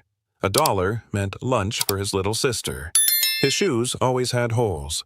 His notebooks were passed down from 3 grades above. But he never felt poor at home. His mother made sure of that. She'd smile, brush his hair, and say, "You don't need much to have worth." Years later, Jackson still carried those words, but standing outside his own cafe, empty-handed. He wondered if anyone still believed them. The first cafe opened with barely enough chairs, second-hand tables, mismatched mugs. But on the wall, behind the counter, hung a wooden sign. "Coffee is meant to be shared." Jackson carved the letters himself. Not fancy, not polished, just honest. People came. Not just for the coffee, but for what the space gave them. Warmth, quiet, safety. A bus driver on break. A teenage mom with a stroller. A man who always sat by the window counting coins, never asked for much. No one was rushed, no one was judged. Every free refill was a message. You matter, even if the world says otherwise. Jackson believed in that a simple cup, placed gently on the table, could tell someone they weren't alone. Now, watching his cafe from across the street, he wondered when the sign was taken down, and why no one seemed to miss it. She couldn't have been more than 24, tidy ponytail, tired eyes, hands moving fast but gentle. Emma slid a small bag across the counter. Inside, a muffin, yesterday's batch. She whispered to the man with the worn coat, "Here, it's still good." He smiled, grateful, but before he could say thank you, a voice cut through the hum. "Emma!" Chad marched over, jaw clenched. "You're not here to give things away. That's theft." Emma looked down. I don't care," he snapped. "Do it again, and you're done here." The cafe fell quiet for a second. No one stepped in. No one met her eyes, except one man sitting by the window, half hidden in shadow. He saw everything. He clenched his jaw, because the girl Chad humiliated was the only person still holding on to what the roast place once stood for. A man in dusty work boots stepped inside, hard hat in hand, sweat on his collar. He walked up politely. "Just a coffee. Small," he said, voice low. Chad barely looked at him. "We're about to clean the kitchen. Come back in an hour." The kitchen wasn't closing. The machines were still humming. The man nodded quietly. He turned around and left, coffeeless. Minutes later, a woman in heels stepped in. Chad rushed to greet her. "Miss Holloway, your latte's ready. I saved your favorite table." In the corner, Emma wiped down trays. Behind her, Sarah, young, pale, approached with hesitation. "My daughter's sick. I need to leave a bit early today." Chad didn't blink. "Either stay, or don't bother coming back tomorrow." She paused, then tied her apron tighter. Jackson saw it all, from his quiet seat, the imbalance, the quiet fear, and the way dignity was being traded for tips and survival. Hoy Chat GPT. Jackson sat still, watching the steam rise from someone else's cup, and suddenly he was 10 again, standing beside his mother in a small diner. She held a few crumpled bills, hands shaking slightly. Her voice was soft. "1 bowl of soup, please. We'll share." The waiter glanced at the money, then shook his head. "No sharing allowed. 1 order per person." They left without eating. Outside it had started to snow. That night Jackson promised himself, if he ever built something, even a food cart, it would be a place where no one felt small. That promise became the roast place. Not a business, a refuge, a room where dignity came free with every cup. But now, seeing people turned away from his own walls, he wondered if he'd failed. Not just the people outside, but the woman who once left hungry, holding his hand. The cafe looked the same. Wooden counters, warm lighting. But the soul felt missing. Jackson watched the room with quiet eyes. People came in, placed orders, left. No warmth, no glances, just routine. He thought about the sign, the one he carved with blistered hands. "Coffee is meant to be shared." Was that still true here? He glanced at the staff. Tired. Tight smiles. No one spoke unless they had to. His fingers curled slightly on the table. Not in anger, but doubt. Had he built something that outgrew its own heart? Had growth turned into greed? He wasn't sure when it changed. Maybe it didn't happen all at once. Maybe it faded, quietly, while he was too busy expanding, too far to feel it. And for the first time in years, Jackson asked himself a question he wasn't sure he wanted the answer to. Did I let this happen? The next morning, Jackson came back. Same coat, same beanie. He blended into the sidewalk like part of the pavement. He didn't enter right away, just sat across the street on a cold bench, holding a cheap phone with cracked edges. Every 10 minutes he took notes, not names, behaviors. Who was served? Who was ignored? How long someone waited? Who smiled? Who didn't? By day 3, he had a pattern. The wealthy were greeted. The rest were filtered out, subtly but surely. He stepped in only once each day, ordering the same small black coffee. No one remembered his face, or maybe they didn't care to, but Jackson remembered every detail, every glance, every dismissal. Each visit raised a new question. How far had this place drifted? And how much of that drift was his fault? Behind the counter, tucked between invoices and shift schedules, was a slim black notebook. Unmarked, ordinary, but not harmless. Jackson spotted it when Chad carelessly left it open. He watched from his usual corner, still invisible. Inside, a list. Handwritten names, short notes. Too loud. Cheap clothes. Weird smell. Takes up space. Next to each, a red underline. Some were regulars Jackson used to know by face. Now they were reduced to traits, labels, warnings. Chad flipped through the pages with calm precision. No service. Limited seating. Encourage takeout. he muttered to a trainee. "These people don't match our brand image." Jackson felt his chest tighten, not from surprise, but from the sharp, quiet shame that this list existed in a place he built, a list that said, without saying it, "You're not welcome here." A man walked in, shirt damp with sweat. He didn't ask for coffee, just water. Emma filled a paper cup and handed it over without hesitation. "Here you go," she said softly. He nodded, grateful, and stepped outside. Chad saw the whole thing. He waited until the rush quieted, then pulled Emma aside near the sink. "No more freebies," he snapped. "This is a business, not a charity." Emma stayed quiet. "You're too emotional," he added, voice low but sharp. "That kind of softness gets people fired." Her eyes dropped to the floor. She didn't argue, didn't defend herself. She just nodded, barely. Jackson, watching from the back, clenched his jaw. The girl who gave a stranger a sip of water was now one mistake away from losing her job, and not a single coworker looked up. Fear had taught them silence. It started with a missing sticker. The bright blue sign that once read "Senior Discount 20% off" was gone from the register. Jackson noticed first. Then a college kid asked about the student rate. Chad shrugged. "Not available at this location anymore." No notice, no explanation. The changes came quiet, one by one. Punch cards for low-income families? Discontinued. Morning specials for early workers? Removed from the board. Chad called it streamlining. "Focus on premium service," he said. "No need to attract people who only buy drip coffee." Jackson listened from the corner table. His coffee tasted bitterer that day. The brand he once built on inclusion was slowly being reshaped into a filter, one that let only certain people through. No one protested, no one even noticed, except him, and the people now walking past the cafe instead of walking in. It was almost 3 p.m. The shift was ending, and Rachel had already untied her apron. Her phone buzzed, a reminder to pick up her son from daycare. Chad called her over. "Melissa called in sick. I need you to stay until close."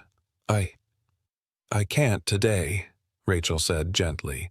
"I have no one else to watch my boy." Chad didn't flinch. "You want this job or not? I've got a stack of applications from people who don't complain." Rachel hesitated, then slowly retied her apron, eyes fixed on the floor.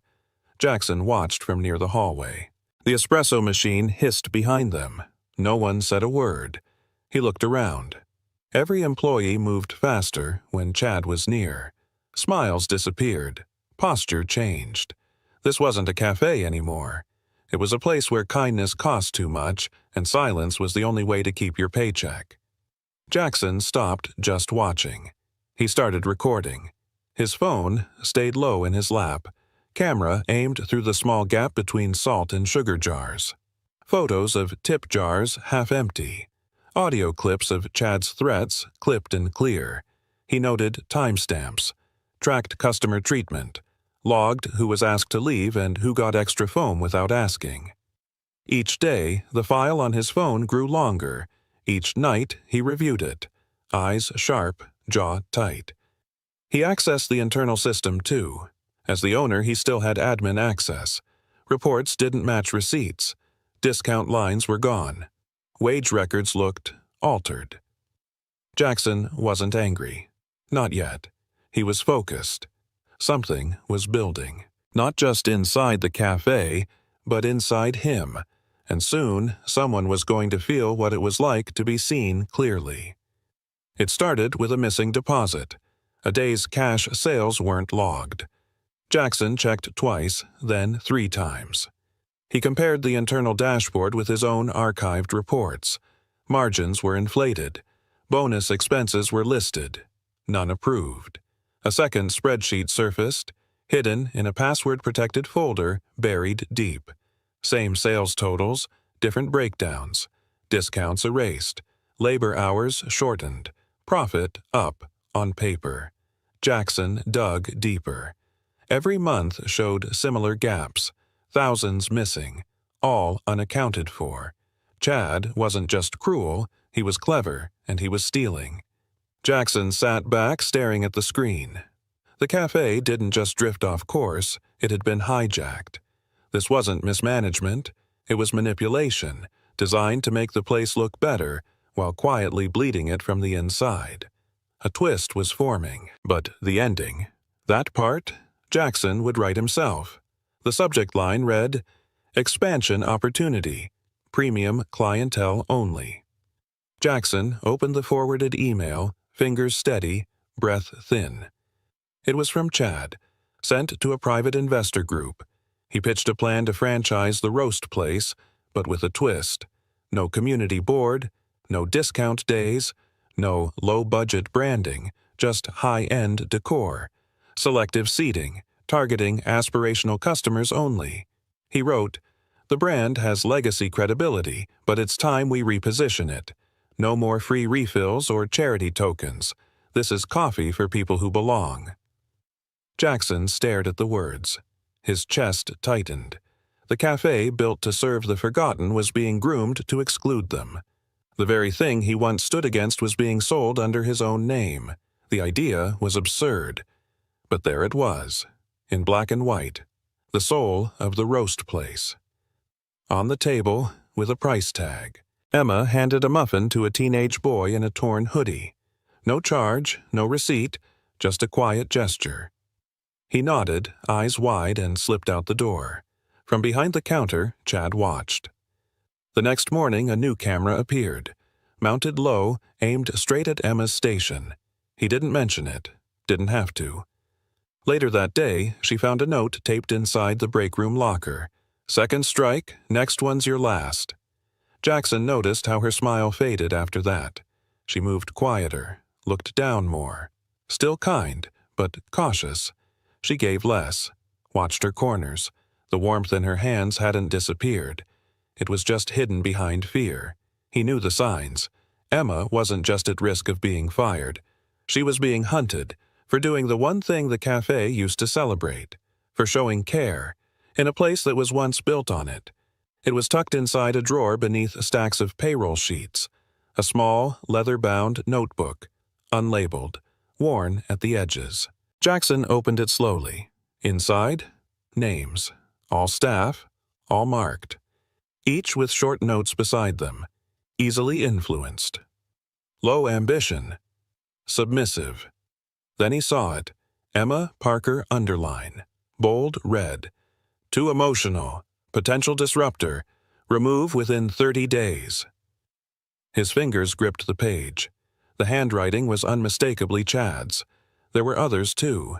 Notes like, too soft, asks too many questions, gives freebies. Next to some names, X marks, fired. This wasn't management. This was quiet erasure. He stared at Emma's name, not for what it said, but for what it meant. Her kindness wasn't just disapproved of, it was officially targeted, and Jackson realized, if he stayed silent any longer, he'd be complicit. The cafe was quiet after the lunch rush. Emma refilled the napkin holder, humming faintly to herself. Chad stood nearby, arms crossed, watching. Then he muttered, just loud enough for Jackson to hear, "She's emotional garbage. Doesn't belong in a real team." Emma froze, just for a second.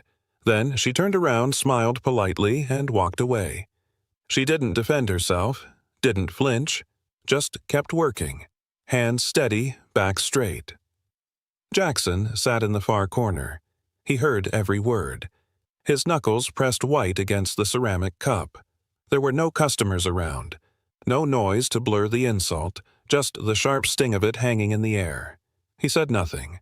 Not yet. But, inside him, something cracked. It wasn't just about Emma anymore. It was about every quiet person who'd ever been crushed for daring to care. They stood by the back exit, near the bins. The night shift had just ended. Steam rose from Emma's coffee cup, clutched between cold fingers. Jackson, still in disguise, asked quietly, "Why do you stay, after everything?" Emma looked down, took a slow breath. "My mom's sick. I'm her only caregiver." She paused. "This job pays just enough to keep the lights on." Then her voice softened. "But that's not the only reason." She pointed toward the cafe. "Years ago, when I couldn't get hired anywhere, this place gave me a chance. No judgment. Just room to breathe." Her eyes met his. "I stay because someone has to remember what this place was, what it meant." Jackson didn't answer. He couldn't, because in that moment he realized Emma wasn't weak. She was the only one still fighting for his dream. It was near closing. Most chairs were stacked. The lights dimmed. Emma moved from table to table, wiping each surface with slow, careful strokes, her shoulders heavy, her eyes tired. Jackson sat alone, hood low, watching. She paused at the last table, rested both hands on the cloth. A single tear dropped onto the wood, vanishing into the grain. She didn't wipe it, didn't hide it. She just kept going. That image locked itself in Jackson's mind. The quiet dignity of someone carrying more than anyone saw. And for him, something shifted. He'd built the roast place to protect people like her, people who gave more than they took. Now, that same place was wearing her down. He couldn't watch another day, couldn't stay silent. Jackson stood up slowly, and in his chest, one clear thought. It's time. At 10:42 p.m., Jackson opened his laptop. He logged in, not as himself, but through an old admin alias tied to corporate systems. Subject line, urgent staff meeting, strategic investor visit. He crafted it carefully. Formal tone, subtle pressure, a hint of opportunity. Potential expansion funding. Presence required. Be prepared to impress. He hit send.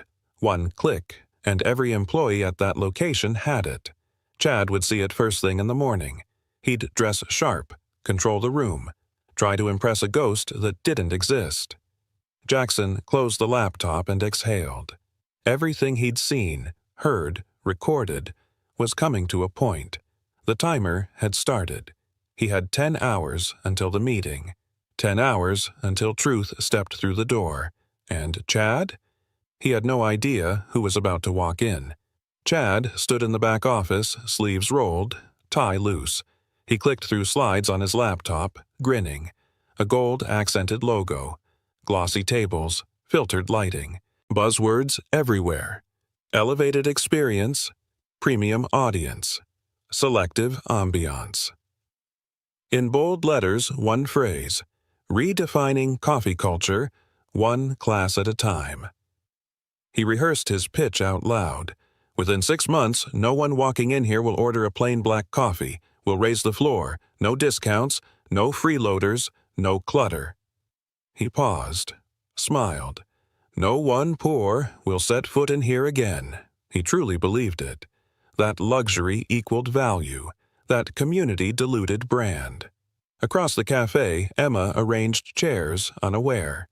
Jackson, not far behind her, quietly listened. What once started as warmth in a paper cup was now being rebranded into cold exclusivity. And Chad couldn't see. He wasn't pitching growth. He was selling rot in a polished box. By 10:20 a.m., the cafe was spotless. Counters wiped. Pastries aligned like display pieces. The staff-only door creaked open. Inside, the team stood shoulder to shoulder. No one spoke. Emma stood near the back, arms crossed tight. She bit her lip, eyes darting toward the door. Next to her, Tyler fiddled with a pen cap. Rachel checked her watch twice in 1 minute. The air felt thick, like something was about to break. Chad paced in front of the screen, rehearsing lines under his breath. He looked at his team like actors in a performance. "Smile when he walks in. Keep it sharp," he muttered.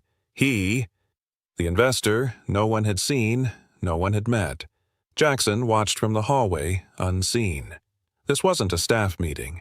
It was a silent countdown, and no one knew what was about to land. The door opened at 10:30 sharp. All eyes turned. Jackson walked in. Same tattered coat, scuffed boots, and quiet steps. He didn't smile. He didn't look around.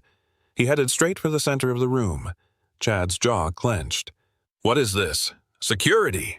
2 baristas froze, uncertain. Chad barked louder.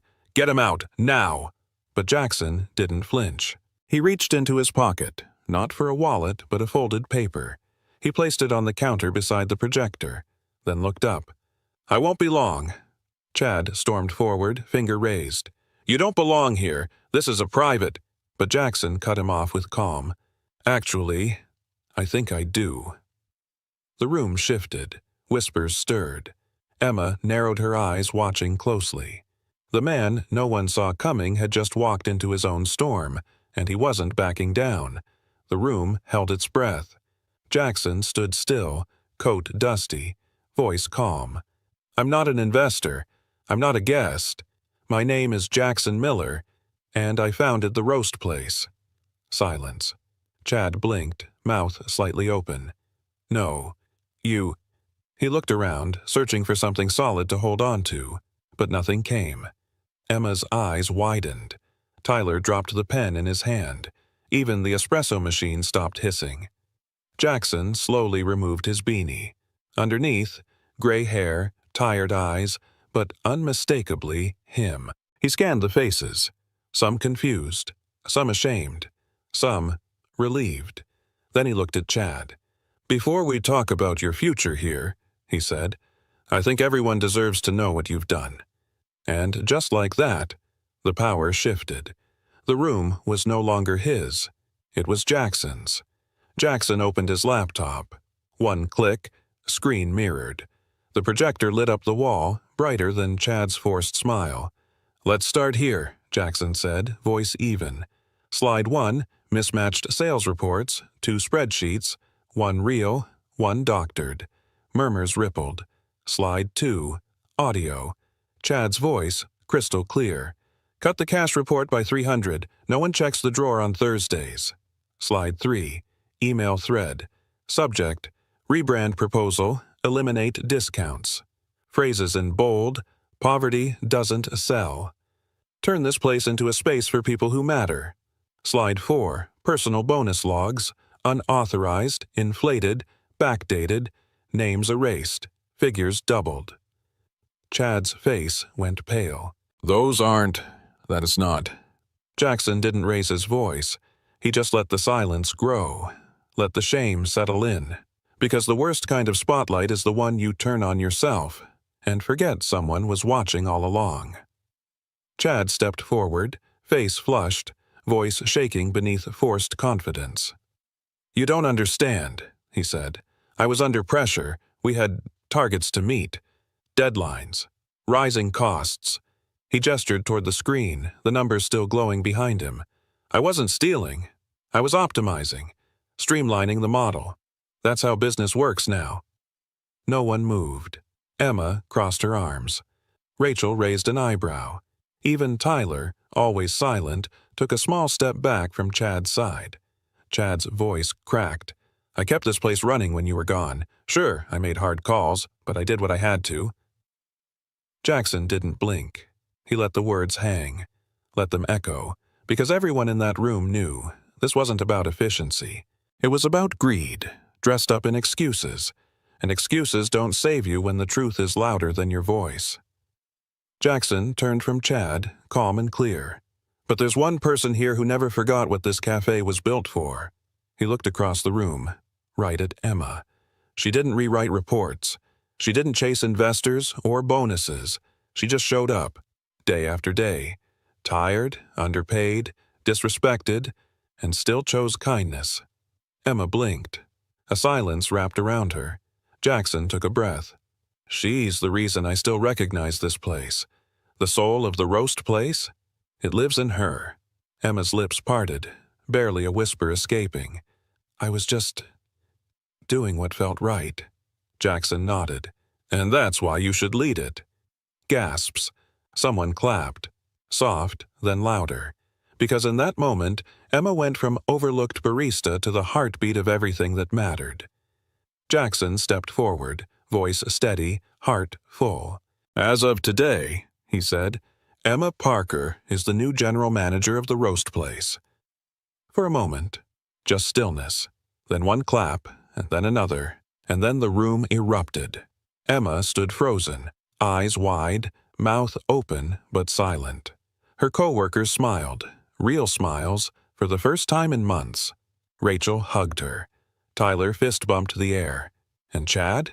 He stood pale, shoulders sunken, sweat at his collar. The room no longer looked at him. They'd stopped listening the moment Jackson named what they already knew in their hearts. Chad didn't speak. He couldn't. Because what collapsed wasn't just his role. It was the illusion that fear would always lead. Emma looked at Jackson, voice trembling. "Are you sure?" He smiled. "I've never been more sure of anything." The front door opened with a soft chime. 2 officers stepped in, calm and firm. The room quieted instantly. "Chad Whitmore?" one asked. He straightened, caught off guard. "Yeah, what's this about?" Jackson handed over a folder. "Financial fraud, payroll manipulation, attempted illegal sale of corporate property. All documented." Chad's face drained of color. "This is ridiculous. I'm the manager. I'll sue." The officer stepped closer. "You have the right to remain silent." Cuffs clicked. Chad flinched. The staff didn't. Not a word of protest. Not a glance of sympathy. As he was led out, he turned back one last time. But no one looked at him. They were looking at Emma, now standing where he used to stand. Justice didn't come in loud. It came in firm, quiet steps. And it came on time. The silence after Chad's arrest didn't last long.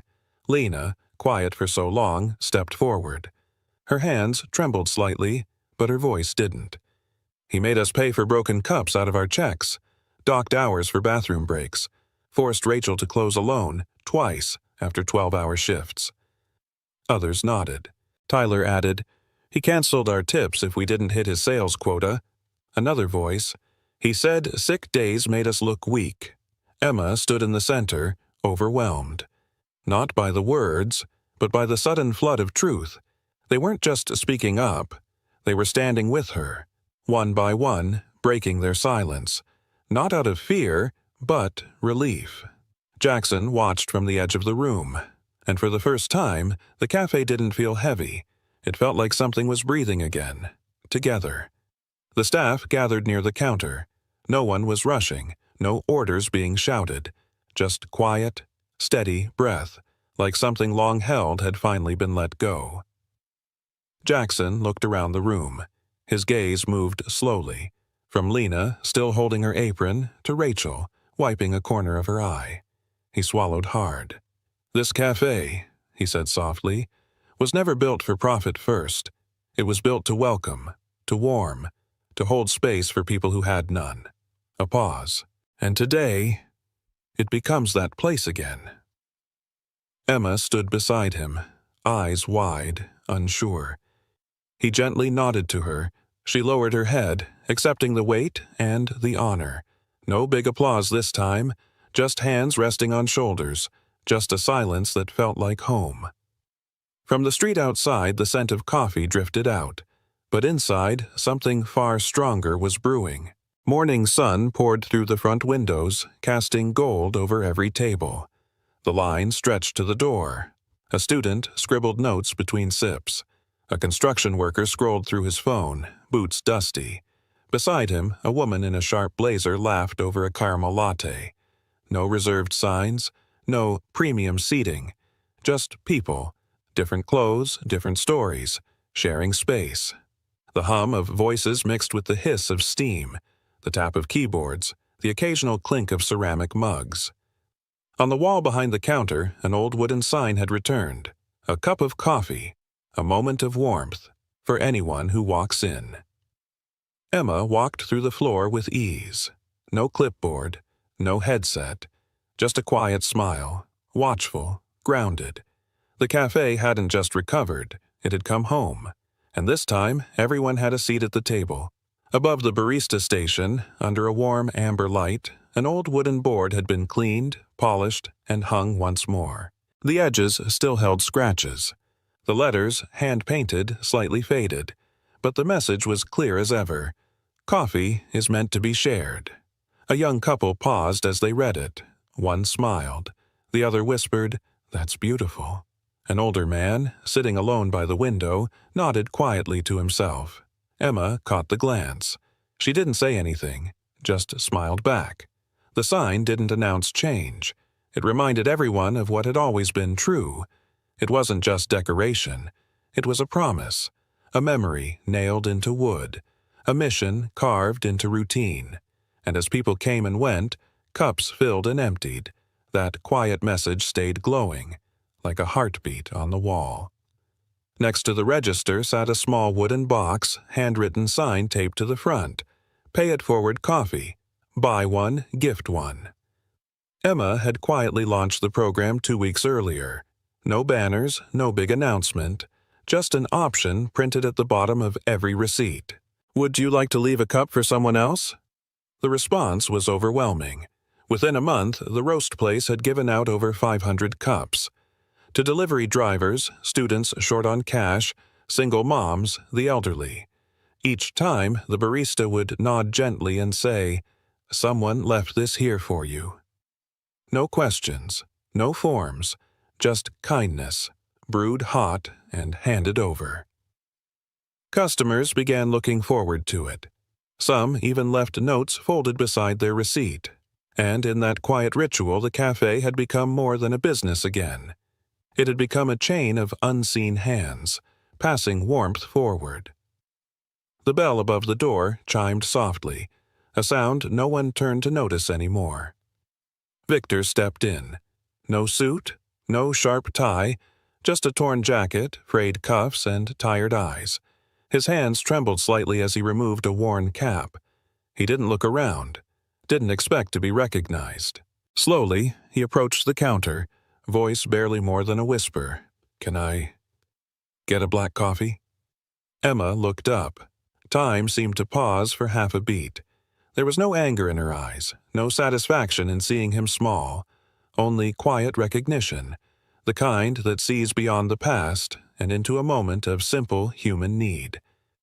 Victor didn't ask for pity, only warmth, only one cup, and maybe a place to sit. Emma didn't pause long. She reached behind her, poured a fresh cup of black coffee, and placed it gently on the counter. Beside it, a warm roll, soft, wrapped in parchment. She looked at Victor, eyes steady, voice soft but certain. "Here," she said, "no charge." He hesitated, hands still. Emma leaned forward just slightly. "At this cafe," she added, "everyone deserves a chance to start again." Victor's throat moved, but no words came. He simply nodded, took the cup with both hands, and whispered a thank you that barely made it past his breath.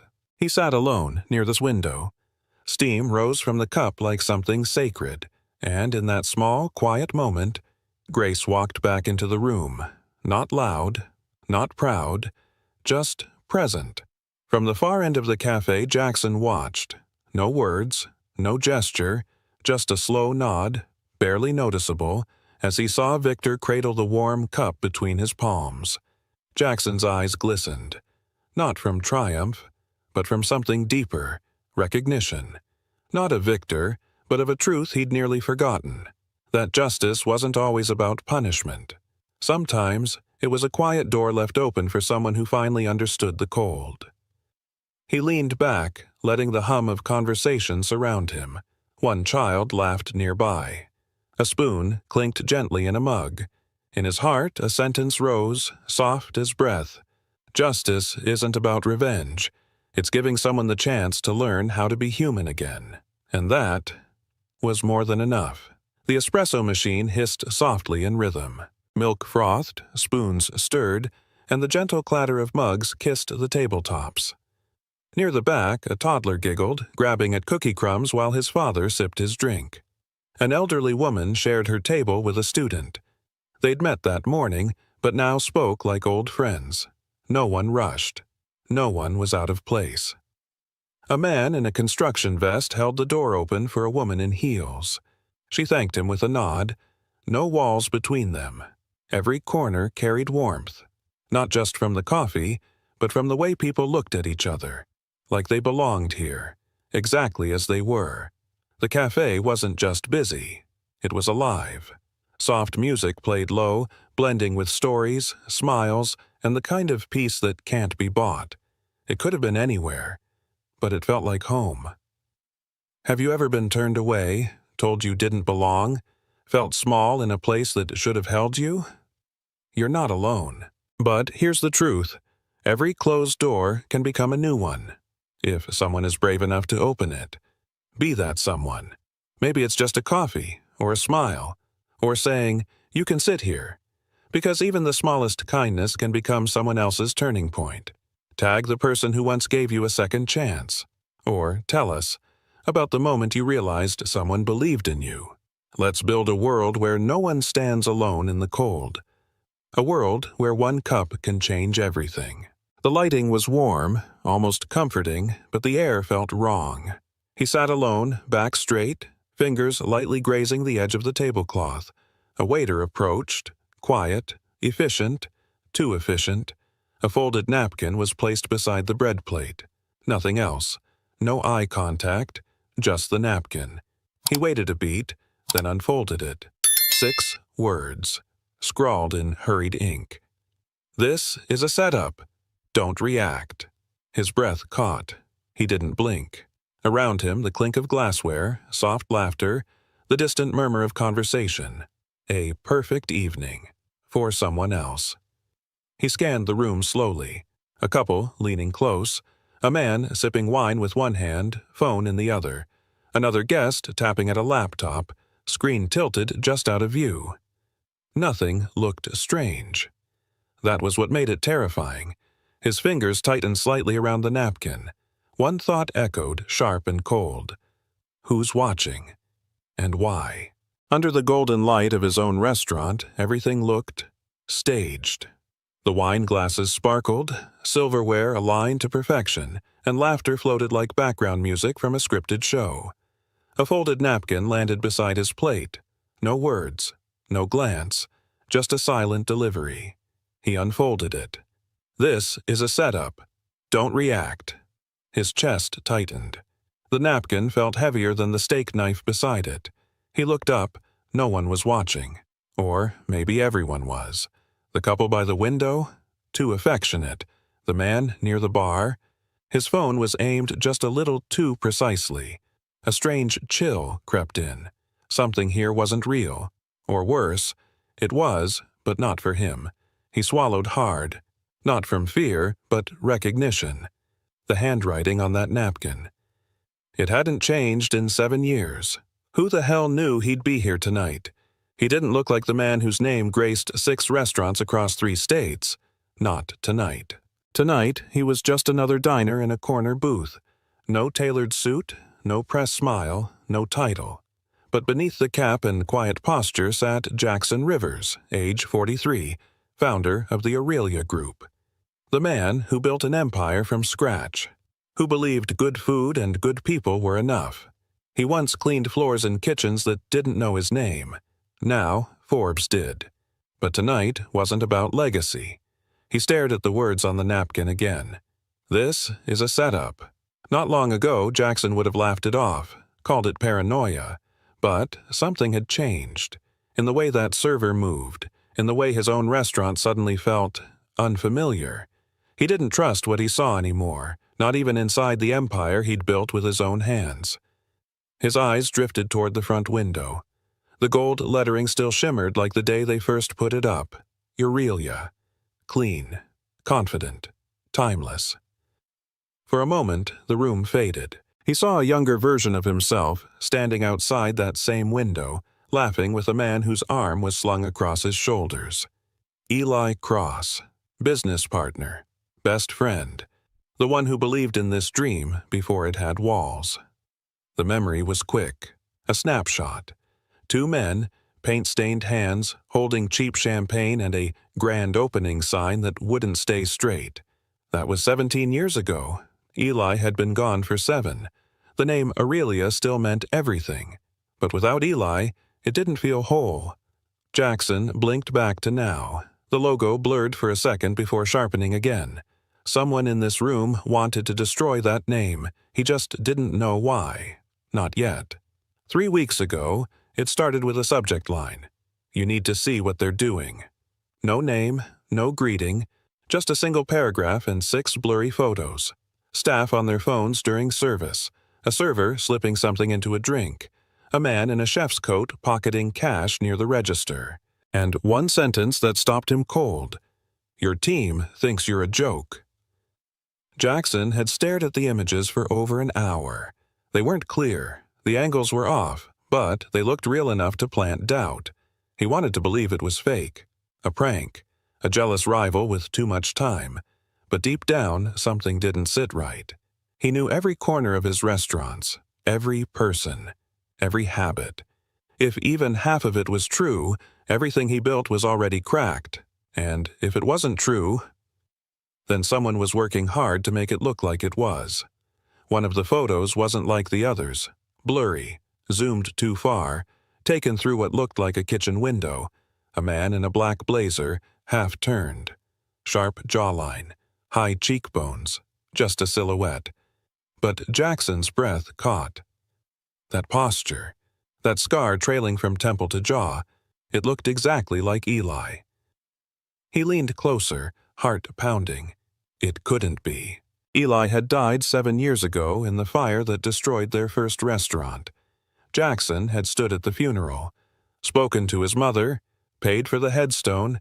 He hadn't seen that face since, and yet the figure in the photo felt too real to ignore. Not just a memory. It was like someone wanted him to see it, to recognize it, to doubt what he thought he knew. Jackson closed the laptop, but the image stayed burned into his mind. What if Eli hadn't died at all? He didn't call a meeting, didn't alert security, didn't even tell his assistant. Instead, he opened the reservation system and booked a table for one. Friday, 8:00 p.m. Name, J. Reed. It gave him 5 days to prepare. He practiced a slower drawl in the mirror. Bought glasses he didn't need. Let his beard grow just enough to dull recognition. No one could know it was him. Not staff, not guests, not even the managers he trusted most. This wasn't a press visit or quality control. It was something colder, sharper. He had to see the truth, unfiltered. As the week passed, he replayed that photo in his mind again and again. The man who looked like Eli. The restaurant that felt like a lie. Friday was coming fast, and if the email was real, someone inside Aurelia wanted him ruined. Evening. Reservation for Reed, he said, soft southern lilt curling each word. The hostess smiled politely. No hint of recognition. Just a nod and a gesture toward the far corner. He followed, hat low, glasses catching the chandelier's glow. Every detail of the room pulled at him. Chairs he picked himself, tiles he argued over for weeks, music that hadn't changed in years. Yet tonight it all felt distant, like walking through someone else's memory. Keep your voice steady, don't scan the room too fast, don't act like the owner. He sat down, adjusted his silverware, something he used to scold servers about, and glanced up. Everything looked perfect. Almost too perfect. The wine list, the folded napkin, the ambient hum of confidence. But under the surface, something was off. He couldn't name it yet, couldn't point to it, but he could feel it. Something in Aurelia wasn't real anymore. Everything looked exactly the way it should. The wine bottles were turned just right. Candles flickered in sync along the back wall. Table settings were precise, napkins folded sharp, forks aligned.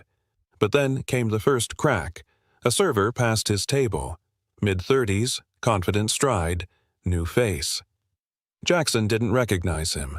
Not from hiring, not from training, not from years of walking every inch of this place. Then another. Blonde, early 20s, name tag slightly crooked. Smiled too wide. Her posture was wrong, stiff, rehearsed. He'd built Aurelia on rhythm, on instinct. And right now, something in that rhythm was off. He watched a third employee fumble the wine opener behind the bar. Wrong grip, wrong angle. They looked like staff, moved like staff, but something told him they weren't. Not his, not real, not Aurelia. "Good evening, sir. Welcome to Aurelia. Can I start you with still or sparkling water?" Her voice was calm, polished, like every greeting she'd ever given, but Jackson knew that voice. Sienna. She'd been with him since year 2. Started as a hostess, moved up fast, loyal, sharp, one of the few he trusted without question. But tonight, she didn't flinch, didn't blink, didn't show even a flicker of recognition. He almost responded with her name, caught himself. "Still, please," he said, keeping his tone flat. She nodded, wrote nothing down, and walked away. Not a glance, not a whisper, not a single tell. She was playing along, which meant she knew. And if she knew, then this went deeper than he thought. For the first time, he wasn't just suspicious. He was sure. Something was happening here, and Sienna was in it. She returned with a glass of still water. No words, just a soft smile and precise placement on the table. Then, without pause, she set down a second napkin, folded neatly, same as before. She didn't linger, didn't look at him, just turned and walked away.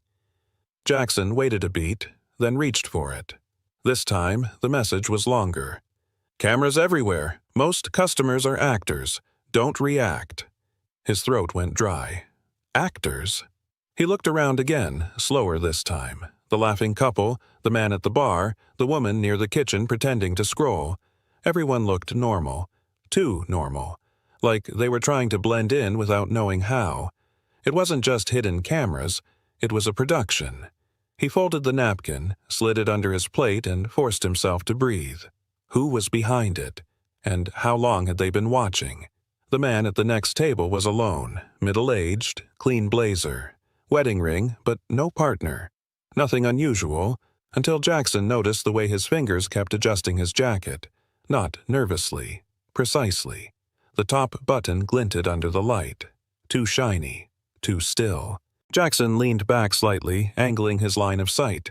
The button wasn't fabric, it was glass, a lens. The man pretended to sip his wine, but his eyes kept drifting, toward Jackson, not the menu. Jackson looked away, kept his face neutral, heart steady. So it was real. The email, the napkin, the actors. This wasn't surveillance, it was documentation. Someone wanted footage of him. Every blink, every breath, every possible reaction. But for what? And who would spend this much to catch him on camera? He kept his posture relaxed, his voice silent. Inside, his mind was moving fast. If one camera was on him, how many others were already rolling? Across from him, a couple sat shoulder to shoulder, leaning in, smiling too often, too perfectly. Their drinks remained untouched. Jackson's eyes dropped to the phone on their table, angled upward, screen dark, camera lens pointed straight at him. Not subtle, not accidental. They laughed at nothing, whispered lines that felt rehearsed. One of them checked their watch, then nodded as if on cue. This wasn't just surveillance, it was framed observation. Every reaction he gave, every glance, frown, or pause could be clipped, edited, twisted. He straightened slightly, adjusting his napkin like any ordinary guest, but his jaw clenched. He didn't know their names, had never seen their faces in staff training files, nor on any reservation list he could recall. And yet, here they were. Two strangers playing lovers, aiming a phone like a scope. How many stories were being written about him right now, without him saying a single word? The sound came fast. Glass tipping, liquid splashing, a sharp gasp. A woman near the center of the dining room shot up from her chair, her cream-colored dress now stained deep red. She screamed loud enough to turn heads across the room. "I can't believe this," she shouted, hands in the air, voice shaking. A waiter apologized over and over, fumbling with napkins. Too clumsy. Too late. Phones were already out. One guest had gone live. Jackson caught the glowing red icon on their screen. A dozen others followed. Suddenly, the room wasn't just reacting, it was recording. The woman kept yelling, louder now, gesturing toward the bar, the kitchen, the ceiling. Theatrical, deliberate. Jackson stayed still, eyes low, mind racing. This wasn't chaos, it was choreography. And if this was the opening act, what exactly were they building toward? Near the far wall, a man stood abruptly, chair scraping hard against the floor. "This is garbage," he barked, holding up a half-eaten plate. "The food's cold. The service is a joke." His voice cut through the room like a blade. The server stammered, trying to respond, but the man stepped closer, finger pointed. Faces turned. Conversations stopped. Phones lifted again. "You call this a fine dining experience? I've had better at gas stations." Someone at a nearby table murmured agreement. Another nodded, hesitant but loud enough to count. The ripple had begun. It wasn't about the food. Jackson knew that. It was about escalation, manufacturing outrage, making it feel like momentum. He glanced toward the kitchen. Staff moved faster now, not with precision, but panic. This wasn't one guest with a complaint. It was a stage, and the audience was already choosing sides. He drew a slow breath, steadying his hands beneath the table. Heartbeat loud. Not panic, focus. He scanned the room again, slower this time. The man at the bar, pretending to scroll. The couple by the window, whispering lines that didn't land. The server near the kitchen, waiting for her cue with empty hands. They weren't guests. They were performers. Every movement is calculated. Every glance rehearsed. Every camera waiting. He saw the shift now, not in the food, not in the service, but in the silence between actions. The way reactions fell too perfectly into place, like a script unfolding in real time. He wasn't dining, he was being filmed, trapped inside a narrative that someone else had written, and every second he stayed silent was one more second they controlled the story. Sienna returned with a calm smile and a folded check. She placed it gently beside his plate. No words, just routine. Jackson reached for it slowly, fingers steady. Inside, not a receipt, just a handwritten note tucked between two blank slips. "I'm recording, too. There's a second live stream. Keep calm." His eyes didn't move, but something inside him shifted. Not everyone here was against him. Someone was still on his side. He folded the paper back into the check presenter, slid it under his palm, and nodded once, almost imperceptibly. Around him, the scene played on. A raised voice at table 4, a spilled drink near the hallway. Another phone held just a little too high, but now he knew something else. They weren't the only ones watching, and maybe, for the first time tonight, he wasn't alone in this. A sudden scream tore through the room. "I'm allergic!" The woman at table 6 clutched her throat, eyes wide, voice strained. "Something in the sauce, I can't breathe." She stumbled back, knocking over her chair. Red blotches began appearing on her neck. Fast, visible, almost too perfect.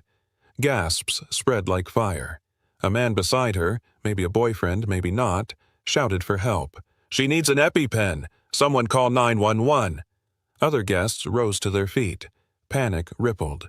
Servers looked lost, frozen. Phones went up again. One live-streamed the scene with a shaking caption. "Fine dining nearly kills woman over allergy." Jackson stayed seated, eyes fixed on the woman. Her hands trembled just enough to sell the fear, but her breathing was steady. No sweat, no wheezing. He'd seen real reactions before. This wasn't one, it was a performance, staged for outrage. And it was working. A voice erupted from the kitchen, harsh, furious. "Get it right, or get out of my kitchen!" It echoed through the restaurant, loud enough for every table to hear. Jackson turned slightly, catching a glimpse through the pass window. A man in a chef's coat stood shouting at a younger cook, gesturing wildly with a ladle in one hand. The staff froze. Guests stared. Another wave of cameras lifted. But Jackson didn't flinch. Because that wasn't Roberto. Roberto had been head chef at Aurelia for 5 years. Brilliant, focused, and completely mute since a car accident 2 years ago. He hadn't spoken a word since. The man yelling in the kitchen wore Roberto's coat, had his build, his haircut. But it wasn't him. It was an actor, planted for drama. The lie wasn't just in the words, it was in the volume. And now, Jackson knew someone was rewriting his restaurant's reality from the inside out. A loud crash shattered the tense silence. A server, young, wide-eyed, had tripped near table 12. A full bowl of soup launched from her tray and spilled across a guest's open laptop. Steam rose. So did voices. "My files!" the man shouted, pushing back from the table. His hands flailed, frantic. His screen now dripped broth and something else. Jackson squinted. Floating in the mess, unmistakably clear, a cockroach. Legs curled, body limp, riding the oily surface like a final insult. Gasps exploded around the room. Phones zoomed in. Someone screamed. "This place is disgusting!" the man cried, pointing at the soup. "Is that even food?" The woman next to him began dry heaving, hands over her mouth. Jackson's stomach clenched, not from nausea, but fury. That insect hadn't come from his kitchen. It had come from a script, planted perfectly, timed precisely, designed to go viral. This wasn't chaos, it was choreography. The fake allergy, the screaming chef, the roach in the soup, every beat hit with surgical timing. Too clean, too exact. Jackson leaned back in his seat, forcing a sip of water to steady his breath. Someone's directing this. This isn't about one bad review. It's an execution, a takedown. His eyes moved across the room. The performers weren't reacting, they were delivering. Guests weren't panicking, they were amplifying. Each moment was louder than the last, and every camera was pointed at him. The man behind this didn't just want to ruin Aurelia, he wanted Jackson to break, to lose composure, to lash out, to give them the perfect villain on camera. But he wouldn't. Not yet. Because now he was sure of one thing. This was personal. Jackson's eyes scanned the far side of the room. Near the bar, half shielded behind a tall plant, stood a man adjusting a camera rig. He wore a sharp navy blazer, calm in the storm, hands steady, eyes focused. Directing, not filming. Then he turned, and Jackson's blood ran cold. Sharp jawline, a faint scar above the left brow. Those cold, calculating eyes. Eli Cross, alive. Jackson's pulse thudded in his ears. For a second, the room disappeared. The servers, the guests, the noise. Just that face. 7 years ago, Eli had died in a fire. Their first restaurant reduced to ash. An accident. Or so Jackson believed. He'd buried a casket, delivered a eulogy, cried for the man who was once his closest friend. Now that ghost stood 20 feet away, orchestrating Jackson's destruction with chilling ease. Eli looked up, met Jackson's stare, and smirked. This wasn't a setup. It was a resurrection. Jackson froze. His hand tightened around the glass, knuckles white. But his mind was no longer in the restaurant. It was 7 years ago. A smaller space, dim lights, loud laughter. Aurelia's first location, just him and Eli, sleeves rolled, dreaming big. They built it from scratch. Spent nights scrubbing floors, arguing over wine lists, falling asleep on crates of produce. Eli was more than a partner. He was family. Then came the fire. A faulty wire, or so the report said. The building collapsed before sunrise. Eli was inside. Or so everyone believed. Jackson remembered the funeral, the closed casket, the guilt. He'd spoken to an empty box, voice shaking, thinking he'd failed his best friend. Now, that same best friend stood across the room, alive, calm, and targeting him. What had happened that night, and what turned Eli into this? Jackson's heart pounded with one question. Had he ever really known him at all? Eli didn't look away. He raised his wine glass slowly, deliberate. Eyes locked on Jackson's. Not a toast, a challenge. The overhead lights caught the red swirl of Pinot as the glass tilted. His expression never shifted. Calm, calculated, cold. Then came the smirk. That signature Eli grin, once full of charm, now hollow, weaponized. Jackson felt a chill crawl down his spine. A tiny red light blinked near Eli's table. One of the hidden cameras zoomed in, centering on Jackson's face, framing his shock, his silence. He was being cornered, Emotionally, visually, publicly. Across the room, actors kept up their chaos. But for Jackson, time narrowed to one frame. Eli. Wine. The unspoken message behind the stare. "You're on my stage now." Jackson clenched his jaw, held his stare. If Eli wanted a show, he'd get one. But it wouldn't end the way he planned. Sienna appeared again, her steps precise, voice low but urgent as she set down a dessert menu Jackson hadn't asked for. "Don't look up," she whispered without moving her lips. 12 cameras. They're live streaming. The whole setup's meant to break you, in public. Jackson's hands froze mid-motion. 12. Every blink now felt monitored, every twitch a potential meme. Sienna kept her composure, eyes scanning the room.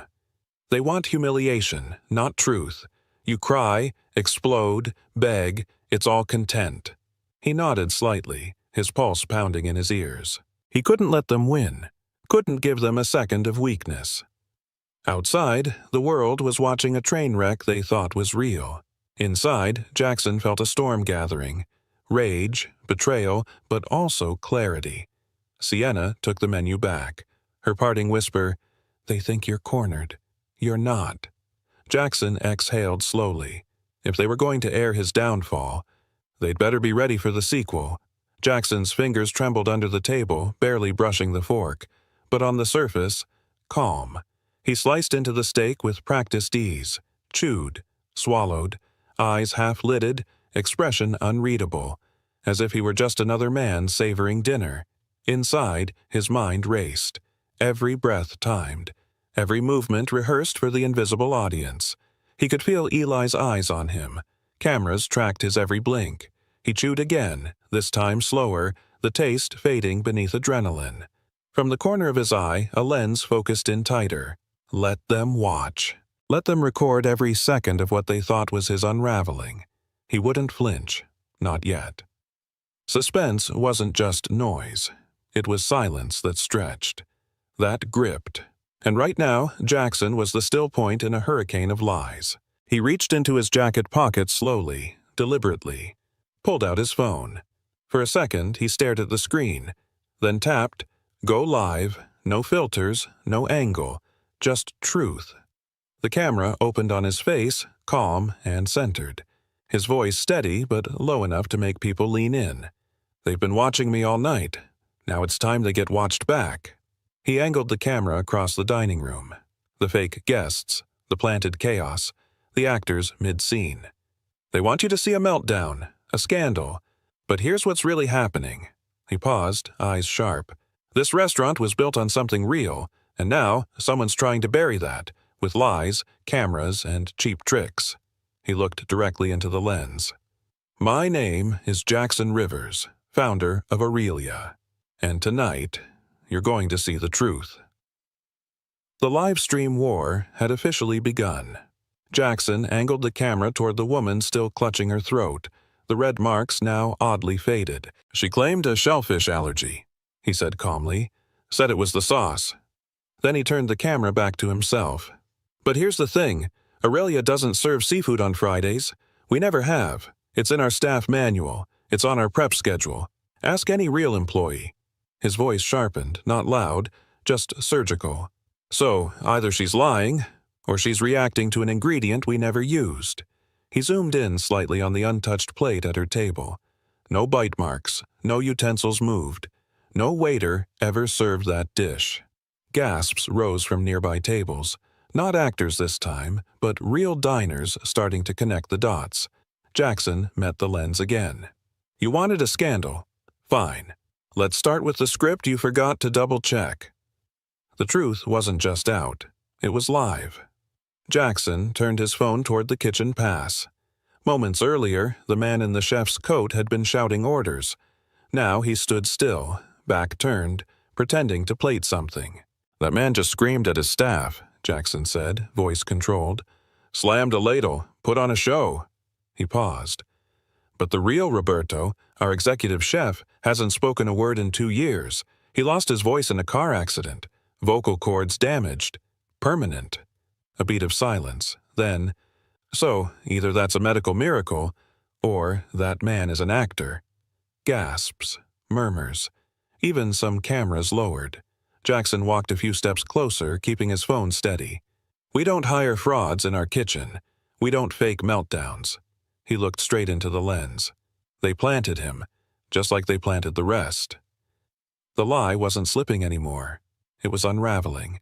Jackson glanced down at his screen, tapped once, then held the phone up for all to see. A preloaded video began to play. Grainy, black and white, time-stamped 2 nights ago. A dimly lit warehouse, folding chairs, a table stacked with envelopes. Eli stood at the center, calm, confident. Around him, familiar faces.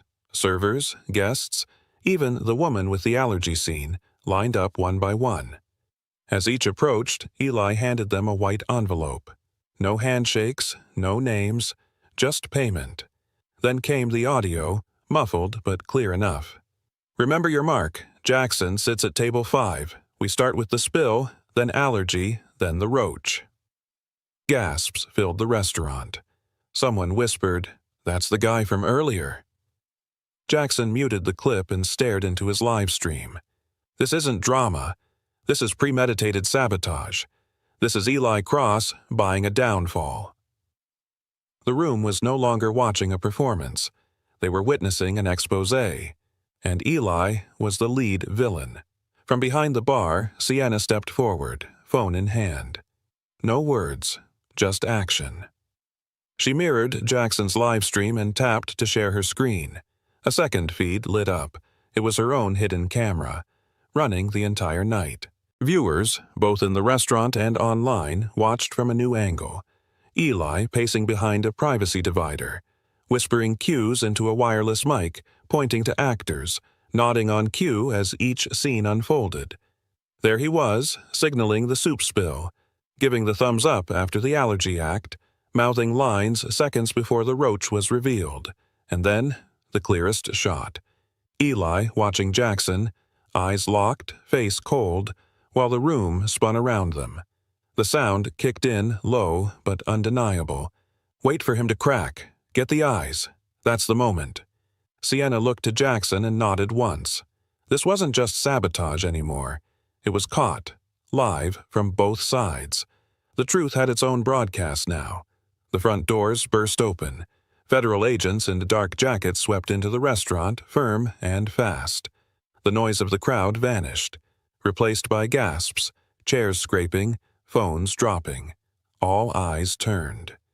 Eli froze mid-step near the bar, hand still on his earpiece. "Eli Cross, you're under arrest. Step away from the equipment." He didn't move, just blinked once, the smirk finally gone. 2 agents grabbed his arms, twisted them back, and locked the cuffs tight. The camera he'd been watching from hit the floor with a thud. Guests, real and fake, watched in stunned silence. Then, as if on cue, applause broke out. From one table, then another. Online, Jackson's viewer count exploded past 80,000. Comments flooded in, "Justice. I knew something was off. This is insane." As Eli was led out, Jackson's stream held steady. The takedown had been televised. But the redemption? That was live too. As the agents guided Eli past him, Jackson stood, quiet, composed, camera still rolling. For a moment, their eyes met again. No crowds, no noise, just the 2 of them, caught in a silence louder than any accusation. Jackson's voice was low, almost a whisper, just loud enough for the mic and Eli. "7 years ago, I carried guilt, because I thought I let you die." He paused, let the weight settle. "But now I know." He stepped closer, eyes steady. "I wasn't your friend. I was your target." Eli didn't respond, just stared, jaw tense like a man who'd rehearsed every line except this one. No clever retort, no final twist. Only the sound of cuffs tightening and truth cutting deeper than betrayal ever could. Sometimes closure isn't loud. It just leaves nothing left to say. Jackson sat back down, live stream still rolling. No speech, no performance, just quiet presence. His phone buzzed nonstop. notifications flooding in like a tide turning. Just hours ago, the comments were venom. Fraud. Shut him down. Aurelia's over. Now? This man stayed calm in hell. Respect just skyrocketed. I'd eat at his place tomorrow. Dude's a legend. The hashtags flipped midstream.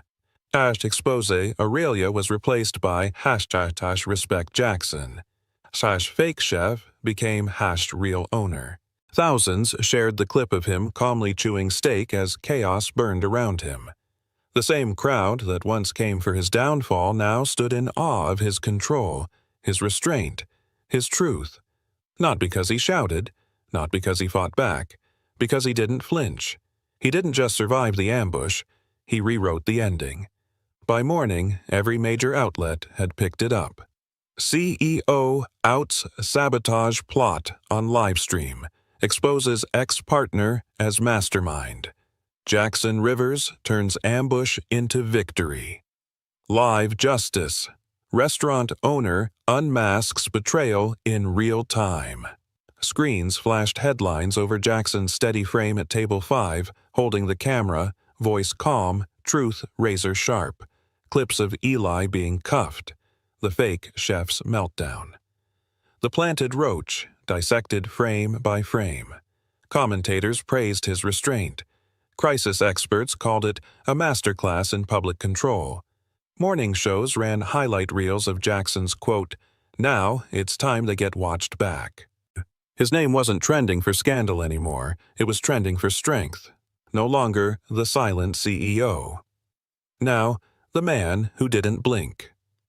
The narrative had changed hands, and Jackson hadn't just protected his restaurant, he'd reclaimed his identity. Jackson glanced at his phone, still buzzing, still live.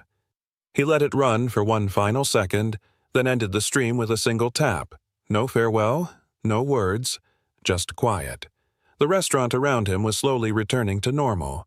Guests whispering, staff cleaning, the chaos fading like smoke after fire. He stood, adjusted his jacket, and walked. No applause, no spotlight. Each step steady, slow, leading him past tables that had once staged his downfall. He passed the wine bar, the window, the chair where Eli had once sat smiling. Then, through the back hallway, toward his office. No cameras followed, no reporters shouted his name, only his footsteps, echoing softly on tile. It wasn't victory he carried. It was release. And sometimes, the loudest ending is the one walked out in silence. Jackson entered his office, closed the door behind him, and exhaled slowly. The room was still, familiar, unchanged. He moved to the desk, opened the top drawer, and pulled out a worn photograph. 2 men stood shoulder to shoulder, him and Eli. Younger, smiling, arms around each other outside the first Aurelia location, back when everything was built on trust. He stared at it for a moment. No anger, no regret, just weight, the kind only time and betrayal can leave behind. His thumb brushed the corner gently, then he slid the photo back into the drawer, closed it, locked it, not to forget, but to let go. Some ghosts didn't deserve to be chased, and some memories were meant to stay in the past. Jackson stepped out of the office, the hallway now quiet. Sienna was near the bar, tidying menus, already resetting the night like nothing had happened. He walked toward her, stopped just a few feet away. She looked up, sharp as always, but softer now, the mask gone. He gave a small nod, voice steady but low enough to stay between them. "If I had a few more like you," he let the pause linger, "I wouldn't need a PR team." She blinked, surprised, but said nothing, just smiled, barely. Jackson meant every word. Not a compliment, not a reward, a truth. Loyalty didn't need a spotlight, it just needed to be seen. He turned to walk away, but her voice followed him, warm. "You've got one, that's a start." Some reputations are rebuilt with cameras, others with people who never stop believing. Jackson reached into his pocket, then held out a small silver key, worn, familiar. Sienna looked at it, confused for a second. Then her eyes widened. He placed it gently in her palm. No ceremony, no big speech. "From now on," he said, "you run the floor." She didn't respond right away, just stared at the key, silent weight in her hand. "You've already been doing it," he added, quieter. "Now it's just official." She looked up, and for the first time all night her voice caught slightly. "You sure?" Jackson nodded once. "I trust you." That was all she needed. The key wasn't just for locks, it was a shift in power, in belief. She'd gone from server to shield, from support to leadership. And now, Sienna wasn't just holding a key, she was holding the future of Aurelia. Jackson stood alone near the center of the dining room. Chairs tucked in, tables cleared, the noise long gone. One by one, the lights above dimmed, soft clicks echoing like distant footsteps, until only one glow remained. Outside the window, the golden sign, Aurelia, lit the glass.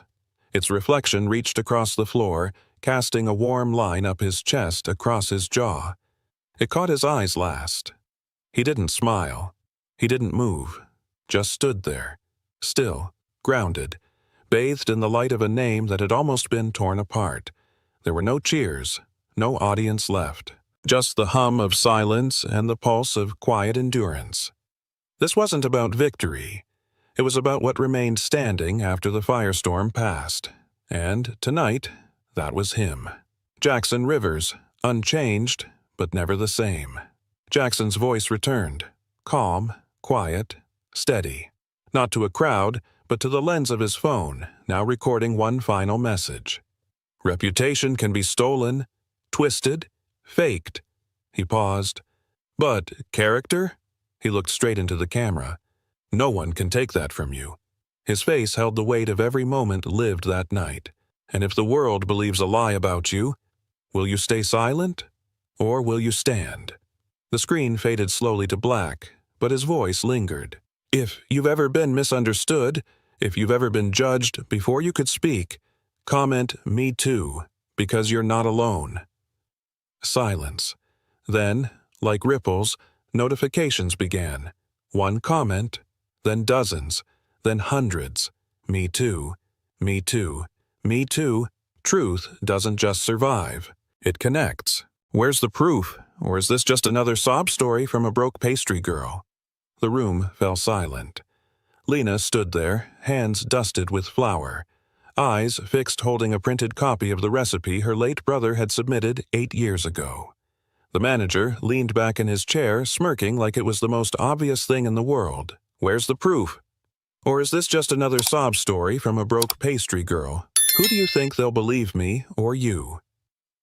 No one noticed that the new trainee standing quietly in the corner was Jackson Reeves, the actual CEO of Golden Harvest Undercover. And when he walked out of that room, everything at the company began to change from contracts to titles to who still had a job. Have you ever been looked down on because of where you came from or what you do for a living? Comment 1 if you have, and you still haven't forgotten that feeling. 2 if you haven't, and hope you never have to experience it.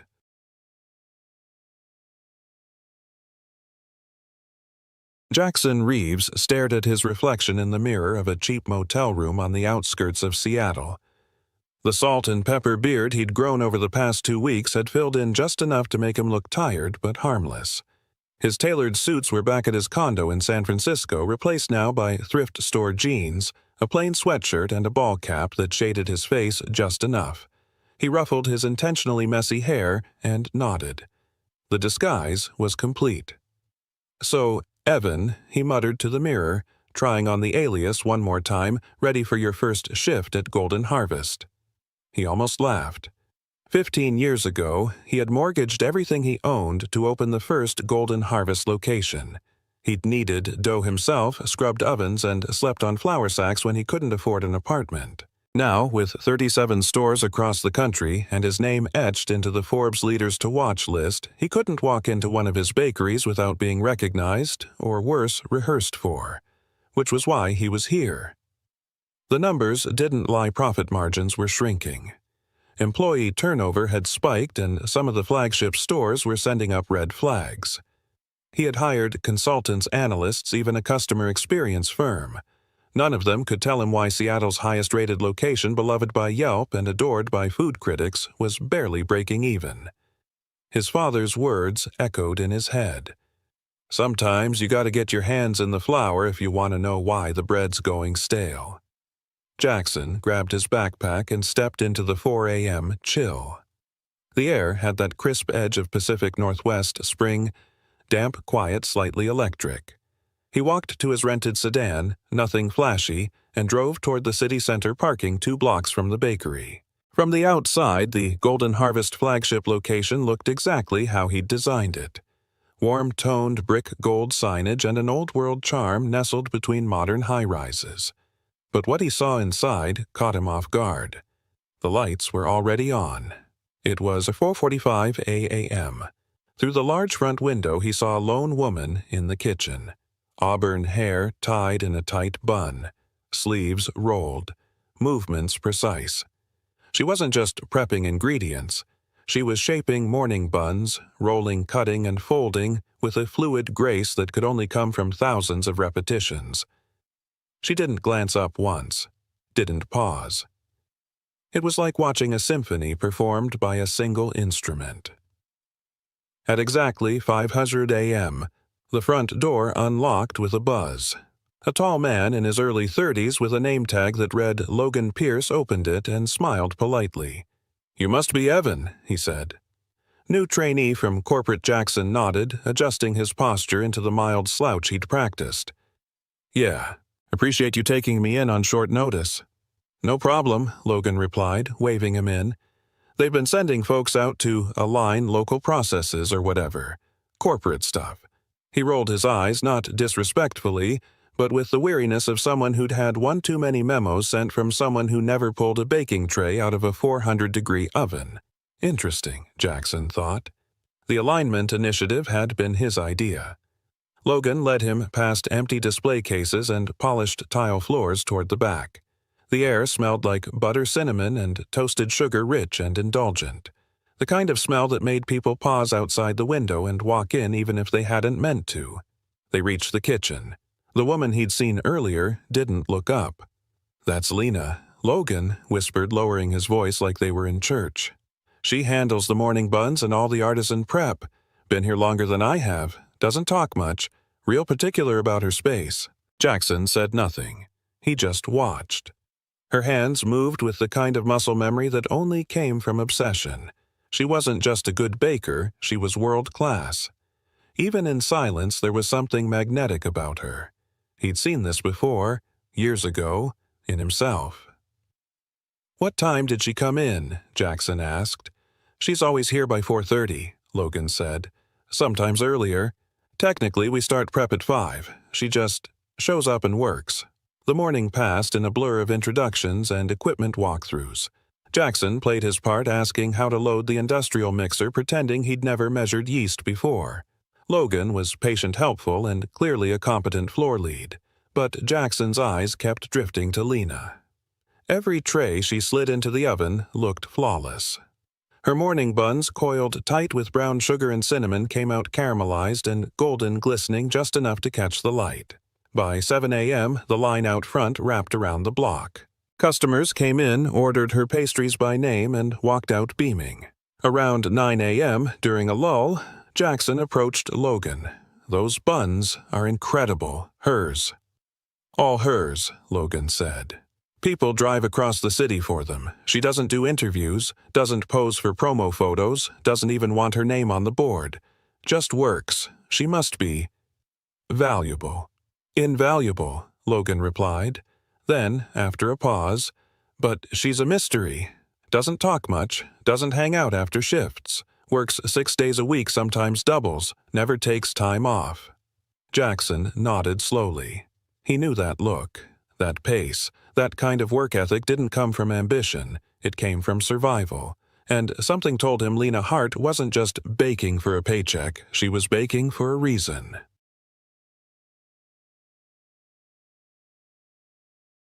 By mid-morning, Jackson had learned the rhythm of the floor well enough to stay out of the way. Logan kept the team moving with quiet efficiency, checking prep sheets, coordinating with the front of house, and stepping in wherever hands were short.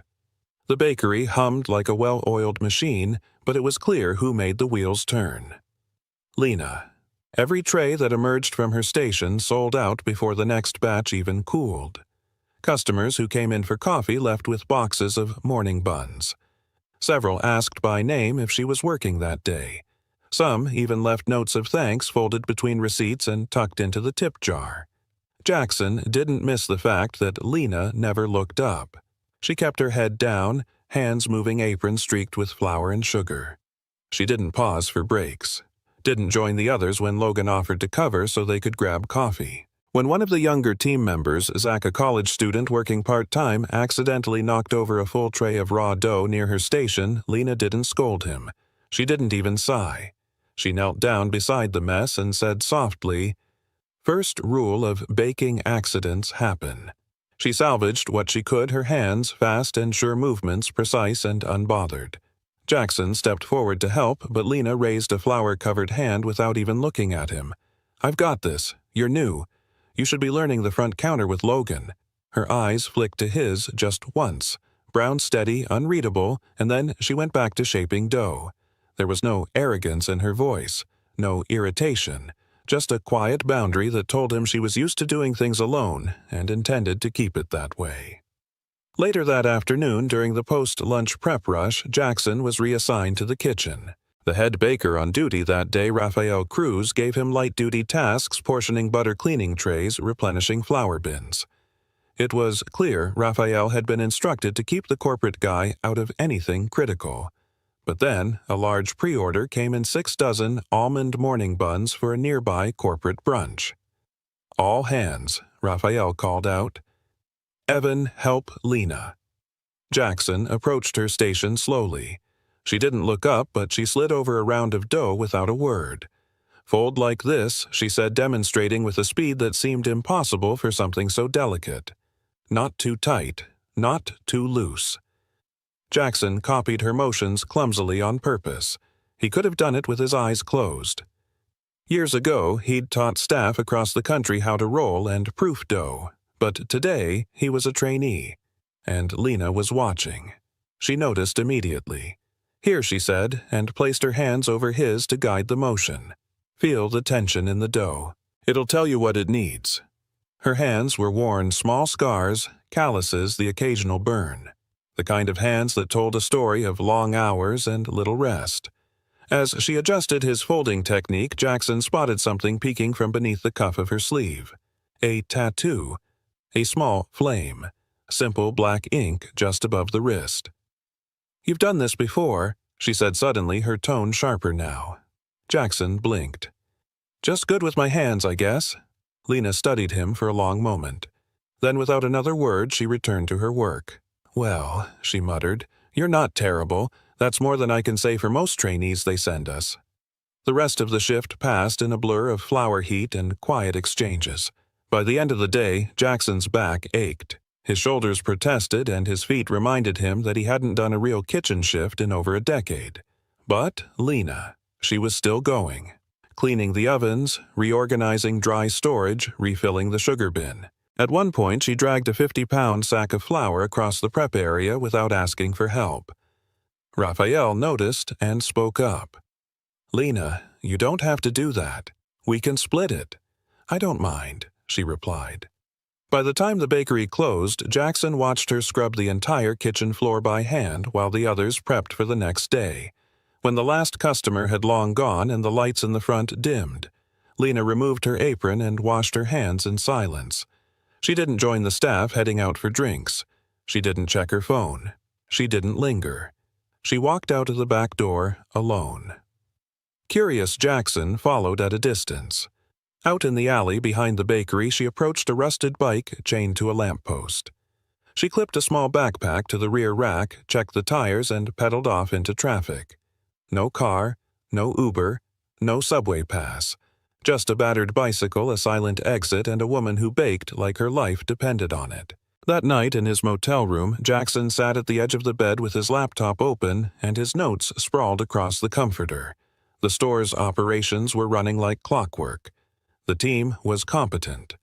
The products, especially Lena's, were exceptional. But something didn't add up. Why would someone this skilled, this consistent, with this much influence on store revenue be making standard wages? Why would she avoid promotion, recognition, even tips? Jackson opened the employee database and pulled up her file. Lena Hart, age 34, hired 8 years ago. Role, artisan pastry prep. Performance reviews, excellent. Promotions offered, declined. Then he noticed a flag in the payroll notes, a recurring third-party deduction labeled Hamilton Financial. He leaned back, frowning. 8 years. No advancement, no vacations. A constant need for extra hours. A history of declining every raise above base. And now, financial records showing debt payments to one of the most predatory loan companies on the West Coast. He whispered the words aloud. What are you really working for, Lena Hart? And why did it feel like he was only beginning to understand the tip of something much deeper?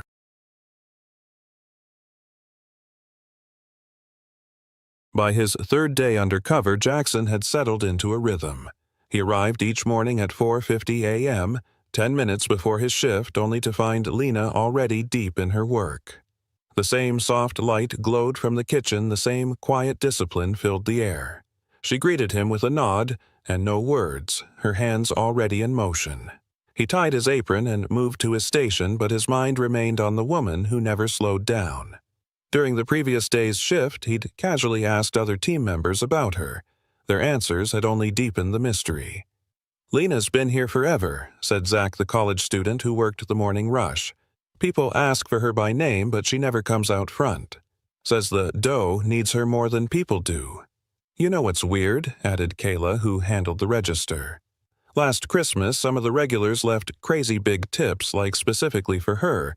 She made us split them evenly. Said she didn't want special treatment. Jackson listened closely. The picture they painted didn't match the numbers in the company's files. This wasn't an average team member. Lena was central to customer retention and revenue at this location. And yet, she had refused recognition at every turn. As he prepped dough at the back station, he watched Lena work with the efficiency of someone who couldn't afford wasted motion. When Raphael offered her a break after 3 uninterrupted hours on her feet, she simply shook her head and kept folding. At lunch, Jackson made sure to sit near Logan, who was updating the schedule on a shared staff terminal. Hey, Jackson said, unwrapping his sandwich. Can I ask something kind of weird? Logan looked up. Shoot. If Lena's so good, how come she isn't managing the pastry section? Seems like a no-brainer. Logan exhaled slowly, lowering his voice. She's been offered. Multiple times. Always turns it down. Why? He glanced around to make sure they were alone. Between us, I think, there's something going on. Not like bad, just complicated. Last year, corporate sent some recognition thing for her 10-year anniversary. She wouldn't let us put it up. Said she wasn't comfortable with attention. Jackson frowned. He remembered signing off on that very memo. He'd never been told it was rejected at the store level. There was also this article, Logan continued. Some food blog called her buns transcendent. They wanted to interview her. She shut it down. And the salary, Jackson asked carefully. Payroll once messed up and gave her a big raise accidental jump in tier. She flagged it herself and asked them to fix it, before anyone noticed. Jackson leaned back slightly, processing. That was rare. There's more, Logan added. Sometimes she asks to split her paycheck into 2 deposits, one to her account and one to some external place. HR helped set it up years ago. Not standard procedure, but she insisted. The name from the file popped back into Jackson's mind, Hamilton Financial. His instincts kicked in. That kind of financial setup usually raised red flags. He'd seen it before, under-the-table obligations, wage garnishments, or private repayment agreements. But this didn't feel like embezzlement. It felt like something else, something heavier. Later that afternoon, a delayed shipment of specialty flour arrived too late to process during business hours but too important to leave for the next day. It was a 2-hour job minimum. "I'll stay," Lena said instantly before anyone else could speak. "But you opened today," Raphael pointed out. "That's a 14-hour day." "I don't mind." Jackson stood nearby, pretending to wipe down a prep surface as he watched the exchange. No one seemed surprised. It was as if Lena volunteering for punishing shifts had become a routine expectation. Miguel hesitated, then turned to Jackson. "You okay? Staying too?" "We can tag team it." Jackson agreed. Anything to spend more time observing. Once the front lights dimmed and the rest of the crew left, he and Lena began organizing the bulk storage room. She worked with the same silent focus she had that morning, only now shadows had bloomed under her eyes and her motions had a faint tremor he hadn't noticed before. At 9:30 p.m., with the last of the flour stacked and labeled, Jackson watched her linger near the manager's office. She hesitated, then knocked gently. Inside, Monica Fields, the store's general manager, was finishing the weekly report. "Sorry to bother you," Lena said quietly. "Was wondering if I could pick up some extra shifts next week. Maybe cover Madison's mornings if she's still out." Monica looked up, concern flickering across her face. "Lena, you're already clocking overtime. I can't authorize more hours without corporate approval." Lena nodded quickly. "What if I clock out at 8, then just stayed to help?" "Off the books." "You know I can't let you do that," Monica said gently. A pause. "It's just that I really need the Lena caught herself." Her voice trailed off. She shook her head. "Never mind. Sorry to ask." She stepped out of the office with her face composed, but Jackson, watching from across the kitchen, caught the moment her eyes flickered. Not tired, not annoyed, desperate. She grabbed her coat, pulled out her phone, and stared at the screen. Her shoulders stiffened. Back at the motel that night, Jackson sat in silence. The image of Lena, head bowed, voice trembling, hands steady from years of repetition but shaking ever so slightly now, stayed with him. Whatever she was fighting. It wasn't just debt. It was something worse debt, with no end. He opened his laptop and connected to Golden Harvest's secure HR portal. He needed to know exactly what Lena Hart was paying and who was collecting. What he found stopped him cold. The external account wasn't a savings fund. It wasn't an IRA. It wasn't even child support or medical debt. It was labeled clearly creditor payment, Hamilton Financial Services, and the payment schedule monthly, recurring, for over 7 years. Lena wasn't working to live. She was working to survive something she had never even signed for.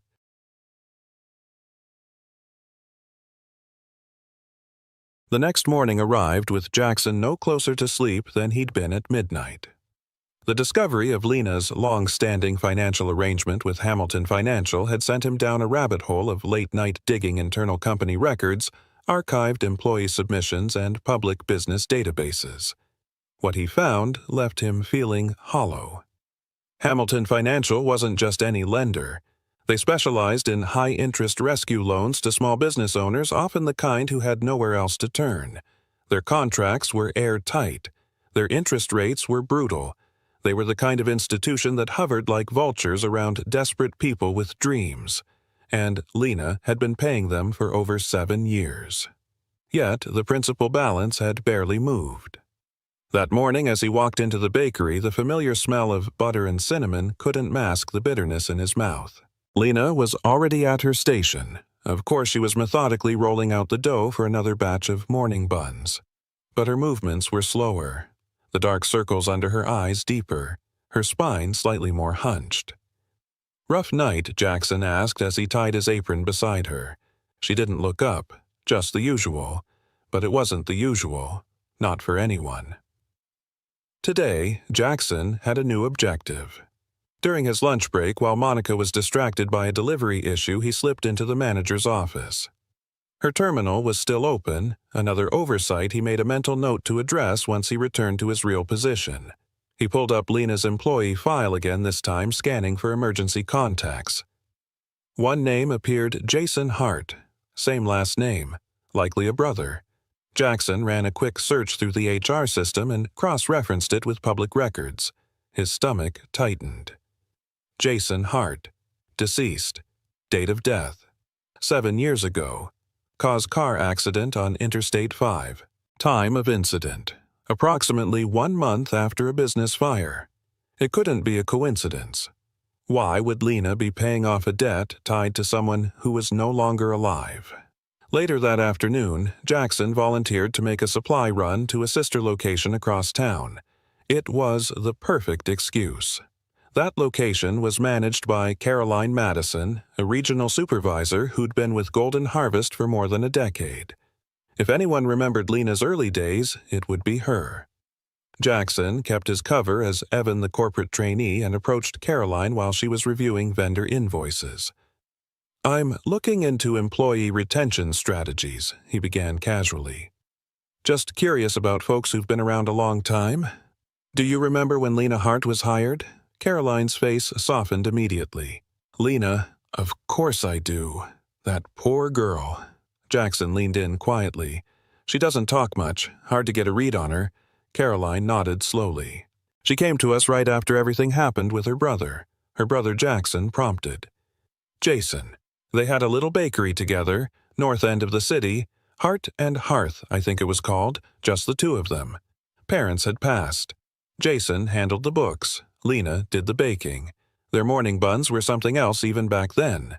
What happened?" Caroline sighed. "The recession hit hard. Jason took out a big loan to expand, renovate, buy new equipment.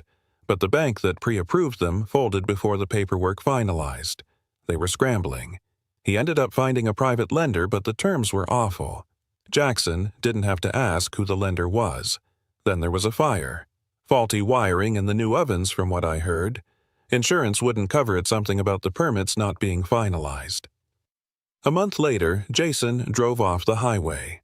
Silence settled between them, and Lena, she walked into our downtown store with flowers still on her sleeves.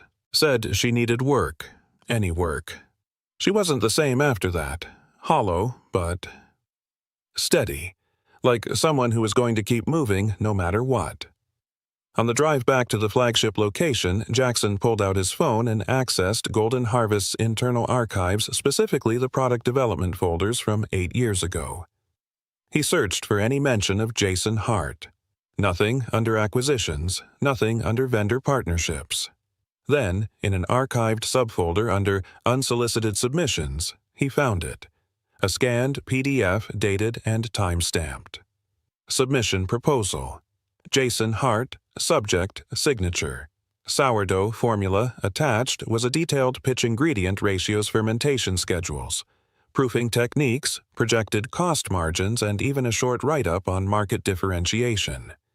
The status at the top read, "Rejected. No fit for brand direction." Jackson frowned. The formatting, the language, the timing. It all aligned with the launch of Golden Harvest's Heritage Sourdough line, released 6 months later. He accessed the executive-only portal and pulled up the formula currently used in stores. The ratios were nearly identical. The base ingredients, fermentation temperature, flour composition, all matched the proposal Jason Hart had submitted. His heart pounded. He dug deeper, accessing archived internal communications from that time period.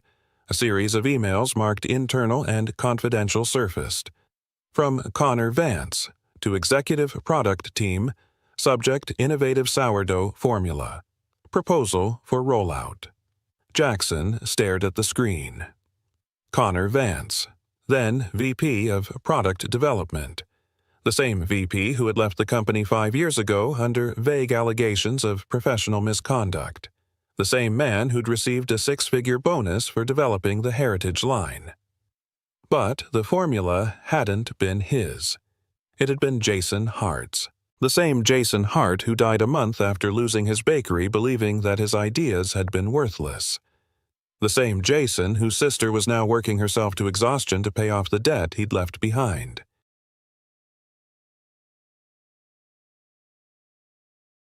The next morning, Jackson arrived even earlier than usual, 4:15 a.m. He wasn't surprised to find Lena already there, carefully measuring ingredients with the precision of someone who had done it 1,000 times in silence. "You're early," she noted without looking up. "Couldn't sleep," he replied. Truthfully, he hesitated, then added, "Can I ask you something personal?" Her hands paused. "Depends on the question. The flame tattoo on your wrist. What does it mean?" For the first time, he saw her expression falter. Pain flickered across her face before she schooled it back into neutrality. "It's to remember something I lost." She returned to her work movements, slightly less fluid. "Something that can't be rebuilt. A bakery," he ventured. Her hands froze. She looked up, eyes suddenly sharp with suspicion. "How did you—" "Heart and Hearth," he said softly. "Your brother Jason's place." The rolling pin in her hand slipped and clattered to the counter. "Who are you?" she whispered. In that moment, looking into her face exhausted, guarded but unbroken, Jackson made a decision. The masquerade had gone far enough. Someone who thinks you've been paying a debt that was never truly yours. She took a step back, arms crossing. "I don't know what you're talking about." Her voice wavered. Jackson reached into his pocket and unfolded a printed document, carefully smoothing it on the counter between them. "Your brother submitted this to Golden Harvest 8 years ago, a sourdough formula. Same ratios, same fermentation process, same blend of heritage grains we've been using ever since." Her eyes scanned the page. Recognition swept across her face like a slow-breaking wave. "How did you get this?" "Because I'm not Evan the trainee." He met her eyes fully. "My name is Jackson Reeves. I'm the CEO of Golden Harvest." The color drained from her face. She gripped the edge of the counter. What I've been going undercover to understand why our Seattle store has such strange financial patterns. But what I found was bigger than supply chain inefficiencies." He tapped the document. "This formula, it built our second most profitable product line. And your brother never saw a dime." "That's impossible," she said. "Jason got a rejection letter 2 weeks before the fire." He was crushed. Jackson nodded grimly. "Officially, yes. But unofficially, it was stolen. By Connor Vance, our former VP of Product Development. He lifted your brother's proposal, presented it to the board as his own, and received a substantial bonus. The rejection letter was a cover." Lena's legs gave out and she sank onto a stool. Her face was a storm of confusion, disbelief, and buried grief. "So, all this time, Jason's recipe has been making millions. While you've been working yourself to the bone to repay his loan." The bakery was still quiet, the hum of the refrigeration units the only sound in the background. The city outside remained asleep, unaware of the reckoning brewing in this small kitchen. "I don't understand," she finally said. "Why tell me now? Why not just fire me and sweep this under the rug like everything else?" Jackson pulled up a second stool and sat across from her. "Because what happened to you and your brother was wrong. And because this company, my company, owes you a debt, not the other way around." He pulled out a tablet and opened a financial report. "I've tracked the revenue from the Heritage Sourdough line since launch. Conservative estimates place the value of your brother's contribution at over $4 million. Lena's eyes widened. "That's enough to clear my debt, and then some." Jackson nodded. "I also reviewed the original submission paperwork. There's a clause stating that if we use any part of a submitted concept, compensation must be provided. Vance bypassed that." She stared down at her hands, fingers tightening into knots. "Jason worked on that formula for years. It was our grandfather's base recipe, but he modernized it. He believed it could change everything. When the rejection came, he thought he was a failure. That's why he took the Hamilton loan. He wanted one more chance to prove it had value." Jackson felt the weight of the company's failure settle on his shoulders like cement. "I couldn't sleep the night I connected the dots. I kept thinking about how many mornings I'd enjoyed our sourdough completely unaware of who really created it. While you were here, before dawn, baking just to make another payment." Lena's voice was small.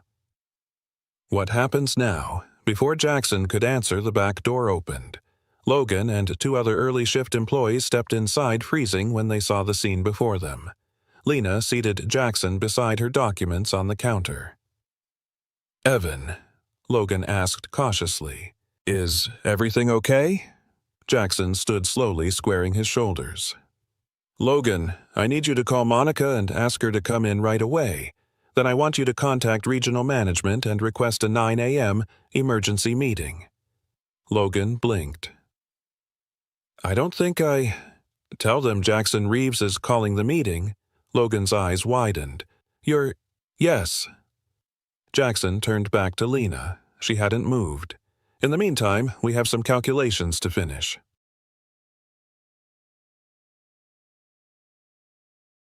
The next few hours passed in a blur. While the bakery filled with confused staff and increasingly anxious regional managers, Jackson and Lena remained in the office poring over documents, archived communications, and internal reports.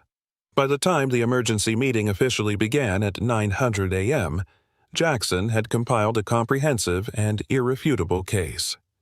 Seated around the long table in the back conference room of the Seattle flagship store were 6 members of the Golden Harvest leadership team, most flown in or video patched from neighboring regions. Lena sat quietly beside Jackson, her apron still dusted with flour, hands folded tightly in her lap. Jackson stood at the head of the table.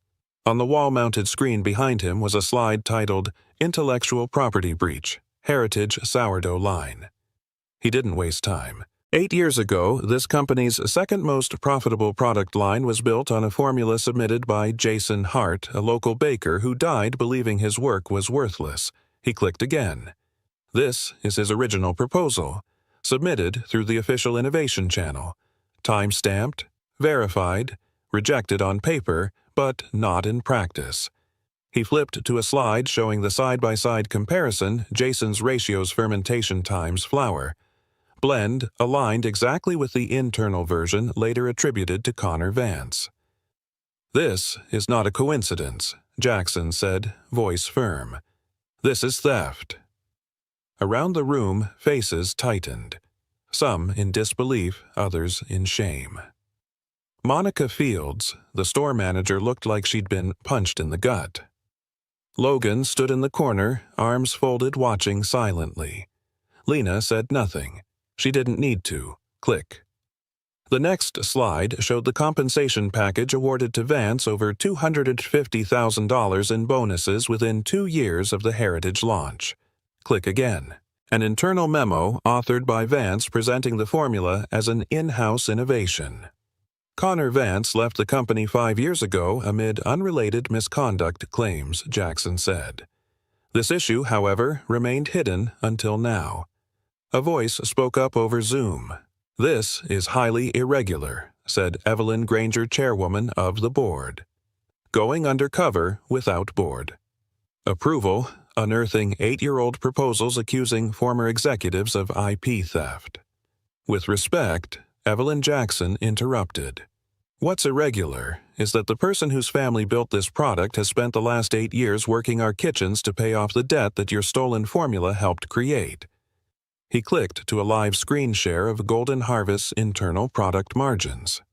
This formula has generated over $12.4 million in sales. Meanwhile, Lena Hart, Jason's sister and the co-creator of that recipe, has declined every promotion, refused every raise, and continues to pay down a high-interest loan taken to save the bakery your product line replaced. Another voice joined the call, Franklin Doyle, the oldest board member. "What exactly are you proposing?" Jackson didn't flinch. 3 things. First, immediate debt relief. Golden Harvest will pay off Lena Hart's outstanding balance with Hamilton Financial. Murmurs spread through the room. Second, retroactive compensation for the use of her brother's intellectual property. Based on industry standards and comparable acquisitions, that number sits at $3.2 million. "That's absurd," said Stephen Langford, the CFO. "We can't just—" Third Jackson said, overriding him, "We create a new position, Head of Artisan Product Development. Lena will oversee our handcrafted bread and pastry line with full creative control and executive-level compensation, including profit sharing." "You're overstepping," Evelyn said, her tone sharpening. "This hasn't been reviewed." Then, review it, Jackson said coolly. Or, I'll release this story including internal emails documents and a timeline of negligence to Food and Culture Weekly.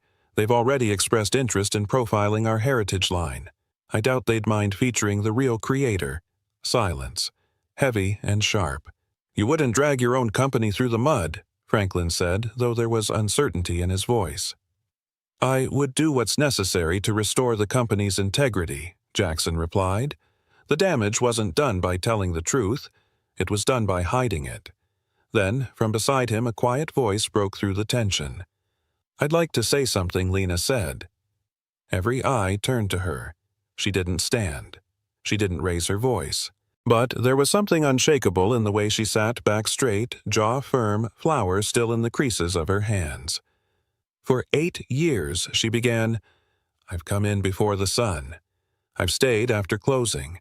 I've worked through holidays, weekends, and every kind of personal milestone most people get to celebrate. She looked directly at the screen where the board members watched. Not because I love Golden Harvest, but because I owed a debt, and I wanted to make sure my brother's name wasn't the only thing that survived what happened to us. Her voice strengthened. I watched customers enjoy a product he perfected. I watched someone else get the credit, and I stayed silent because I thought it was the only way to keep going. She paused. I don't want your millions. I want my brother's name on his creation. I want to finish paying off the debt that buried him, and I want your company to stop treating ideas like they're free to take. The room was silent. Even Langford looked chastened. After a long moment, Evelyn spoke again, more measured this time. Miss Hart, would you give us 30 minutes to deliberate? Lena nodded once. Of course. The screen went dark. Jackson turned to her. Are you okay? She exhaled shakily. I don't know.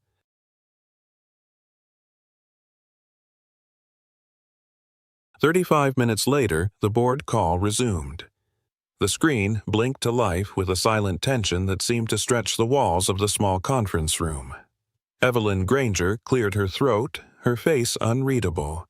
After review and discussion with the board and legal counsel, we are prepared to issue a formal response. Jackson leaned back in his chair but said nothing. Beside him, Lena sat as she had before, still composed and somehow stronger than she had been an hour ago. We acknowledge, Evelyn continued, that Golden Harvest failed to properly investigate the origin of the formula used in the Heritage sourdough line. Based on documentation submitted by Mr. Reeves and our own archived materials, it is evident that Jason Hart's original submission was utilized without consent, credit, or compensation. A pause. Small but significant. This represents a breach of our own intellectual property ethics and corporate values. Therefore, the board has unanimously voted to accept the CEO's proposal in full.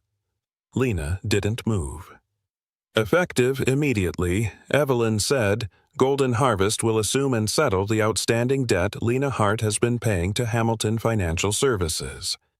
In addition, we will issue a formal acknowledgement of Jason Hart as the originator of the formula both internally and on public-facing materials tied to the Heritage sourdough line.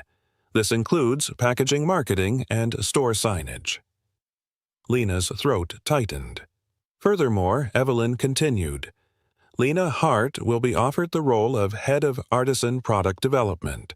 The offer includes executive-level compensation, full creative control, and an annual profit-sharing arrangement retroactive to the launch of the product line. Final legal documents will be drawn up and signed within 5 business days. For the first time, Lena blinked in disbelief. You're serious, Evelyn nodded. We are. And we apologize for everything. The call ended.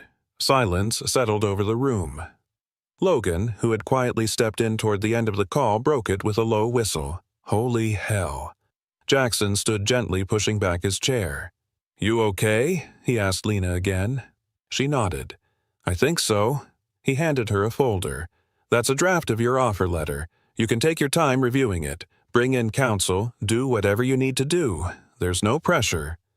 She took it with both hands like it weighed more than paper ever should. Why did you do this? She asked. Jackson hesitated. then spoke the truth. Because I remember what it's like to owe more than you make in a year. I remember what it's like to walk into a bank and be offered a smile with a 24% interest rate behind it. I remember losing someone I loved and feeling like I'd failed them by not fighting harder. He looked at her, really looked at her. But mostly because if we're building a company that rewards theft over talent, silence over courage, then I don't want my name on it anymore. Lena's eyes glistened, but she didn't cry. Instead, she asked, "Can I show you something?" She led him back into the kitchen. The ovens had cooled. The scent of cinnamon and sugar had faded. But on a prep table in the corner sat a notebook, weathered fraying pages marked with years of flour and ink. She opened it carefully. The first page was dated over a decade ago. The handwriting was neat, slanted, and familiar. Jason Hart, Batch Experiments. Morning buns, below it notes on yeast ratios, baking temperatures, test results. Then another page, then another. Jackson stood silent as she turned each one. He wrote everything down, Lena whispered. Every test, every failure, every idea. Her fingers landed on a recipe dated 2 weeks before the fire. It was labeled version 4.3, final. She tapped it. This is the one we use now.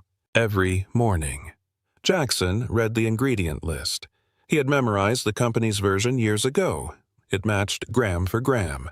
He didn't just want to make something good, Lena said. He wanted to make something lasting. She turned the page one last time. There, in bolder handwriting than the rest, was a phrase underlined twice. Give credit always, even if no one's watching. Lena closed the notebook. "I think he would have liked you," she said quietly. Jackson's voice was rough when he answered. "I wish I'd met him, but maybe in a way he just had."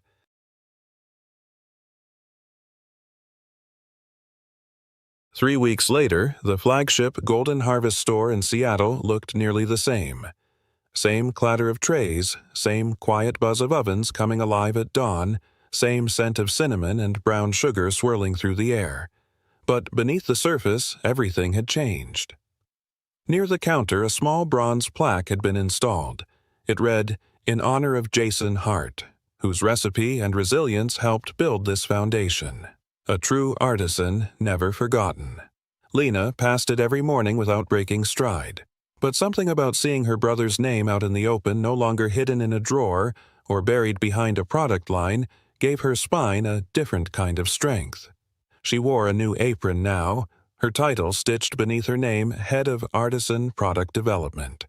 Every day she showed up at 5:00 a.m., like before, but now not just to work dough.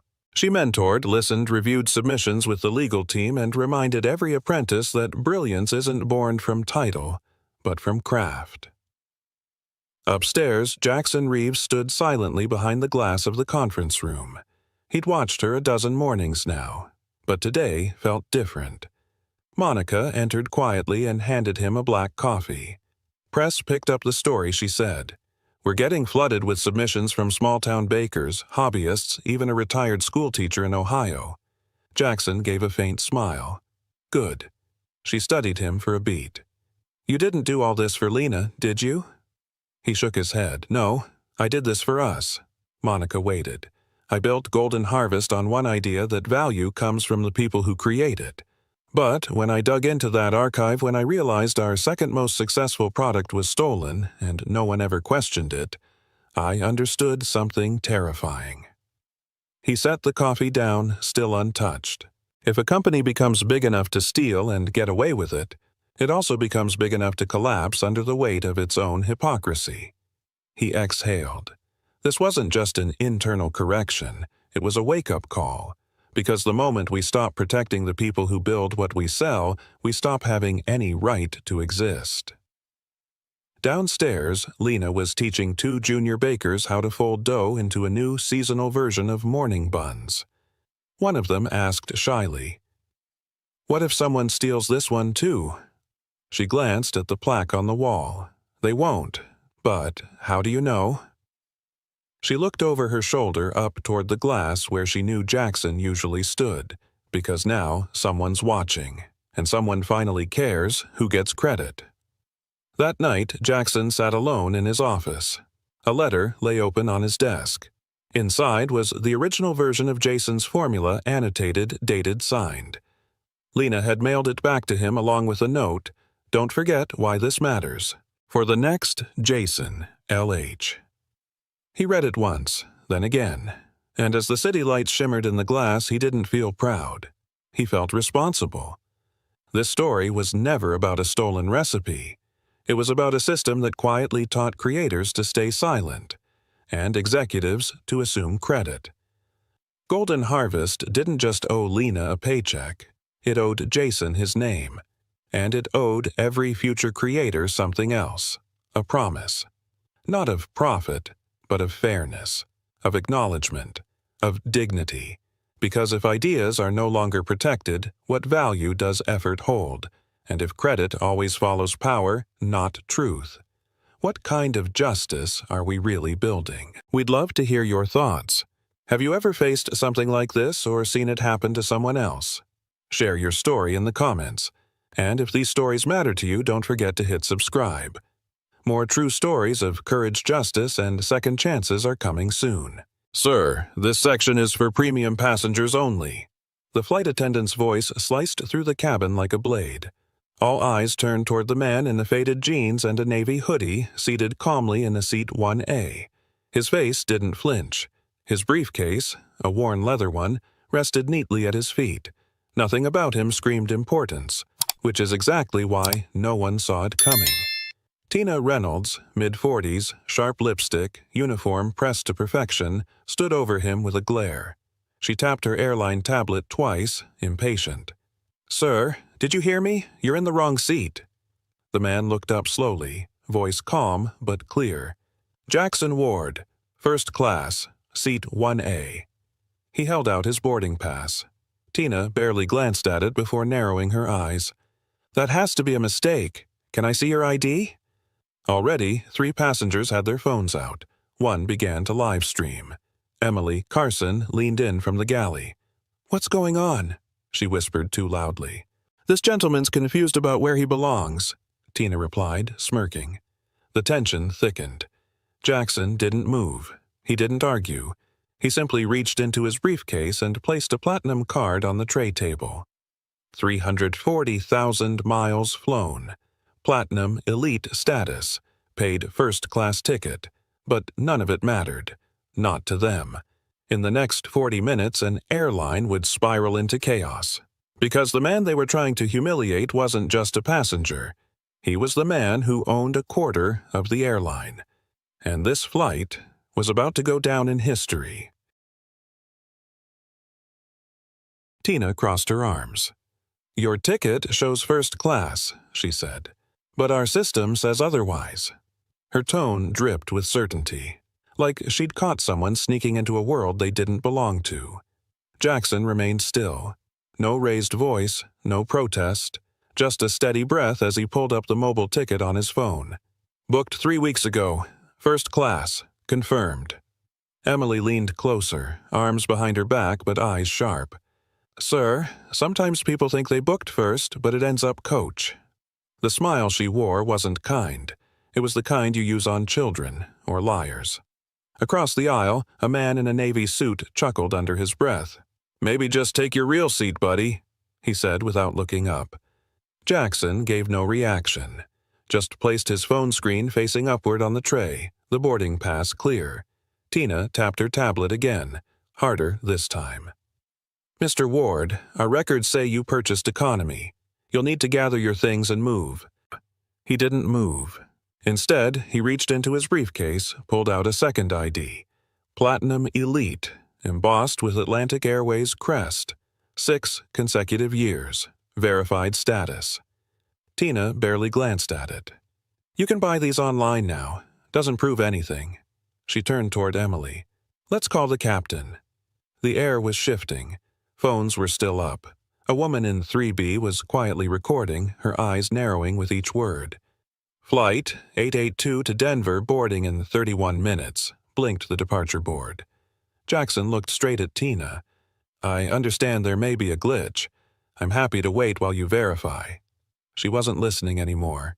Back in the galley, Captain Miller emerged. Gray hair combed tight, uniform pristine. He scanned the scene with one glance. A man in a hoodie, jeans, sneakers. "Sir," he said flatly, "this seat is not assigned to you. Please cooperate so we can avoid delay." Jackson stayed seated, calm. He spoke without raising his voice.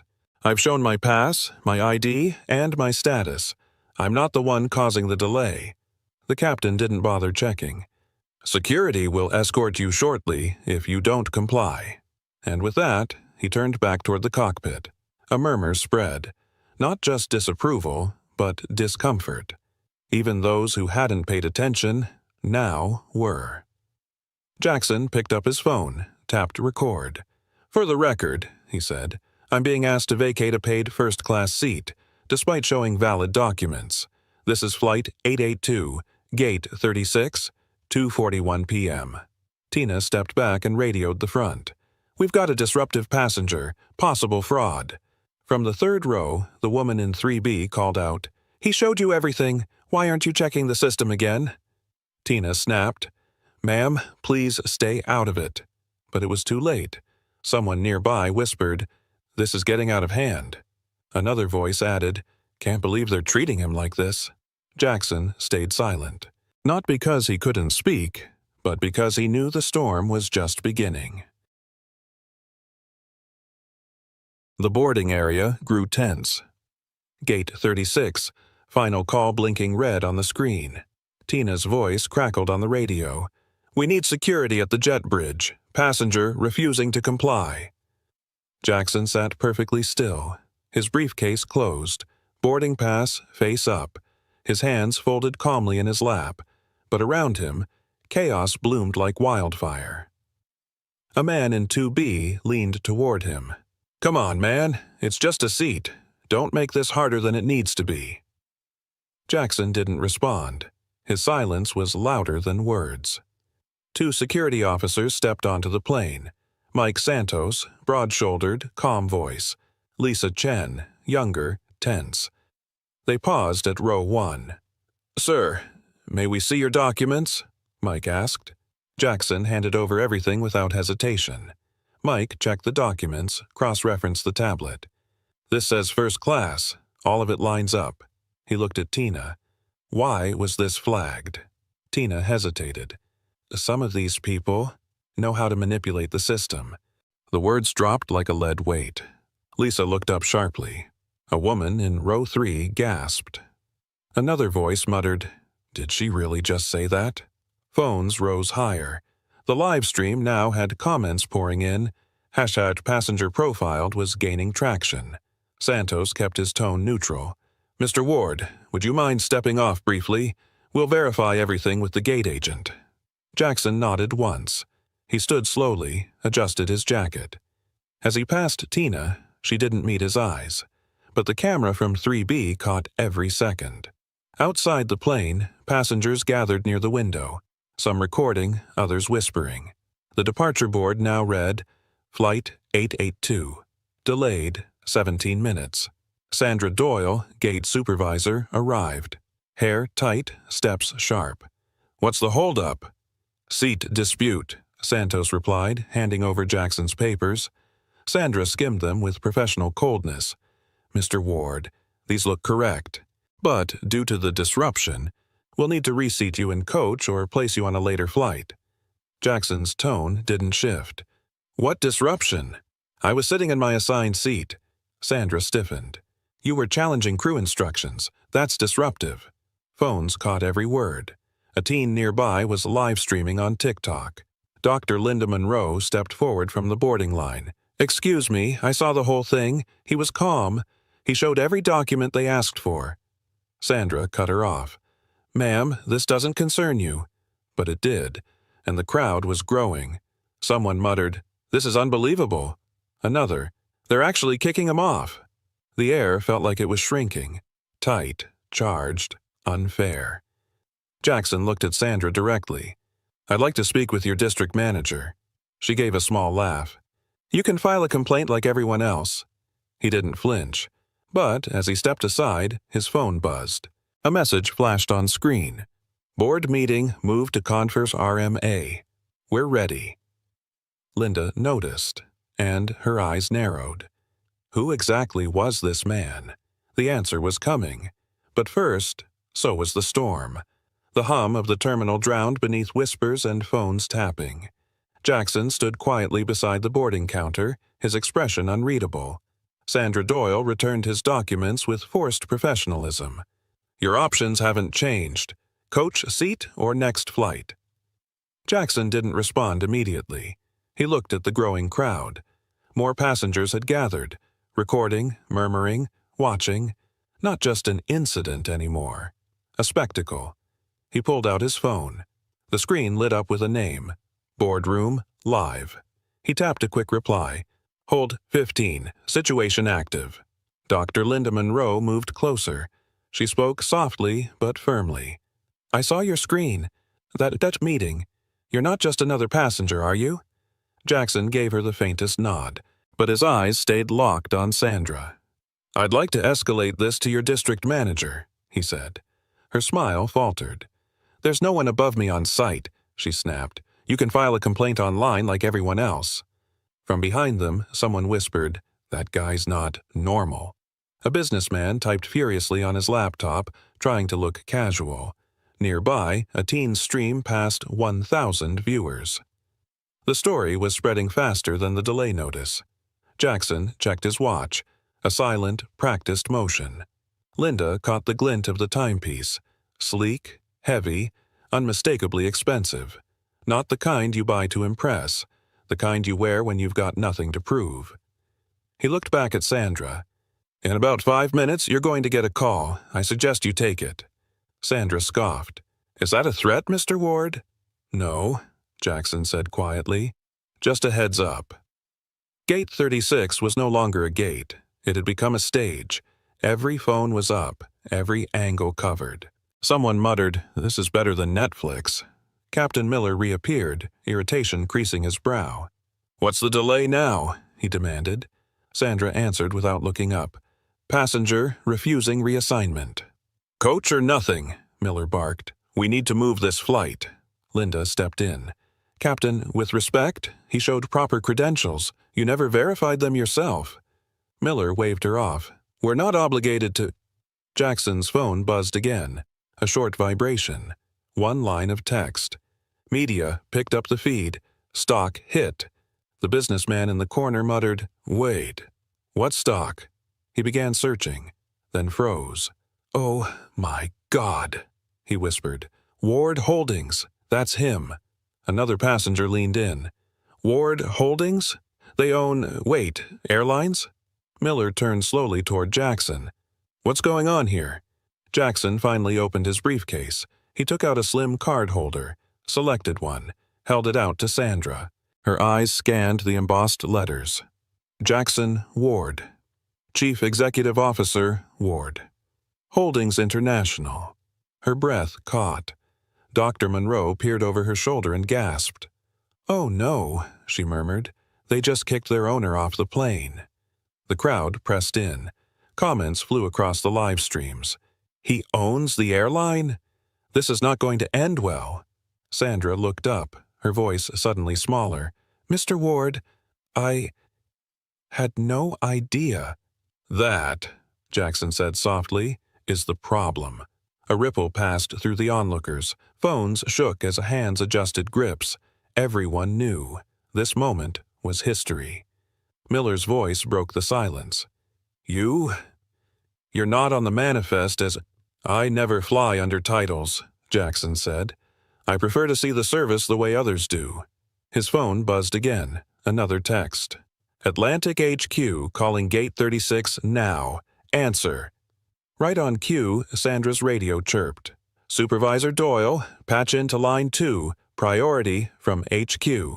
She stared at Jackson, pale, speechless, shaking. He adjusted his sleeve. Put it on speaker, he said. The crowd leaned closer. Sandra did as told. The voice on the line was sharp, female, and furious. Doyle, this is Angela Ross, CEO's office. Is Mr. Jackson Ward with you right now? Sandra nodded as if the voice could see. Yes, he's right here. Put him on. Jackson took the receiver. Angela. Jesus, Jackson, what the hell is happening? He spoke clearly, letting every syllable land. I was removed from a paid seat, denied service, disrespected by staff. It's all being live-streamed. Your share price dropped 1.7% in the last hour. A silence. Then, we'll fix this. You'll fix more than this, he replied, because this isn't just about me. He handed the radio back to Sandra, then looked around at the dozens watching. Phones up, eyes wide, waiting. This is about how systems fail when assumptions lead, how bias costs more than money. It costs trust. Miller lowered his head. Sandra didn't speak. Jackson turned to Linda. Thank you for speaking up. Most wouldn't. She nodded, visibly moved. Are you going to sue them? No, Jackson said. I'm going to reform them. And just like that. Everything shifted. The owner wasn't just boarding, he was rewriting the rules, and Flight 82 would never be the same again. The gate had gone silent. Phones still hovered. Cameras still streamed. But now, everyone was waiting for something bigger. Sandra's radio crackled. Supervisor Doyle, patch into line 2. Priority 1 from headquarters. She froze. A single bead of sweat formed at her temple. The color drained from her face. Jackson didn't flinch. He adjusted his cuffs, then calmly said, "Put it on speaker." Sandra hesitated, but the eyes of 30 passengers burned into her. She tapped the device. A clear voice filled the terminal. "This is Angela Ross, office of the CEO. Is Mr. Jackson Ward present?" Sandra's voice cracked. "Yes, he's right here." "Put him on." Jackson stepped forward. His tone didn't change. "Angela, I assume you've seen the streams." "We have. It's everywhere. Twitter, TikTok, Facebook, even CNBC just picked it up." "Our stock?" "Down 1.7% and falling." He looked up at the crowd. Some covered their mouths. Others whispered. Sandra's hands trembled. "This qualifies as a material incident," Jackson said. "Section 14.2 of the shareholder agreement.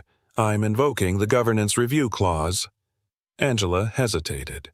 "Jackson, please tell me this is fixable." He didn't answer directly. Instead, he looked at Sandra, then Miller, then every single phone aimed at him. Linda Monroe stepped forward again. "People deserve to know how they're treated when no one's watching, except today, everyone is." A man in a suit joined her. "I've been a platinum flyer with this airline for 9 years. I've never seen anything this blatant." Behind him, a college student raised her hand. They didn't even scan his pass before calling him a fraud. Comments flooded the streams. "This isn't a mistake. It's a culture. Atlantic's done." He warned them. Angela's voice returned, low and firm. "What do you need, Jackson?" He didn't answer yet. He let the silence fill the gate. Then he said, "Transparency, accountability, immediate corrective action." Miller took a step forward. "This is all a misunderstanding." "No, Captain," Jackson cut him off. "This is what happens when people in power stop listening." A wave moved through the crowd. Agreement. Disgust. Vindication. Jackson turned back to the speaker. "I'll draft terms. You'll review them within the hour." Angela exhaled into the call. "Understood. You'll have full cooperation, but—" "There is no but, Angela," Jackson said quietly. "I'm not asking. I'm protecting your company from itself." Sandra lowered the radio slowly. She looked older now, smaller, the weight of what just happened sinking in. A man near the window spoke up. "I canceled 2 meetings for this flight, but watching this unfold, worth every minute." Laughter broke the tension. But it wasn't mocking, it was release. Justice was shifting. For the first time since the confrontation began, Jackson allowed himself a breath. Then he said, "This is no longer about me. It's about everyone who ever got treated like they didn't belong, when they paid the same price." A murmur of agreement rolled through the gate, and somewhere in the background, the departure board updated again. Flight 882. Delayed 39 minutes. and counting. The air around Gate 36 felt heavier, not with tension now, but with the weight of change beginning to take shape. Angela's voice was still on speaker. "Jackson, tell me exactly what you're asking for." He stepped forward, calm as ever. Voice steady. Words chosen like tools. "I want 5 things, and I want them within 72 hours. He held up a finger. 1. Immediate termination of the flight crew involved.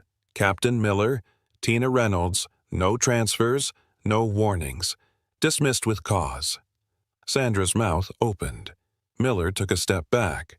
No one said a word. 2. Mandatory bias training for all customer-facing staff. Minimum 8 hours. First rollout in 30 days. Jackson raised a second finger. 3. A third-party anonymous reporting system for all discrimination-related incidents. Accessible by passengers and employees alike. Angela's voice came through, more subdued now. "We can implement that." 4. Jackson continued. A $500,000 fund dedicated to internal diversity and inclusion reform, managed independently. He paused. Let it sink in. The crowd hung on his every word. "And 5, he said, voice tightening, executive bonuses must be tied to measurable improvements in passenger equity." The silence was immediate, uncomfortable, real. "You mean compensation?" Angela asked. "I mean 20% of executive bonuses, publicly reported, quarterly assessed. No equity, no reward." From behind him, someone let out a breathless, "Yes." Another murmured, "That's how you change a system." Angela's voice returned. "Jackson, this is substantial. We need legal. I've already spoken with counsel. The alternative is a shareholder revolt, and your board knows it." Sandra stared at the floor. Miller looked like he'd aged 10 years. The crowd, still recording, stood in stunned silence, not because they didn't understand, but because they did. Angela finally spoke. "All 5 conditions. Agreed. Full cooperation. Full authority." There was no applause. Not yet. Not yet. Jackson nodded once, but his tone sharpened. "This isn't revenge. It's repair." He turned toward the watching crowd. "For the people who never got their voice heard. For the passengers who were labeled before they even sat down." He looked back at Sandra, at Miller, at the camera phones, now held still and steady, at Linda Monroe, who hadn't looked away once. "This isn't about punishing people. It's about fixing what made them think they had the right." A slow wave of clapping started, from the back of the gate, then closer, louder, stronger. By the time it reached Jackson, it wasn't just applause, it was relief, it was reckoning. Somewhere down the terminal, a gate agent whispered, "He just rewrote the rulebook," and never raised his voice. Jackson checked his watch one last time. 30 minutes late, he said, right on schedule. And behind him, Flight 882's status flickered again. Now boarding, Group 1. 72 hours later, the skies looked the same, but the system behind them didn't. Jackson sat in his Chicago office. Glass walls, clean lines, lake view stretching wide beyond him. On his desk, a single folder marked Atlantic Airways Compliance Report, Priority. His assistant, Maria, placed the final document beside his coffee. "Termination letters executed yesterday," she said softly. "Tina Reynolds and Captain Miller, both with cause. Sandra Doyle reassigned to training oversight." Jackson didn't smile, but he nodded. Once. Precise. Enough. "Training modules went live at 6 a.m. Maria continued. "Every customer-facing employee will complete bias certification within 30 days. Anonymous reporting dashboard is already logging cases." He flipped through the report. Screenshots of internal training, checklists, legal confirmations, even a photo of a printed memo posted at every gate. Dignity is not optional. The media hadn't held back. Atlantic Airways turns crisis into culture shift. CEO's silent showdown leads to industry-wide reform. What happened at Gate 36 is just the beginning.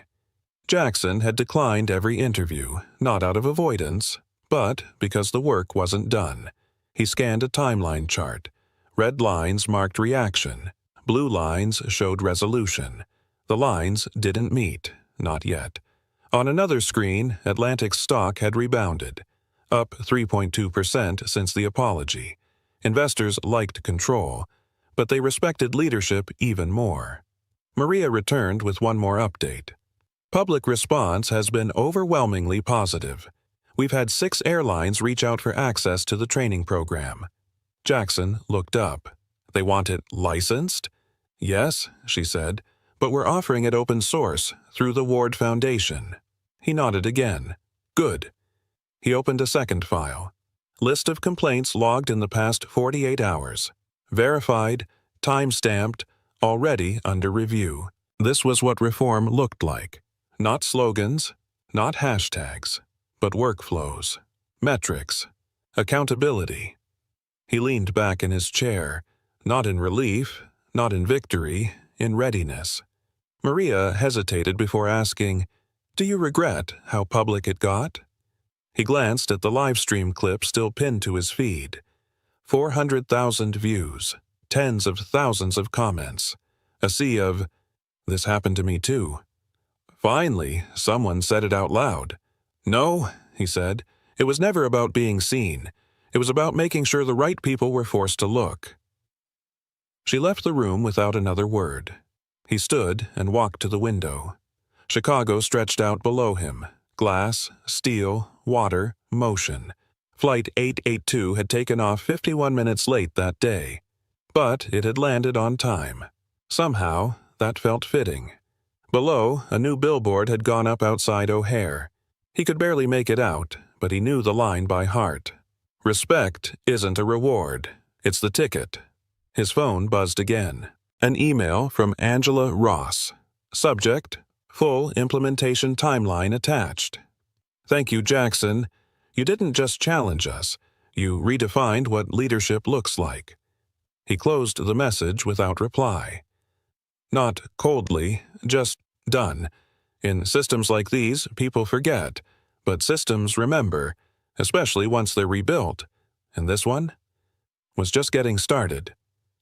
2 months later, National Civil Rights Summit, Memphis, Tennessee. The auditorium was filled to the last row, over 800 in-person attendees, thousands more tuned in live. Jackson Ward stood at the podium. No teleprompter, no branding, just a single title card behind him: Transportation, Equity, and the Future. He scanned the room. Lawmakers, CEOs, activists, pilots, janitors. Every face a different story, but all waiting for his. "When people say change moves slowly," Jackson began, "they usually mean it's someone else's job." A ripple of quiet agreement moved through the crowd. No one looked away. He clicked to his first slide, a graph showing a 68% drop in discrimination complaints across major airlines over 8 weeks. "This wasn't achieved with statements," he said. "It was achieved with structure." He clicked again. Photos filled the screen. Employees in training, new signage in airports, passengers boarding without side glances. This is what it looks like when people choose courage over comfort. From the side aisle, a figure stood slowly, a familiar face, Tina Reynolds. She wore a plain black dress, no uniform, no makeup, just truth. Jackson paused as murmurs spread, but he met her gaze without hesitation. Tina raised the mic. "I was the flight attendant on Flight 882, she said, voice steady. "I didn't just misjudge a man. I misjudged my responsibility." She looked down for a moment, then back up. "I lost my job, and I deserved to, but I gained a mirror I didn't know I needed. I now train airline staff on how not to become me." The room didn't clap. They stood, not for who she was, but for what she chose to become. Jackson nodded once, then clicked again. Slide, a photo of a letter, written in pen, folded at the corners. He read it aloud. "Mr. Ward, I watched your live stream from my dorm room. 2 years ago, I was removed from a train for the same reason. Appearance. I didn't say anything. I didn't know how. After seeing you, I filed a report. I went public. We're building a database of travel bias cases now. I'm naming it Gate 36. Signed, Layla Hampton, age 21, Boston. The room fell silent again. This, Jackson said softly, is how far one incident can reach when people document it. Share it. Use it. He looked toward the camera. To anyone watching this from a small seat in a system that wasn't built for you, your story doesn't have to stay silent. He paused. Just long enough. Change doesn't require fury. It requires follow-through. Final slide. A live dashboard showing implementation across 6 transportation companies, each one replicating the Atlantic model. One corner flashed, inspired by Gate 36. A slow wave of applause rose again. No hashtags, no slogans, just momentum. Outside, a group of high school students waited by the exit. One of them held a sign drawn in Sharpie. Mr. Ward, you gave us tools, not just words. As Jackson stepped off stage, someone asked if he'd consider running for office. He smiled, just barely. No, he said. I'm not here to campaign. I'm here to build instructions for systems that shouldn't need heroes. Then he walked toward the students. And the next chapter began. Not with a mic drop, but with a hand extended. Because real change doesn't go viral. It goes forward. Thank you for staying with this story. Your time means more than views ever could. If it moved you even a little, thank you for feeling it. We're grateful you were here. The automatic door slid open. A middle-aged man walked in, wearing a faded jacket, a cap pulled low over his eyes, hands in his pockets. No one knew he was Daniel Grayson, the CEO of the entire chain of stores. He stopped, his gaze slowly sweeping across the sales floor. The shelves were disorganized, customers moved quietly. There were no greetings, no laughter. The atmosphere was stiflingly strange. On the other side of the checkout counter, a female employee was scanning items. She looked to be in her 30s, her hair loosely tied, eyes swollen and red. She tried to smile at customers, but her hands trembled, and her voice was unsteady. Daniel hid behind a shelf, pretending to look at canned goods. He hadn't seen it wrong. She had just wiped away tears with her sleeve, right in the middle of her shift. And when he saw the manager storm out, speaking sharply, Daniel knew for sure. Something was very wrong here. Daniel Grayson stood silently in the aisle like an anonymous customer. But he was the very man who had designed the red and white logo hanging on the wall. The name Grayson's Market had once been the pride of his life. He used to believe that if you treated employees fairly, they would treat customers well. That philosophy had helped him expand to 18 branches and retain hundreds of staff members. But in recent months, something had changed. Customer complaints had risen unusually. Shelves were empty, employees irritable. Then an anonymous letter reached him, claiming that someone was being mistreated within his very own system. Regional managers dismissed it as a rumor, blaming a few lazy and complaining staff members. But Daniel didn't buy it. He knew, when many people start to feel injustice, something is definitely rotting from within. Daniel walked slowly past each aisle. He didn't need to pretend. The silence here made everyone invisible. Customers moved like ghosts. No questions, no small talk. Not a single employee greeted anyone. The dairy section was a mess. The bread shelf had only a few torn packages left. A promotional sign had fallen over and was leaning against a trash bin. No one bothered to put it back up. Daniel peeked into the produce section. An onion had rolled onto the floor, its skin dried out. He bent down to pick it up, but there was no one to return it to. At the old Grayson's Market, every morning the staff would line up to greet customers. Managers were required to check each area for scent, lighting, and order.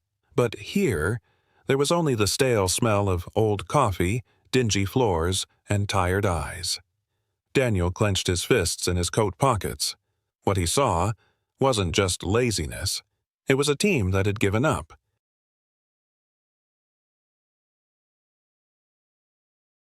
Kendra! The sound tore through the air like a slap to the face. Daniel spun around. A tall, broad-shouldered man wearing a black vest embroidered with the word supervisor was striding out from the stockroom. His face was flushed red, and he slammed a clipboard hard onto the checkout counter. "Crying on shift again?" he growled. "How many times do I have to tell you? If you can't keep it together, then quit." Kendra froze. She swallowed hard and quickly wiped her tears with the back of her hand. I'm sorry. I'll be fine." "Fine?" Troy lowered his voice, glaring at her menacingly. "You've already taken 2 days off this month. Don't be surprised if your shift next week disappears entirely." Kendra gave a faint nod, her red-rimmed eyes cast down. No one defended her. No one dared step in. Daniel stood behind the shelf, his chest tightening. He knew this wasn't firm management. This was open intimidation, and he had never allowed that to happen in his company. After Troy retreated into the office, the air remained heavy, like a storm had just swept through the front lobby. Kendra tried to stand tall, took a breath, and resumed serving customers. She said, "Thank you," like a machine, but her voice trembled, and her hands still shook as she handed over receipts. Daniel didn't take his eyes off her. He pretended to rearrange a few canned goods, but his gaze stayed fixed on checkout lane 4. She didn't scream, didn't push back, just silently braced herself to keep from falling apart. As the crowd thinned, Kendra leaned lightly against the counter, clutching a fold of her uniform. Her lips pressed tightly together as if holding back another wave of tears. Daniel felt a sting in his chest. It was no longer anger, it was pain. What burden was this girl carrying that brought her to her knees in the middle of a shift, and yet she still forced herself to keep going as if nothing had happened? Daniel moved over to the snacks and candy section, pretending to search for something. But he noticed everything: the glances, the body language, even the unnatural silences that had no place in a retail store. A young male employee stubbed his toe on an unattended pallet. No one asked if he was okay. He quietly restocked the shelves, head down. An elderly customer stood waiting at the service counter for nearly 3 minutes. No one came. At the frozen goods section, a female employee stretched to attach a new price tag. Her shoulders trembled slightly, and her breathing was heavy, as if just holding herself up took effort. Daniel saw it clearly, a team operating as if they had lost all hope. No one said it aloud, but everyone was tired. Tired in their eyes, their posture, in the unconscious sighs that slipped out. This was no longer just an underperforming store. This was a place where people had stopped believing their work mattered.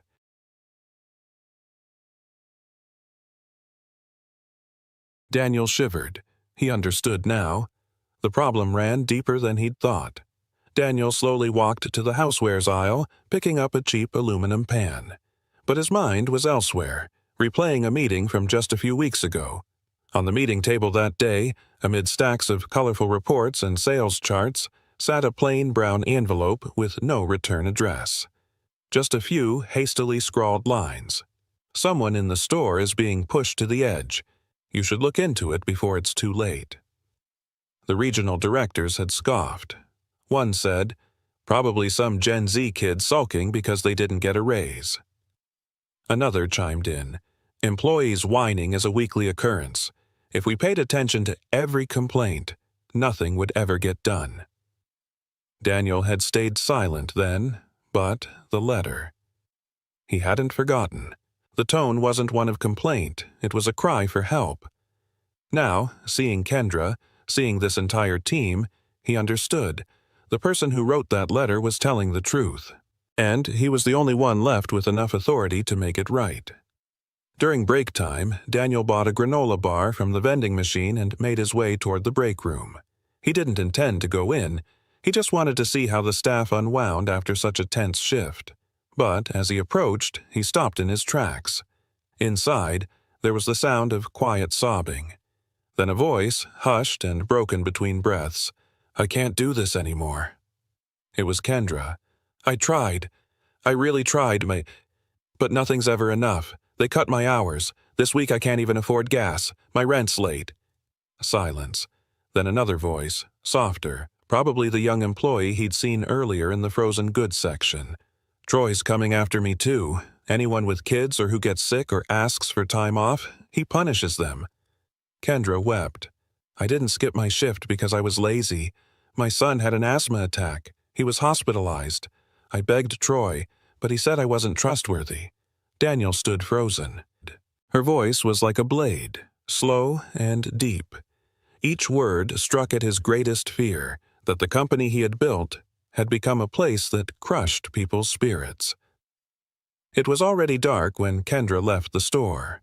The lights from the Grayson's Market sign cast streaks across the stained concrete. Daniel followed quietly at a distance. He didn't want to startle her. He just wanted to better understand. The silence she always carried with her. Kendra walked slowly, clutching her worn-out bag, her shoulders trembling as if she were still holding back tears. She stopped beside an old sedan, its paint chipped, rear window patched with tape. She opened her wallet, flipping through its compartments. A utility bill, a small ID photo, a nail clipper. Then, she turned the wallet upside down and shook it. A few coins tumbled out and scattered. She stared at the small pile of change in her hand trembling. Then suddenly covered her face, collapsing into sobs in the middle of the empty parking lot. Daniel stood still, his shadow stretching long under the light. He had read cost reports, heard wage summaries, but never before had he seen an employee cry because she couldn't afford the gas to get home. Daniel still stood there, behind a tree in the parking lot. The night wind slipped through his thin coat, but he didn't feel cold, only heavy. In front of him, Kendra remained crouched beside her car. Her hands covered her face, shoulders trembling in waves. A mother, a worker, a human being, pushed to the brink inside the very system that bore his name. Daniel had once believed that going undercover was about verifying facts. But in this moment, he knew he no longer needed verification. He had seen, he had heard, he had felt. As Kendra quietly wiped her tears, opened her car door, and started the engine, its feeble rumble rising, followed by a faint mist of smoke, Daniel closed his eyes for a few seconds. I can't leave this place until I uncover the whole truth. Tomorrow, he would return as a part-time worker, but this time, not to find faults, but to protect those being drowned in silence. The next morning, Daniel arrived very early. Fresh uniform on, a temporary name tag stuck to his chest. Dan, probationary staff. No one paid attention. No one greeted him. He was assigned to restock shelves in the dry food section, next to a skinny young man with glasses and slightly messy brown hair. Welcome, newbie, the young man said without looking up. I'm Marcus. Don't ask why people don't talk much. It's just less trouble that way. Daniel gave a faint smile. This kid was sharp. While rearranging boxes of cereal, Daniel quietly asked, How long have you worked here? 2 years? But I've never felt the air this heavy like in the past few weeks. Marcus glanced around, then lowered his voice. Troy's been tightening shifts, swapping schedules harshly. Anyone with young kids, personal stuff, gets put on the non-priority list.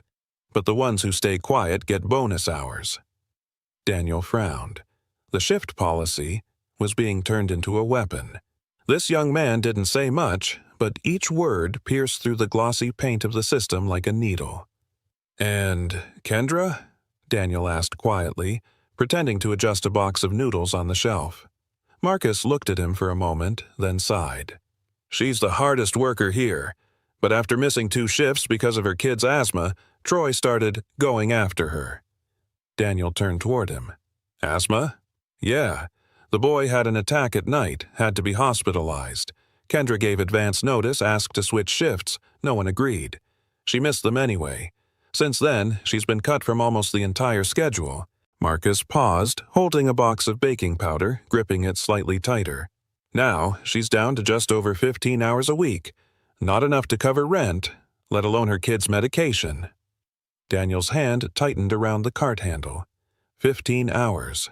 That figure had come across his desk. He had signed off on it, thinking it was just staffing efficiency at store number 7. Now he knew that number was the lifeline of a family, and he had unknowingly allowed it to be sliced apart piece by the hands of a ruthless manager. At the end of the evening shift, Daniel found a way to approach the side office, the one that housed the store's internal computer system. As the night crew began their handover, he took advantage of a brief moment during the shift change to log into the system using a technical support account, an access level he had never used but had always kept for emergencies. The screen loaded the store's shift schedule for the past 3 months. He typed in Kendra Owens. The chart appeared week by week, day by day. First month, 32 hours, week. The next, 24 hours. Most recent, 15 hours. This week, 9 hours. He clicked over to Internal Notes. A line popped up. Unreliable. Not priority for scheduling. Daniel clenched his jaw. He tried searching for more names. Marcus, Linda, Jorge. 3 employees who had seemed unusually worn down. All of them showed the same pattern of reduced hours and the same note. But for the trusted staff, those close to Troy, their hours were steady, even slightly increased. There was no more room for doubt. Troy wasn't careless. He was deliberately turning the schedule into a weapon, bleeding the team dry to polish up the reports. That afternoon, Daniel walked toward the manager's office. He knocked 3 times, softly. Inside, the sound of paper tearing and faint country music leaked through the door. "Come in." Troy looked up, tired eyes but still carrying that air of superiority. He didn't recognize Daniel, just saw another new hire. "What's the issue?" Daniel stepped in, voice calm and steady.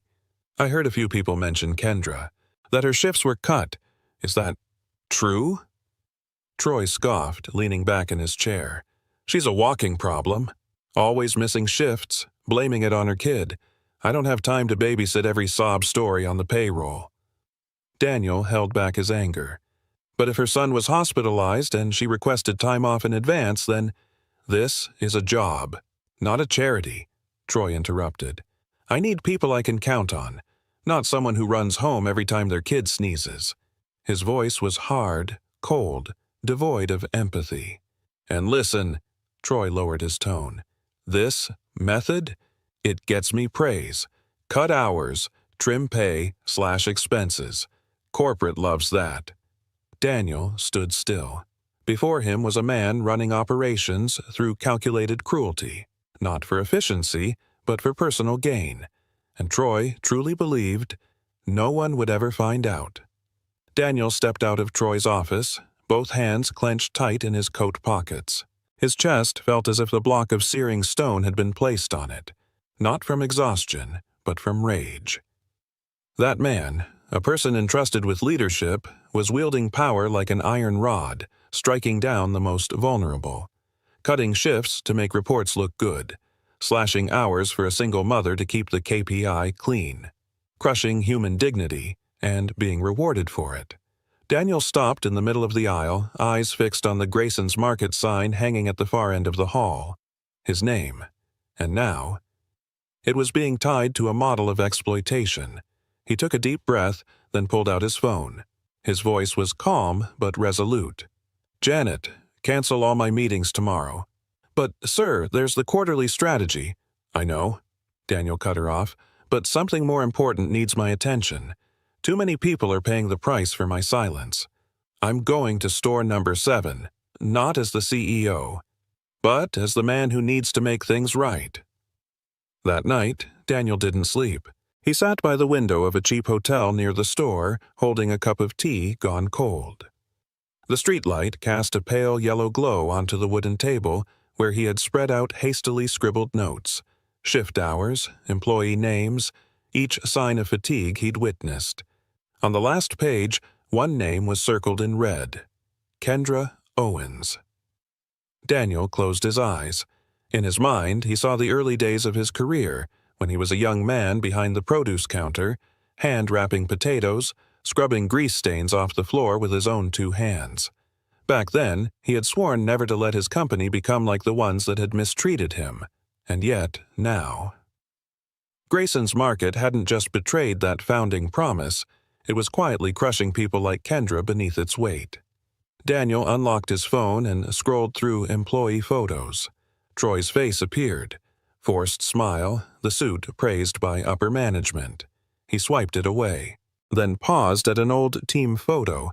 Authentic smiles, people standing shoulder to shoulder with pride. "Enough," he whispered. "Tomorrow morning, I won't hide anymore." Early morning. The first rays of sunlight were still blurred on the glass doors of Grayson's Market when Daniel Grayson stepped inside. This time, no baseball cap, no worn-out coat, no act of being the new hire. He wore a crisp gray suit, a light blue tie, pinned to his chest a gleaming metal badge, CEO, Daniel Grayson. His steps were slow but deliberate. The air in the store seemed to shift, drop, like something had just changed, though no one could quite name it. A few employees looked up and froze. Some recognized him instantly, eyes widening, mouths whispering, "That's him. That's the owner." Kendra spotted him from across the floor, her hand paused mid-scan. Her eyes locked with his, and she knew. This was no longer the man who restocked shelves yesterday. Daniel walked straight toward the service counter, where Troy stood sipping coffee, muttering over the shift schedule. Troy hadn't looked up yet. Just a few more seconds. And then the game would be over.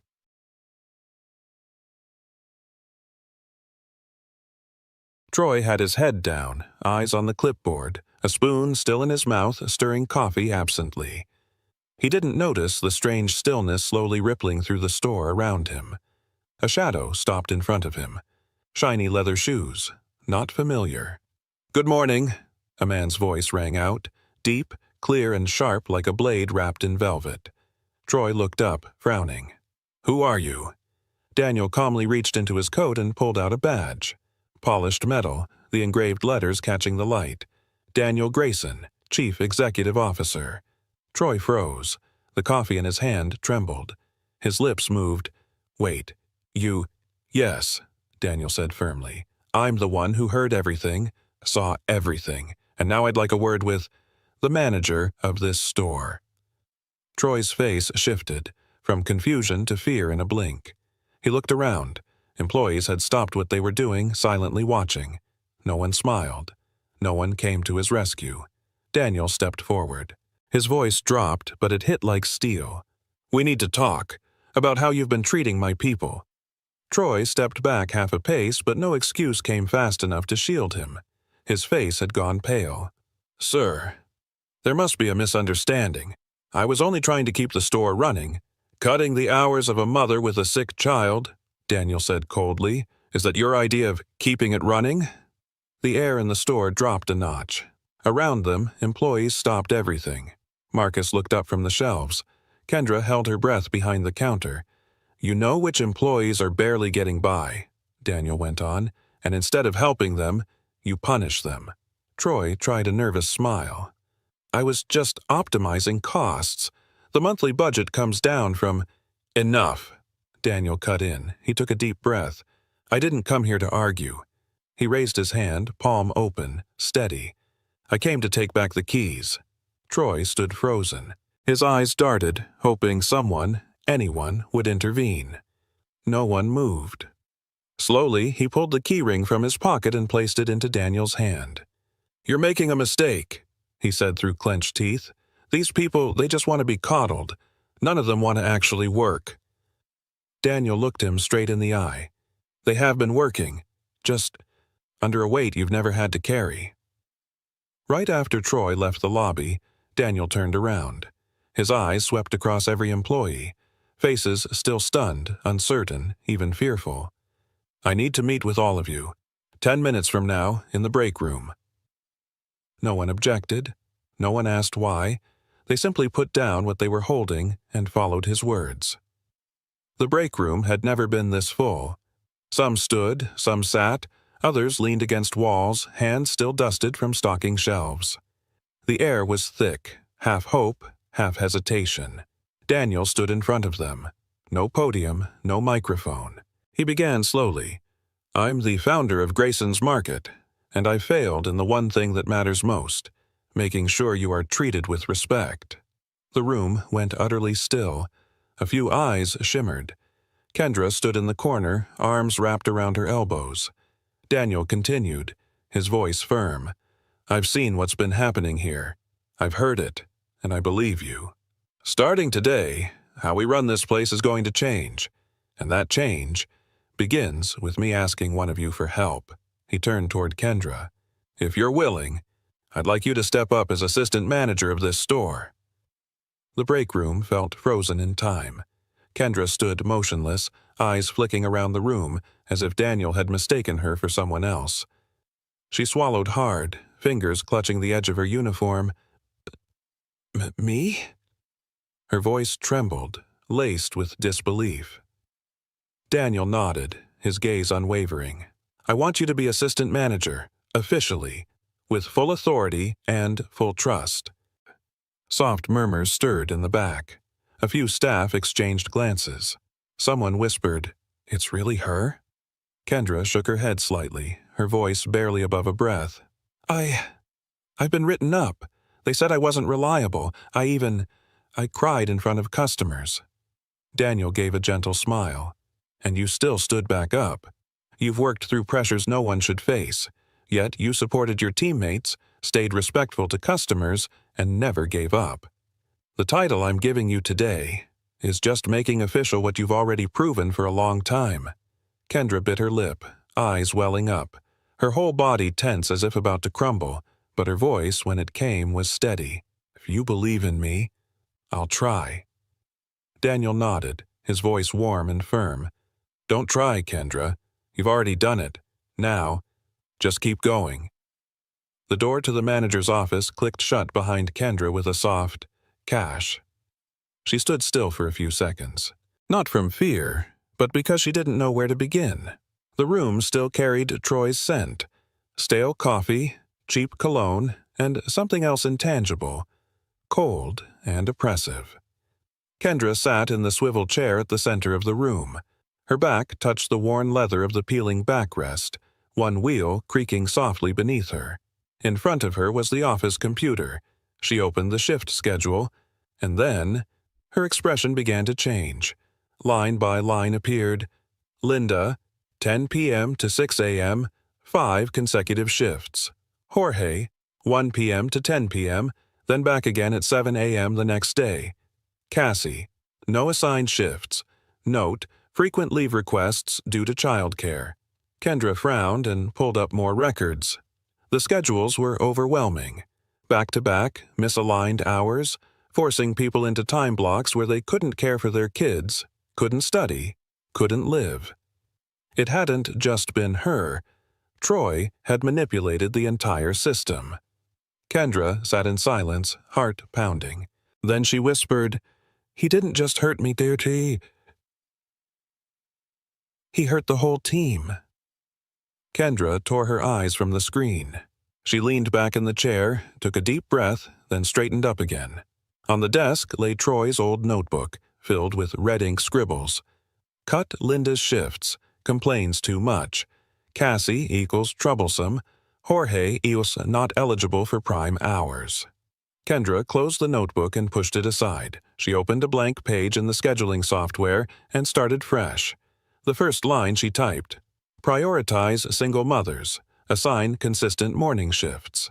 Then, "Limit consecutive night shifts to no more than 3 days.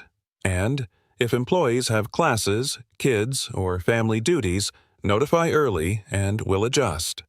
She typed each line slowly, but firmly. Every click was a weld to a system that had once collapsed. Kendra knew it wouldn't be easy. There would be understaffed weeks, difficult customers.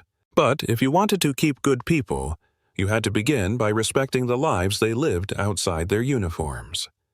At the bottom of the new schedule, she typed one final line in bold. "Any concerns about shifts? Come see me directly. My door is always open." She looked up through the office window. Staff moved across the floor. Midday sunlight streamed in, and, for the first time, she saw hope in this place.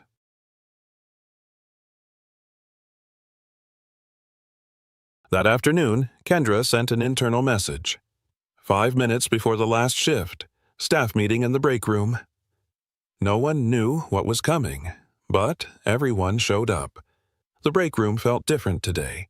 No Troy, no clipboard slamming, no scowls or narrowed eyes, just Kendra, standing at the front, hands still a little chalky from shelf work.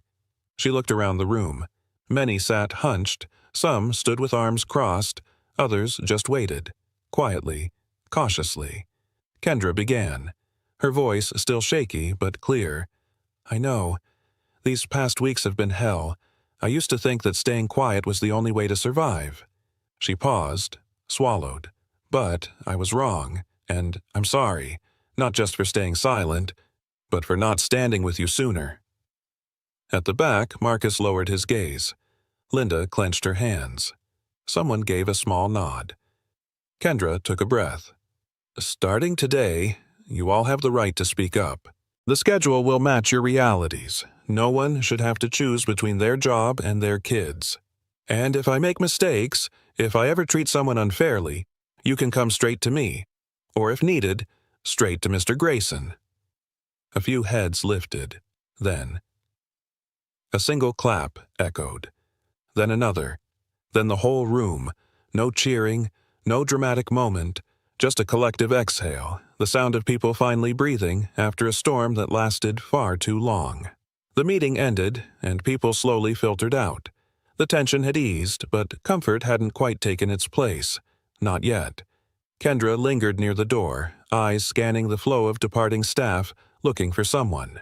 She spotted Marcus pushing a supply crate toward the stockroom. Thin frame, shoulders slightly hunched beneath the weight he'd carried for far too long. "Marcus," she called gently. He paused, turned, a little surprised. "Yeah? Something wrong?" Kendra walked toward him. "You helped Linda train the new hire this afternoon, right?" Marcus scratched his head, smiling awkwardly. Kinda, but I'm not great with people's stuff." Kendra shook her head, smiling back. "Troy said you weren't fit to face customers, but he also said I wasn't worth trusting." Marcus froze. For the first time, he really looked at her. "I've seen how you talk to your coworkers. Calm, patient, genuine. That's exactly the kind of person I need out front." He blinked. "You mean, I want you on the floor, talking to customers. If you're willing, I'll train you myself starting tomorrow." It took a while before Marcus nodded, slowly, but it was the nod of someone who had once believed they'd never be picked. Only a few days had passed, but the atmosphere at Grayson's Market had already begun to shift. Not bustling, not a miracle. But warmer. An elderly woman stood puzzled by the frozen foods aisle, her cart idle. Marcus approached gently and asked, "Can I help you find something, ma'am?" The woman smiled, eyes surprised. "It's been a long time since a staff member asked me that." Across the store, Linda restocked the fruit display. For the first time in weeks, she hummed softly along with the store's background music. Kendra moved from aisle to aisle, not with her head down, not avoiding eye contact. She no longer came to work just to survive. She was rebuilding a culture. One young employee helped a customer push her cart to the parking lot. Another, unprompted, picked up a fallen promo board and set it back in place. Daniel, watching quietly from the far end of the store, took it all in. He didn't need to write anything down. Real change was always clearest in people's eyes and in the way their feet touched the ground. 1 week later, Daniel returned to store number 7. No announcement, no entourage. Just a man in a pale blue shirt, coat slung over his shoulder, stepping in at midday. He walked down the main aisle, the one that once held toppled shelves, tired stares, and silent resignation. Now, the floor gleamed. The shelves were full, and more than anything, the air felt different. Marcus was helping an elderly woman load bags into her cart. At register 3, Linda was smiling, truly smiling, as she chatted with a returning customer for the first time in weeks. At register 4, Kendra knelt down, handing a bear-shaped sticker to a fussy little girl. The child's mother offered a grateful smile. Daniel stood quietly at the back of the store. No one noticed him, or, if they did, No one made a fuss. And that was exactly what he wanted, because the best kind of leadership is the kind that can step away and leave the place better than before. He smiled. For the first time in months, it wasn't a forced one. Daniel walked toward checkout lane 4, where Kendra had just finished helping a young mother with arms full of grocery bags. She turned and blinked in surprise when she saw him. "I didn't think you'd stop by today." Daniel nodded, eyes soft. "I didn't think I'd get to see this place like this so soon." Kendra lowered her gaze, a bit shy. "I'm just trying to do the right thing. I'm not always sure. Some days I panic. Some days I almost gave up." Daniel looked at her for a long moment. "I know, but what matters is you didn't." He stepped a little closer, voice lower. "I didn't give you this opportunity. You claimed it, every time you stood back up when life pushed you down." Kendra froze for a second. Her eyes were slightly red, her voice softer.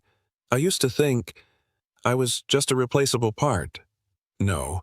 Daniel shook his head gently. "You're the reason I believe this company is worth continuing." In that moment, amid the passing customers, there was no background music, no slogans.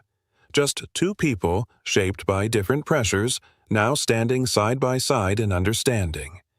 Kendra closed the office door behind her, the evening sunlight filtering softly through the old plastic blinds. It was still Troy's old office, but now the air no longer smelled of pressure. She sat at the desk but didn't turn on the computer right away. Instead, she took a blank sheet of paper and taped it to the wall just above the monitor. The first line she wrote in bold strokes: "Schedules exist to support, not to punish." Beneath that, she added, one line at a time: "Listen first. Adjust later. Every hour worked is a piece of someone's life. Never let anyone cry out of fear of losing their job. Good people don't need control, just trust." She paused, took a deep breath, looked at the sheet, then at her own reflection in the locker mirror. Hair neatly tied, uniform crisp, eyes still a little tired, but no longer the same woman who once trembled at the checkout lane. Kendra smiled, softly but genuinely. No need for a fancy title, no need for recognition, just one quiet promise: that no one on her team would ever feel alone again. At day's end, the glass doors closed softly behind the last customer. Inside, the warm yellow lights slowly dimmed into rest mode. Kendra stood at checkout lane 4, the front line that had once tested every ounce of her strength. She looked around. Marcus was showing a new hire how to check inventory. Linda folded her uniform shirt, waving goodbye to her teammates. Daniel was no longer there, but she knew. He was watching from somewhere, like a father who had just passed the keys to the next generation. Kendra exhaled gently. She turned, flipped off the counter light, and stepped through the front doors. On the way home, she stopped by the gas station. This time, her wallet wasn't empty, and her hands didn't shake. She filled the tank, got back in the car, and looked at her son sleeping peacefully in the back seat. A quiet smile spread across her face, not because she had earned a title, but because she had refused to give up. A calm, steady voiceover echoed, low and warm. Sometimes, changing a whole system starts by listening to just one person. And sometimes the strongest one is the one who broke down mid-shift but still showed up the next morning. The screen faded to black. Then a final line appeared. "If you saw yourself in this story, leave a single dot in the comments. We're listening." "I'm sorry. Your card was declined." Lisa's voice was barely above a whisper. Jackson blinked. He looked down at the black and gold card in his hand. The internal pass used to approve payrolls, override systems, even unlock back-end data. "Declined?" He glanced up. Lisa didn't meet his eyes. Her fingers trembled slightly as she retracted the card. Behind her, a shadow shifted. Mark stood by the fryer, arms folded, eyes fixed in her direction. He didn't move, didn't speak. He didn't have to. Jackson gave a faint smile. "It's okay. I'll pay cash." He pulled a few bills from his wallet. Lisa nodded quickly, almost in relief. As he walked to a corner booth, tray in hand, he didn't look around, but his eyes had already started taking notes. Something wasn't broken. Someone had broken it, on purpose. The place was full, every table taken, trays stacked, fryers working non-stop. But it was quiet. No chatter, no laughter. Only the hiss of oil and the sharp beep from the registers. Jackson sat in silence, sipping his drink. He listened, not just with his ears, but with memory. He remembered this sound differently. Years ago, his restaurants buzzed with life. Orders shouted, workers joking, music low in the background. Now, the air felt thick, heavy, like the whole place was holding its breath. A burger bag dropped, no one looked up. At the counter, Lisa handed out a tray. Her smile didn't reach her eyes. Behind her, Mark's stare hovered, unspoken, constant. It wasn't just quiet. It was the kind of silence people keep when they're afraid to make noise. Lisa kept taking orders. Her voice stayed steady, but her eyes told a different story. They were glassy, not from exhaustion, but from something deeper, something raw. Her hands shook slightly as she tapped the screen. Not enough to cause mistakes, just enough to notice if you were looking. Jackson was looking. Her smile held, frozen in place like a mask glued on too tight. It didn't move, even when a customer said thank you. It cracked for half a second, then reset. She double-checked every order, checked again before confirming. Jackson didn't speak. He didn't blink much either. He had seen this before, the face of someone trying to survive a shift, not just finish one. A paper cup slipped from the drink station. Water splashed across the floor. The young worker froze. Mark's voice cut through the silence. "If you can't carry a drink, don't bother showing up tomorrow." The boy didn't argue, didn't nod. He just muttered, "I'm sorry." Eyes fixed on the floor, shoulders drawn in like armor. Mark didn't raise his voice again. He didn't need to. He turned and walked away. Slow, deliberate. His presence lingered like smoke. No one looked up. Not Lisa. Not the cooks. Not the customers. Jackson watched it all. One dropped cup, one sentence, and an entire room retreated into itself. Power wasn't shouted here. It was whispered, then obeyed. Jackson unfolded the receipt, order number, timestamp, location. Then he paused. Printed at the bottom was the name of the shift lead on duty, but it wasn't Lisa, and it definitely wasn't Mark. He looked toward the counter. Lisa was still working, still checking every item twice. Mark stood in the back, arms crossed. Neither of them matched the name. He folded the paper slowly, slid it into his wallet. No reaction on his face, just a slight narrowing of the eyes. Details like this don't break systems. They reveal where someone's already broken it.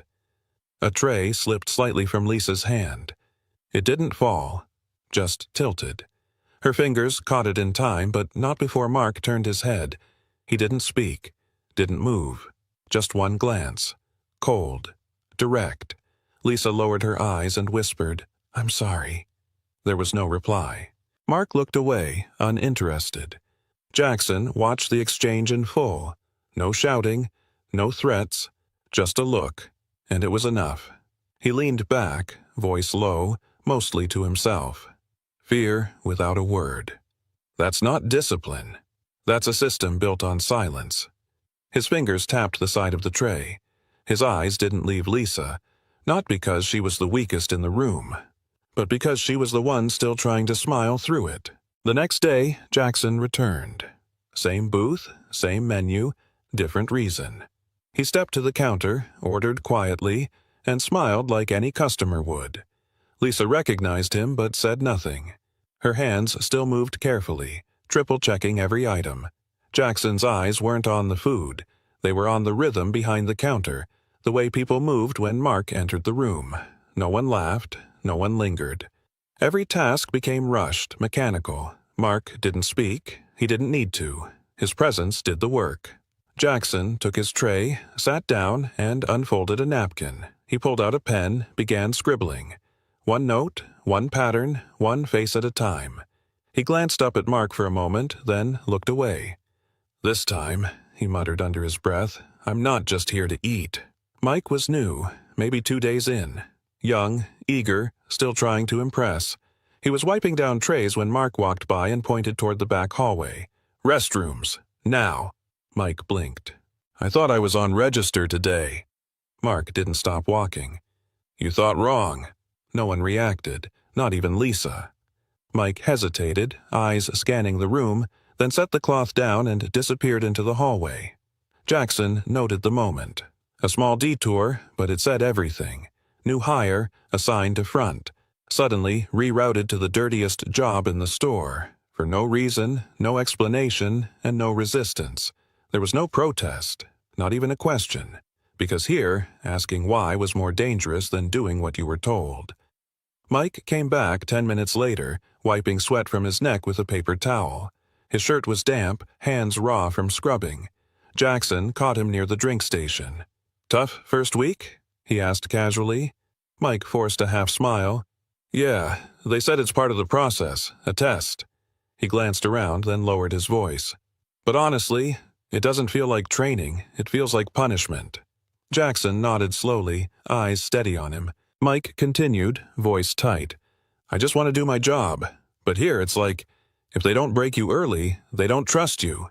Jackson didn't respond right away. He just looked at the boy's hands, still red, and thought, tests are meant to build. This place tests to see who bends the fastest. Jackson stood near the back hallway, pretending to wait for a drink refill. A clipboard hung beside the break room door, the weekly shift chart. He scanned the columns, names, dates, hours. His eyes stopped on Lisa. Monday, 5 hours. Tuesday, 5. But he'd been here. He watched her work full shifts, closer to 8 each day. He looked again. The handwriting wasn't hers.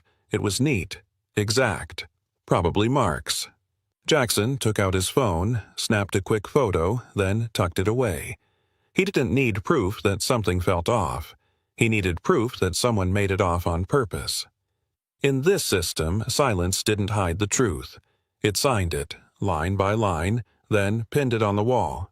Jackson approached the counter casually, holding an empty ketchup packet. Mark was wiping down the prep table, alone. "Busy shift today," Jackson said. Mark didn't look up at first. When he did, it wasn't with a smile. His eyes locked on Jackson's face. Sharp, steady, calculating, like he was scanning for something deeper. "Always busy," Mark replied flatly. "That's the job." Jackson nodded, keeping his tone light. "Staff seems tight. You run a tight place." Mark tilted his head slightly. "I run it the way it needs to be run." Then silence. No warmth, no curiosity, just cold precision. Jackson held the stare for a moment longer than necessary, then stepped back. That look. It wasn't suspicion, it was recognition. Like Mark could smell that Jackson didn't belong and didn't care. Jackson stood by the hallway again, phone in hand.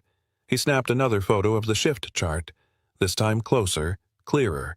Footsteps approached. A young employee, maybe 20, slowed beside him, pretending to fix his name tag. Without looking up, he spoke under his breath. "You should be careful, man." Jackson turned slightly, not reacting. The kid continued, still not meeting his eyes. "People who ask too many questions? They don't stay on the schedule long, or anywhere else, really." Then he walked off. Quick, clean, gone like he never said a word. Jackson stared at the chart again. Same names, same numbers, all quiet on paper. But now, the silence felt louder, and someone else had just confirmed. It wasn't accidental. From his seat, Jackson watched the kitchen. Movements back there were tight, precise, like a machine built from muscle and routine. One man stood out. Older, broad shoulders, steady hands. He moved with calm purpose, sliding patties, wrapping sandwiches, calling out items without raising his voice. His name tag read, Alex. Unlike the others, he didn't flinch when Mark passed by. Didn't rush, didn't avoid eye contact, just kept working. Jackson watched him fold a burger wrap perfectly, then wipe the counter with care. There was no fear in him, just focus. A quiet kind of control. Someone who had seen enough to stop being surprised, but not enough to stop caring. Jackson took note. If there was one person here who hadn't bent to fear, it might be the man flipping burgers in silence. Jackson waited until the lunch rush eased, then walked over to the prep line casually. "Busy day," he said. Alex glanced up, gave a single nod. "Always is." "You been here long?" Jackson asked. "Couple years." His voice was low, steady. No frustration, no warmth, just even. Mark walked by behind them. Alex didn't flinch, didn't lower his tone, didn't speed up his hands. Jackson noticed. "You seem calm," he offered. Alex paused, then said, "Being upset doesn't change anything here." The words landed flat, but not empty. They carried weight, familiarity. Not the kind of calm that comes from peace. The kind that's built from learning how not to explode. Jackson leaned in slightly, lowering his voice. "You ever seen Mark take cash from the drawer?" Alex didn't answer right away.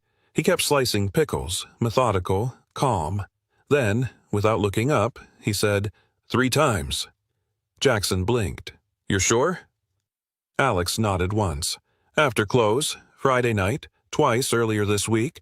Always says it's for balancing. But I never saw a log. No notes, no receipts." Jackson's pen stopped mid-scribble. "And no one's reported it?" Alex looked at him, dead on. "People talk, then disappear from the schedule. So no one reports." He went back to work. The burgers kept sizzling. But Jackson felt something shift. Not louder, just more dangerous. Jackson stepped away from the counter and sat back down. He pulled out his phone, opened the voice recorder, and hit record. His voice was steady, quiet. Statement from Alex Carter. Witnessed Mark Dawson take cash from the register on 3 occasions. No logs, no documentation. Just pocketed. Suspected intimidation against staff. Pattern. Silence equals survival. He paused. The recording continued, picking up ambient sounds. The fryer's hiss, the distant beep of the register, low chatter. Jackson stared at the screen a moment longer, then saved the file. Labeled it, Houston Branch, Entry 1. He looked up again, past the soda machine, past the crowd, toward the back hallway. The investigation wasn't official, but it had just become real. That night, in his hotel room, Jackson sat in front of his laptop. He logged into the internal network, an access only a few senior executives held. Search term. Operational adjustments. Southern region. Last 6 months. Rows of data poured in. Houston wasn't alone. Dallas, San Antonio, Baton Rouge. Same pattern. Low reported revenue. High ingredient usage. Frequent manual wage corrections. All under one name. Ronald Vickers. Jackson leaned back, his fingers tightened around the mouse. It wasn't just one corrupt manager. This was layered, protected. A design, not a coincidence. He opened a new document, typed 4 words. "This goes beyond Mark." Then stared at the screen in silence. The scope had changed, and so had the stakes. Jackson scrolled deeper through the reports. Different stores, different managers, different cities. But one line kept returning. Approved by R. Vickers. He opened a filter. Searched by approver. 7 branches lit up instantly. Houston, Dallas, Baton Rouge, Little Rock, Mobile, Shreveport, and Austin South. Every single one showed irregularities. Every one stamped with the same name. Ronald Vickers, Regional Director, trusted, untouchable. Jackson whispered it aloud, like testing the weight of a truth still sinking in. He clicked open an archived memo. There it was again. Please route all final expense approvals through R. Vickers, SVP South. Same formatting, same signature. Jackson's stomach turned. One name, 7 stores. This wasn't a crack in the system. It was the man writing the blueprint. The printer clicked to life. Jackson stood in a dim corner of the hotel room. Only the soft yellow light from the desk lamp lit his face. One page, then another, then 20. Shift logs, expense approvals, payroll adjustments, all stamped with the same initials, RV. He picked up the stack slowly, flipped through each sheet, eyes scanning, mind racing. Outside the window, the city blurred in silence. Inside, the only sound was the hum of the printer, like a distant heartbeat. He laid the pages across the desk, aligning them by store, date, total. The pattern was clear, the damage deeper than he'd thought. He rested both hands on the table, shoulders heavy. This wasn't a leak. It was a tunnel, dug slowly, hidden well, and now fully exposed under warm, flickering light. Lisa sat alone by the break-room table, shoulders slightly hunched, her hands wrapped around a paper cup, though the coffee inside had long gone cold. Jackson approached, slow, deliberate. He didn't sit, just stood beside her. "I know what Mark's doing," he said quietly, "but I need your word. I need you to say it." Lisa didn't look up. Her fingers tightened slightly around the cup. The silence hung, thick like steam from a fryer, hot, invisible, pressing. Jackson waited. No answer came, but her eyes, red at the corners, spoke louder than anything she could have said. He nodded once, didn't press further. Sometimes silence isn't refusal. It's fear. It's memory. It's the sound of someone still deciding if the truth is worth surviving. Lisa didn't speak, but her hands began to tremble, just slightly, then more. She pressed the cup tighter as if anchoring herself. Jackson stayed silent. He didn't move. Then, slowly, a tear slipped down her cheek. She wiped it quickly, but it didn't stop. Another followed, then another, not loud, no sobbing, just a quiet stream, like something breaking open inside, not from pain, not from anger, but from being seen, maybe for the first time in months. Jackson sat across from her now, gently, no words. Lisa whispered, "They always ask what I did wrong. Never, if something's wrong." Her voice cracked. She shook her head. "I thought, maybe it's just me." Jackson didn't answer, but the way he looked at her said it all. "No, it's not you. It was never you." Lisa reached into her apron pocket and pulled out her phone. No hesitation now, just quiet certainty. She unlocked the screen, tapped twice, and turned it toward Jackson. A photo of the shift board, her name, her hours. 8 hours logged, she whispered, but the system only shows 5. She swiped again. A screenshot of her bank transaction list. Direct deposit. Short by nearly $70. Every week, the same thing. Not enough to scream theft, but enough to feel erased. Jackson leaned closer, studied each line. The timestamps matched. The deposits didn't lie. This wasn't just a bad manager. It was a method. Precise, routine, hidden in plain sight. Lisa's voice was steadier now. "I kept the pictures, in case one day someone believed me." Jackson met her eyes. "I believe you," he said, and this time the evidence believed her too. Jackson stepped outside, the weight of Lisa's truth still heavy in his chest. He pulled out his phone, voice low but sharp. "David, it's me." A pause. Then, "I need every financial report for locations under Ronald Vickers. Last 6 months. Full breakdowns, payroll, adjustments, internal flags." The other end was quiet for a moment. "You found something?" David asked. Jackson's jaw tightened. "Not something. A system." He stared out across the parking lot. Neon lights flickered. Staff moved inside like shadows. "This isn't just Houston," Jackson said. "It's wider, coordinated, controlled." David exhaled. "All right, give me a few hours. I'll start digging." Jackson nodded to no one. "Good. Start with anything that smells like silence." He ended the call, slipped the phone back into his coat. The line had been drawn. It was no longer about one store, it was the entire map. Behind the store, near the loading dock, Alex lit a cigarette with one hand and passed Jackson a small USB drive with the other. "I shouldn't have it," he muttered, "but I kept it. Just in case." Jackson took it carefully, as if it might burn. "What's on it?" "Camera feed, from 2 weeks ago. Break room, register, mostly normal. But one night, Mark stayed late, opened the drawer, no log, no closeout." Jackson's eyes narrowed. "You saved this?" Alex nodded. "Copied it before the system cleared. I've been careful." For a second, there was silence. Then Jackson whispered, "You're the reason this won't die in the dark." Alex took a long drag, exhaled slowly. "I'm just tired of watching good people disappear." Jackson clenched the drive in his palm. Now he didn't just have testimony. He had eyes. And eyes never forget. Jackson sat alone in his dim hotel room. The streetlights outside pulsed faintly through the blinds. He placed his phone flat on the table, tapped the recorder, and leaned in close. His voice was low, calm, measured like a man walking through fire. "If you're hearing this, it means I didn't make it to the press." He paused. His breath trembled slightly. "My name is Jackson. I'm the founder of this company.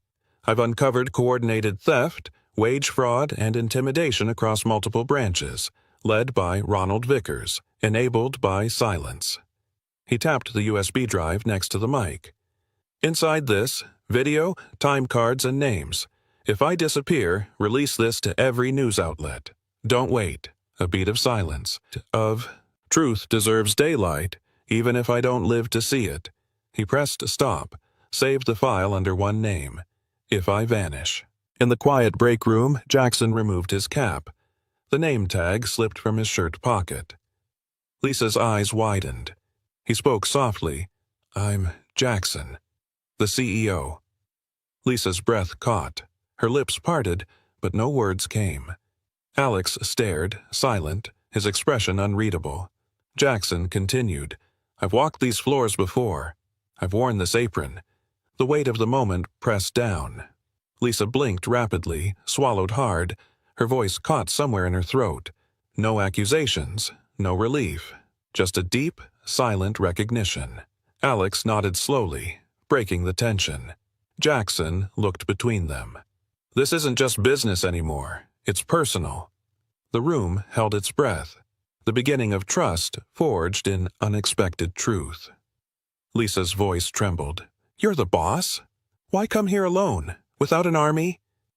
Jackson looked down, hands folded. "Because I've been where you are." He paused. "Years ago, I wore this apron, took orders, worked the line."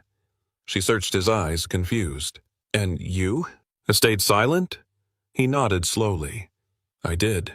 I saw things, heard things, but I was afraid. So I let it happen." The room fell quiet. Jackson's voice softened. "But that silence, it's what almost destroyed everything." Lisa swallowed hard, eyes wide with disbelief. He wasn't just a leader now. He was someone who had once chosen silence and was finally ready to break it. Back at his hotel, Jackson sat before his laptop, eyes fixed on the screen. He compiled files, photos from Lisa, statements from Alex, the shift logs, and the hidden video. His fingers moved fast, attaching everything into a single email. To David Langley, CFO. Subject, urgent, Southern Region Financial and HR Irregularities. Body, David. Attached are verified evidences from Houston branch and others. Payroll manipulations, cash theft, and intimidation tactics led by Mark Dawson, under oversight of Ronald Vickers. Immediate review needed. He hesitated, then hit send. The message disappeared into the inbox of the man who controlled the numbers. Jackson leaned back, tension tightening his chest. This was no longer just a store issue, it was a battle at the heart of the company. Jackson dialed a number he hadn't called in months. The line rang twice. Then a soft voice answered. "Cassandra." Her tone was cautious, guarded. "I'm Jackson. I know you were removed from payroll last year after flagging discrepancies." There was a long pause. Finally, she whispered, "If you want to meet, it has to be quiet. No names, no traces." Jackson nodded, understanding the weight behind her words. "We need your help," he said. "The truth can't stay buried." She agreed, but her conditions were clear. "I'm done losing everything for telling the truth," she said. Jackson felt the gravity of her choice. This wasn't just an insider story anymore. It was becoming a whistleblower's fight, and Cassandra was its first voice. In a small, dim cafe, Cassandra slid a folded envelope across the table. Jackson unfolded it carefully. Inside was an email. Official, dated months ago, from Ronald Vickers himself. The subject line was blunt: Labor Cost Optimization. The message read, "Cut wages, reduce hours. If anyone objects, let them go." Jackson's eyes scanned the text twice. No euphemisms, no excuses, just cold orders. Cassandra's voice was steady but tired. "This is the proof they tried to erase, the real instructions behind the cuts and threats." Jackson folded the paper, pockets it like a weapon. This wasn't just corruption. It was a plan, signed, sealed, and delivered. He looked up. The battle was no longer secret. It was official. Jackson stepped into the sleek corporate office. Ronald Vickers sat behind a polished desk, legs crossed, a slow smirk playing on his lips. "Jackson," he said smoothly, "I hear you've been poking around." He leaned forward, eyes cold but amused. "You know," Ronald continued, voice low, "sometimes leaving things as they are is better for everyone." He tapped a finger on the desk. "The company runs on balance, on silence, on those who understand their place." Jackson met his gaze, steady and unyielding. Ronald smiled wider, but there was no warmth. "This isn't personal, it's business." "But," he added softly, "be careful where you stick that nose of yours." The warning hung in the air, a predator speaking to a rival. No room for mercy, only power. Jackson pulled a thick folder from his briefcase, flipping it open on Ronald's desk. Rows of spreadsheets marked wages cut, cash withdrawn, unexplained deductions. He traced each line with his finger. Ronald rose slowly, eyes narrowing. "What exactly do you intend to do with this mess?" His voice was cold, hard. Jackson met the stare without flinching. "This," he said, tapping the folder, "is why the company is bleeding, and why it needs to stop." Ronald's jaw clenched. His hands tightened into fists on the desk. "This isn't a game, Jackson. You think you can just throw numbers around and fix everything?" Jackson's voice was steady. "It's not a game, it's justice." The room held its breath. Two wills, locked and loaded, and the fight was just beginning. Jackson stood up slowly, folding the folder with care. He faced Ronald, steady and resolute. "I'm taking this to the press, to the courts." The words hung heavy between them. Ronald's eyes flashed. Anger, threat, calculation. "You don't understand what you're risking." Jackson shook his head, voice firm. "I understand more than you think. This company isn't worth saving if it's built on silence and fear." A long pause. Ronald's lips curled into a cold smile. "Then prepare for war." Jackson met that smile with quiet defiance. The moment was clear. This was no longer business. It was survival, and the clock was ticking. The morning news broke like thunder. Headlines flashed across screens and phones. "We serve burgers but work like slaves." A photo dominated the page. Lisa, tear-streaked face caught in a moment of quiet despair. Beneath, the name Ronald Vickers loomed large, accused of orchestrating the abuses. Social media erupted. Shares, comments, outrage, customers ride. Investors watched. Employees whispered. The company was no longer a quiet kitchen behind closed doors. It was the center of a storm. Jackson sat back in his chair, eyes fixed on the screen. This was the strike. The truth, now unstoppable. The battle moved beyond the kitchen, into the court of public opinion. Jackson stepped out of the towering headquarters. The morning sun hit his face, sharp and warm. His phone buzzed in his pocket. A message lit up the screen. "Thank you." For the first time, I feel like the boss is actually listening. He stared at the words. A small smile broke across his face. It wasn't the victory he expected. Not yet. But it was something. A quiet promise. A fragile hope. Jackson took a deep breath. The fight was far from over, but now he wasn't alone. And that made all the difference. Jackson appeared on screen, eyes steady and voice calm. "To everyone watching, and everyone working in every Hale's Burgers, if I have ever stayed silent when I should have spoken up, I want to say I'm sorry." His words carried the weight of years. "I know silence hurt many of you, allowed fear to grow where trust should have been. That ends now." He paused, taking a breath. "We will rebuild together, with honesty, with respect, and with the promise that your voice will never go unheard again." Around the country, screens glowed. Workers listened. Some nodded. Others wiped tears. The CEO was no longer distant. He was owning his mistakes, and that made the fight worth it. Lisa sat at the front of a packed meeting room. She wore a new badge, Assistant Manager. Alex stood beside her, flipping through slides. The screen read, "Leading without fear." His voice was steady as he explained, "Good managers don't command by shouting. They lead by listening." Employees leaned in, some smiling softly. Lisa's eyes scanned the room. Colleagues who once avoided her now looked at her with respect. She cleared her throat, then spoke simply. "I'm not perfect, but I promise to fight for you." The applause was quiet but genuine. For the first time, trust was not demanded. It was earned. Jackson sat in a quiet office, watching a training video on his laptop. The screen showed real employees, faces worn but hopeful. Alex's voice narrated calmly. A line appeared on the screen. "What made me afraid to come to work wasn't the job, it was the wrong manager." Scenes flickered, flashbacks of tense moments, then shifts filled with laughter and trust. Jackson's eyes softened. This wasn't just training, it was a story, a healing, from fear to hope, from silence to voice. The video ended with a simple message. Leadership is about lifting people, not breaking them. Jackson closed the laptop. The past was no longer a weight. It had become a lesson, and a promise for every shift to come. Jackson pushed open the door to the Houston branch, his son, Ethan, close behind. The familiar smell of fries and grilled beef filled the air, yet everything felt different. Ethan looked around wide-eyed.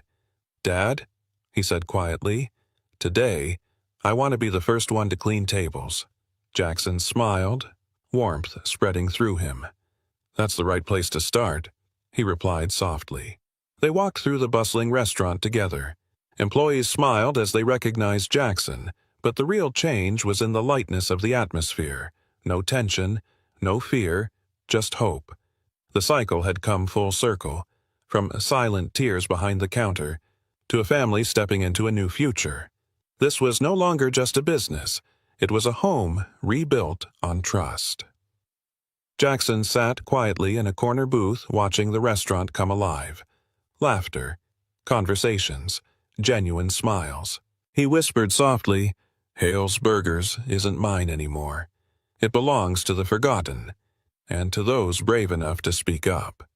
His gaze lingered on Lisa and Alex helping new hires. The future was no longer uncertain. Before leaving, Jackson looked directly into the camera. "Have you ever worked in fear? If you have, leave a single dot in the comments, because real change always begins with those who have felt the pain." He nodded gently, a quiet promise. And with that, the story didn't end.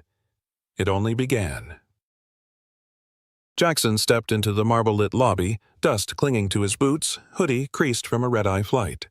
The chandeliers above cast warm light, but the atmosphere froze the moment he approached the front desk. The manager, Clara, scanned him once, head to toe, then reached under the counter, discreetly tapping a button. 2 uniformed security guards appeared at the end of the hall.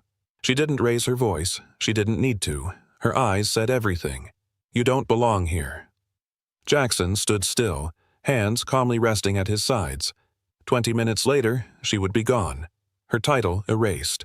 Her legacy shattered, in front of the same eyes that quietly watched her now.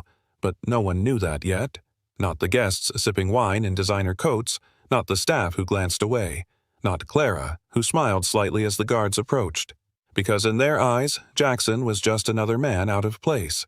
In his, this was a test they were all about to fail. Jackson Wade, 38. Founder and CEO of Jackson Hospitality Group, a $3.2 billion empire built from the ground up. Hotels in 11 countries, dozens of awards, hundreds of staff who never knew his face, by design. 2 days ago, he finalized the acquisition of the Grand Royal chain through a series of holding companies. Quiet. Intentional. The ink was still drying when he booked his suite under a corporate alias.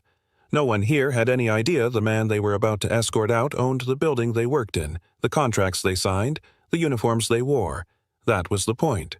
He didn't need a red carpet. He needed the truth. And the only way to find it was to walk through the front door unnoticed. Behind the worn jacket and tired eyes stood the man who just bought their world. But Clara didn't see that. No one did. Yet. 3 days before his arrival, Jackson had booked the penthouse suite under a subsidiary account. No titles, no flags, just a quiet entry in the reservation system. His assistant, Sarah, handled the paperwork, rerouted communications, and ensured the front desk wouldn't be alerted. No press release, no internal memo, just silence. He'd done this before.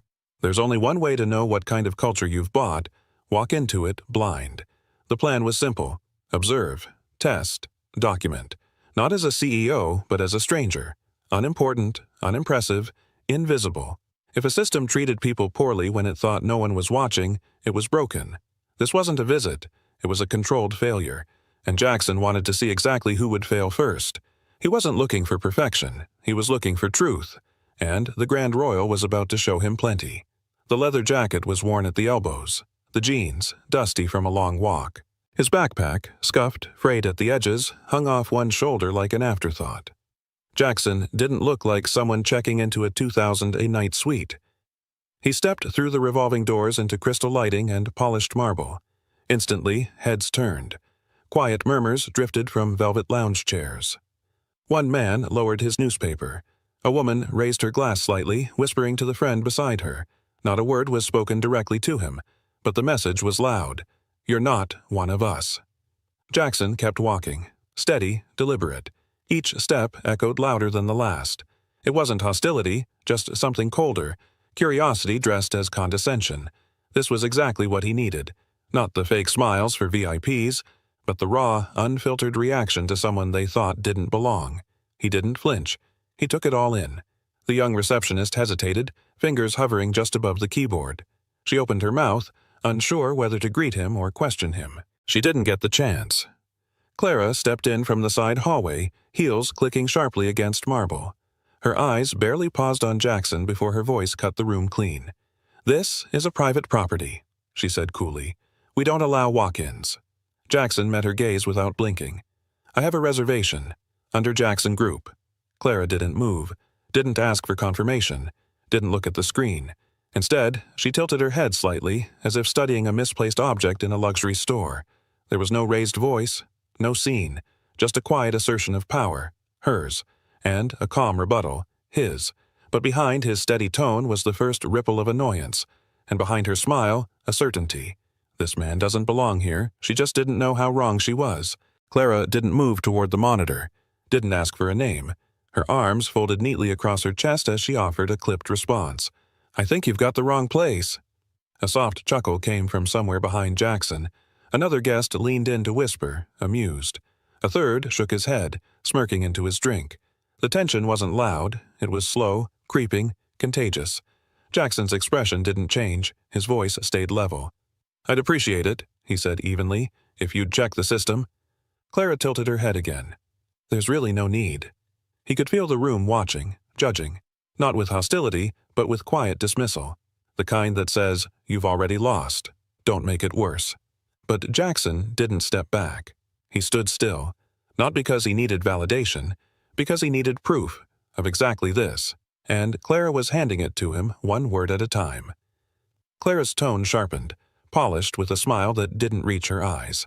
"We have a certain standard here," she said, slow and deliberate. "You may be more comfortable somewhere, less particular." The sentence landed like a slap wrapped in silk. Around them, the quiet became performance. A younger man in loafers muttered just loud enough, "He probably wandered in by mistake." Laughter followed, subtle, restrained, but no longer private. A shared joke at Jackson's expense. Jackson didn't respond. Not with words, not with posture. His silence wasn't surrender, it was containment. Letting the moment build, letting them reveal themselves fully. To them, his quiet meant weakness. To him, it meant data. Every smirk, every turned head, every glance not met. This wasn't just about Clara anymore.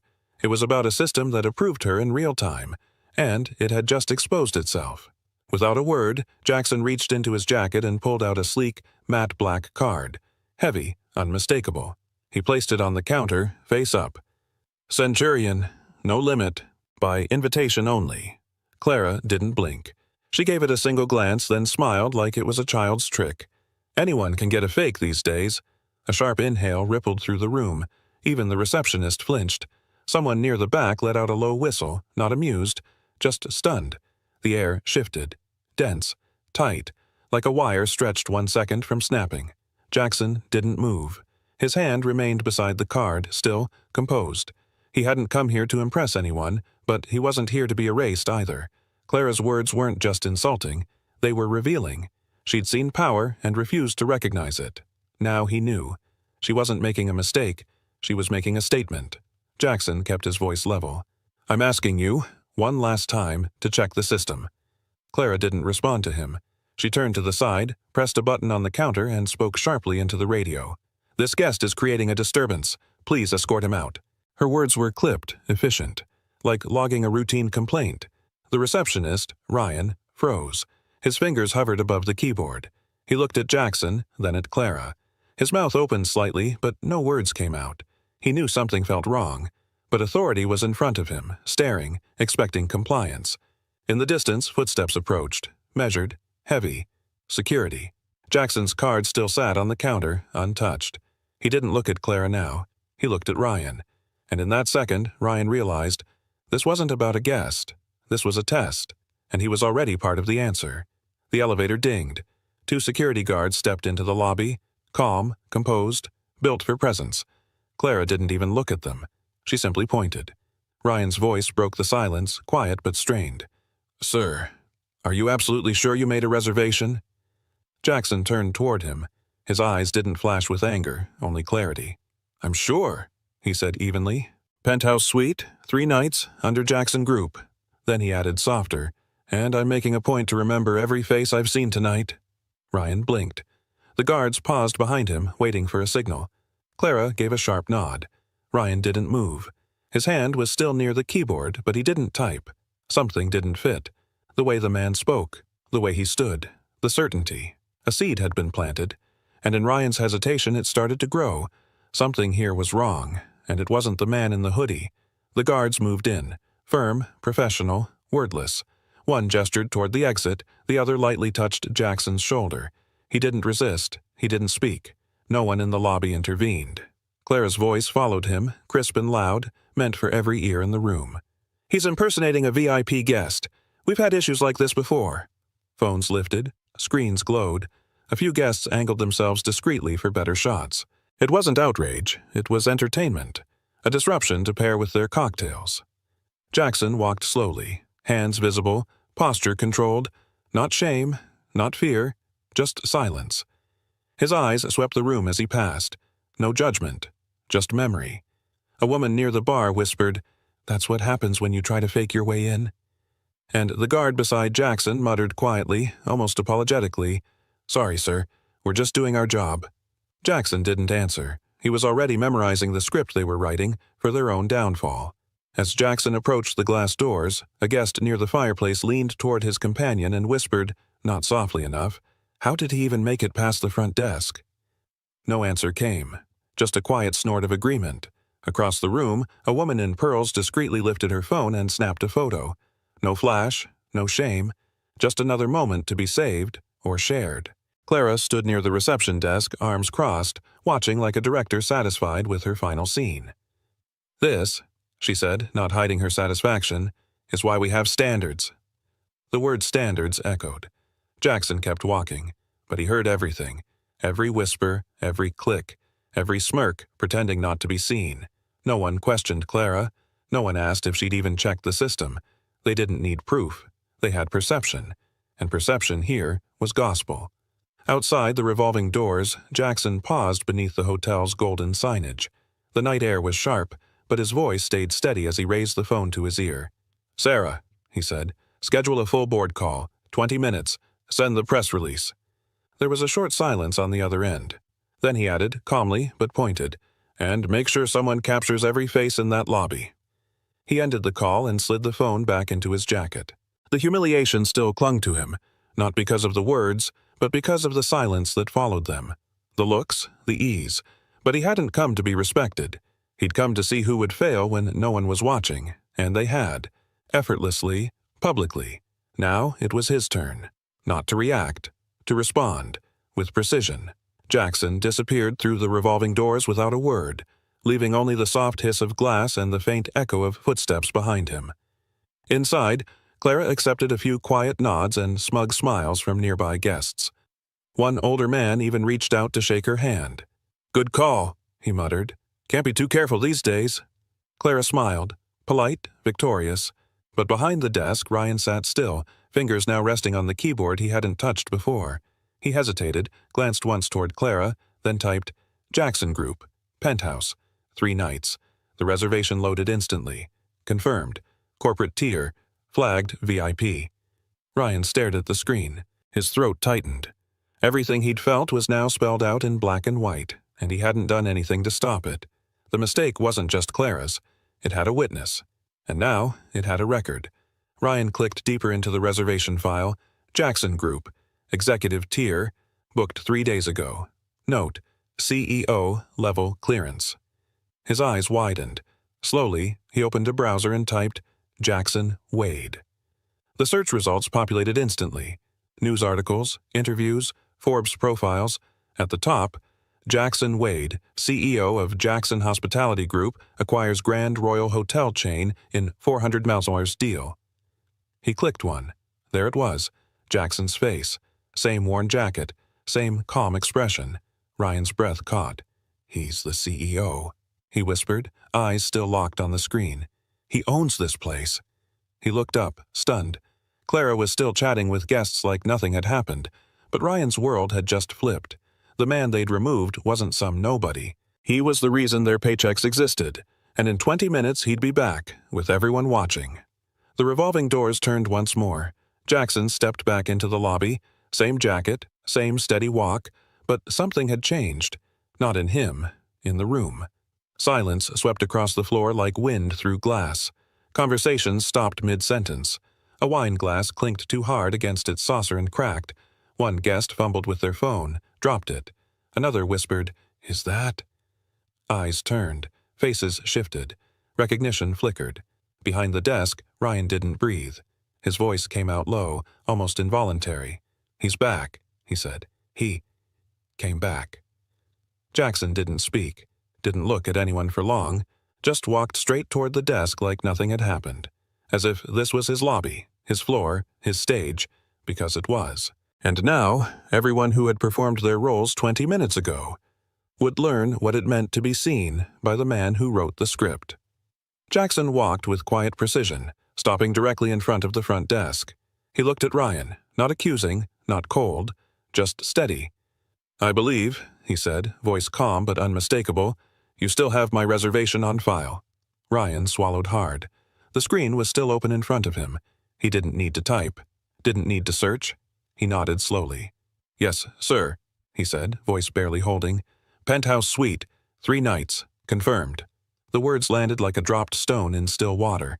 A couple nearby looked up, brows furrowed. Another guest glanced toward Clara, waiting to see her face. Jackson said nothing more. He didn't gloat. He didn't smirk. He simply reclaimed the space with presence alone. The man they tried to erase now stood where they'd refused to see him, but this time the room couldn't look away. And Ryan wasn't the only one trembling. Clara's voice cut through the tension like glass shattering. "What is he doing back in here?" She strode forward, sharp and indignant, eyes blazing with authority she no longer held. Jackson didn't look at her. He didn't flinch, didn't acknowledge the noise. Instead, he reached into his jacket, pulled out a single black business card, and placed it gently on the counter. The silver lettering caught the light. Jackson Wade, Chief Executive Officer, Jackson Hospitality Group. No words, just the card. Clara stopped mid-step. The desk clerk beside Ryan gasped, a quiet intake of air like a fuse catching fire. Somewhere in the room, a phone dropped. Jackson still hadn't looked up. His silence said everything. "I don't need to argue. I don't need to explain. I just need you to read." And now, Clara was the one being watched. Clara's face drained of color. Her voice cracked slightly as she reached for denial. "Anyone can print a business card." It was weak. Everyone heard it. Jackson, calm as ever, pulled out his phone and spoke clearly into the receiver. "Sarah, patch me into the boardroom. Speaker mode." Seconds later, a voice echoed through the lobby, crisp and unmistakable. "Mr. Wade," the voice said warmly, "welcome to your new flagship property. We've been expecting your check-in." The words hung in the air like a dropped verdict. Ryan looked down. A guest near the elevator covered their mouth. Another slowly sat down, as if unsure what to do with their hands. Clara stood frozen, her world unraveling one syllable at a time. She had questioned the card. She couldn't question the voice. And now, every excuse she'd prepared no longer mattered. Clara turned slowly, scanning the room, as if someone might step in, speak up, explain this away. No one did. Guests who'd nodded at her minutes earlier now stepped back. Phones lowered. Eyes avoided hers. The same lobby that had validated her authority now withdrew from it. Behind the desk, Ryan exhaled like he'd been holding his breath for hours. Quietly, he leaned toward his colleague and whispered, "We made a big mistake." Jackson didn't look at Clara. He looked at the room. "I didn't come here for revenge," he said, voice even and unshaken. "I came to clean house." No flourish, no theater, just clarity, cutting and sharp. He hadn't needed to raise his voice. He hadn't needed to demand respect. He'd let them choose how they treated him. Now he was choosing what came next. From Jackson's phone, now resting on the front desk, the speaker came to life.